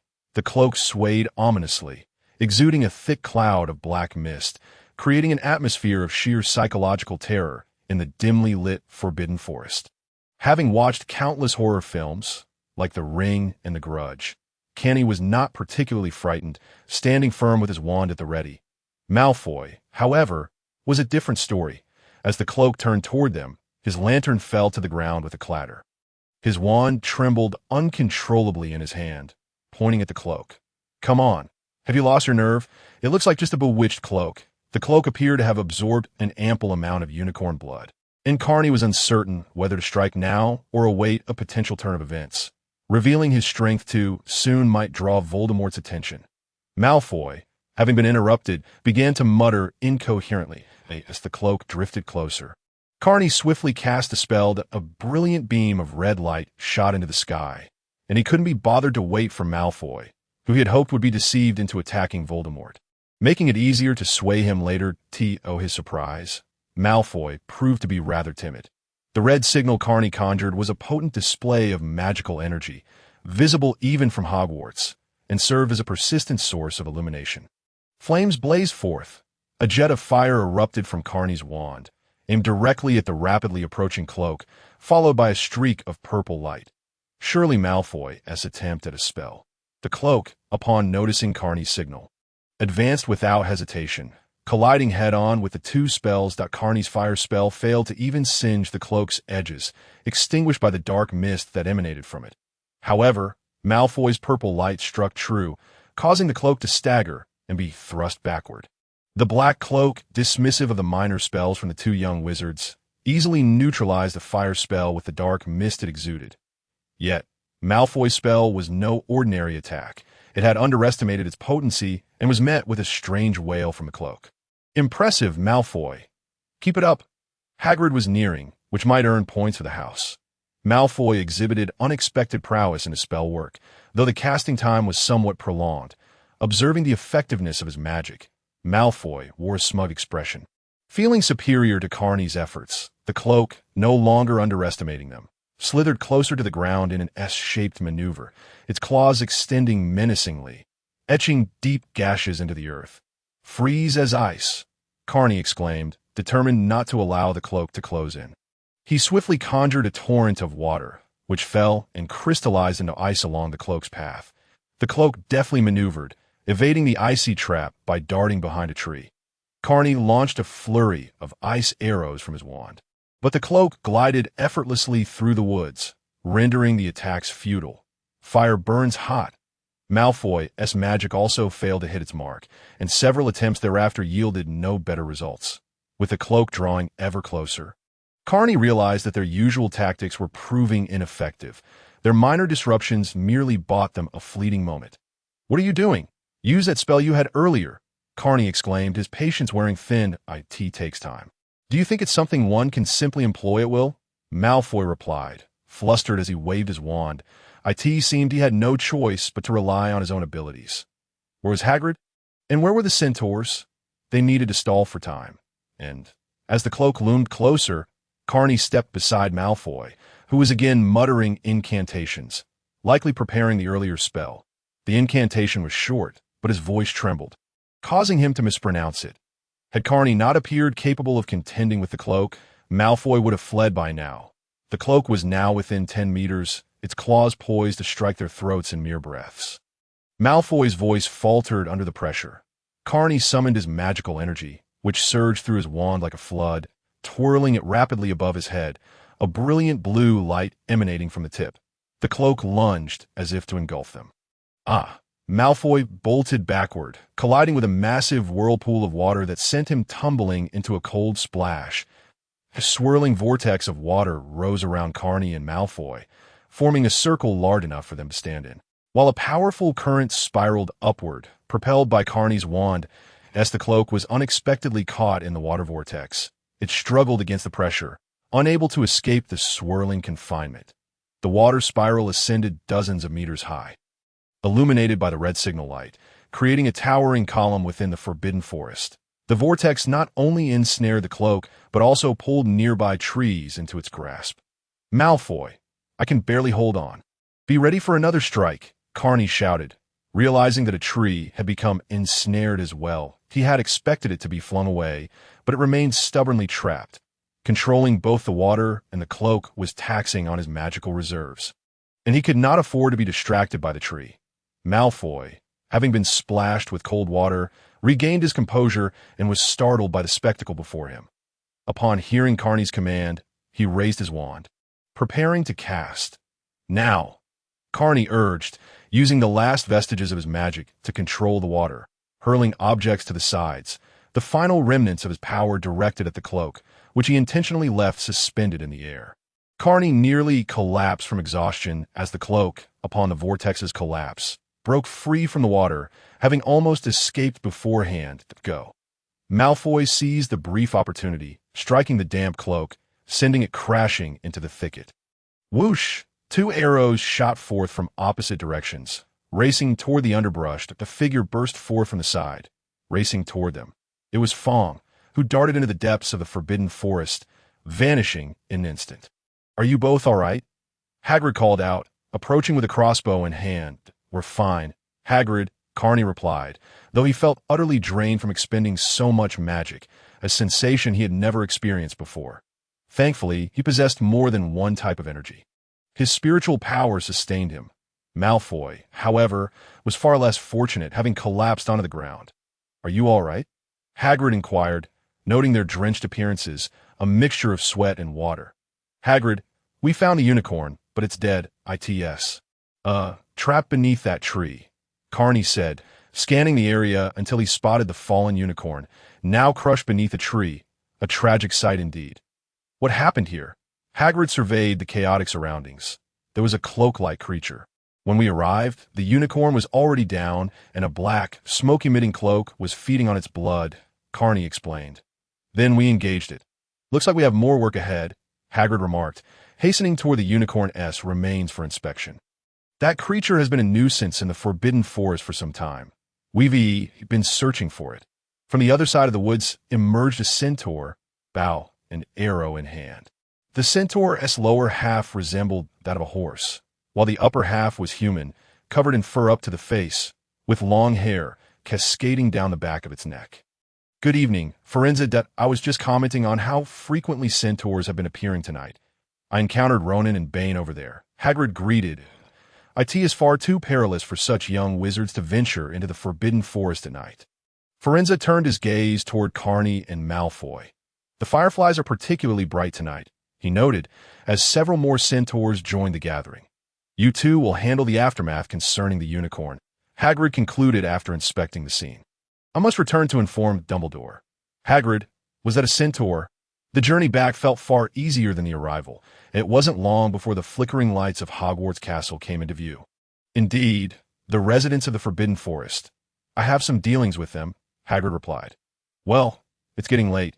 You two should head back and rest," he advised as they approached Hagrid's hut. Malfoy was still glancing around the area, clearly on edge. "Hagrid, there's something I'd like to ask," Carney said, glancing up at the large moon overhead. "What is it?" Hagrid inquired, redirecting Malfoy's attention as well. "That if we return now and are caught, does that count as wandering at night?" Suddenly, Connie recalled that there was still a cook waiting to prepare dinner in the kitchen that evening. Malfoy, upon hearing this, frowned, as it seemed to pose a dilemma. Hagrid scratched his head and pondered. In the past, there had been punishments for students working late, yet he had not heard of them being penalized the following day, suggesting it might not be a problem. "That's good, then. Let us depart." Connie beckoned to Malfoy. "I have no intention of accompanying you," Malfoy retorted, striding past Connie. There was no need to look back. Hagrid's little dragon had long been sent away. Connie remarked, "Why didn't you ask your father to buy one? Or is it that he refuses to purchase one for you? Not that I need to see a dragon.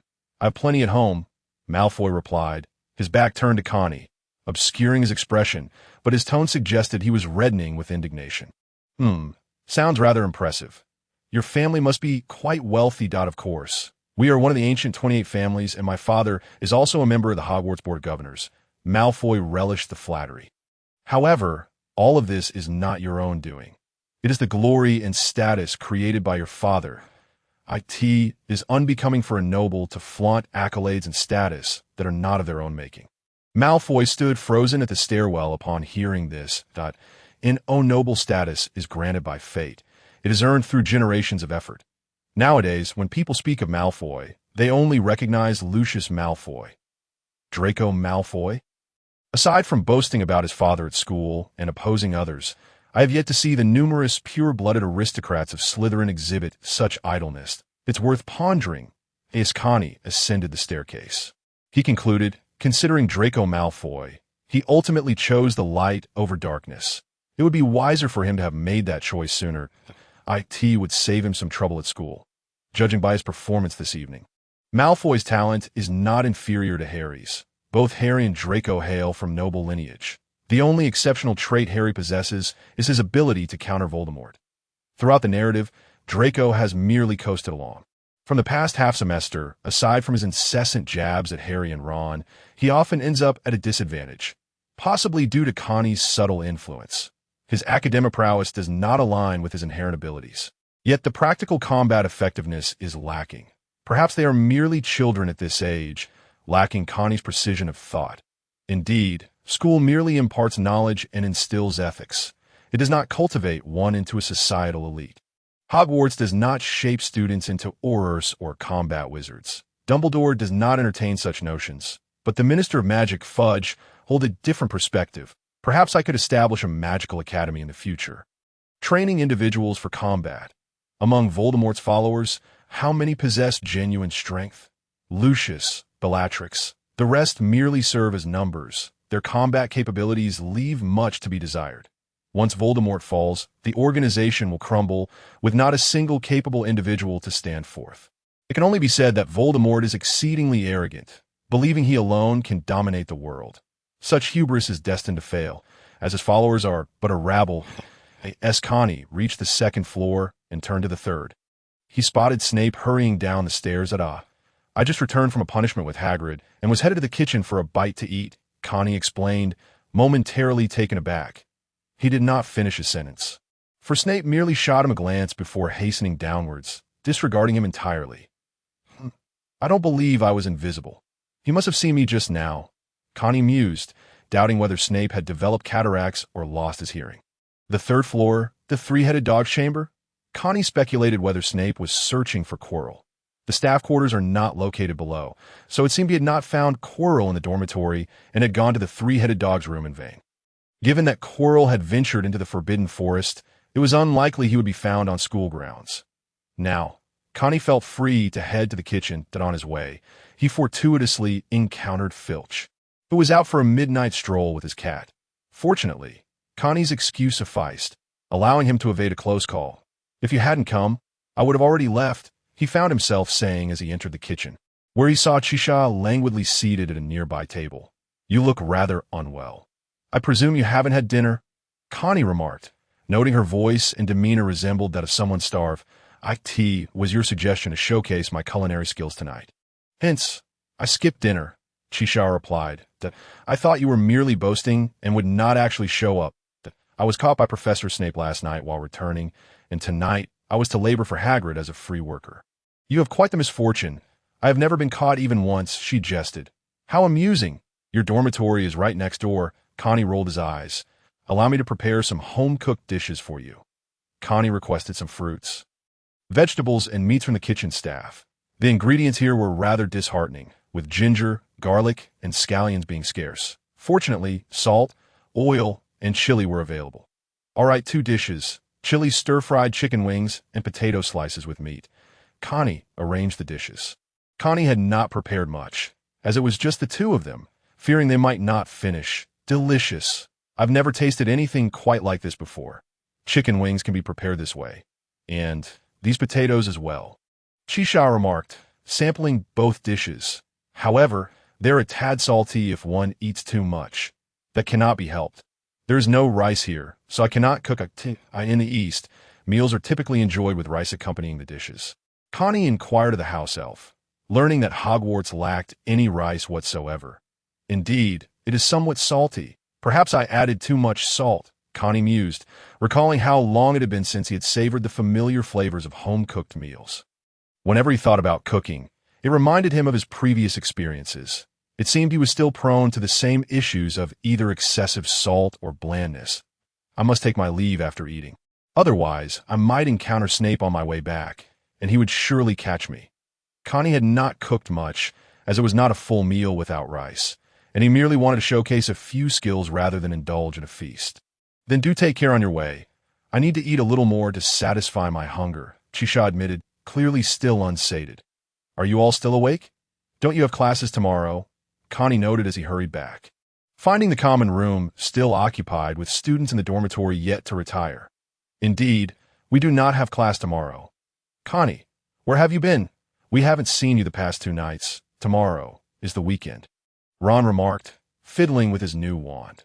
Ever since acquiring it, spells that had previously failed him now succeeded, allowing him to abandon the days of hesitance in casting spells. I completely forgot it was Friday.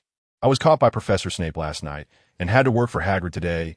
Connie explained that I wondered why the house points seemed to have mysteriously diminished. Harry interjected, "What sort of labor did Hagrid have you doing at such a late hour?" Neville asked, pulling himself away from his homework. Treasure hunting in the Forbidden Forest. Treasure hunting in the Forbidden Forest? All attention in the dormitory was suddenly captivated. Indeed, Connie observed the gleam in their eyes and knew precisely what thoughts were running through their minds. From the looks on your faces, I can tell what you're thinking. There is nothing to find. You all should avoid the Forbidden Forest this semester. What happened? Did you encounter a werewolf there? Ron still recalled the tale of his brother's supposed werewolf encounter, oblivious to which he feared more. The spiders or the werewolves that I came across a creature that feeds on unicorn blood, shrouded in black mist. Merlin's beard. What sort of monster is that, to consume unicorn blood? Ron's eyes widened in shock. Growing up in the wizarding world, he understood the dire consequences of such an act. Are you all right?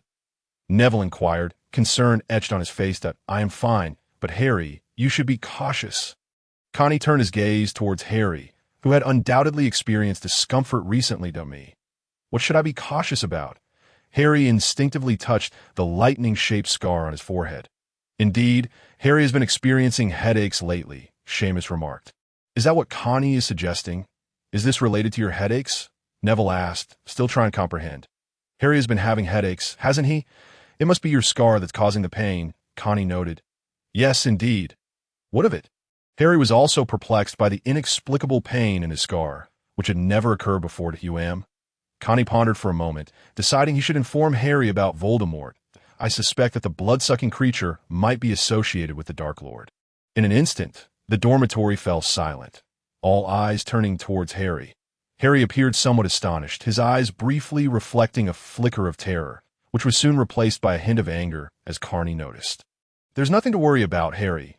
Dumbledore is at the school, and he wouldn't dare come here, Ron reassured. Indeed, the Dark Lord fears Dumbledore above all else, Neville added in comfort. Now, don't dwell on it too much. After all, you have already defeated the Dark Lord once. He is merely clinging to life, surviving on unicorn blood, and he is likely more afraid of you than you are of him. Connie had faith that Harry was no coward. I need to take a shower. I smell terrible. Even Blackie doesn't want to come near me. Blackie lay on the bed, staring at Connie, though he didn't dare approach. Yes, there's a smell. We wouldn't have known if you hadn't mentioned it, Seamus remarked, pinching his nose as he returned to his own bed. Seeing Harry in such a state, Ron and Neville offered a few more words of comfort. While Connie showered, he silently cursed, wondering why Harry and Ron couldn't grasp his meaning. He would have to be explicit about the fact that the Dark Lord intended to steal the Philosopher's Stone from the 3rd floor. During the weekend, he had not been idle. After the events of the previous night, the sense of urgency was palpable. The weakened Voldemort was not something a novice like Connie could handle. Fortunately, there was some good news from Harry's side. It seemed he had regained his composure and clarity, thanks to Hermione, and they had begun to take the matter of the Philosopher's Stone seriously again. However, they still lacked a solid plan, as the three-headed dog posed a formidable obstacle, which Connie had personally witnessed. Even a skilled wizard like Snape had been bested by the creature. Connie dared not make any moves. Dumbledore had been uncommunicative for so long. Was he expected to seek him out? Time flew by swiftly, and the weather grew increasingly warm. Connie and Ron were close to forgetting about the Philosopher's Stone as they prepared for their exams. Most of the tests were written ones, requiring only their wands, as the teachers would provide special new quills, said to be enchanted against cheating. Tea present, he had no need to resort to such tactics, though who could say what the future held. He had heard Hermione mention something about OWLs and newts.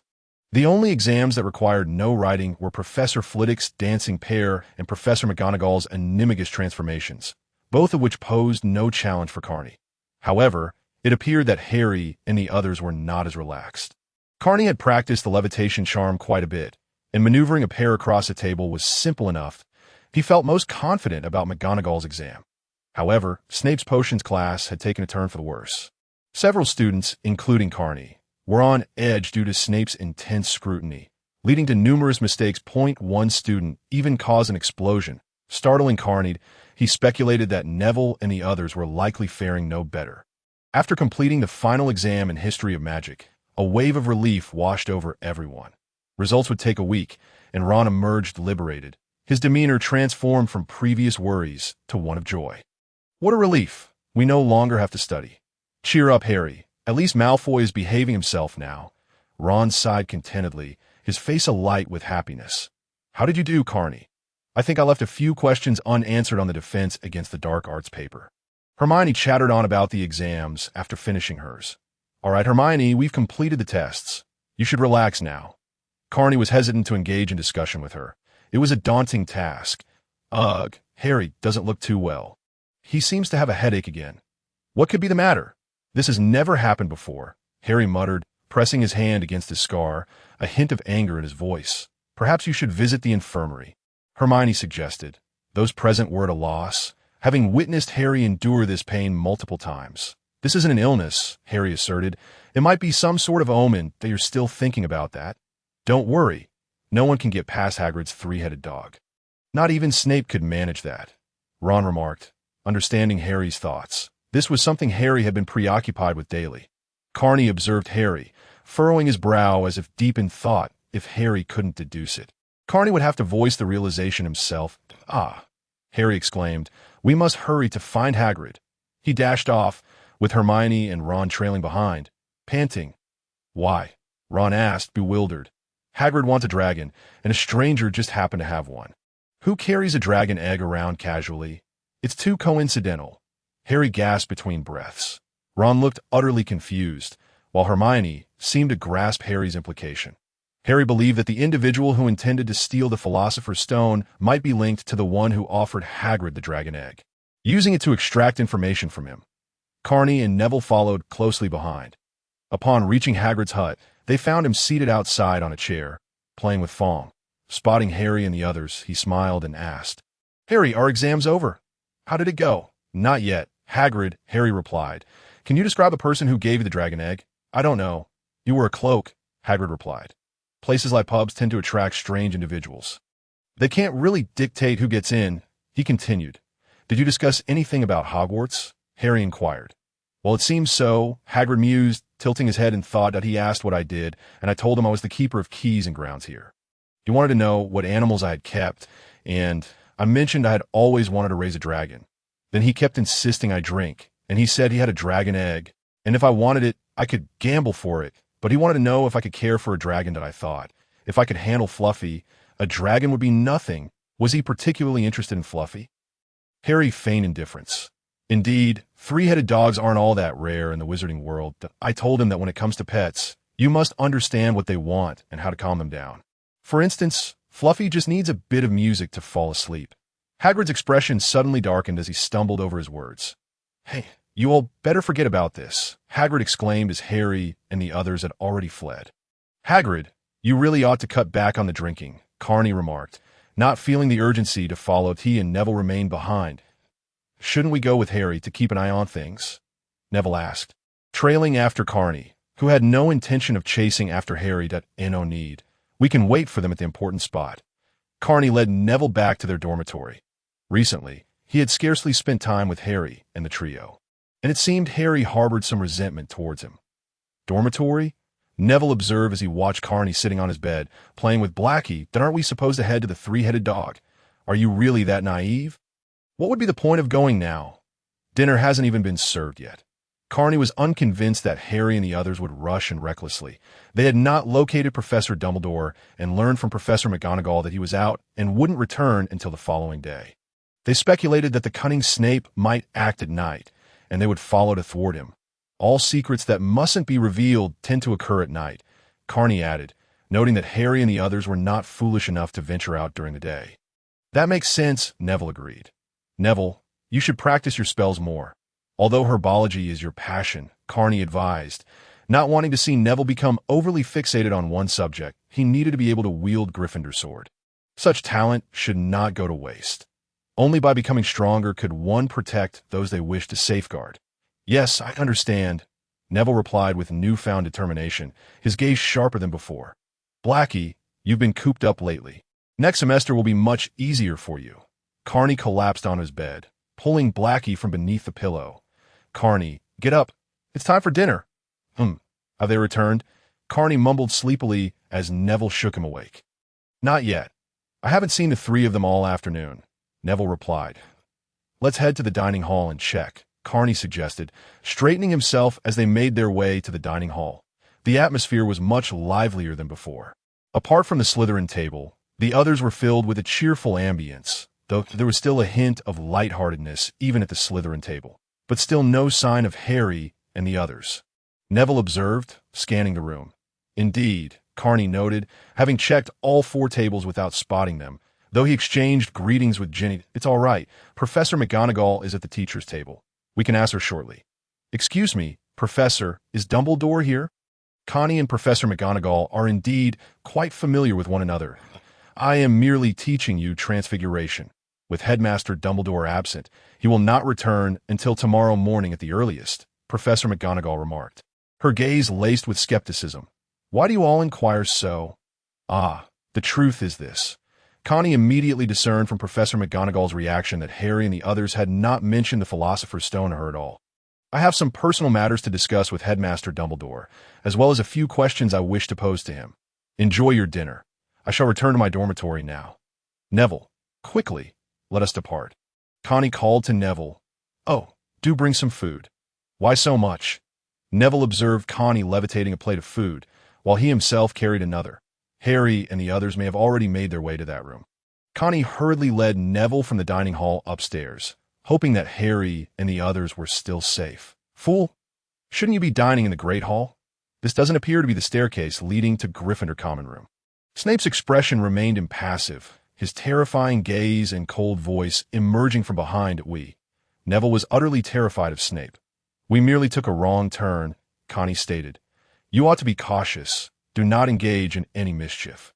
For your Gryffindor points are easily deducted. Thank you for the warning, Professor. Connie understood that Snape was referring to him, and after speaking, she tugged Neville along and continued onward. Go.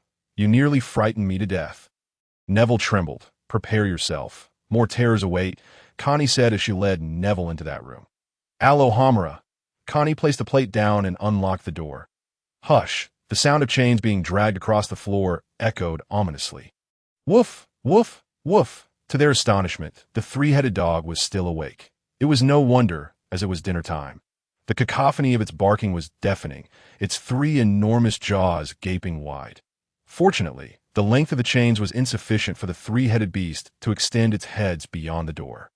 Connie transformed a chicken leg into a guitar and cast a spell to make it play by itself. Soon enough, the three-headed pup settled down to sleep. Watch it, or I'll make you my dinner. Connie wrinkled her nose as she entered the room.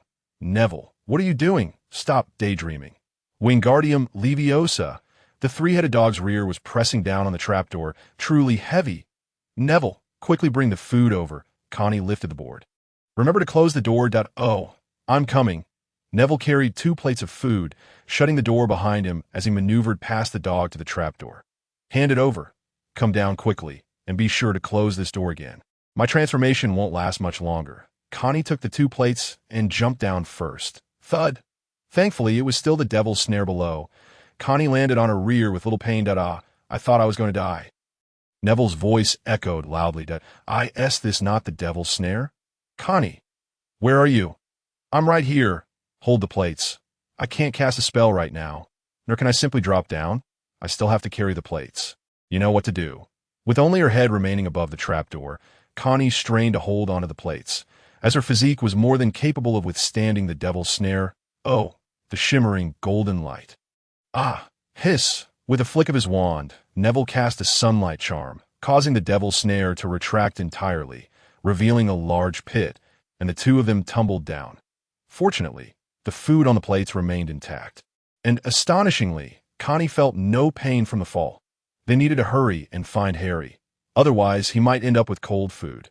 Connie handed one plate to Neville, freeing her hands to grasp her wand. Let us see what kind of place this is. It certainly isn't what I envisioned. Connie glanced around. This space is quite vast. And what is this? A dog. After they fell, the devil's snare resumed its winding embrace. And although the light was dim, Connie spotted an unconscious dog at their feet. Lumos. Neville's spell ignited a bright light.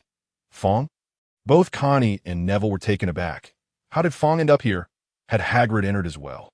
With Hagrid's presence, the situation had become even more complicated. Had she known, she would have summoned Professor McGonagall instead. Connie examined Fong. Thankfully, he was unharmed, merely unconscious. This place should not be. It seemed Harry's flying talent had yet to be uncovered. This was perplexing. This challenge should pertain to Harry's flying key, yet it appeared to be something entirely different. Connie cast a long-lasting signal light above their heads, instantly illuminating the room, falling from above. There shouldn't be such a spacious area below, right? The surrounding space was as large as a grand classroom, although it appeared to be merely a room. There was an open door on the other side, and the area was sparsely furnished with some miscellaneous items in the corners, along with a few antiquated-looking boxes that IT must be the undetectable extinction charm. Neville quickly explained the reason that I must learn this spell. If so, do I still need to carry this plate of food? Connie nearly forgot about this charm, akin to a magical ring. Wow! Connie stepped out of this room and discovered another chamber filled with considerably more items. Resembling a dormitory. There were doors on both sides, and each was ajar. Wow! Wow! Connie glanced around and found not just 2 rooms, but also 2 additional doors, making 4 doors, all wide open. The doors were all fitted with keys. Only by closing and locking them could one gain access. What is this? Unlocked rooms. This situation appears quite similar. Dumbledore is indeed cunning, akin to an escape room challenge. This Hermione's trial. Shouldn't it involve potion identification instead? With so many rooms, how are we to find Harry? Neville followed closely behind Connie, expressing concern over the apparent lack of safety in these chambers. We have Fong. Connie kicked the sprawled-out dog on the ground, which certainly saved us considerable effort. Otherwise, it would have been a challenge to locate them. Who knows how long they have been here, unlocking countless rooms. Suddenly, Connie doused Fong's head with a splash of icy water. Woof! Woof! Fong jolted awake, barking a few symbolic barks before recognizing Connie and Neville, wagging his tail and nudging against Connie's leg. Is he hungry? Neville inquired. Fong, lead us to Harry and the others, and I shall reward you with a chicken leg. Woof! Fong trotted ahead, guiding the way, while Connie and Neville followed closely behind. Connie conjured signal orbs as they passed several rooms, discovering boxes, some open, others closed. My instincts tell me that those boxes are best left untouched. Although Connie was curious, she had no desire to experiment. This challenge seemed tailor-made for her. She initially thought that the contents of Hermione's challenge had changed, until she opened the magical eye and realized the clues. Through the eye's perspective, she noticed magical fluctuations emanating from the corners of the boxes and some drawers, indicating possible magical creatures. These were not of utmost importance. What mattered was the hint to unlock the room on the ceiling. For instance, the key is in the second box, the key is beneath the fourth box, the key is under the second row of the table, the key is within the pillow, and so forth. Such blatant clues. However, Dumbledore must have provided additional hints for locating the keys, otherwise how could Hermione have managed to unlock so many rooms? Moreover, there was a numerical code. The first room was labeled 50. The second 49, while some rooms had numbers and others did not.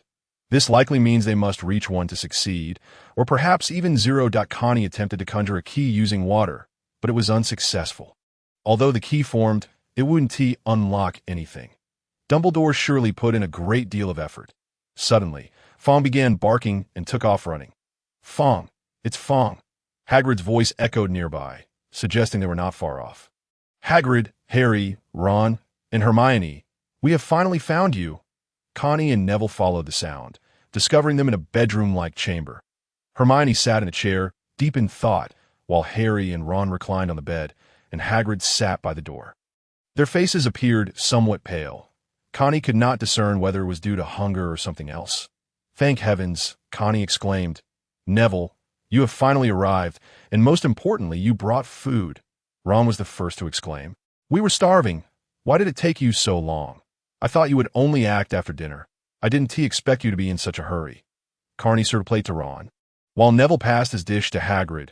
"We managed to obtain the Philosopher's Stone before Snape could lay his hands on it, rendering his efforts futile, or we might lie in ambush here and catch him off guard." Ron, with food in his mouth, spoke as if he were ravenous.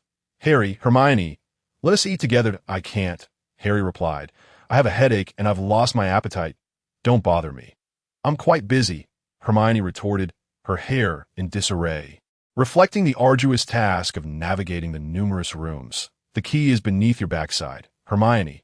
"Turn the chair over," Connie remarked, noticing the hint on the ceiling. "How did you know?"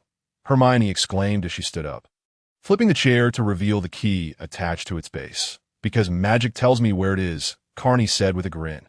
"Hurry, and eat something. It's still early, and those who seek to steal the Philosopher's Stone may not arrive until after curfew." Magic? Hagrid tried the summoning charm, and it was ineffective. Despite this, Hermione began to eat. "I thought you weren't coming."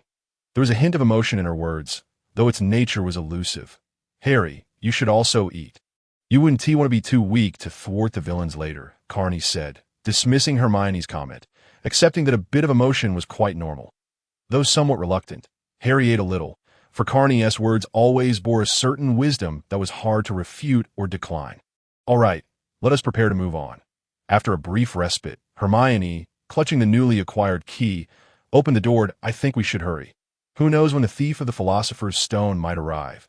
If they play unpredictably, they may be following closely behind us, ready to take advantage." They entered a vast potions chamber, with rows of tables adorned with cauldrons and doors on either side. Connie glanced up and observed 7 to the left. "The key is in the 4th cauldron." Neville, close by, trembled as he lifted the cauldron, revealing the key. "Found it." "Neville, Snape isn't here. What are you shaking for?" Ron teased. Hermione was astonished at how quickly Connie found the key, but refrained from asking how it was done. It would be futile now that she felt relieved. "The next room is 6. Count the second crack in the corner," Ron announced, acquiring a key. Ron loses a key. 5 is in the mouth of the dummy statue. Harry gains a key. Harry loses a key. 4 is in the corner. Harry gains a key again. Harry loses a key once more. 3 is inside the black trunk. "Ron?" Connie noticed that even Ron, who was closest to the trunk, had lost his enthusiasm, and Harry and Hermione were similarly disinterested. Initially, they had competed to see who could gather keys the fastest, but now the 3 of them stood still. "That I'll do it," Neville declared, seeking some recognition, and rushed to the trunk. Harry, Ron, Hermione, and Hagrid stepped back, as did Fong. Neville opened the trunk, leaping back in surprise and landing on the ground, prompting Harry and Ron to quickly retreat a step. Suddenly, a figure resembling Snape appeared before the trunk. It should be referred to as a false Snape. Connie witnessed a dark mass transform into Snape. "It's a boggart." Connie recognized the creature, surprised that Dumbledore would place such a thing here. Confronting a boggart seemed more like a third-year lesson.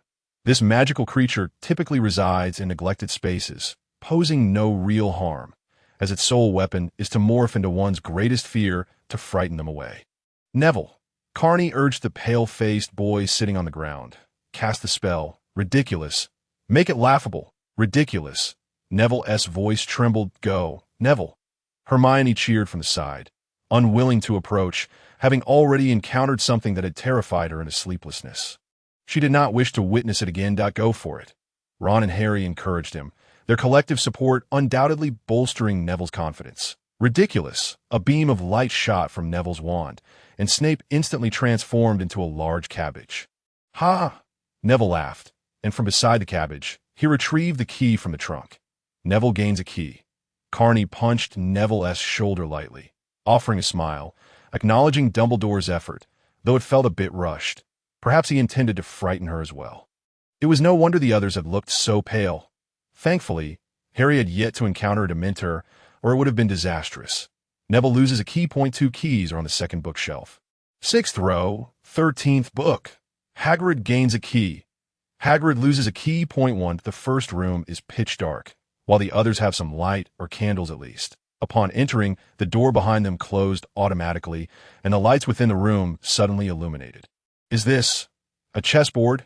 Neville asked uncertainly, as they stood on a floor of alternating black and white squares, dividing the room into 2 sides, one for black pieces and the other for white. Each chess piece towered 5 to 6 meters high. Humanoid in form but devoid of features, their faces blank. The black pieces outnumbered the white by 5. "What now?" Harry whispered, glancing at the faceless pieces. "That's quite evident," Ron replied. "We must play chess." He pointed to the door behind the white pieces. "Ron, this is your forte. We shall follow your lead." Carney admitted her ignorance of wizard chess. "I believe we need to act as the pieces," Ron suggested, moving closer to a black knight, which suddenly sprang to life. Brandishing its sword, we need to join you to advance." The knight nodded in response. Is it all right if I lead?" Ron asked the group. "Of course. Chess is not your strong suit," Harry remarked. "We need 4 people to replace the vacant positions." Ron continued. "I will lead. That counts as 1. I will too." Harry volunteered first. "That leaves out Hermione perfectly." Carney stepped forward to fill one of the vacancies. "Oh, and Fong too." Without question, the remaining 2 were Neville and Hagrid, while Hermione would observe from the back.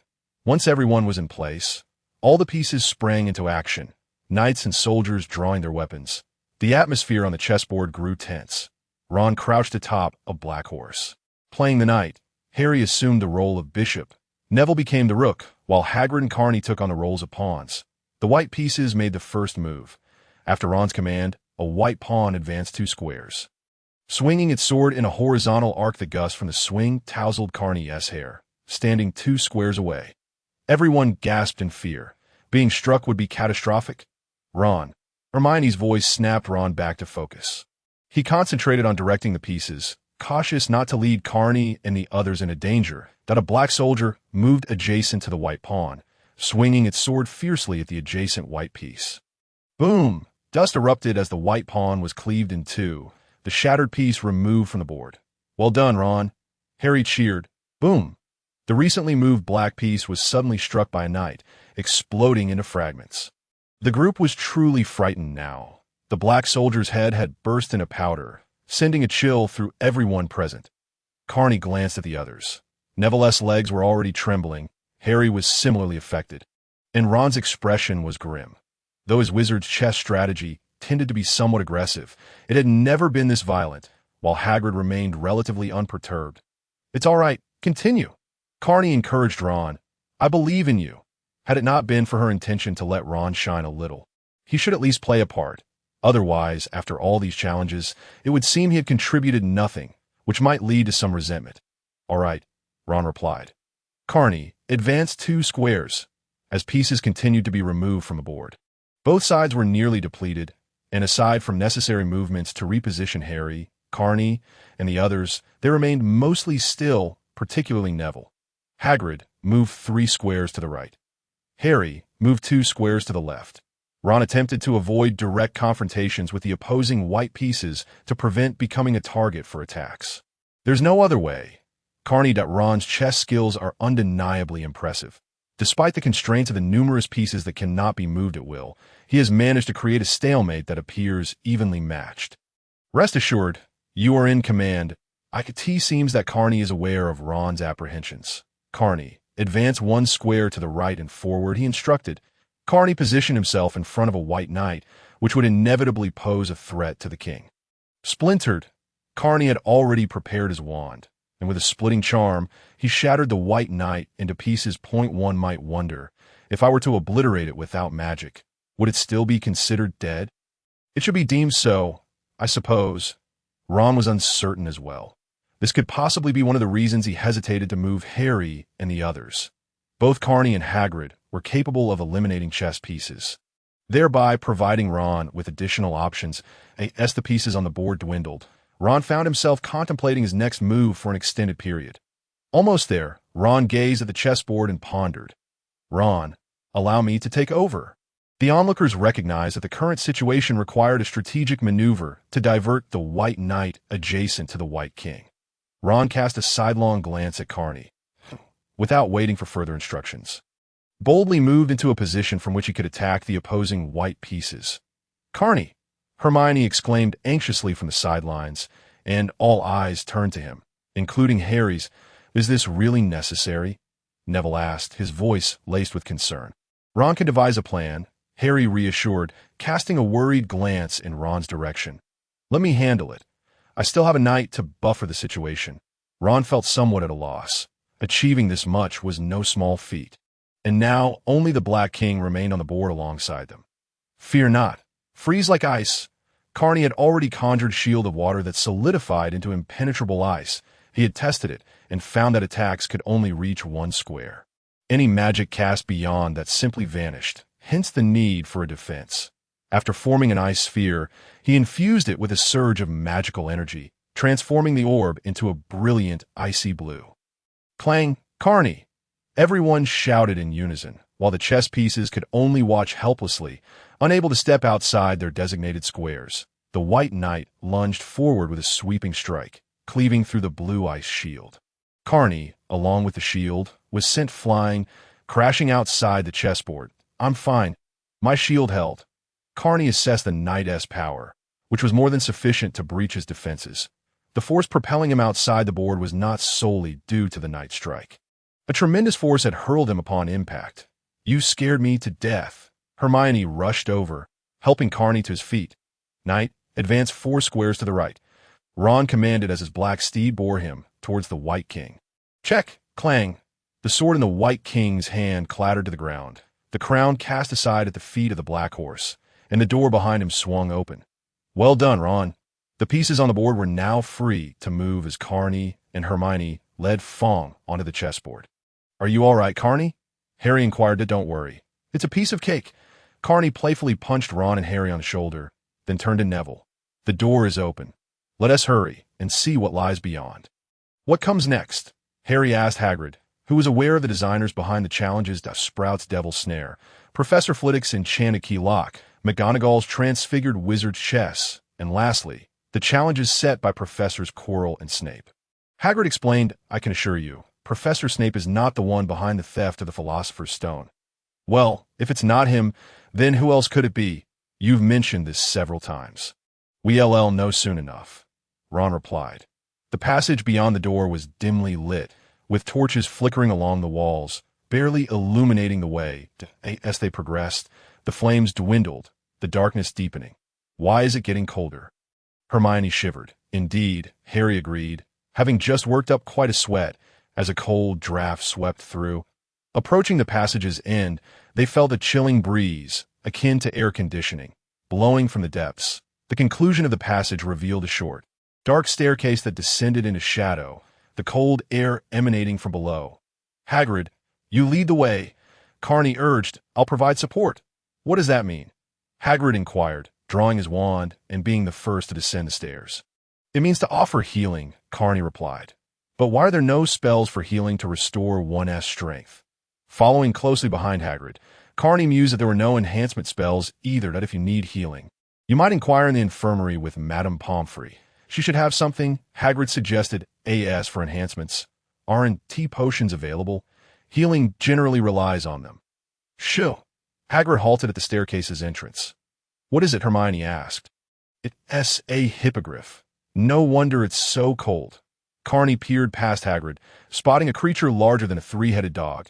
Wings folded, sleeping with its head directed towards the staircase, exhaling cold air with each breath. Keeping a hippogriff would surely keep one cool in summer, saving on electricity, Carney remarked. When did you become so impoverished? Ron teased. Feeding it would cost more than the electricity, Hermione pointed out analytically. Aren't we supposed to get past it? Harry queried. Does Hagrid think he can handle it? I haven't encountered many. I can't be too confident, especially with you all here, Hagrid replied, though the creature remained asleep. Let us have Fong make contact. He should be considered one of its kin. Carney glanced at Fong, who was cowering behind Hagrid's legs. That one do? Hagrid retorted. Just kidding.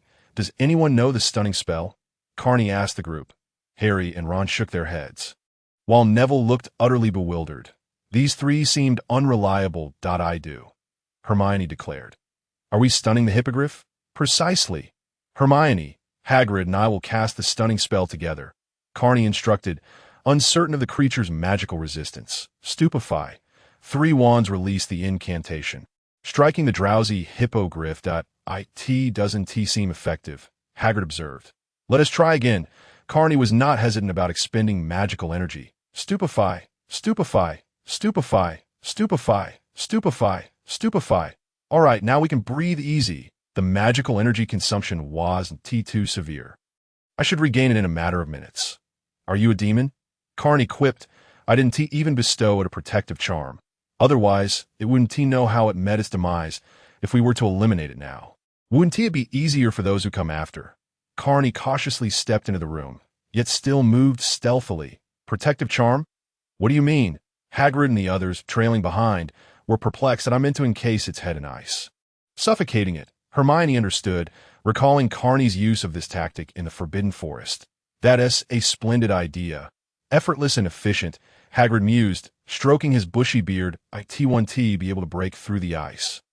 Oh, it's unconscious. Ron, about to voice a rebuttal, paused mid-sentence. Well, that seems rather manageable. Carney and the group smoothly traversed past the hippogriff, only to face Snape's challenge. This task would prove far more complex. The hippogriff must have had some cognitive issues. Otherwise, it would have awakened at the first sign of magic or when they descended the staircase. Suddenly, Carney had a thought. Wait here. He dashed back to the hippogriff chamber, gazing at the slumbering creature. Fiendfire! A flame burst forth, and Carney sprinted away. What's happening? Ron asked, waiting outside the room. Hearing the sound of barking behind him as Carney rushed back, that I merely woke the adorable creature, Carney replied, intent on causing some mischief for those who followed. Among all the challenges, it seemed that the hippogriff was the only one with any potential role. The others posed no threat to Quirrell whatsoever. What about Snape's challenge?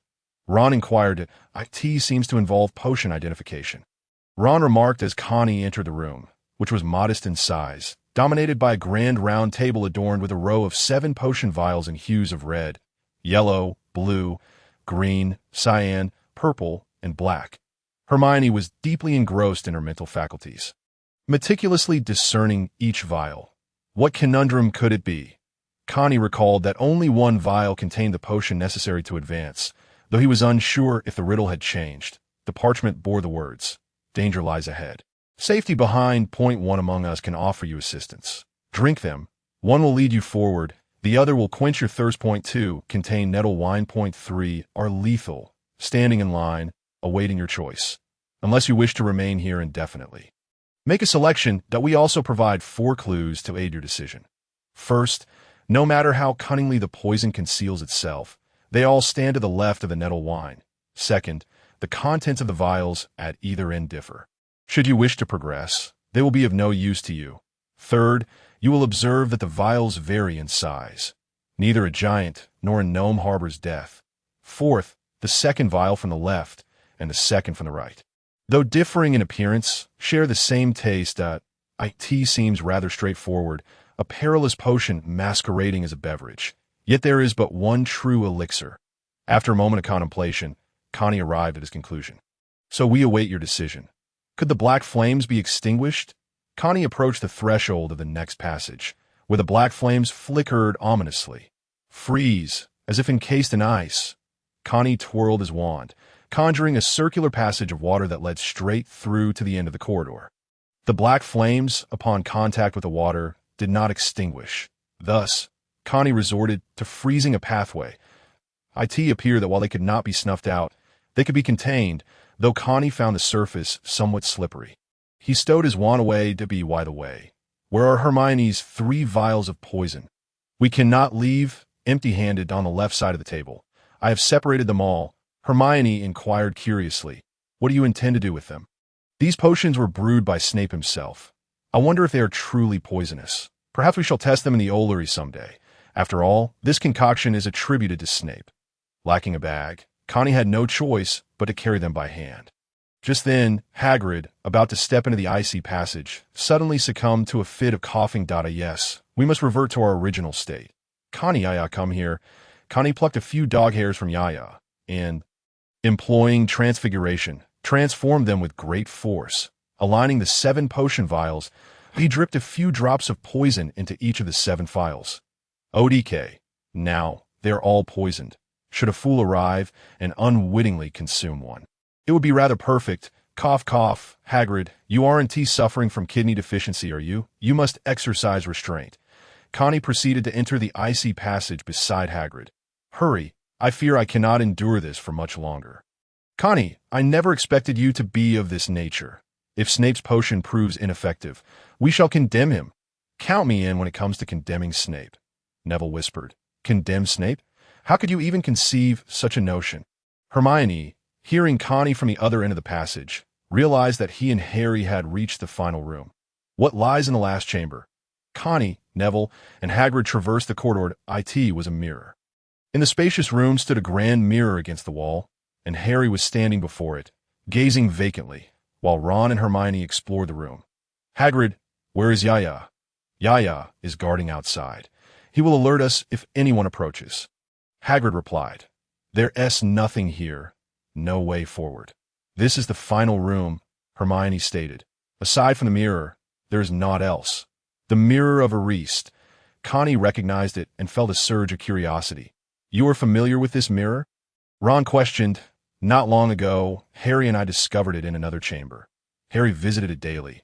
It has a certain eeriness, revealing his deceased parents. Eventually, Dumbledore had it removed, and it turns out it was here all along. How was I unaware of this? Hermione interjected. You never mentioned it, primarily because Harry was rather obsessed during that period. You were always in the library. How would you know? Ron rolled his eyes. I have seen this mirror as well, though I did not gaze into it.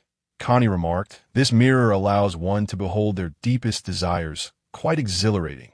Indeed, I beheld myself as the president of the student council and the captain of the Quidditch team. Triumphing in a house cup, Ron smirked.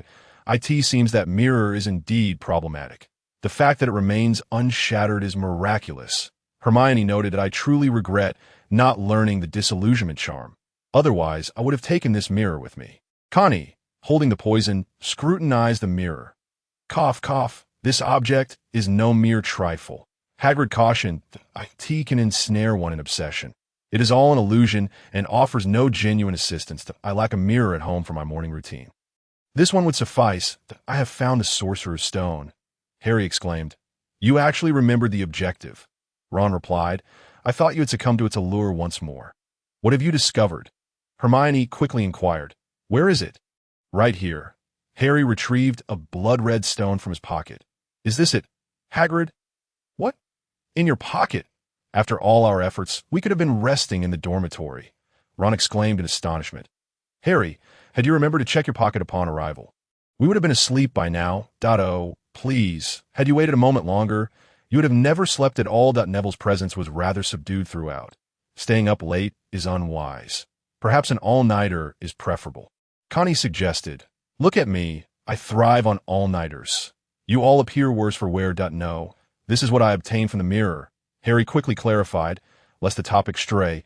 The version of me in the mirror gifted it to me. Ended up in my pocket. Hey, this mirror can bestow gifts. Connie feigned surprise.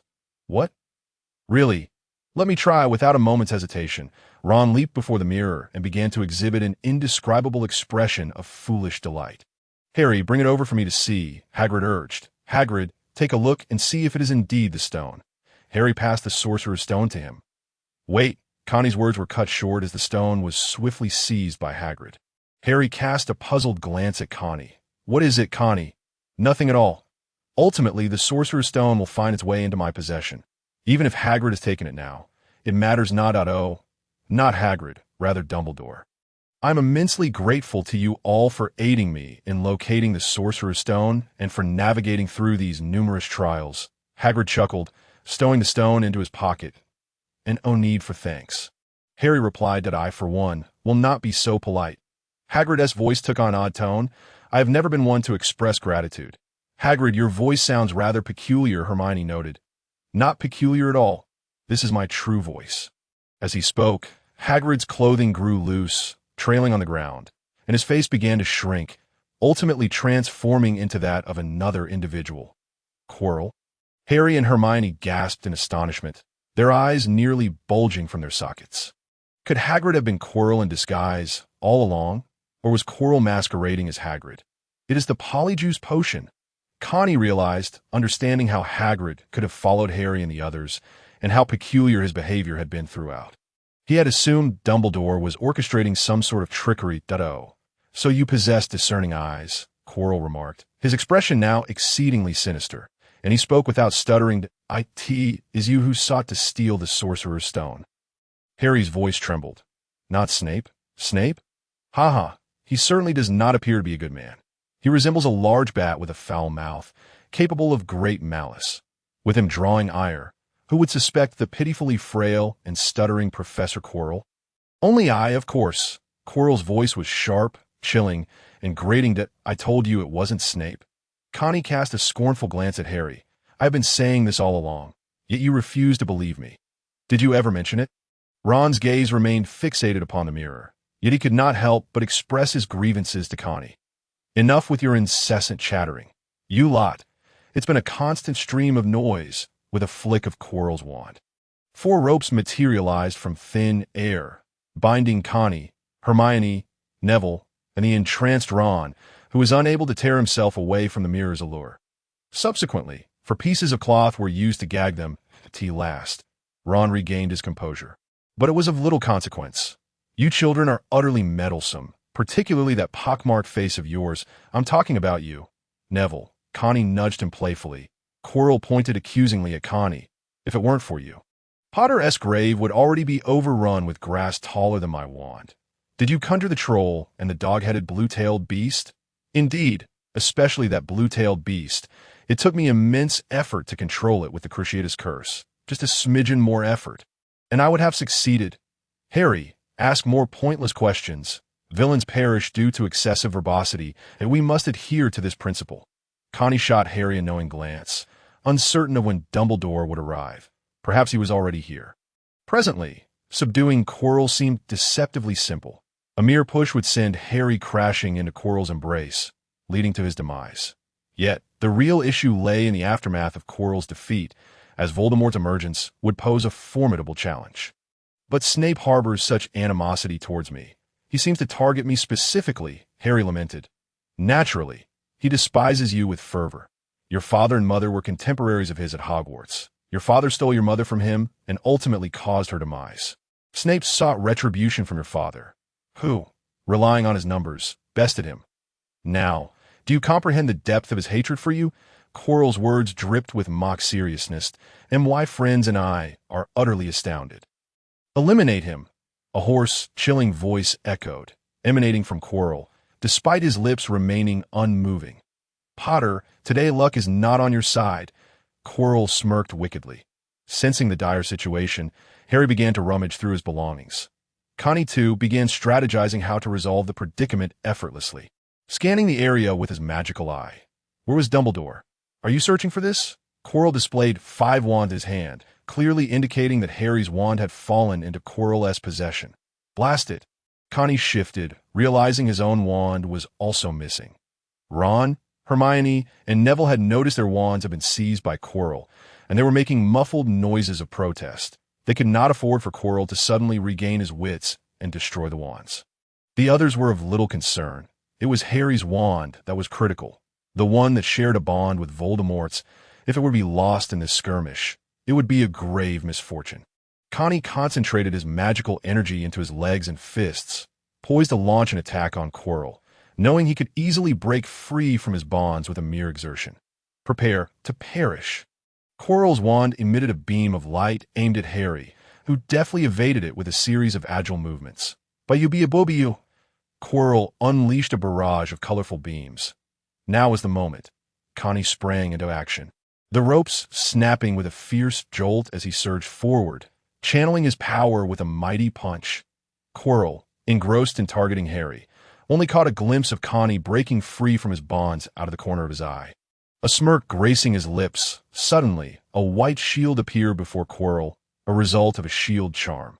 With a resounding crash, the shield shattered effortlessly, Connie's fist barreling through it and slamming into Quirrell's abdomen, creating a crater the size of a watermelon. Quirrell's back bulged grotesquely, reminiscent of a scene from an exaggerated wartime drama where a protagonist punches a hole through an enemy's belly. Quirrell, meet my mighty fist, Connie declared as Quirrell was propelled into the wall with astonishing speed, leaving a significant impression and causing the wall to crack over an area of 3 square meters that Quirrell's wand had long since scattered to the floor. Connie pressed his advantage, his legs surging with energy as he delivered a powerful kick to the back of Quirrell's head, sending it flying and crashing into the wall, leaving an indelible mark. While blood sprayed from his neck, further staining the wall, the bound individuals looked utterly jubilant, their eyes wide with delight, their gags and bindings failing to suppress their cheers. Neville, in particular, seemed to be on the verge of fainting from excitement. Harry jolted back to reality, eyes fixed on the severed head at his feet, collapsing onto the ground in shock that Quirrell's purple headscarf had been flung away, revealing an irregularly grotesque visage beneath. One could not help but note the remarkable resilience of that head, and the thickness of its skin. Take that, boo-boo-boo. Connie retrieved his wand, finally finding the time to remove the cloth from his mouth. Fortuitously, he had underestimated Quirrell, believing a mere shield could withstand his might. Connie observed as Quirrell's expression morphed from disdainful amusement to utter disbelief, ultimately settling into a calm demeanor. He has another face, Harry stammered, trembling as he pointed at the head. That is Voldemort. He will likely rise again soon. Connie raised his wand towards the head, bracing himself, though he currently lacked any means of dealing with his soul. Harry, while attempting to free Ron and the others, fought to suppress his fear as he stole glances at that horrific visage. Had that voice belonged to it? Ugh, ugh. Ron, Hermione, and Neville, once freed from their bonds and the cloth removed from their mouths, began to retch, and the scene descended into chaos. Oh, the Philosopher's Stone, Harry suddenly remembered, eager to search Hagrid's coat for the bleeding corpse. Wait, there may still be danger. Connie halted Harry, alternating his gaze between the head and the body, awaiting Voldemort's emergence. Minutes passed at Connie's arm, raised with his wand, shifted through various positions, while Harry began to regain his composure after the harrowing near misses. Is it really over? Connie grew impatient, casting a protective shield around himself as he approached the body to retrieve the Philosopher's Stone. Weighing the blood-red stone in his hand, he pondered if the situation could truly be that simple. Thank heavens you're all safe. You're all fine. A familiar elderly voice resonated, causing Harry and his friends to look up in surprise. Dumbledore! Hermione exclaimed joyfully. A white-bearded old man materialized in the room, waving his wand and encasing Quirrell's body and head in a white shroud. Dumbledore, Quirrell, and the Dark Lord attempted to steal it. Harry and the others hurriedly approached, but Dumbledore interrupted them. I am already aware. The foremost priority now is rest. Dumbledore smiled kindly, his words seemingly imbued with magic, causing Harry and the others to feel an overwhelming desire to sleep, and they soon succumbed to slumber. When did you arrive? Connie, unharmed, sensed that some matters were best left unspoken in the presence of Harry and the others. Things had become somewhat complicated. Dumbledore did not respond to Connie's inquiry, instead disposing of Quirrell's remains with a flick of fire. Is he truly dead? Connie questioned, uncertain if a mere punch and kick had sent him spiraling into oblivion. Indeed. So you've been in this room all along, cloaked in invisibility. It all made sense now. Connie had been vigilant with his magical eye, fearing Voldemort's sudden emergence, yet Dumbledore appeared without a sound. So, which will you remember? The mirror or the Philosopher's Stone? Dumbledore's smile held a deeper meaning. You shall see. Connie tucked the Philosopher's Stone into his pocket. In the following days, they finally enjoyed a semblance of peace, though Hermione and Ron would forever remember the terror of that night. Neville spent a day in the hospital due to shock, and Harry appeared particularly elated, oblivious to the conversation Dumbledore had shared with him. Regardless, he had obtained the Philosopher's Stone, though he remained uncertain of its authenticity. Nevertheless, this secret must remain concealed from Harry and the others. According to Dumbledore, the stone had already been destroyed at the present. The only option is to conceal it among our luggage, ensuring that Little Black remains oblivious. This evening marks the mid-year banquet, a final supper for the graduating 7th graders, where distinctions of summer and winter breaks are rendered irrelevant, as the academic year is divided into 2 terms. Each commencement feast welcomes new students. When Connie and Neville arrived at the dining hall, they were trailed by a trio. Having witnessed the KO of Chilo that fateful night, now hesitated to walk alongside him, particularly after Harry shared some undisclosed tidbits from Dumbledore with Ron and Hermione. However, that night, they emulated Connie quite adeptly, attempting to meditate in their beds, though inevitably succumbing to slumber by midnight with a resounding thud. Neville, having entirely forgotten the incident, recalled only Connie's punch that sent Chilo flying, and thus he engaged in light-hearted banter with Connie as they strolled from the dormitory to the dining hall under the admiring gazes of Harry and the others. The dining hall had been adorned to resemble a grand hall, with decorations in the hues of Ravenclaw blue and bronze. The house that claimed the House Cup would be represented by its colors at the end of term. Slytherin had triumphed consecutively for 7 years, but their reign had now been interrupted. Thanks to their first-year students, an eerie atmosphere lingered at the Slytherin table, with first-years maintaining a vacant seat between themselves and their older peers. Shortly after Connie and his companions settled in, Dumbledore appeared at the staff table. Behind the staff table hung a banner emblazoned with the Ravenclaw blue and bronze eagle emblem. Upon Dumbledore's arrival, the clamor of the 4 tables ceased. Another year had elapsed.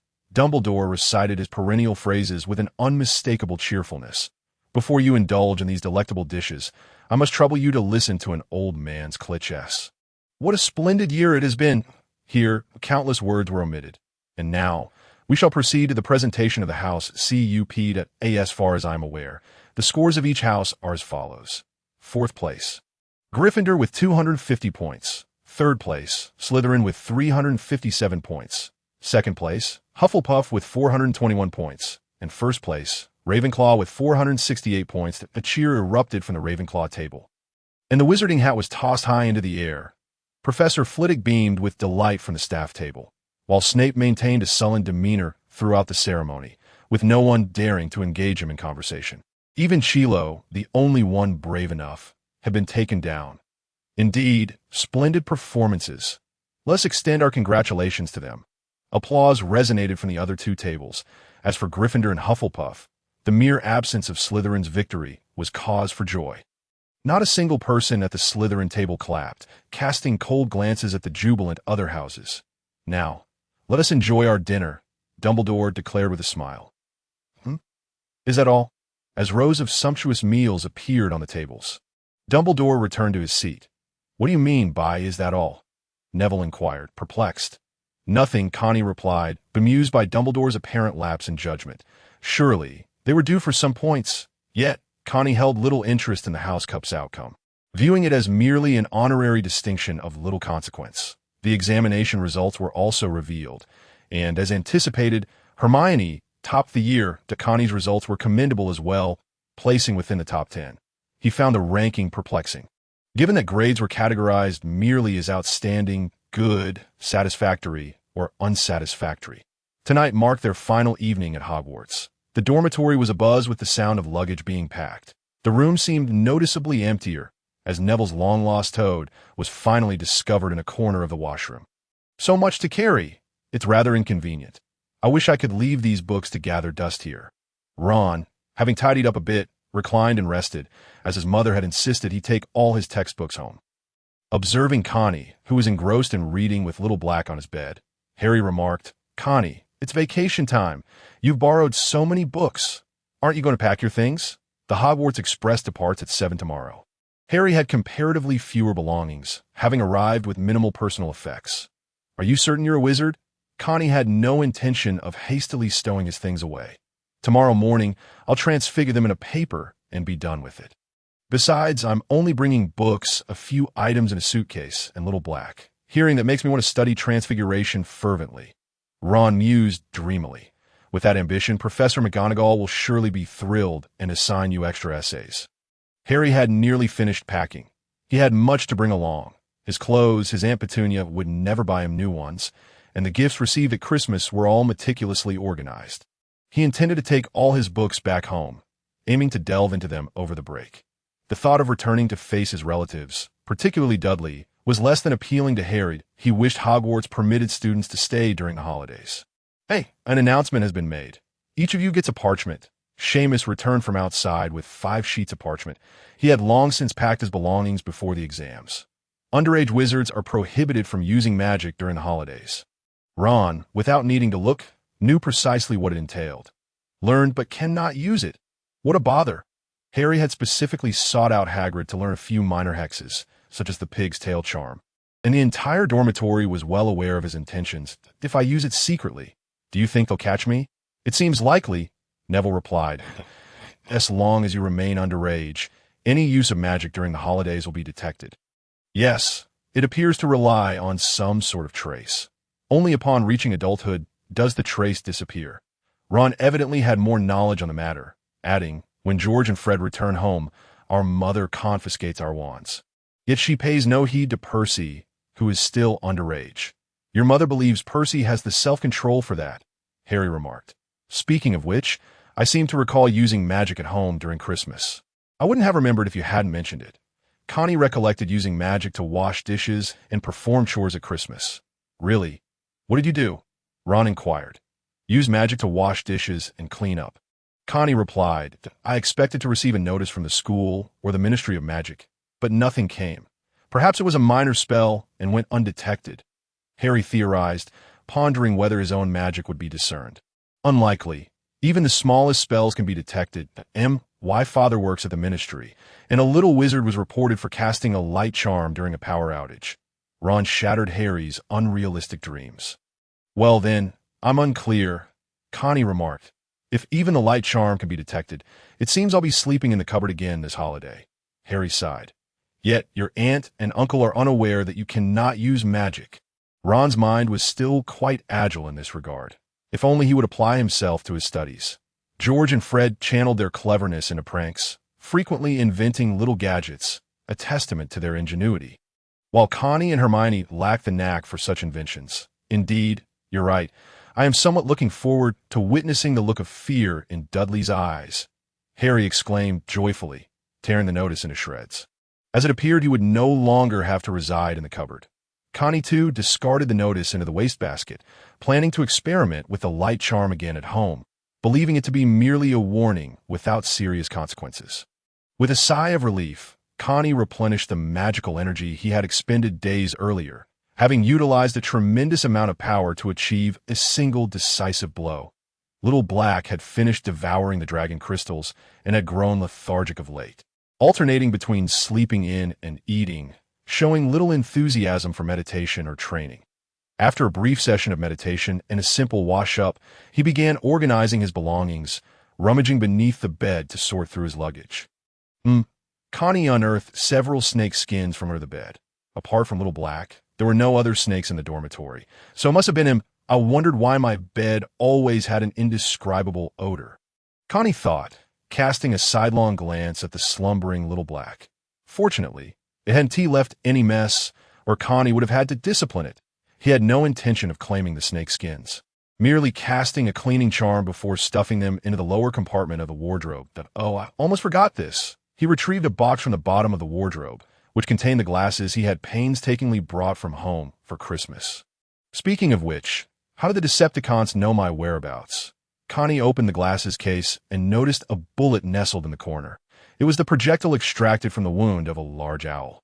After all this time, he wondered if this little object still had any power left.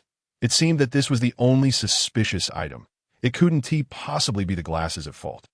He recalled having casually placed the bullet into the glasses case after retrieving IT. IT appeared that the wizarding world had interfered with the signal of this small object, just like the barrier in the leaky cauldron that blocked signals leading to Diagon Alley.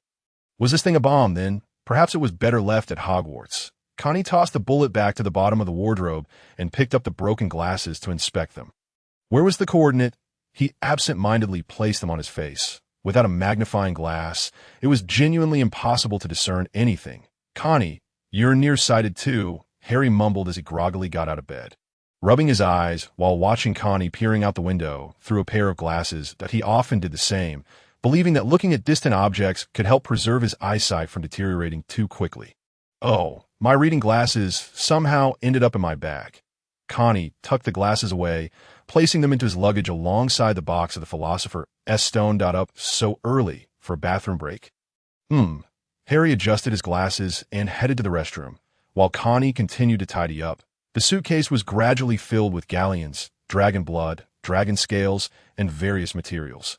Another suitcase was entirely filled with books.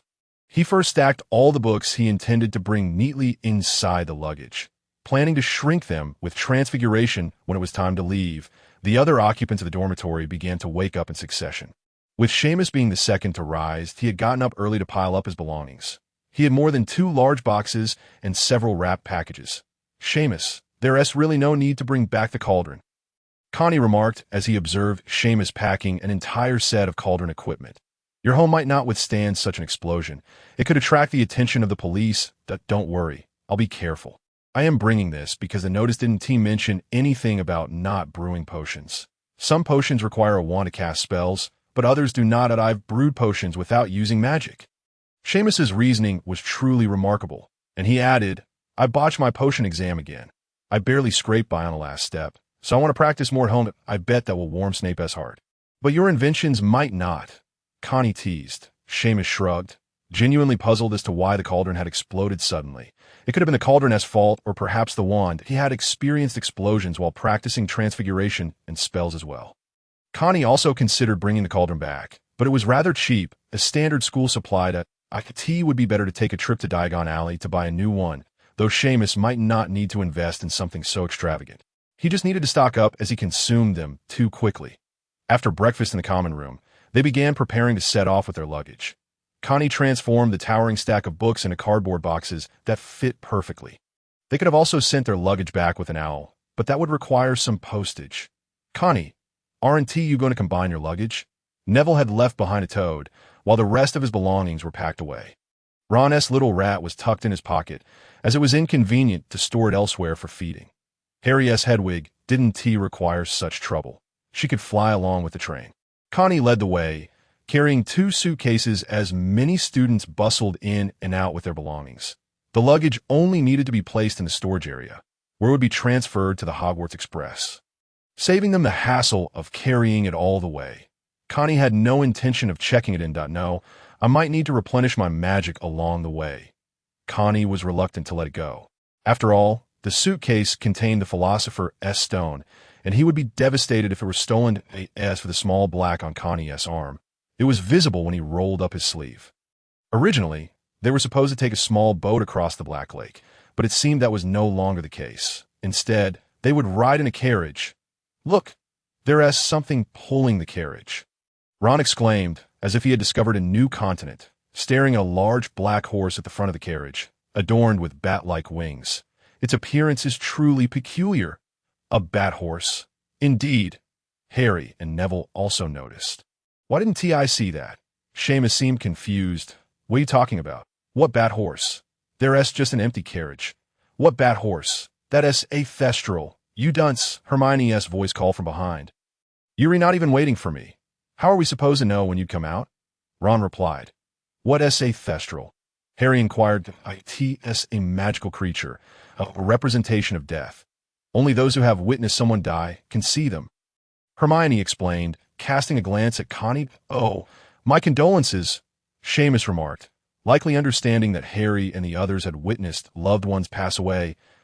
We should hurry and get on the carriage, Harry suggested, as memories of Connie kicking Quirrell's head out of his body flashed in his mind.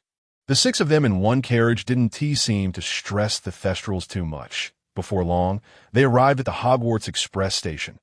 Harry, Hagrid was already at the platform of the Hogwarts Express, and upon seeing Harry, he enveloped him in a big hug, appearing quite reluctant to part.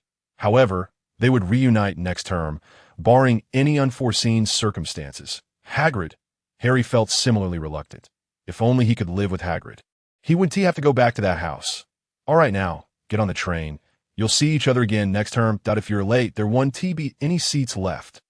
Connie was not inclined to witness their emotional farewell. By the way, Connie, Dumbledore asked me to give you something. Hagrid pulled a box from his coat instructing him to open it only once he got home. Thanks. Connie accepted the box. It wasn't very heavy. What could it be that required him to wait until he got home to see? The train departed, and Connie and the others changed into modern clothing, making them appear like ordinary passengers. Shedding their wizard robes for denim jackets, they looked refreshingly different. Wearing the dark robes every day at Hogwarts had become quite tiresome. After hours of travel, the train finally arrived at King's Cross Station. Platform 9. Following an explosion, the station had been renovated, particularly the area behind the wall, which had been reinforced with additional barriers and more wall crossing points. After retrieving their luggage, they queued to pass through the wall, all the while searching for their families among the crowd. "You all have to come visit us this summer," Ron exclaimed. "I'll write to you." That was indeed a pleasant prospect, Harry thought. "Thanks, but I have to go now." Neville waved goodbye to Connie and the others as he pushed his luggage toward an elderly lady, undoubtedly his grandmother. Exiting the station, Seamus also parted ways with them, and along the way, many people greeted Harry to bid farewell. Connie and Ron had grown accustomed to it. They were relieved that no one had rushed up seeking autographs. "There he is, Mom. There he is. Look." The high decibel of the voice was unmistakable, cutting through the bustling station. "Harry Potter." A little girl's shrill scream drew the attention of many, including several muggles who couldn't grasp the significance of the name Harry Potter. The woman and a little girl approached them.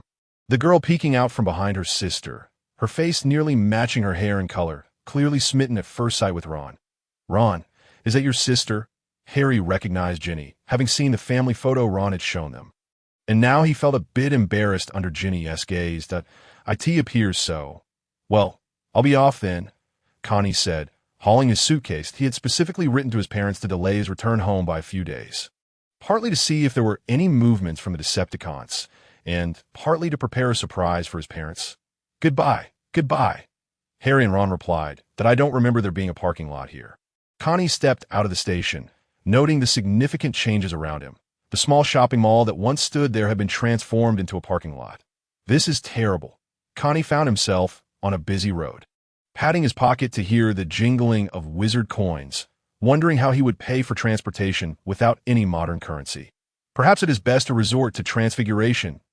As Connie bent down to pick up a stone, he summoned a taxi. Not wishing to transform in a crowded and watchful place, he instructed the driver to take a circuitous route around London. And after nearly 2 hours of travel, Connie finally felt at ease returning home. His parents, who were having dinner, were quite taken aback by his unexpected arrival as they discussed their summer vacation plans. After a few days of unrestrained enjoyment at home, Connie finally resolved to attend to more serious matters. With both parents occupied with their daily work commitments, he found himself with ample time to experiment, along with his pet, Xiaohei. His parents had not objected to the pet, and quickly accepted it. They had previously discovered a snake skin while cleaning Connie's room after he returned to school following Christmas, mistakenly believing a snake had slithered in, leading them to thoroughly search the house. Yet they found nothing. He should witness Xiaohei shedding its skin next time. That period must be one of rapid growth for it. Another unexpected development was that the girl with the long golden hair across the street had moved away, which was quite surprising to Connie. However, this meant he had one less distraction and could devote his attention solely to studying magic. He piled up all the books from the box, most of which pertained to transfiguration, along with texts on the non-diminishing extinction charm and the manipulation of magical energy. These were special permissions granted by Professor McGonagall, allowing him to borrow them from the library, as they were otherwise unavailable. He almost forgot about this. Connie took out the box Hagrid had given him before his departure. What treasures might Dumbledore have sent? A mirror of Ariste, Bertie Bott's every flavor beans, upon opening the box. He discovered it was made of oak, a delightful box within a box. The inner box bore intricate engravings, reminiscent of floral patterns or perhaps ancient script, elevating the entire box to a higher status. It certainly was not suitable for mere beings. Connie opened the box to find it filled with souls, demonic souls. There was a delicate golden cup, a black gemstone ring, and an exquisite crown. Indeed, these were Horcruxes belonging to Voldemort. 3 of them, as if preparing for a game of do di ju, were the souls within vanquished. Otherwise, why would they be given to him? Was this a test, or something else entirely? Connie's glasses informed him that these three items were imbued with dark, malevolent energy, and that Voldemort's essence lay within, peacefully slumbering, that if one were to turn them clockwise 3 times and counterclockwise 3 times, they would emerge and obliterate him. But a sudden urge surged within Connie to wear the ring, to admire how it would elevate his status. He also fancied placing the crown upon his head, enhancing his intellect, aspiring to be the wisest of all. He even considered drinking from the golden cup, reveling in its prestige. However, these thoughts dissipated almost as swiftly as they arose, awakened by the swirling magical energy within him, leaving him momentarily dazed, after centering his thoughts and allowing the energy to circulate. His mind regained clarity. Why did the ring feel perpetually cold? Since he opened the box, it had turned icy, accompanied by a slight prickling sensation, which had since faded, yet remained frigid. Dumbledore's gift might indeed relate to the Horcruxes. He certainly would not send something without purpose. That was a close call. He almost succumbed to the allure of power. The temptation of these 3 Horcruxes was not to be underestimated. Was Dumbledore incapable of destroying them? Did he expect Connie to deliver a punch to each, shattering them as one would obliterate Quirrell? Gazing at the 3 Horcruxes within the box, their allure was unrelenting, yet Connie successfully kept them at bay. Upon closing the box, the feeling of temptation dissipated. It seemed the box itself possessed some enchantment. There was more to discover. Beneath the inner box lay 2 additional items, a piece of parchment and another ring, seemingly a pair to the one he wore. As for the parchment, its contents were extensive, so I shall refrain from recounting them in full. Dumbledore was rather verbose, yet the essence was clear. O Mr. Connie Strand, the ring you wear can ward off minor magical attacks on the soul. It is ineffective against powerful spells. Originally intended for Xiaohei, it seems fate has led me to let you wear it. And I have sent another your way. I extend my warm regards to your family, wishing you a delightful holiday. Dumbledore. What, then, was the connection to his gifting of Horcruxes? Connie tossed the parchment aside, only to notice writing on the reverse side, prompting him to retrieve it once more. This can help you resist some temptations. So he still did not explain why he bestowed Horcruxes upon him. Connie reopened the box, contemplating destruction as a potential course of action. Ouch, this item is indeed hot to the touch. Connie retrieved the Hufflepuff cup, and as he grasped it, a surge of power seemed to penetrate his being.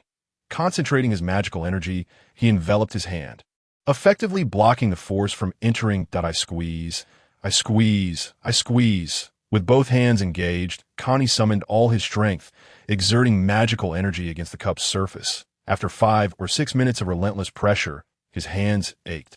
Yet the Hufflepuff cup remained unchanged. It appeared that Horcruxes were indeed formidable to destroy. Dumbledore likely had no immediate means to obliterate them. Connie returned the cup to the box and resealed it. If Dumbledore was unable to destroy them, it suggested that the Gryffindor sword might also be incapable of dismantling Horcruxes. The only option left was to await his second year, venturing into the Slytherin chamber to vanquish the basilisk, whose venom could destroy Horcruxes. Hiding the box away, Connie donned the ring and descended to find Xiaohei. He realized he had indeed been remiss in his studies of spells. Otherwise, he could have placed a sealing charm on the box.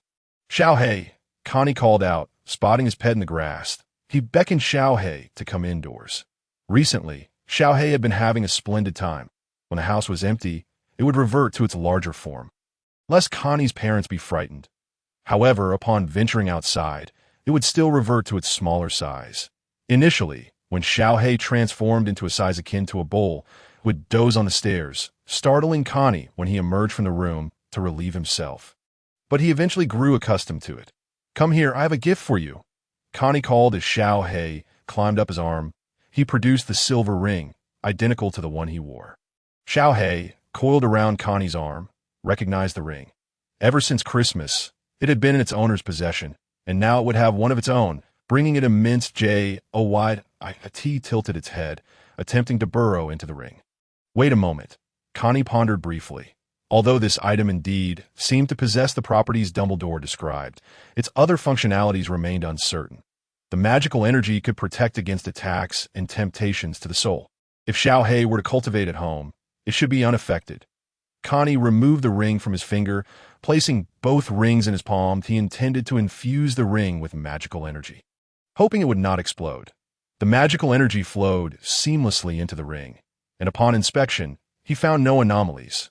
Instead, a portion of the ring's pattern began to glow, resembling runes. Both the inner and outer circles of the ring bore these designs. Connie felt he had seen them before, perhaps recently. As they matched the patterns on the box containing the Horcruxes, he infused both rings with some magical energy, and they seemed capable of storing energy, revealing latent magical power, confirming their status as magical artifacts. Connie returned to his room with the rings and Xiao He, retrieving the box containing the Horcruxes. Indeed, the patterns matched, along with some rune-like designs. The box could disrupt the interference from the Horcruxes, suggesting the ring's effects were reliable. Still, he pondered whether Xiao He could withstand the temptation before deciding whether to adorn it with the ring. Grasping Xiao He, who was idly coiled around his arm, Connie slowly opened the box. Xiao He, remember, inside the box is nothing but rubbish. Nothing but rubbish. Nothing but rubbish. As the box opened, Connie, well prepared, remained unaffected, keenly observing Xiao He's reactions. Upon hearing the box contained rubbish, Xiao He immediately recoiled. Yet as the box opened, it inched closer, its serpent eyes fixated on the rubbish within. Was it entranced? Connie watched as Xiao He displayed a dazed expression, ready to perform an impressive 360-degree spin to snap it awake. He noticed Xiao He's tongue slowly probing the box, seemingly intent on touching the contents, so focused that it momentarily forgot to flick its tongue. Yet, it quickly withdrew. Xiao He shook its head, flicking its bright red tongue, its attention returning to Connie. You have grown lax in your training. He flicked Xiao He's forehead with his finger, sealing the box once more. Connie, having grasped Xiao He's waist, was acutely aware of the earlier events. He did not possess the audacity to genuinely let Xiao He investigate the box, even if Xiao He extended its body. The distance Connie held it from the box was beyond its reach. Connie had distinctly felt a surge of magical energy erupt within Xiao He, prompting it to retract its head immediately. Perhaps it is best to adorn you with the ring. Connie directed the ring toward the head of Xiao Hong, who, despite the sharp pain of the impact on his forehead, remained remarkably still. Upon contact with Xiao Hong's head, the ring began to expand, and, after passing over his head, it shrank down to a perfectly fitting size, snugly resting around Xiao Hong's neck. After all, Xiao Hong's anatomy consisted primarily of his head, neck, and tail. Connie also donned his own ring, fearless of any repercussions, as he had infused it with his magical energy, allowing him to dismantle the ring with mere thought within his sphere of influence. But he stowed the box away, noticing that Xiao Hong was still unaccustomed to the sensation of the ring constricting his throat. Considering he lacked fingers, Xiao Hong glided across the floor a few times. However, when moving with his head pressed to the ground, the ring would scrape against the floor, so he could only swim with his head held high. He also attempted to enlarge and reduce his size, and the ring adjusted accordingly, allowing Xiao Hong to adapt swiftly to its presence. It appeared that aside from Xiao Hong needing to maintain an upright posture henceforth, there were no further discomforts. Once you master your training, you won't need this anymore. Connie encouraged Xiao Hong to focus on his exercises, noting that Xiao Hong had been consuming more than during their school days, likely due to some slacking in his training regimen. There won't be an abundance of fresh meat available here, so spend your time practicing rather than gallivanting about, and you won't have such a hearty appetite. Connie practiced meditation at school every evening and did not feel hungry, consuming only modest portions, indulging only when satisfying his taste buds. As he watched Xiao Hong strut out of the room with an S-shaped gait, Connie began to sift through the piles of books. Recalling a tome titled The Complete Book of Spells, he spent the afternoon searching and eventually discovered several credible spells related to protection and sealing. It was imperative to safeguard the box containing the soul artifacts. If his parents were to clean the room, or if thieves from the Forbidden Forest were to intrude, the consequences could be dire. Connie mused that a hidden chamber should be constructed at home to conveniently store valuable items such as soul artifacts, magical stones, and currency. However, for tonight, he intended to experiment with the Lumos spell. As he had no desire to wash dishes by hand every day, leaving the remainder of his time to delve into the knowledge of animagus transformation and nonverbal casting. Travel. Indeed, you all should decide where to go. Connie's father, Carter, proclaimed, "Let us heed your mother's advice. You should really take some time to explore. Dad, in 6th grade, I'll learn a spell that can take us anywhere in the world in a single day." Connie replied, "How fascinating." Carter exclaimed, "Then I suppose your mother and I will venture out without you in the future. In that case, I must ponder where to have some fun tonight." Their mother interjected. The options were between the African savanna or the Amazon rainforest, and the Antarctic to see penguins also sounded appealing. Connie favored the notion of making friends with the buffalo and lions on the savanna over the icy Arctic companionship with penguins. 2 days had passed since he last performed the Lumos spell, and Connie had not received any notifications, indicating it would be immensely beneficial for his journey to the African savanna that it might be a matter of his wand. The Ministry of Magic could not trace those with magical abilities who hadn't enrolled in Hogwarts. This suggested that wandless magic would go undetected. The only means of detecting whether a young wizard had utilized magic was through their wand, as juvenile wizards had lost the ability to perform extraordinary feats without their wands. This was particularly true for those with strong magical potential, like Harry, who had experienced several occurrences of accidental magic while living with the Dursleys. He recounted instances of being forced to get a buzz cut, only to wake up the next morning with his hair fully grown back, or how Aunt Petunia insisted on making him wear an old sweater that shrank smaller as he put it on. Currently, Harry had attempted to perform magic without his wand, but had failed, perhaps due to a lack of enough anger or deep-seated rage. Hence, the old man selling wands would zealously allow people to test them until they experienced that magical sensation. Nevertheless, all of this remained speculation. As long as he was not seen casting spells or exposing himself to the Ministry of Magic, he would be fine. And so, he found himself seated on a plane bound for Nairobi, preparing to immerse himself in nature for a week that if they were to go to Antarctica, Xiao Hong would likely have to hibernate, as the winter here was manageable, but the Antarctic could be quite harsh. The sole advantage Connie anticipated from this trip was the opportunity to find a secluded spot to practice magic. The vastness of the savannah would provide an excellent setting for training, albeit with a considerable number of tourists. Once they disembarked from the plane, they made their way to the hotel, laden with large bags, planning to set up camp in the Serengeti. They had even brought a barbecue grill. Connie was inexperienced in such excursions, having rarely traveled outside his province. Yet it appeared his parents were quite familiar with the routine. He packed only a few books, Xiaohong, and his wand. He had buried the soul artifacts 3 meters deep in crystal beneath his backyard, making it considerably easier to engage in magical endeavors. The magical stone, which he carried with him, had already enhanced his magical abilities significantly. However, Connie's body struggled to accommodate such an influx of energy. So to perfectly absorb the magical stone's power, he practiced meditation under the moonlight at night, using his spiritual energy to assist in the process, though the magical energy from the stone could be absorbed without the aid of spiritual energy. The overwhelming sensation of uncontrolled magic flooding his body was quite uncomfortable. The potency of the magical stone remained immeasurable, but during this holiday, Connie had ample time to perfect his animagus transformation. Connie, is Yini doing well? Yini was the name his mother had given to Xiaohong, yet he felt a peculiar connection to that name, as if it could have been his own had he been a girl. He hasn't suffocated on the plane, has he? Rest assured, he is no ordinary magical creature. He is currently enjoying a bath in the tub, Connie reassured, having just emerged from his own shower. You should keep an eye on him. What if he falls into the drain? His mother intended to check on him, as she took great care in looking after their pet, but due to their work commitments, they lacked the time to provide proper care. Mom, he's not small. His current size is that of his minimized form, so you needn't worry. What are the plans for tomorrow? Connie inquired. Tomorrow, your father will visit Uncle Otten to rent a vehicle and a small generator, and our tasks will include purchasing some blankets, food, and water. Uncle Otten? Indeed, he is an old classmate of your father's, his mother replied with a smile. Your dad had quite a few close friends in college. You might meet another one during our next holiday trip.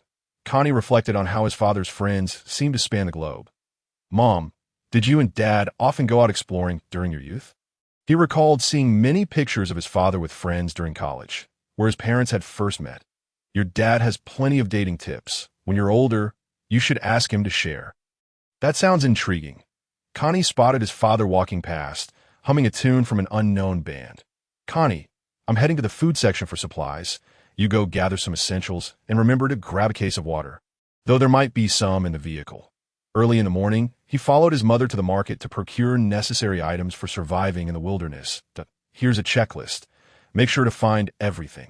The destination was not too far from the city, but also not close. It was a place his father had discovered with a group of friends during college. The wilderness survival skills his father had were learned during those excursions. And once he began dating Connie's mother, he brought her there several times, although they had explored numerous other locations. This might only be the tip of the iceberg. Connie had seen photos of his parents with polar bears, penguins, the pyramids, and the Leaning Tower in the album. Connie began searching for items on the list. Mosquito repellent. Do I really need this with magic? Scratch that. Water was the last thing he required, and though he initially intended to buy several basins and buckets, he opted instead for an inflatable swimming pool due to his shape-shifting abilities. Having gathered the essentials, a new dilemma arose. Mom, can I have some money to pay? He could only push the cart to the checkout line and wait. All right, we've got everything. His mother pushed a cart filled with canned goods, bread, ham, milk, drinks, and an assortment of meats, including various wings and legs. What is that giant bag at the bottom? Ah, that is the item that drives people wild in this sweltering summer. His mother referred to the inflatable swimming pool, which remained quite bulky even when uninflated. Water. I have another way to manage that. Very well. The basin and bucket have searched all around my cart. And surely they will find something. Connie mentioned he would demonstrate it to you upon our return. After making the payment, we utilized the cart to transport our items to the entrance, where my father and a rather disheveled uncle with a scruffy beard arrived to assist in loading the belongings into a dusty yellow Jeep. Greetings, Uncle Otan, I exclaimed. Oh, how did you know I am your Uncle Otan? The bearded uncle chuckled. I saw you in my father's university album, I replied. Connie, however, you were clean-shaven in the photo. Ha! Uncle Otan laughed heartily. Carter, you are indeed a fine lad. This beard of mine is quite dashing. As he ruffled Connie's hair, he added, You shall grow one too. Ha! But your father shaves cleanly for now. At your age. When do you plan to marry and have children? Father patted Uncle Otan on the shoulder. Among us, you remain the only bachelor. Oh, please. I have no desire to be tied down. They jested. Upon returning to the hotel, Uncle Otan and my father reminisced, while my mother organized the items for our departure the next day. By the way, Connie, you have yet to purchase insect repellent. These can be managed with magic. Connie skillfully waved his wand, transforming a pan on the table into an exquisite silver basin, as a stream of clear water miraculously filled it. What else can you conjure? My mother asked, her eyes gleaming with excitement. But you be a booby you. Connie waved his wand like a conductor, and the table was adorned with gold, small creatures, and garments made of silk. However, these creations were ephemeral, unlike the water, which could also be turned to ice if desired. All right, my mother remarked, examining the golden garments that reverted to their original forms after a brief moment. It seems sending you to the Hogwarts Magic Academy was indeed the right choice. If only you could generate electricity as well. It's Hogwarts. Connie corrected, generating electricity is more challenging, while creating fire is quite straightforward. I've been practicing. When? I inquired. How come I haven't seen you practice? Nothing in the house has caught fire. I've been practicing in my mind. Well, your little brain certainly is expansive, I replied. Now we must categorize and organize these items lest we find ourselves searching in vain when we need them. I love you, Mom. You've given me a great inspiration, Connie exclaimed, a revelation sparked by her words, and he enveloped her in a big hug. He then dashed to his room, entering a meditative state, storing energy not only in his body, but also within his soul's consciousness. A tangible manifestation of his mental space. Connie quickly settled into this state, yet he still perceived the vibrant, colorful specks around him while his consciousness remained tethered to his body, allowing him to nod and sense the activity within the room. This was insufficient. He aimed to delve into the depths of his consciousness, the very core of his soul, isolating his awareness from external influences. Time seemed to fly by as the visible surroundings gradually dimmed. The magical light points fading away. The surrounding darkness felt boundless, leaving him momentarily disoriented as he struggled to recall his location. Suddenly, he felt as if he were plummeting into an endless abyss, jolting him awake. Though he could not discern how long he had been in this state, he seemed to have fallen into a pitch-black void, the sensation of free falling sharpening his muddled awareness. He now found himself in an utterly dark place, devoid of any light. Yet he was fortunate enough to see himself. Connie had no intention of waking himself up. He could sense no trace of magic. Not even the reliable spiritual energy. I must not have been ambushed.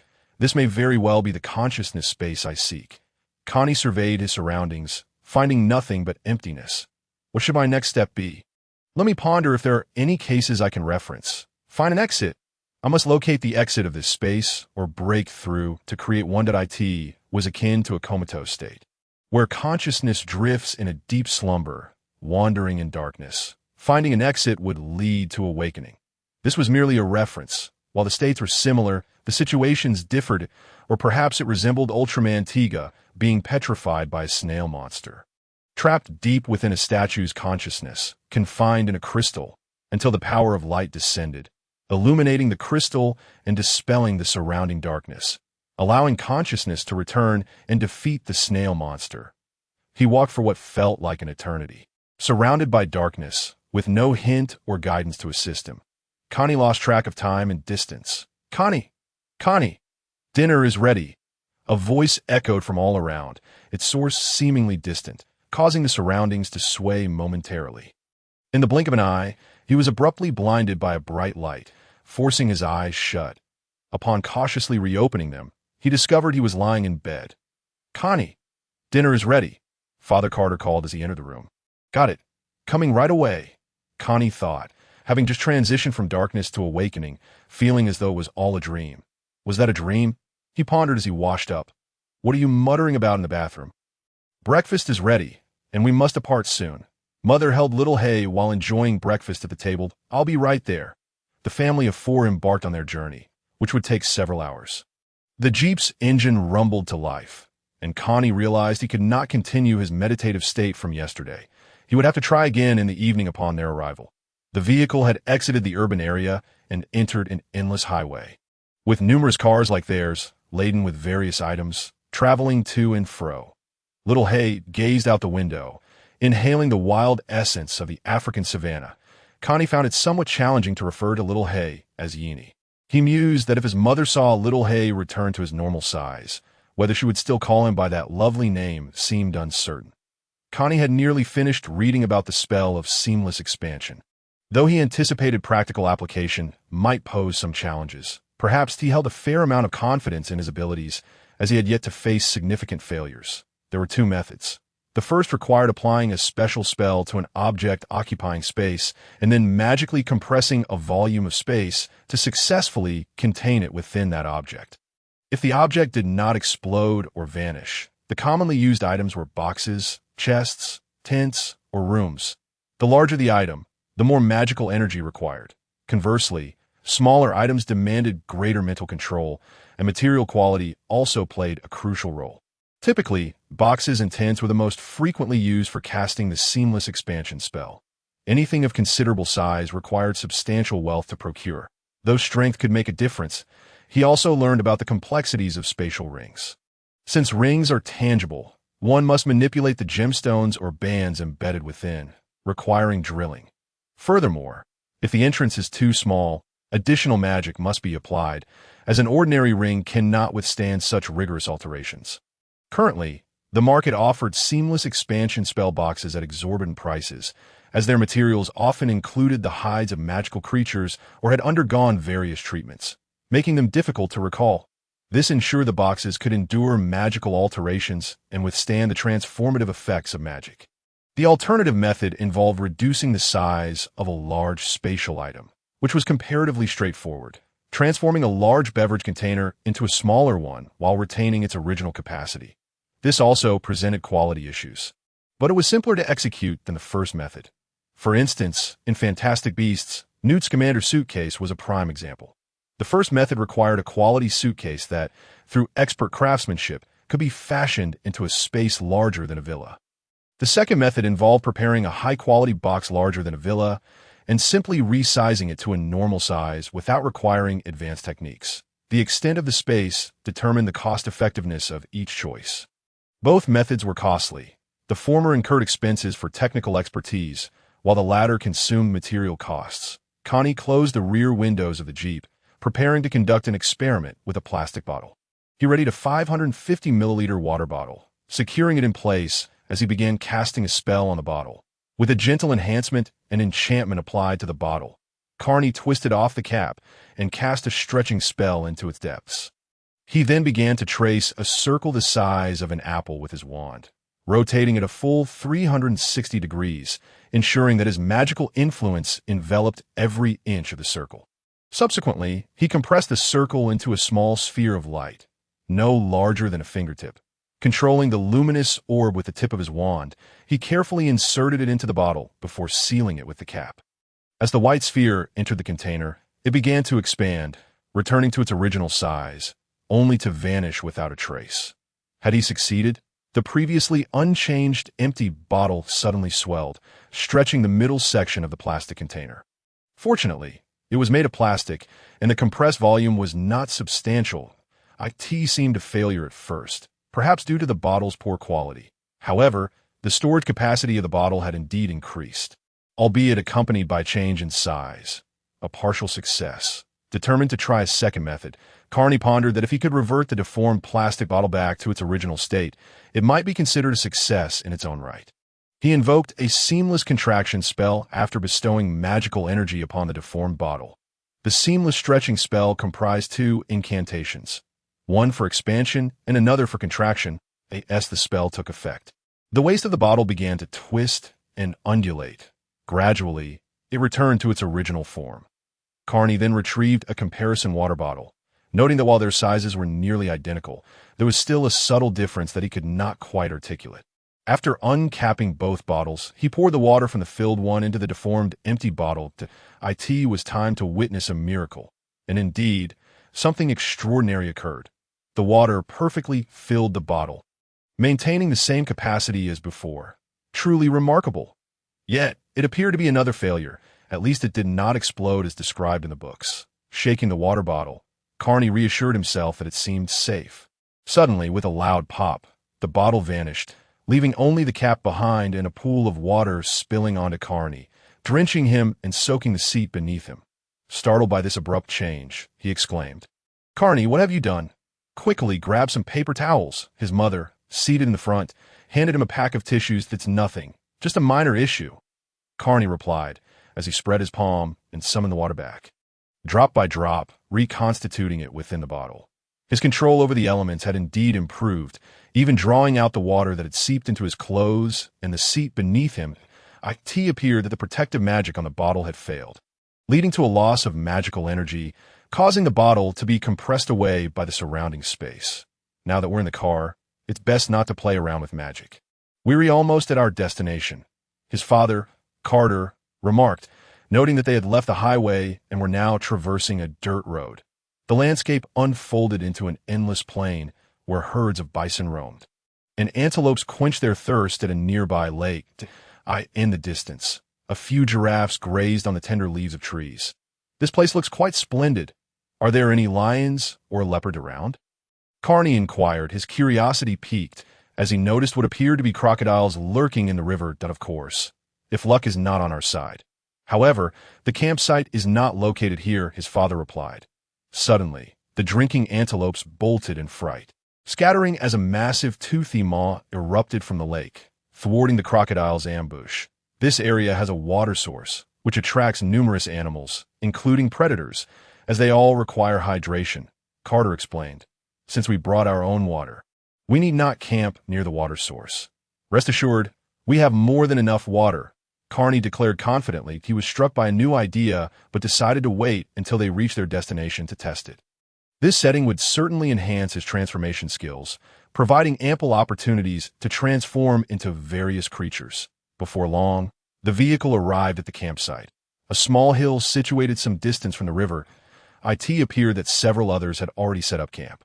Carter disembarked and began unloading the tent from the vehicle. "You can't expect to find a place that no one else has discovered," his mother chimed in as she joined him. Carney stepped out to survey the surroundings. The hill featured several clearings where the grass was noticeably shorter than in other areas. A few tents had already been erected at the other end of the hill, with a handful of young men busily attending to their tasks. Scattered rocks and larger stones surrounded the area, some inscribed with messages from previous visitors. Carney, grab that short broom from the car and sweep this area to clear a space for our tent, his father instructed. All right. After spending considerable time tidying the site, they encircled a fire pit with stones, positioning the tent 3 meters away from the fire, and sprinkled some unknown substance around the campsite. Carney settled into a folding chair outside his tent. Engrossed in a book, he had his own tent while Carter had gone to check on a village a kilometer away, and his mother was busy in her own tent. The entire process requires continuous magical control. Carney thought, as he closed his book, that it's not as simple as merely casting a spell. He had found suitable materials for the seamless stretching spell, his long-neglected homemade crystals. Seizing the opportunity while no one was around, Carney conjured a water sphere with his wand. Quickly entering the right mindset, he infused the small crystal bottle he was crafting with a significant amount of magical energy, as it was an object constructed from both magic and material, a perfect candidate for a magical tool. Seamless stretching. As he constructed the crystal bottle, he infused it with an ample amount of magical energy, compressing a watermelon-sized, three-dimensional space and gradually placing it into the crystal bottle. Seamless expansion. With constant magical control, he pushed the luminous sphere into the bottle while simultaneously releasing a stretching spell, directing his magical energy throughout the crystal vessel. Suddenly, an internal pressure erupted from within the crystal bottle, causing it to strain as the luminous sphere began to expand, filling the interior of the crystal bottle. Carney exerted his mental prowess to shield every inch of the crystal bottle with magic. As the luminous sphere reached its maximum expansion, it burst, scattering glowing particles throughout the interior of the crystal bottle, perfectly integrating with its inner walls. Success! Carney sensed that the pressure had dissipated within the crystal bottle, and the internal space had increased significantly, while the bottle itself remained unchanged, with only 3.5 bottles of water. The compressed watermelon had to have contained more than that. After filling the crystal bottle with 3.5 bottles of water, he realized that the combined volume of the compressed watermelon space and the original bottle should have been capable of holding 6 or 7 bottles of water. Carney continued to create several seamless stretching spell items, a crystal box, and a container. However, the final products had less capacity than the original compressed spaces, and he was unsure of the cause. Moreover, it seemed he had lost some functionality. For instance, how could he fit an item larger than the Bottle S opening into the container? Newton S. box had managed to hold a massive rhinoceros, indicating he must have missed several steps. Nevertheless, these intricacies were not detailed in the books, and it seemed he would have to consult his professors upon returning to school. The seamless stretching spell had reached its current limits. Previous attempts with smaller rings and bracelets had ended in failure, thankfully with no costly materials involved. Carney, we need a bucket and a basin. Hurry, his mother called from the tent. All right, he conjured a beautifully crafted basin and bucket. Though the glass was far too fragile, iron would be preferable. This hardness rivals that of iron, nearing the quality of diamonds. Carney exclaimed as he struck the blue crystal basin against the ground a few times. Mindful of the transformation time, that he directly molded the water into crystal. As long as it was not destroyed by magic, the crystal could be preserved for an extended period. The crystal sword beneath his dorm bed and the crystal bottle containing dragon's blood were still in excellent condition. Well, diamonds do not exactly look like this, his mother, Lena, remarked, holding the crystal basin, which indeed appeared far more appealing than its iron or plastic counterparts. Of course, Carney replied, acknowledging his proficiency with water, yet he remained uncertain about carbon. Was it merely the residue of burnt wood? He had never used magic to deconstruct or recombine it. The true hardness of this crystal remained a mystery, yet it was undoubtedly harder than tempered glass. If we need water, the contents of those crystal bottles should suffice. How much water can they possibly hold? His mother mused, lifting one of the crystal bottles to pour into the crystal basin. Upon pouring, a surprising amount of water, 2 to 3 bottles worth, flowed forth, filling the basin to the brim. Well, once again, it seems we are witnessing extraordinary magic. Oh, by the way, use your chopsticks to freeze that box of meat in the trunk, And also, chill the fruits and drinks. Am I a refrigerator? No. I am indeed a refrigerator. Or should I just transform into one right here? Said Carney. Of course, that would be ideal, Mother remarked while setting up the folding table and grill. Freeze it solid. Naturally, Carney couldn't turn into a refrigerator here. He had to go to the trunk to freeze it instead. Glancing around and seeing no one, he proceeded to deliver a powerful freezing spell on the food in the trunk, simultaneously creating a large pile of ice cubes. I'm back. Old Buna appeared robust, likely to still be alive when we return next year. Father returned with a small bag of old burlap. Really? At his age? Mother said. Indeed, he looks just as old as when we saw him in high school. Father Carter picked up a crystal bottle from the table. It seems we didn't bring any water in this kind of bottle. That's the rhythm of our family. The water inside that bottle is more than enough. I could die of thirst on this journey. Gulp, gulp. He took a big swig, and the water level hardly budged. Father Carter unscrewed the cap and took a swig of the drink. I think I see a business opportunity. If this can be mass-produced, it could fetch a handsome price. Scarcity makes things valuable. Mass production would only diminish its worth, Carney retorted. Little Carney has some insight. Hey there. Oh, what a splendid and beautiful camping tent set. A young, robust lad popped up from the side. Thank you for the compliment. Mother said, covering her mouth with a laugh, maintaining her decorum. Allow me to introduce myself. I'm Mater from that tent over there. Our lighter seems to have malfunctioned. Mater shrugged his shoulders as 3 people sat around a pile of firewood outside their tent, glancing this way. After finishing his sentence, Mater's eyes began to dart around, observing their tent and jeep, and when he spotted the crystal bottle on the table, his gaze was immediately drawn to it. Oh, understood. Here, Father Matt pulled a lighter from his pocket and handed it over. Did Father actually smoke? Carney never saw him do so at home. It's a gift. No need for thanks. Thank you. Mater snapped back to reality, smiling as he accepted it. May I ask where you got that bottle? It's so beautiful. It's not for sale. You want to find it in any store, Mother replied. It seems your friends are still waiting for you. Farewell. Thank you for the lighter. Mater headed back to his own tent site. It not amusing to go camping and grilling without a lighter. Father Carter took out the frozen barbecue and sausages, placing them beside the table. Who knows? Maybe their lighter is genuinely broken. Mother didn't seem too concerned. I told you my choice of tent was appealing. The guy's good taste. Mom, I want to know why my tent has a bunch of cartoon images on it.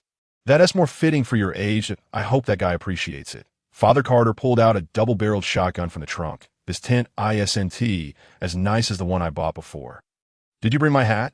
I look particularly like a Western cowboy in it. I threw it away and bought you a new one. Mother retrieved a yellow hat with a pink bow from the tent. This is yours, and put the shotgun away. Cowboys use revolvers. She tossed it to Father.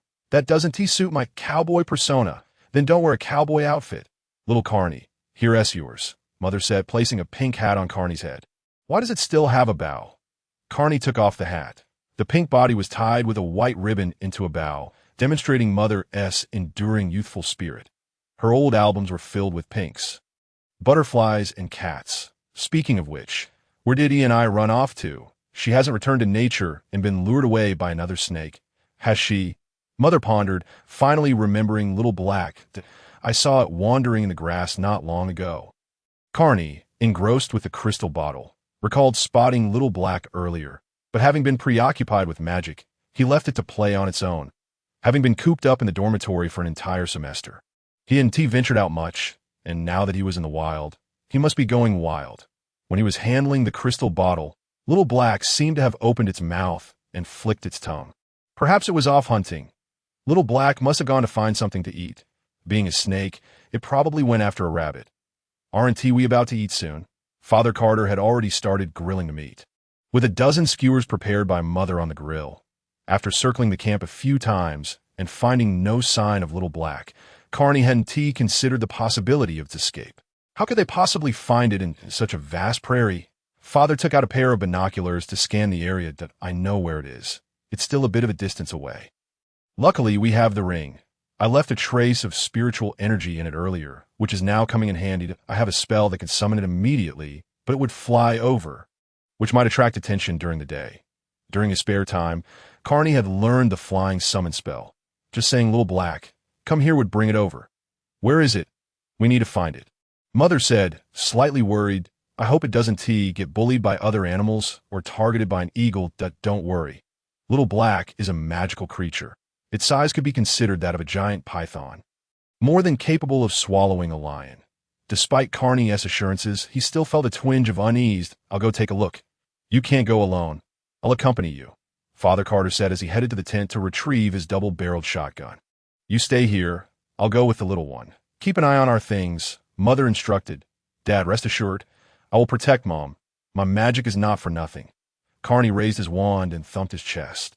And it's not far, probably 700 to 800 meters away. I don't need your protection. Mother laughed, ruffling Carney's hair, making his brown locks look quite tousled. All right then, don't underestimate your mother. Father Carter put away the shotgun and returned to the grill. The trace of spiritual energy was in the southeast direction, the very path they had taken, not far from that lake. After walking for about 5 or 6 minutes, they found themselves on a small slope, merely 100 meters from the lake. It was midday, with the sun blazing fiercely and numerous herbivores gathered near the lake, cautiously approaching the water's edge to drink. It's right around us. The spiritual energy was indicating Little Black was nearby, yet the area was barren, devoid of any grass. Could he and I have crawled into some snake hole? Mother speculated. Indeed, there was a hole, albeit too small. Carney discovered a snake hole, the size of a hot dog, on one side of the slope. Activating his magical perception, he ventured down the snake hole, discovering it went quite deep. Halfway down, he lost his ability to sense. Mother called at the entrance of the hole. Does that even help? Carney thought, as he switched to his magical eye. The entire underground passage had traces of Little Black's magical energy. But it was too deep to see anything beyond the gathered magical light dots inside the snake hole. Little Black, time for dinner. If calling it didn't work, he would have to try the flying summon spell. Just as he pulled out his wand, Little Black poked its head out of the hole, having shrunk its size to fit, yet its scales appeared more delicate, and its head seemed tender. Little Black, why are you running? Come back for dinner. Carney extended his hand, and Little Black coiled around it. Once it fully emerged from the hole, it dragged something out along with it. Is shedding its skin inside. I knew it, but why did it have to go so far? Mother exclaimed, pulling out the snake skin. It's supposed to have shed its skin? Why is it even smaller? Little Black's size can change at will. To Carney's magical eye, Little Black's magical energy had doubled. He flicked it on the forehead. Running around like that, making me worry. Little Black hissed, flicking its tongue, its small eyes fixed on Carney. At that moment, 2 more snakes crawled out of the hole. One a soil yellow snake of unknown species, and the other a dark green snake, also of unknown type. Be careful. Carney pulled Mother back slightly. He noticed their heads were oval-shaped and their tails elongated. They were venomous snakes. Mother Lena remarked, so Little Black has indeed found some companions. No wonder it came running. After the 2 snakes slithered out of their burrow, they made their way towards the lake, while Connie gazed out at the water. What a peculiar lake we have here, he mused, having never paid much attention to it before. The surrounding landscape consisted of vast grasslands, with trees scattered sporadically, and only a few small hills and slopes to break the monotony. Where does this water originate? He wondered, as the terrain did not seem conducive to water accumulation. Rainwater might not even flow into the lake. It resembled a flat expanse, with a depression formed in the center. This lake has existed since my university days, and according to old Buna, it has been here since his grandfather's time, Mother continued. Who knows? This is just the marvels of nature. Connie and the others did not linger, as there was meat roasting back at the campsite. Little Black's shed snake skin was collected by his mother, who claimed it was a testament to Yini's growth. Remarkably, the skin bore no foul odor, only a faint, pleasant scent. There are several spots that must have scraped against rocks. Remember the snake skin you swept out from under your bed last Christmas? It was intact, but alas, it was discarded. As they approached the campsite, the aroma of grilled meat wafted through the air, a barbecue that far surpassed Hage's in quality. The table beside the grill was already laden with skewers and grilled meat. While Father was busy pouring drinks, I had no idea Dad was such a skilled griller, Connie exclaimed, grabbing 2 skewers, one for his mother and the other for Little Black. Grilled meat is a piece of cake. Father Carter chuckled. Has little black found something? Where did it wander off to? It's Yeenie, Mother Lena asserted. Yeenie has gone into a snake hole to shed its skin with its friends. All right, Yeenie. What shall we name our little princess? Connie asked, having chosen the names of the previous two, leaving the next one for his mother to decide. Having a little sister would be delightful. I'll have a little shadow to follow me. Connie offered Little Black his drink, as the previously proffered skewer remained untouched, for Little Black still refused such food, though it had no aversion to beverages. The steak is ready, along with the chicken wings. Father served the golden steak sizzling on the iron plate over the campfire, and the chicken wings were skewered and grilled to a deep golden color, dusted with chili powder and cumin. With such enticing aromas, aren't you worried about attracting wildlife? Connie nearly bit his tongue while eating, that we are fortunate here. Our backs are to Old Buna's village, and beyond that lies the city. This area is considered semi-wild. The wilderness begins only to the southwest of the lake. Herbivores won't venture this way, and carnivores that prey on them wouldn't come here without cause. Father explained. Moreover, Old Buna provided us with some excellent supplies. Indeed, the area was devoid of animals. There were a few rabbits, but the grass was low enough that one could see several hundred meters in any direction. After nearly half an hour of a delightful barbecue lunch, Connie observed Little Black sipping on a cola, feeling a tinge of envy for its lack of culinary delight. Father Carter let out a satisfied burp. Connie, please clean the utensils and barbecue equipment. Sure, Connie replied, feeling obliged, as he was always responsible for the dishes at home, albeit without needing to roll up his sleeves to wash them. It's quite pleasant not having to scrub dishes. Father Carter retreated into the tent for a brief rest, planning to take the camera later in the afternoon, as this was an opportune season to observe animals migrating southward from the lake, promising a spectacular sight. Connie no longer felt the drowsiness that had plagued him. His nightly meditation had rejuvenated him. Leaving no desire for a nap, he glanced at other visitors, most of whom were also napping, though a few kept watch. Connie gathered the grill and utensils, casting a spell to clean them effortlessly. Little Black, come here. After Little Black returned, it often gazed longingly towards the lake, leading Mother to believe it was thinking of its new friends, Little Yellow and Little Green. Connie, however, suspected otherwise. In just a couple of hours, Little Black's magical energy had surged significantly, which was intriguing. What lies beneath that hole? Connie's magical eye detected not only Little Black's energy fluctuations, but also others within the burrow. That it seemed that Little Black's shedding was not merely a simple process. After digesting dragon crystal, the hardness of its scales had qualitatively improved, and Connie had even given it a bath in dragon blood. Can rocks really scrape the skin? Little Black hissed, twisting its body and flicking its tongue. If only you could speak, Connie mused, observing Little Black's peculiar movements. Harry would be a great help here. Little Black tilted its head in response, and I understand that. Are you trying to learn serpent language? I struggle with foreign languages that have tutorials, and this one has such subtle differences in pronunciation. Connie stroked his chin. It seems you can only hiss. Hiss. Perhaps I should just ask you to nod or shake your head. Connie suggested. So, is there a hidden paradise beneath that snake hole? Little Black nodded. Are there treasures that can enhance magical power? But there are other creatures guarding them. Little Black nodded again, tilting its head towards the lake's snake hole. You still wish to go? There are other beings watching over it, and I cannot follow. Connie explained, though he could transform into a small snake and wrap his tail around his wand, he couldn't utilize magic while in that form. Furthermore, the depth of the snake hole was unknown.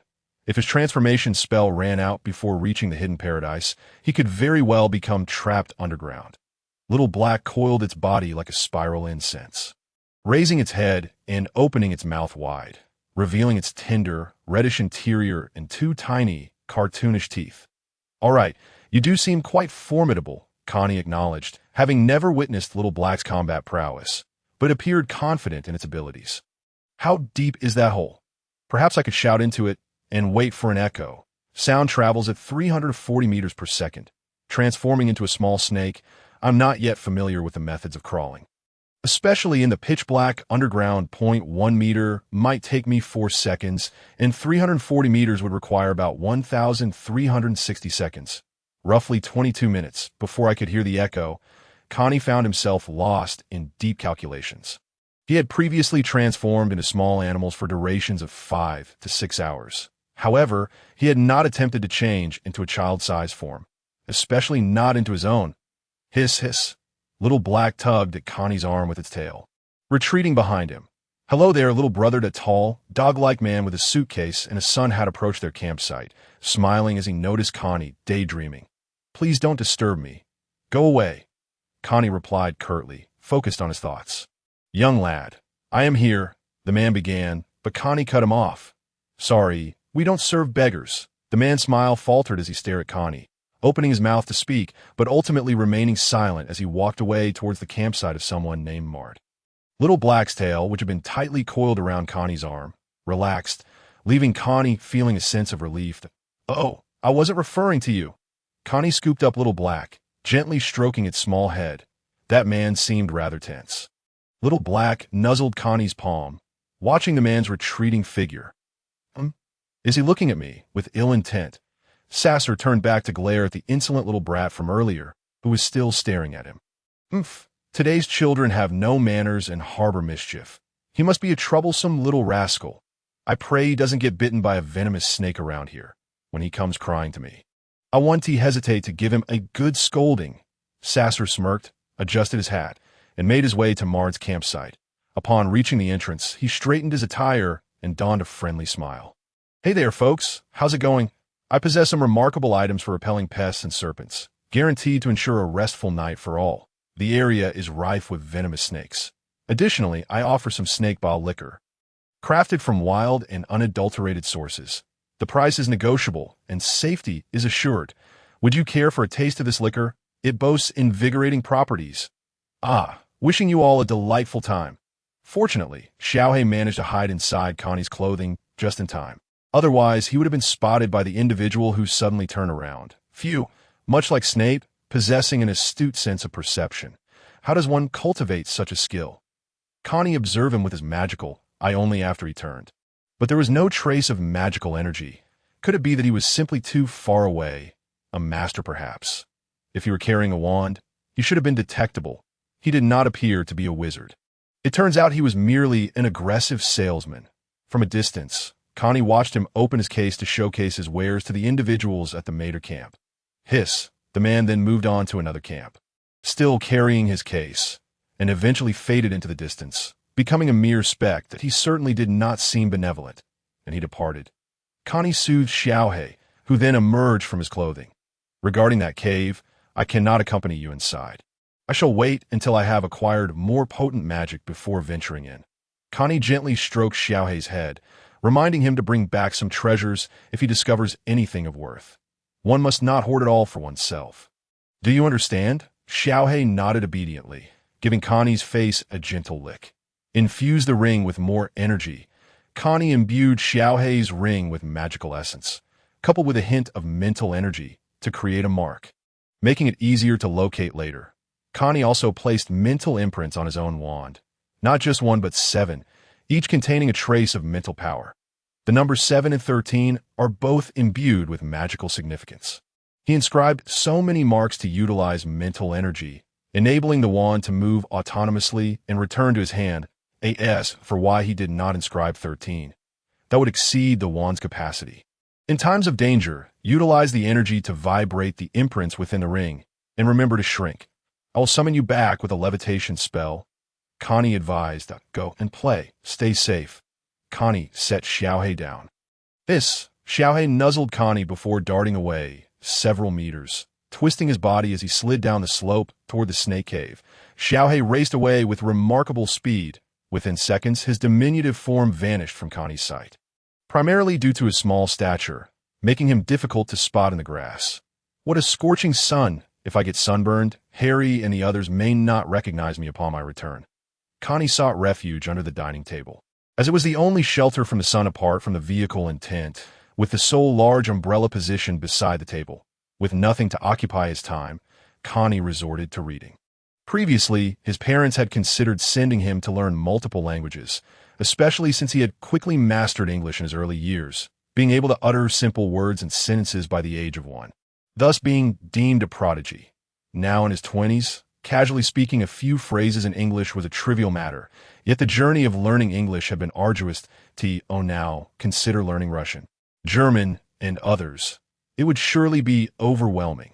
Fortunately, during his time at Hogwarts, there were no foreign language classes, thus alleviating the pressure of learning multiple languages. The sun traversed overhead, gradually descending toward the west, the heat of midday waning. "Connie, you brought the binoculars." His father affixed the binoculars around Connie's neck. They had left some valuable items in the vehicle, hastily packing only a few essentials before venturing into the wilderness to admire the natural scenery and wildlife. "Camera, batteries and we must bring some food to feed the small animals." For Connie, the most crucial items were the Philosopher's Stone and a few books he carried. The stone remained on his person, while the spell book was left in the vehicle, magically sealed so that its contents remained hidden without the proper incantation. Where is Aini? Where has she wandered off to? Upon entering the vehicle, Connie's mother realized Xiaohe was missing. He typically clung to her precious son, yet now only the binoculars were absent. He must have ventured into some hole, seeking out items beneficial to his magical kind. As Connie spoke, he cast a spell on the binoculars around his neck to enhance their range and clarity. Initially, he had intended to cast several protective spells around the camp to prevent theft, even though their possessions were not particularly valuable. However, given the presence of other travelers nearby, he opted for a muggle-repelling charm, akin to the effects of the leaky cauldron. Yet, should anyone notice the absence of their tent, it could lead to complications. He had not yet reached the level of proficiency required to alter the spell's effects, thereby leaving a lingering thought of other pressing matters when someone approached. The vehicle glided past the lakes, heading toward the areas where animals roamed in small groups. Herds of buffalo grazed on the grass, occasionally lifting their heads to survey their surroundings. Upon spotting the approaching metal machine, they quickly retreated. That a few antelopes frolicked nearby, far less cautious than the buffalo, with some even racing alongside the vehicle. The antelopes moved at speeds several times that of the buffalo. If lions, as social predators, were to pursue them, they would find it easier to target the buffalo instead, as antelopes often fell prey to leopards. The predators of the African savanna consist mainly of lions, hyenas, and leopards. For the pack-hunting hyenas and lions, employing tactics to encircle buffalo is far simpler than chasing down the long-legged antelopes, and it provides ample sustenance. Solitary leopards, however, would think twice before challenging a herd of buffalo, as the buffalo might well display their formidable horns in defense, making them far safer than antelopes, who could not outrun a leopard. Snap, snap. Connie's mother captured countless photographs, with the antelopes posing graciously. Look at those giraffes. 2 giraffes were swaying their tails while munching on leaves from the trees, occasionally nudging each other gently. Giraffes seem to rely on their necks and legs for battling one another. The power of the hind legs of 4-legged creatures is undeniable, but using their necks as weapons is equally impressive, provided they can land a hit. Typically, giraffes only engage in combat with one another, seemingly during disputes over mating rights or access to the best foliage. However, Connie could not observe these 2 further, as they were a male and female, seemingly disturbed by their presence, seeing the metal machine approach. The 2 giraffes took off, still chewing the leaves they had just plucked from the trees. "I wonder if we can still spot any rhinos." Connie's father slowed the vehicle, allowing his mother to find the right angle for her photographs.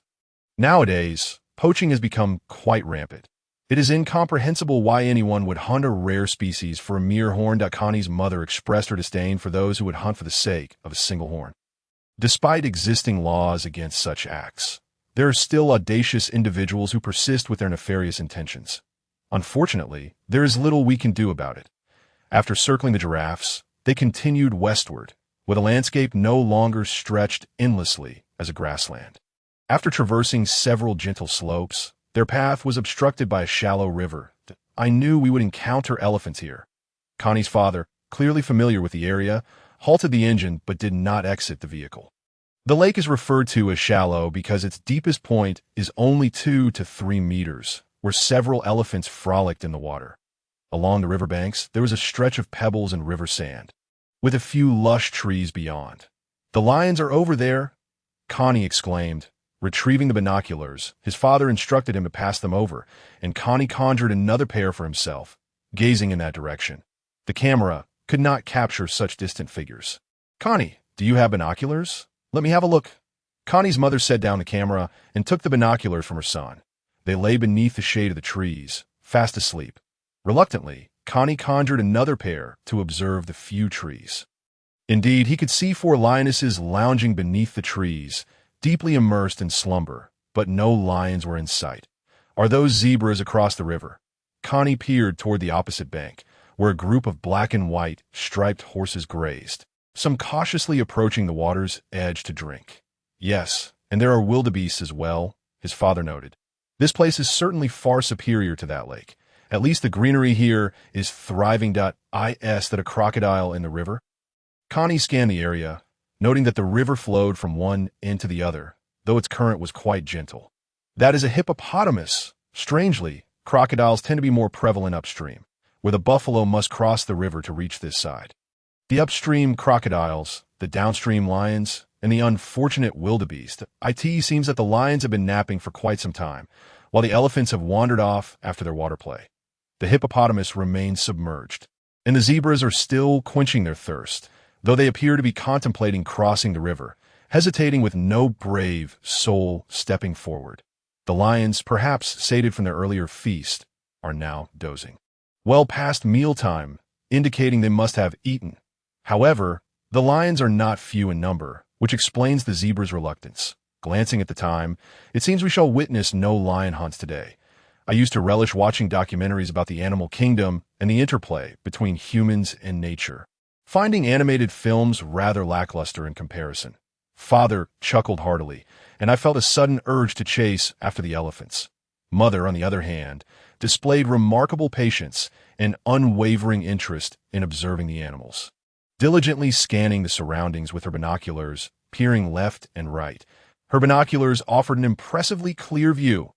Connie was also engrossed in observing the fauna, keenly noting their every movement, which could enhance the realism of his transformation magic. "Perhaps I could transform into a zebra and see how it fares." The fun of transformation magic lies precisely in such mischief, teasing the slumbering lions. What a thrilling thought. "Hey, I shall transform into a zebra to scout the way," Connie proclaimed, raising his wand. "You can transform into animals?" "Of course. My magical prowess in this aspect was personally imparted by Professor McGonagall, though the creatures I conjure are not genuine." Connie rummaged through his backpack, needing a piece of meat. If the lions were to pounce, at least there would be a small gain. He thrust a slab of raw beef out the car window, where iron bars secured both sides, leaving only the front glass unobstructed. With a flick of his wand, the tip glowed, and the raw beef on the grass suddenly swelled into a large zebra adorned with black and white stripes. The grand zebra flicked its little tail and bent down to graze, its eyes blinking, resembling an authentic zebra munching on grass. Click! Mother lifted her camera and captured a shot of the large zebra, the illusion. It was utterly indistinguishable from a real one. Absolutely marvelous. Father, in disbelief, exited the car to touch the large zebra, the illusion, finding it surprisingly lifelike, even warm to the touch. "Come here, let's take a picture with it." Mother called as she stepped out of the car. "What else can you transform into?" Father inquired with delight. "Lions, elephants, giraffes, cows, sheep, pigs. Common animals can all be transformed, so we can still capture photos of animals while staying at the campsite." Father, Carter, stroked his chin thoughtfully, declaring, "Odin wagered that if I could capture a photo of 2 male lions fighting, he would eat my camera." "Then all you wizards must be quite remarkable," Mother remarked. "Not quite. Transfiguration is a challenging subject. However, Professor McGonagall specializes in it and can even transform herself. You ought to express your gratitude to Professor McGonagall. Invite her over for dinner sometime. Hosting Professor McGonagall for dinner pales in comparison to securing the house cup for Gryffindor. We missed it this semester, but next semester, Connie is determined to claim it. All right, let us go. Grand Zebra, Connie waved his wand, directing the large zebra, the illusion, to trot down the slope, ambling leisurely to the riverbank for a drink. I must say, it bore an uncanny resemblance to the zebras drinking across the way. By now, my parents had prepared their binoculars to observe the movements of the large zebra, the illusion. The large zebra, the illusion, spread its front legs slightly, lowered its neck, and began to drink, causing the zebras across the river to freeze in place. staring at the large zebra, the illusion. The other zebras also turned their gazes this way, many of them eyeing the lions lounging under the trees. The few lions merely lifted their heads to glance, then tilted their heads back down. Continuing to rest, it appeared the lions had had their fill at lunch and still had time before dinner. The zebras on the opposite shore seemed to murmur amongst themselves, likely asking, "Brother, when did you cross over? Are the lions over there hungry? That brother looks unfamiliar. That brother is impressive." However, Connie could not understand zebra language. To him, it merely appeared as if a few zebras were staring at the large zebra, the illusion. Drinking a few sips of water, ignoring the zebras across the river, and then slowly meandering toward the shade of the trees, I advised that unfamiliar brother to be cautious, be careful not to play with fire. If it manages to satiate the lions, we would be much safer. The zebras across the river craned their necks, their front hooves tapping the stones on the ground, while the other zebras paused their chatter to watch the large zebra, the illusion, tempt fate. The large zebra, the illusion, stepped into the shade, instantly rousing the lions, all four of whom awoke, lifting their heads in confusion at this reckless zebra. "Hey," the lions seemed dazed, Father Carter remarked, peering through his binoculars. The large zebra, the illusion, wandered aimlessly near the lions, occasionally bending down to nibble on the grass, swatting away the flies buzzing around it with its tail. The four lions regarded the large zebra, the illusion, with vacant expressions, none showing any inclination to rise, lazily flicking their tails and yawning wide. Observing the situation, the zebras across the river suddenly seemed inclined to cross, gathering in the shallow waters, hesitating. Not far off, a pair of eyes emerged from the water. A hippopotamus was leisurely submerged. The zebras were startled, retreating a few steps, initially mistaking it for a crocodile. Upon realizing it was merely a fellow hippopotamus, they relaxed and returned to the riverbank. The lions remained inactive. But Connie did not. The large zebra, the illusion, suddenly lifted its front hooves and stomped towards the lions, startling them into alertness. The lions, taken aback, feared an attack from this large zebra. However, after the stomp, it made no further moves, continuing to roam leisurely and graze. The lions, seizing the opportunity, decided to take action, slowly encircling the oblivious large zebra, the illusion, which did not flee, seemingly oblivious to the lions surrounding it. The zebras across the river were on edge, their hearts racing as they hesitated at the water's edge. "Unfamiliar brother, run. You're done for. I warned you to be cautious, but you didn't listen." They seemed agitated. "If the zebra were to be bitten, what would happen?" Mother inquired, observing the unfolding drama. "It would simply revert to being a piece of beef," Connie replied, though it might end up with a tear. Of course, without any blood flowing. Just then, the lions sprang into action. One on the left seized the moment when the large zebra, the illusion, bent down, leaping up to bite its neck. The lion clamped onto the neck of the large zebra, the illusion, and pulled it aside. Contrary to their expectations, the large zebra, the illusion, did not panic or struggle, but was easily pinned to the ground by the lion. The other three lions soon joined in, tearing at the large zebra, the illusion, biting its hindquarters, back legs, and front legs. Connie felt his transformation magic straining as the lions gnawed at the large zebra, the illusion, without tasting blood. Each looking puzzled at the peculiar creature, that moment. Out of Connie's line of sight, obscured by trees, a few lions darted out from the nearby yellow grass by the riverbank. That area was also conveniently a blind spot for the zebras across the river, causing them to panic and retreat from the bank, realizing it was a trap set by the lions. However, the hippopotamus submerged in the river had seen through it all that a few lions also leaped from the trees, racing towards the large zebra, the illusion, relishing the prospect of an afternoon snack. The group of zebras across the river diverted upstream, clearly perceiving this locale as more perilous than the crocodile-infested waters above. Let us stick with the wildebeest brother instead. Many wildebeest were grazing nearby, although the bulk of their herd was upstream, following a route that crossed the river. The large zebra, the illusion, in the shade was ignored. As several more joined in the feast, the magic was nearing its limit. The large zebra, the illusion, now beset by 5 or 6 lions, suddenly vanished, leaving behind only a piece of beef no larger than a palm. insufficient even for a single lion's meal. The lions appeared momentarily dazed, their once proud tails drooping as they looked around, searching for the vanished zebras. Observing their reactions, it seemed they could hardly believe the reality of the situation.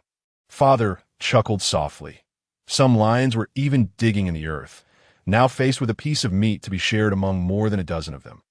Eventually, the succulent, juicy beef was claimed by a leisurely male lion that had emerged from the side, leaving the others to watch in dismay. After a while of observation, the lions noticed that the zebras and wildebeest had taken a detour, one by one departing from view, as the lions themselves faded from sight. It appeared they were off in search of new prey. Father Carter suggested that, as the hour grew late, we find a more pleasant vantage point to witness the dusk. He tucked away the binoculars and opened the car door. As the sun overhead no longer blazed with a dazzling light that was impossible to gaze upon. Let us capture a few more shots on the way. The earlier snapshots of the giraffes and antelopes left much to be desired. Mother entered the vehicle and reviewed the photographs she had taken, her skills being rather average, especially when it came to capturing fleeting moments from a moving car, that we are not professionals. This is already quite satisfactory. Father started the engine, noting that it was impractical to carry a photographer with us. If you want to take better pictures, I can assist, said Connie. I was waiting for that remark. Does casting magic bring you pressure? Father found a spacious spot to park the car. Not at all. It's a breeze for me. That's splendid. I want to take pictures with elephants and lions, exclaimed Mother. Connie reluctantly obliged, and in no time, several lions and elephants appeared beside the car, including a majestic male lion. Connie, come quickly to photograph us. Do you want a picture too? Mother sat on the ground, wrapping her arms around a lion on either side. Instead of using Connie's camera, I began to take pictures of my parents, and the transformed animals were remarkably cooperative. Give me a few shots, Father interjected, locking his arms around the lion's neck, gripping its tail and resting his head in the lion's mouth. Click, click, click. The elephants were also photographed as they sat, while Connie conjured wildebeests, antelopes, giraffes, and even hippos and crocodiles, concluding the session only when satisfied that I was curious whether taking pictures of hippos and crocodiles in the grass would seem out of place. Oh, I almost forgot about the rhinos. Father Carter suddenly recalled what was missing, and after capturing images of the rhinos, he finally wrapped things up. What about these animals? Mother inquired. They're all transformed from fruit. Let them play here. When the time comes, or if they are damaged, they will naturally revert to fruit. Connie, too, had grown weary of taking pictures.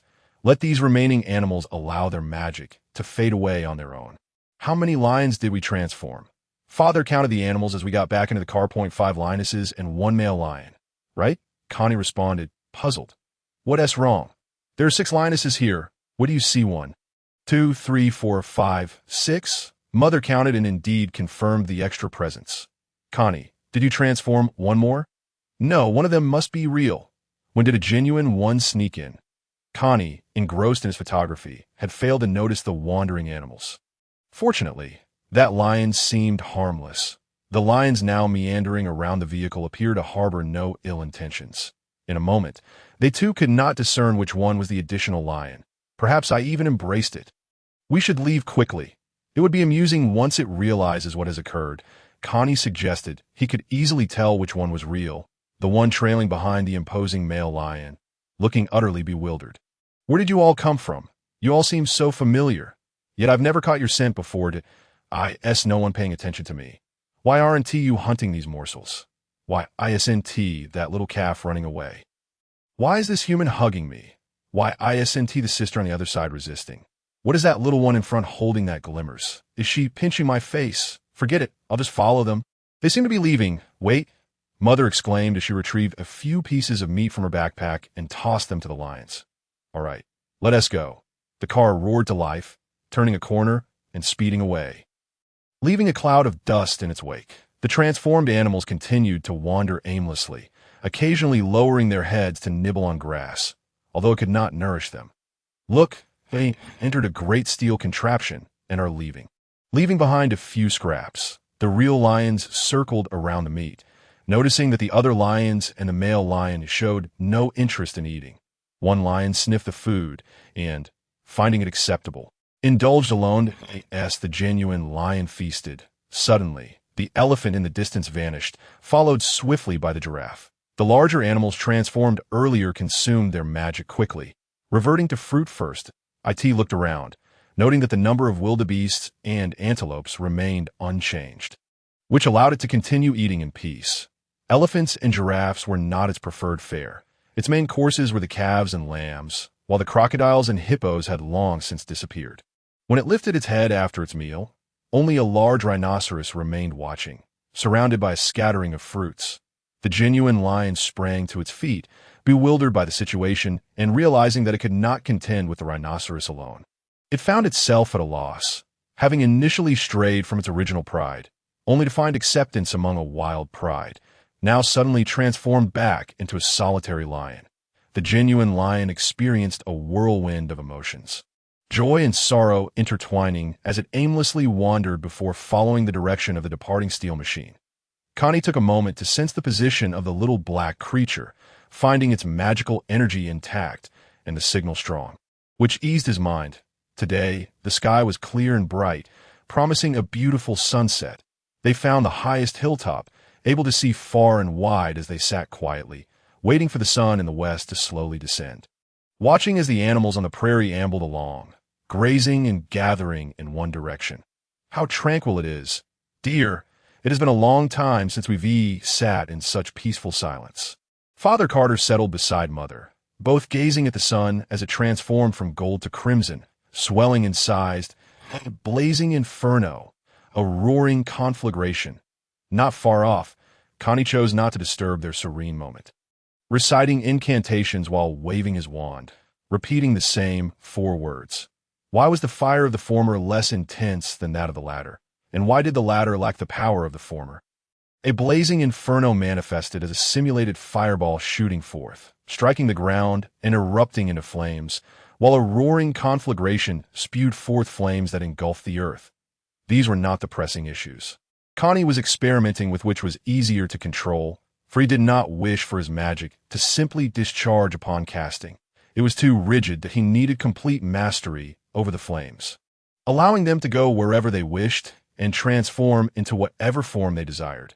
This was a challenging endeavor. He recalled Dumbledore in the lair of the possessed Voldemort, where the flames were at their most intense.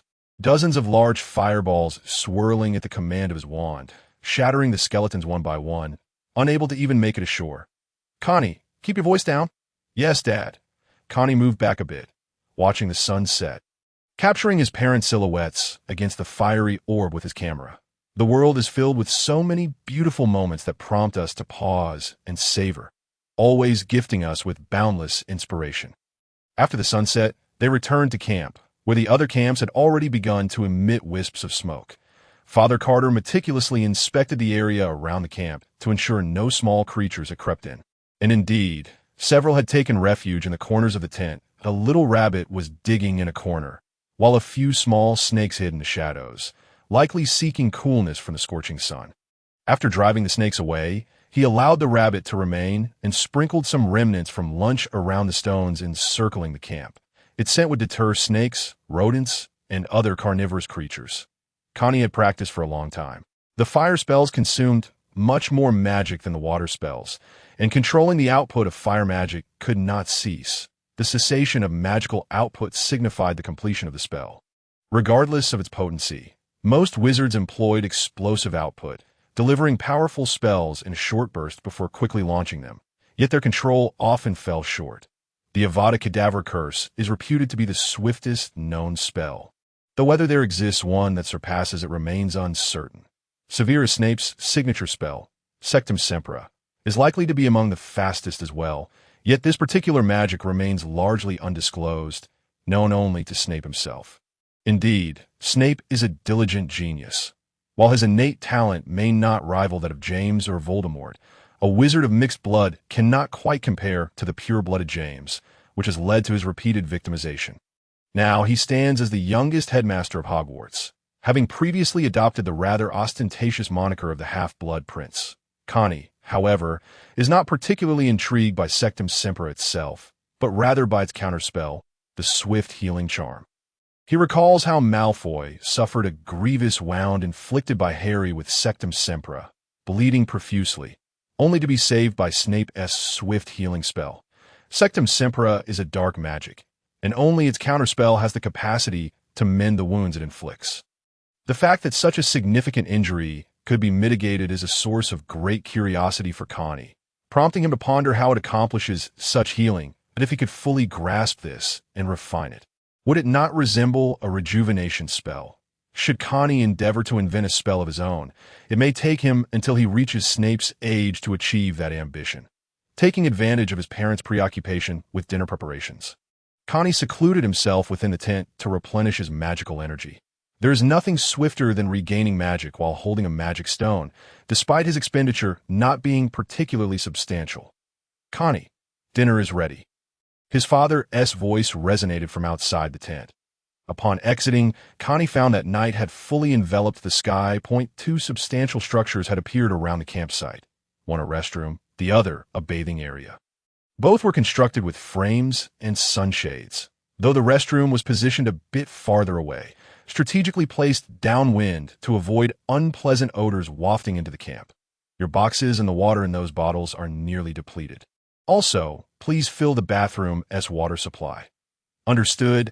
Connie dutifully filled the water, noting that the bathroom contained only a few folding buckets, which appeared rather rudimentary. He drew his wand and directed a beam of light at the largest folding water bag, conjuring a bathtub.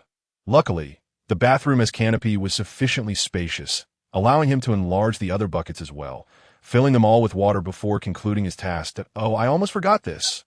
Fire, heat it hot. Fire, heat it hot. Fire, heat it hot. Fire, heat it hot." Him to boil the water, ensuring that the temperature would be just right for bathing after dinner. Connie had become quite adept at transfiguring objects. His powerful transformations could sustain items for at least half a day, a testament to his diligent, steadfast efforts, undoubtedly aided by Professor McGonagall and her invaluable notes. "Oh, wild rabbit meat." Upon reaching the dining table, Connie beheld a roasted rabbit in the center, undoubtedly the very creature that had been digging at the corner of their tent. As for the snakes that were also present, they surely had little choice but to thank the little black creature. Speaking of the little black creature, his mother inquired again, "Has E&I returned yet?" "Surely, there's no danger. Rest assured, if it encounters peril, I will know at once and can summon it back with magic." Connie took a piece of meat and savored it, pondering how the others were faring during their holiday, whether they were experiencing the same level of contentment. Wow, are we truly camping on the vast grasslands? His mother was the first to rush to the bathing area, astonished by what she found inside. "Oh, it seems we have to squat to wash after all."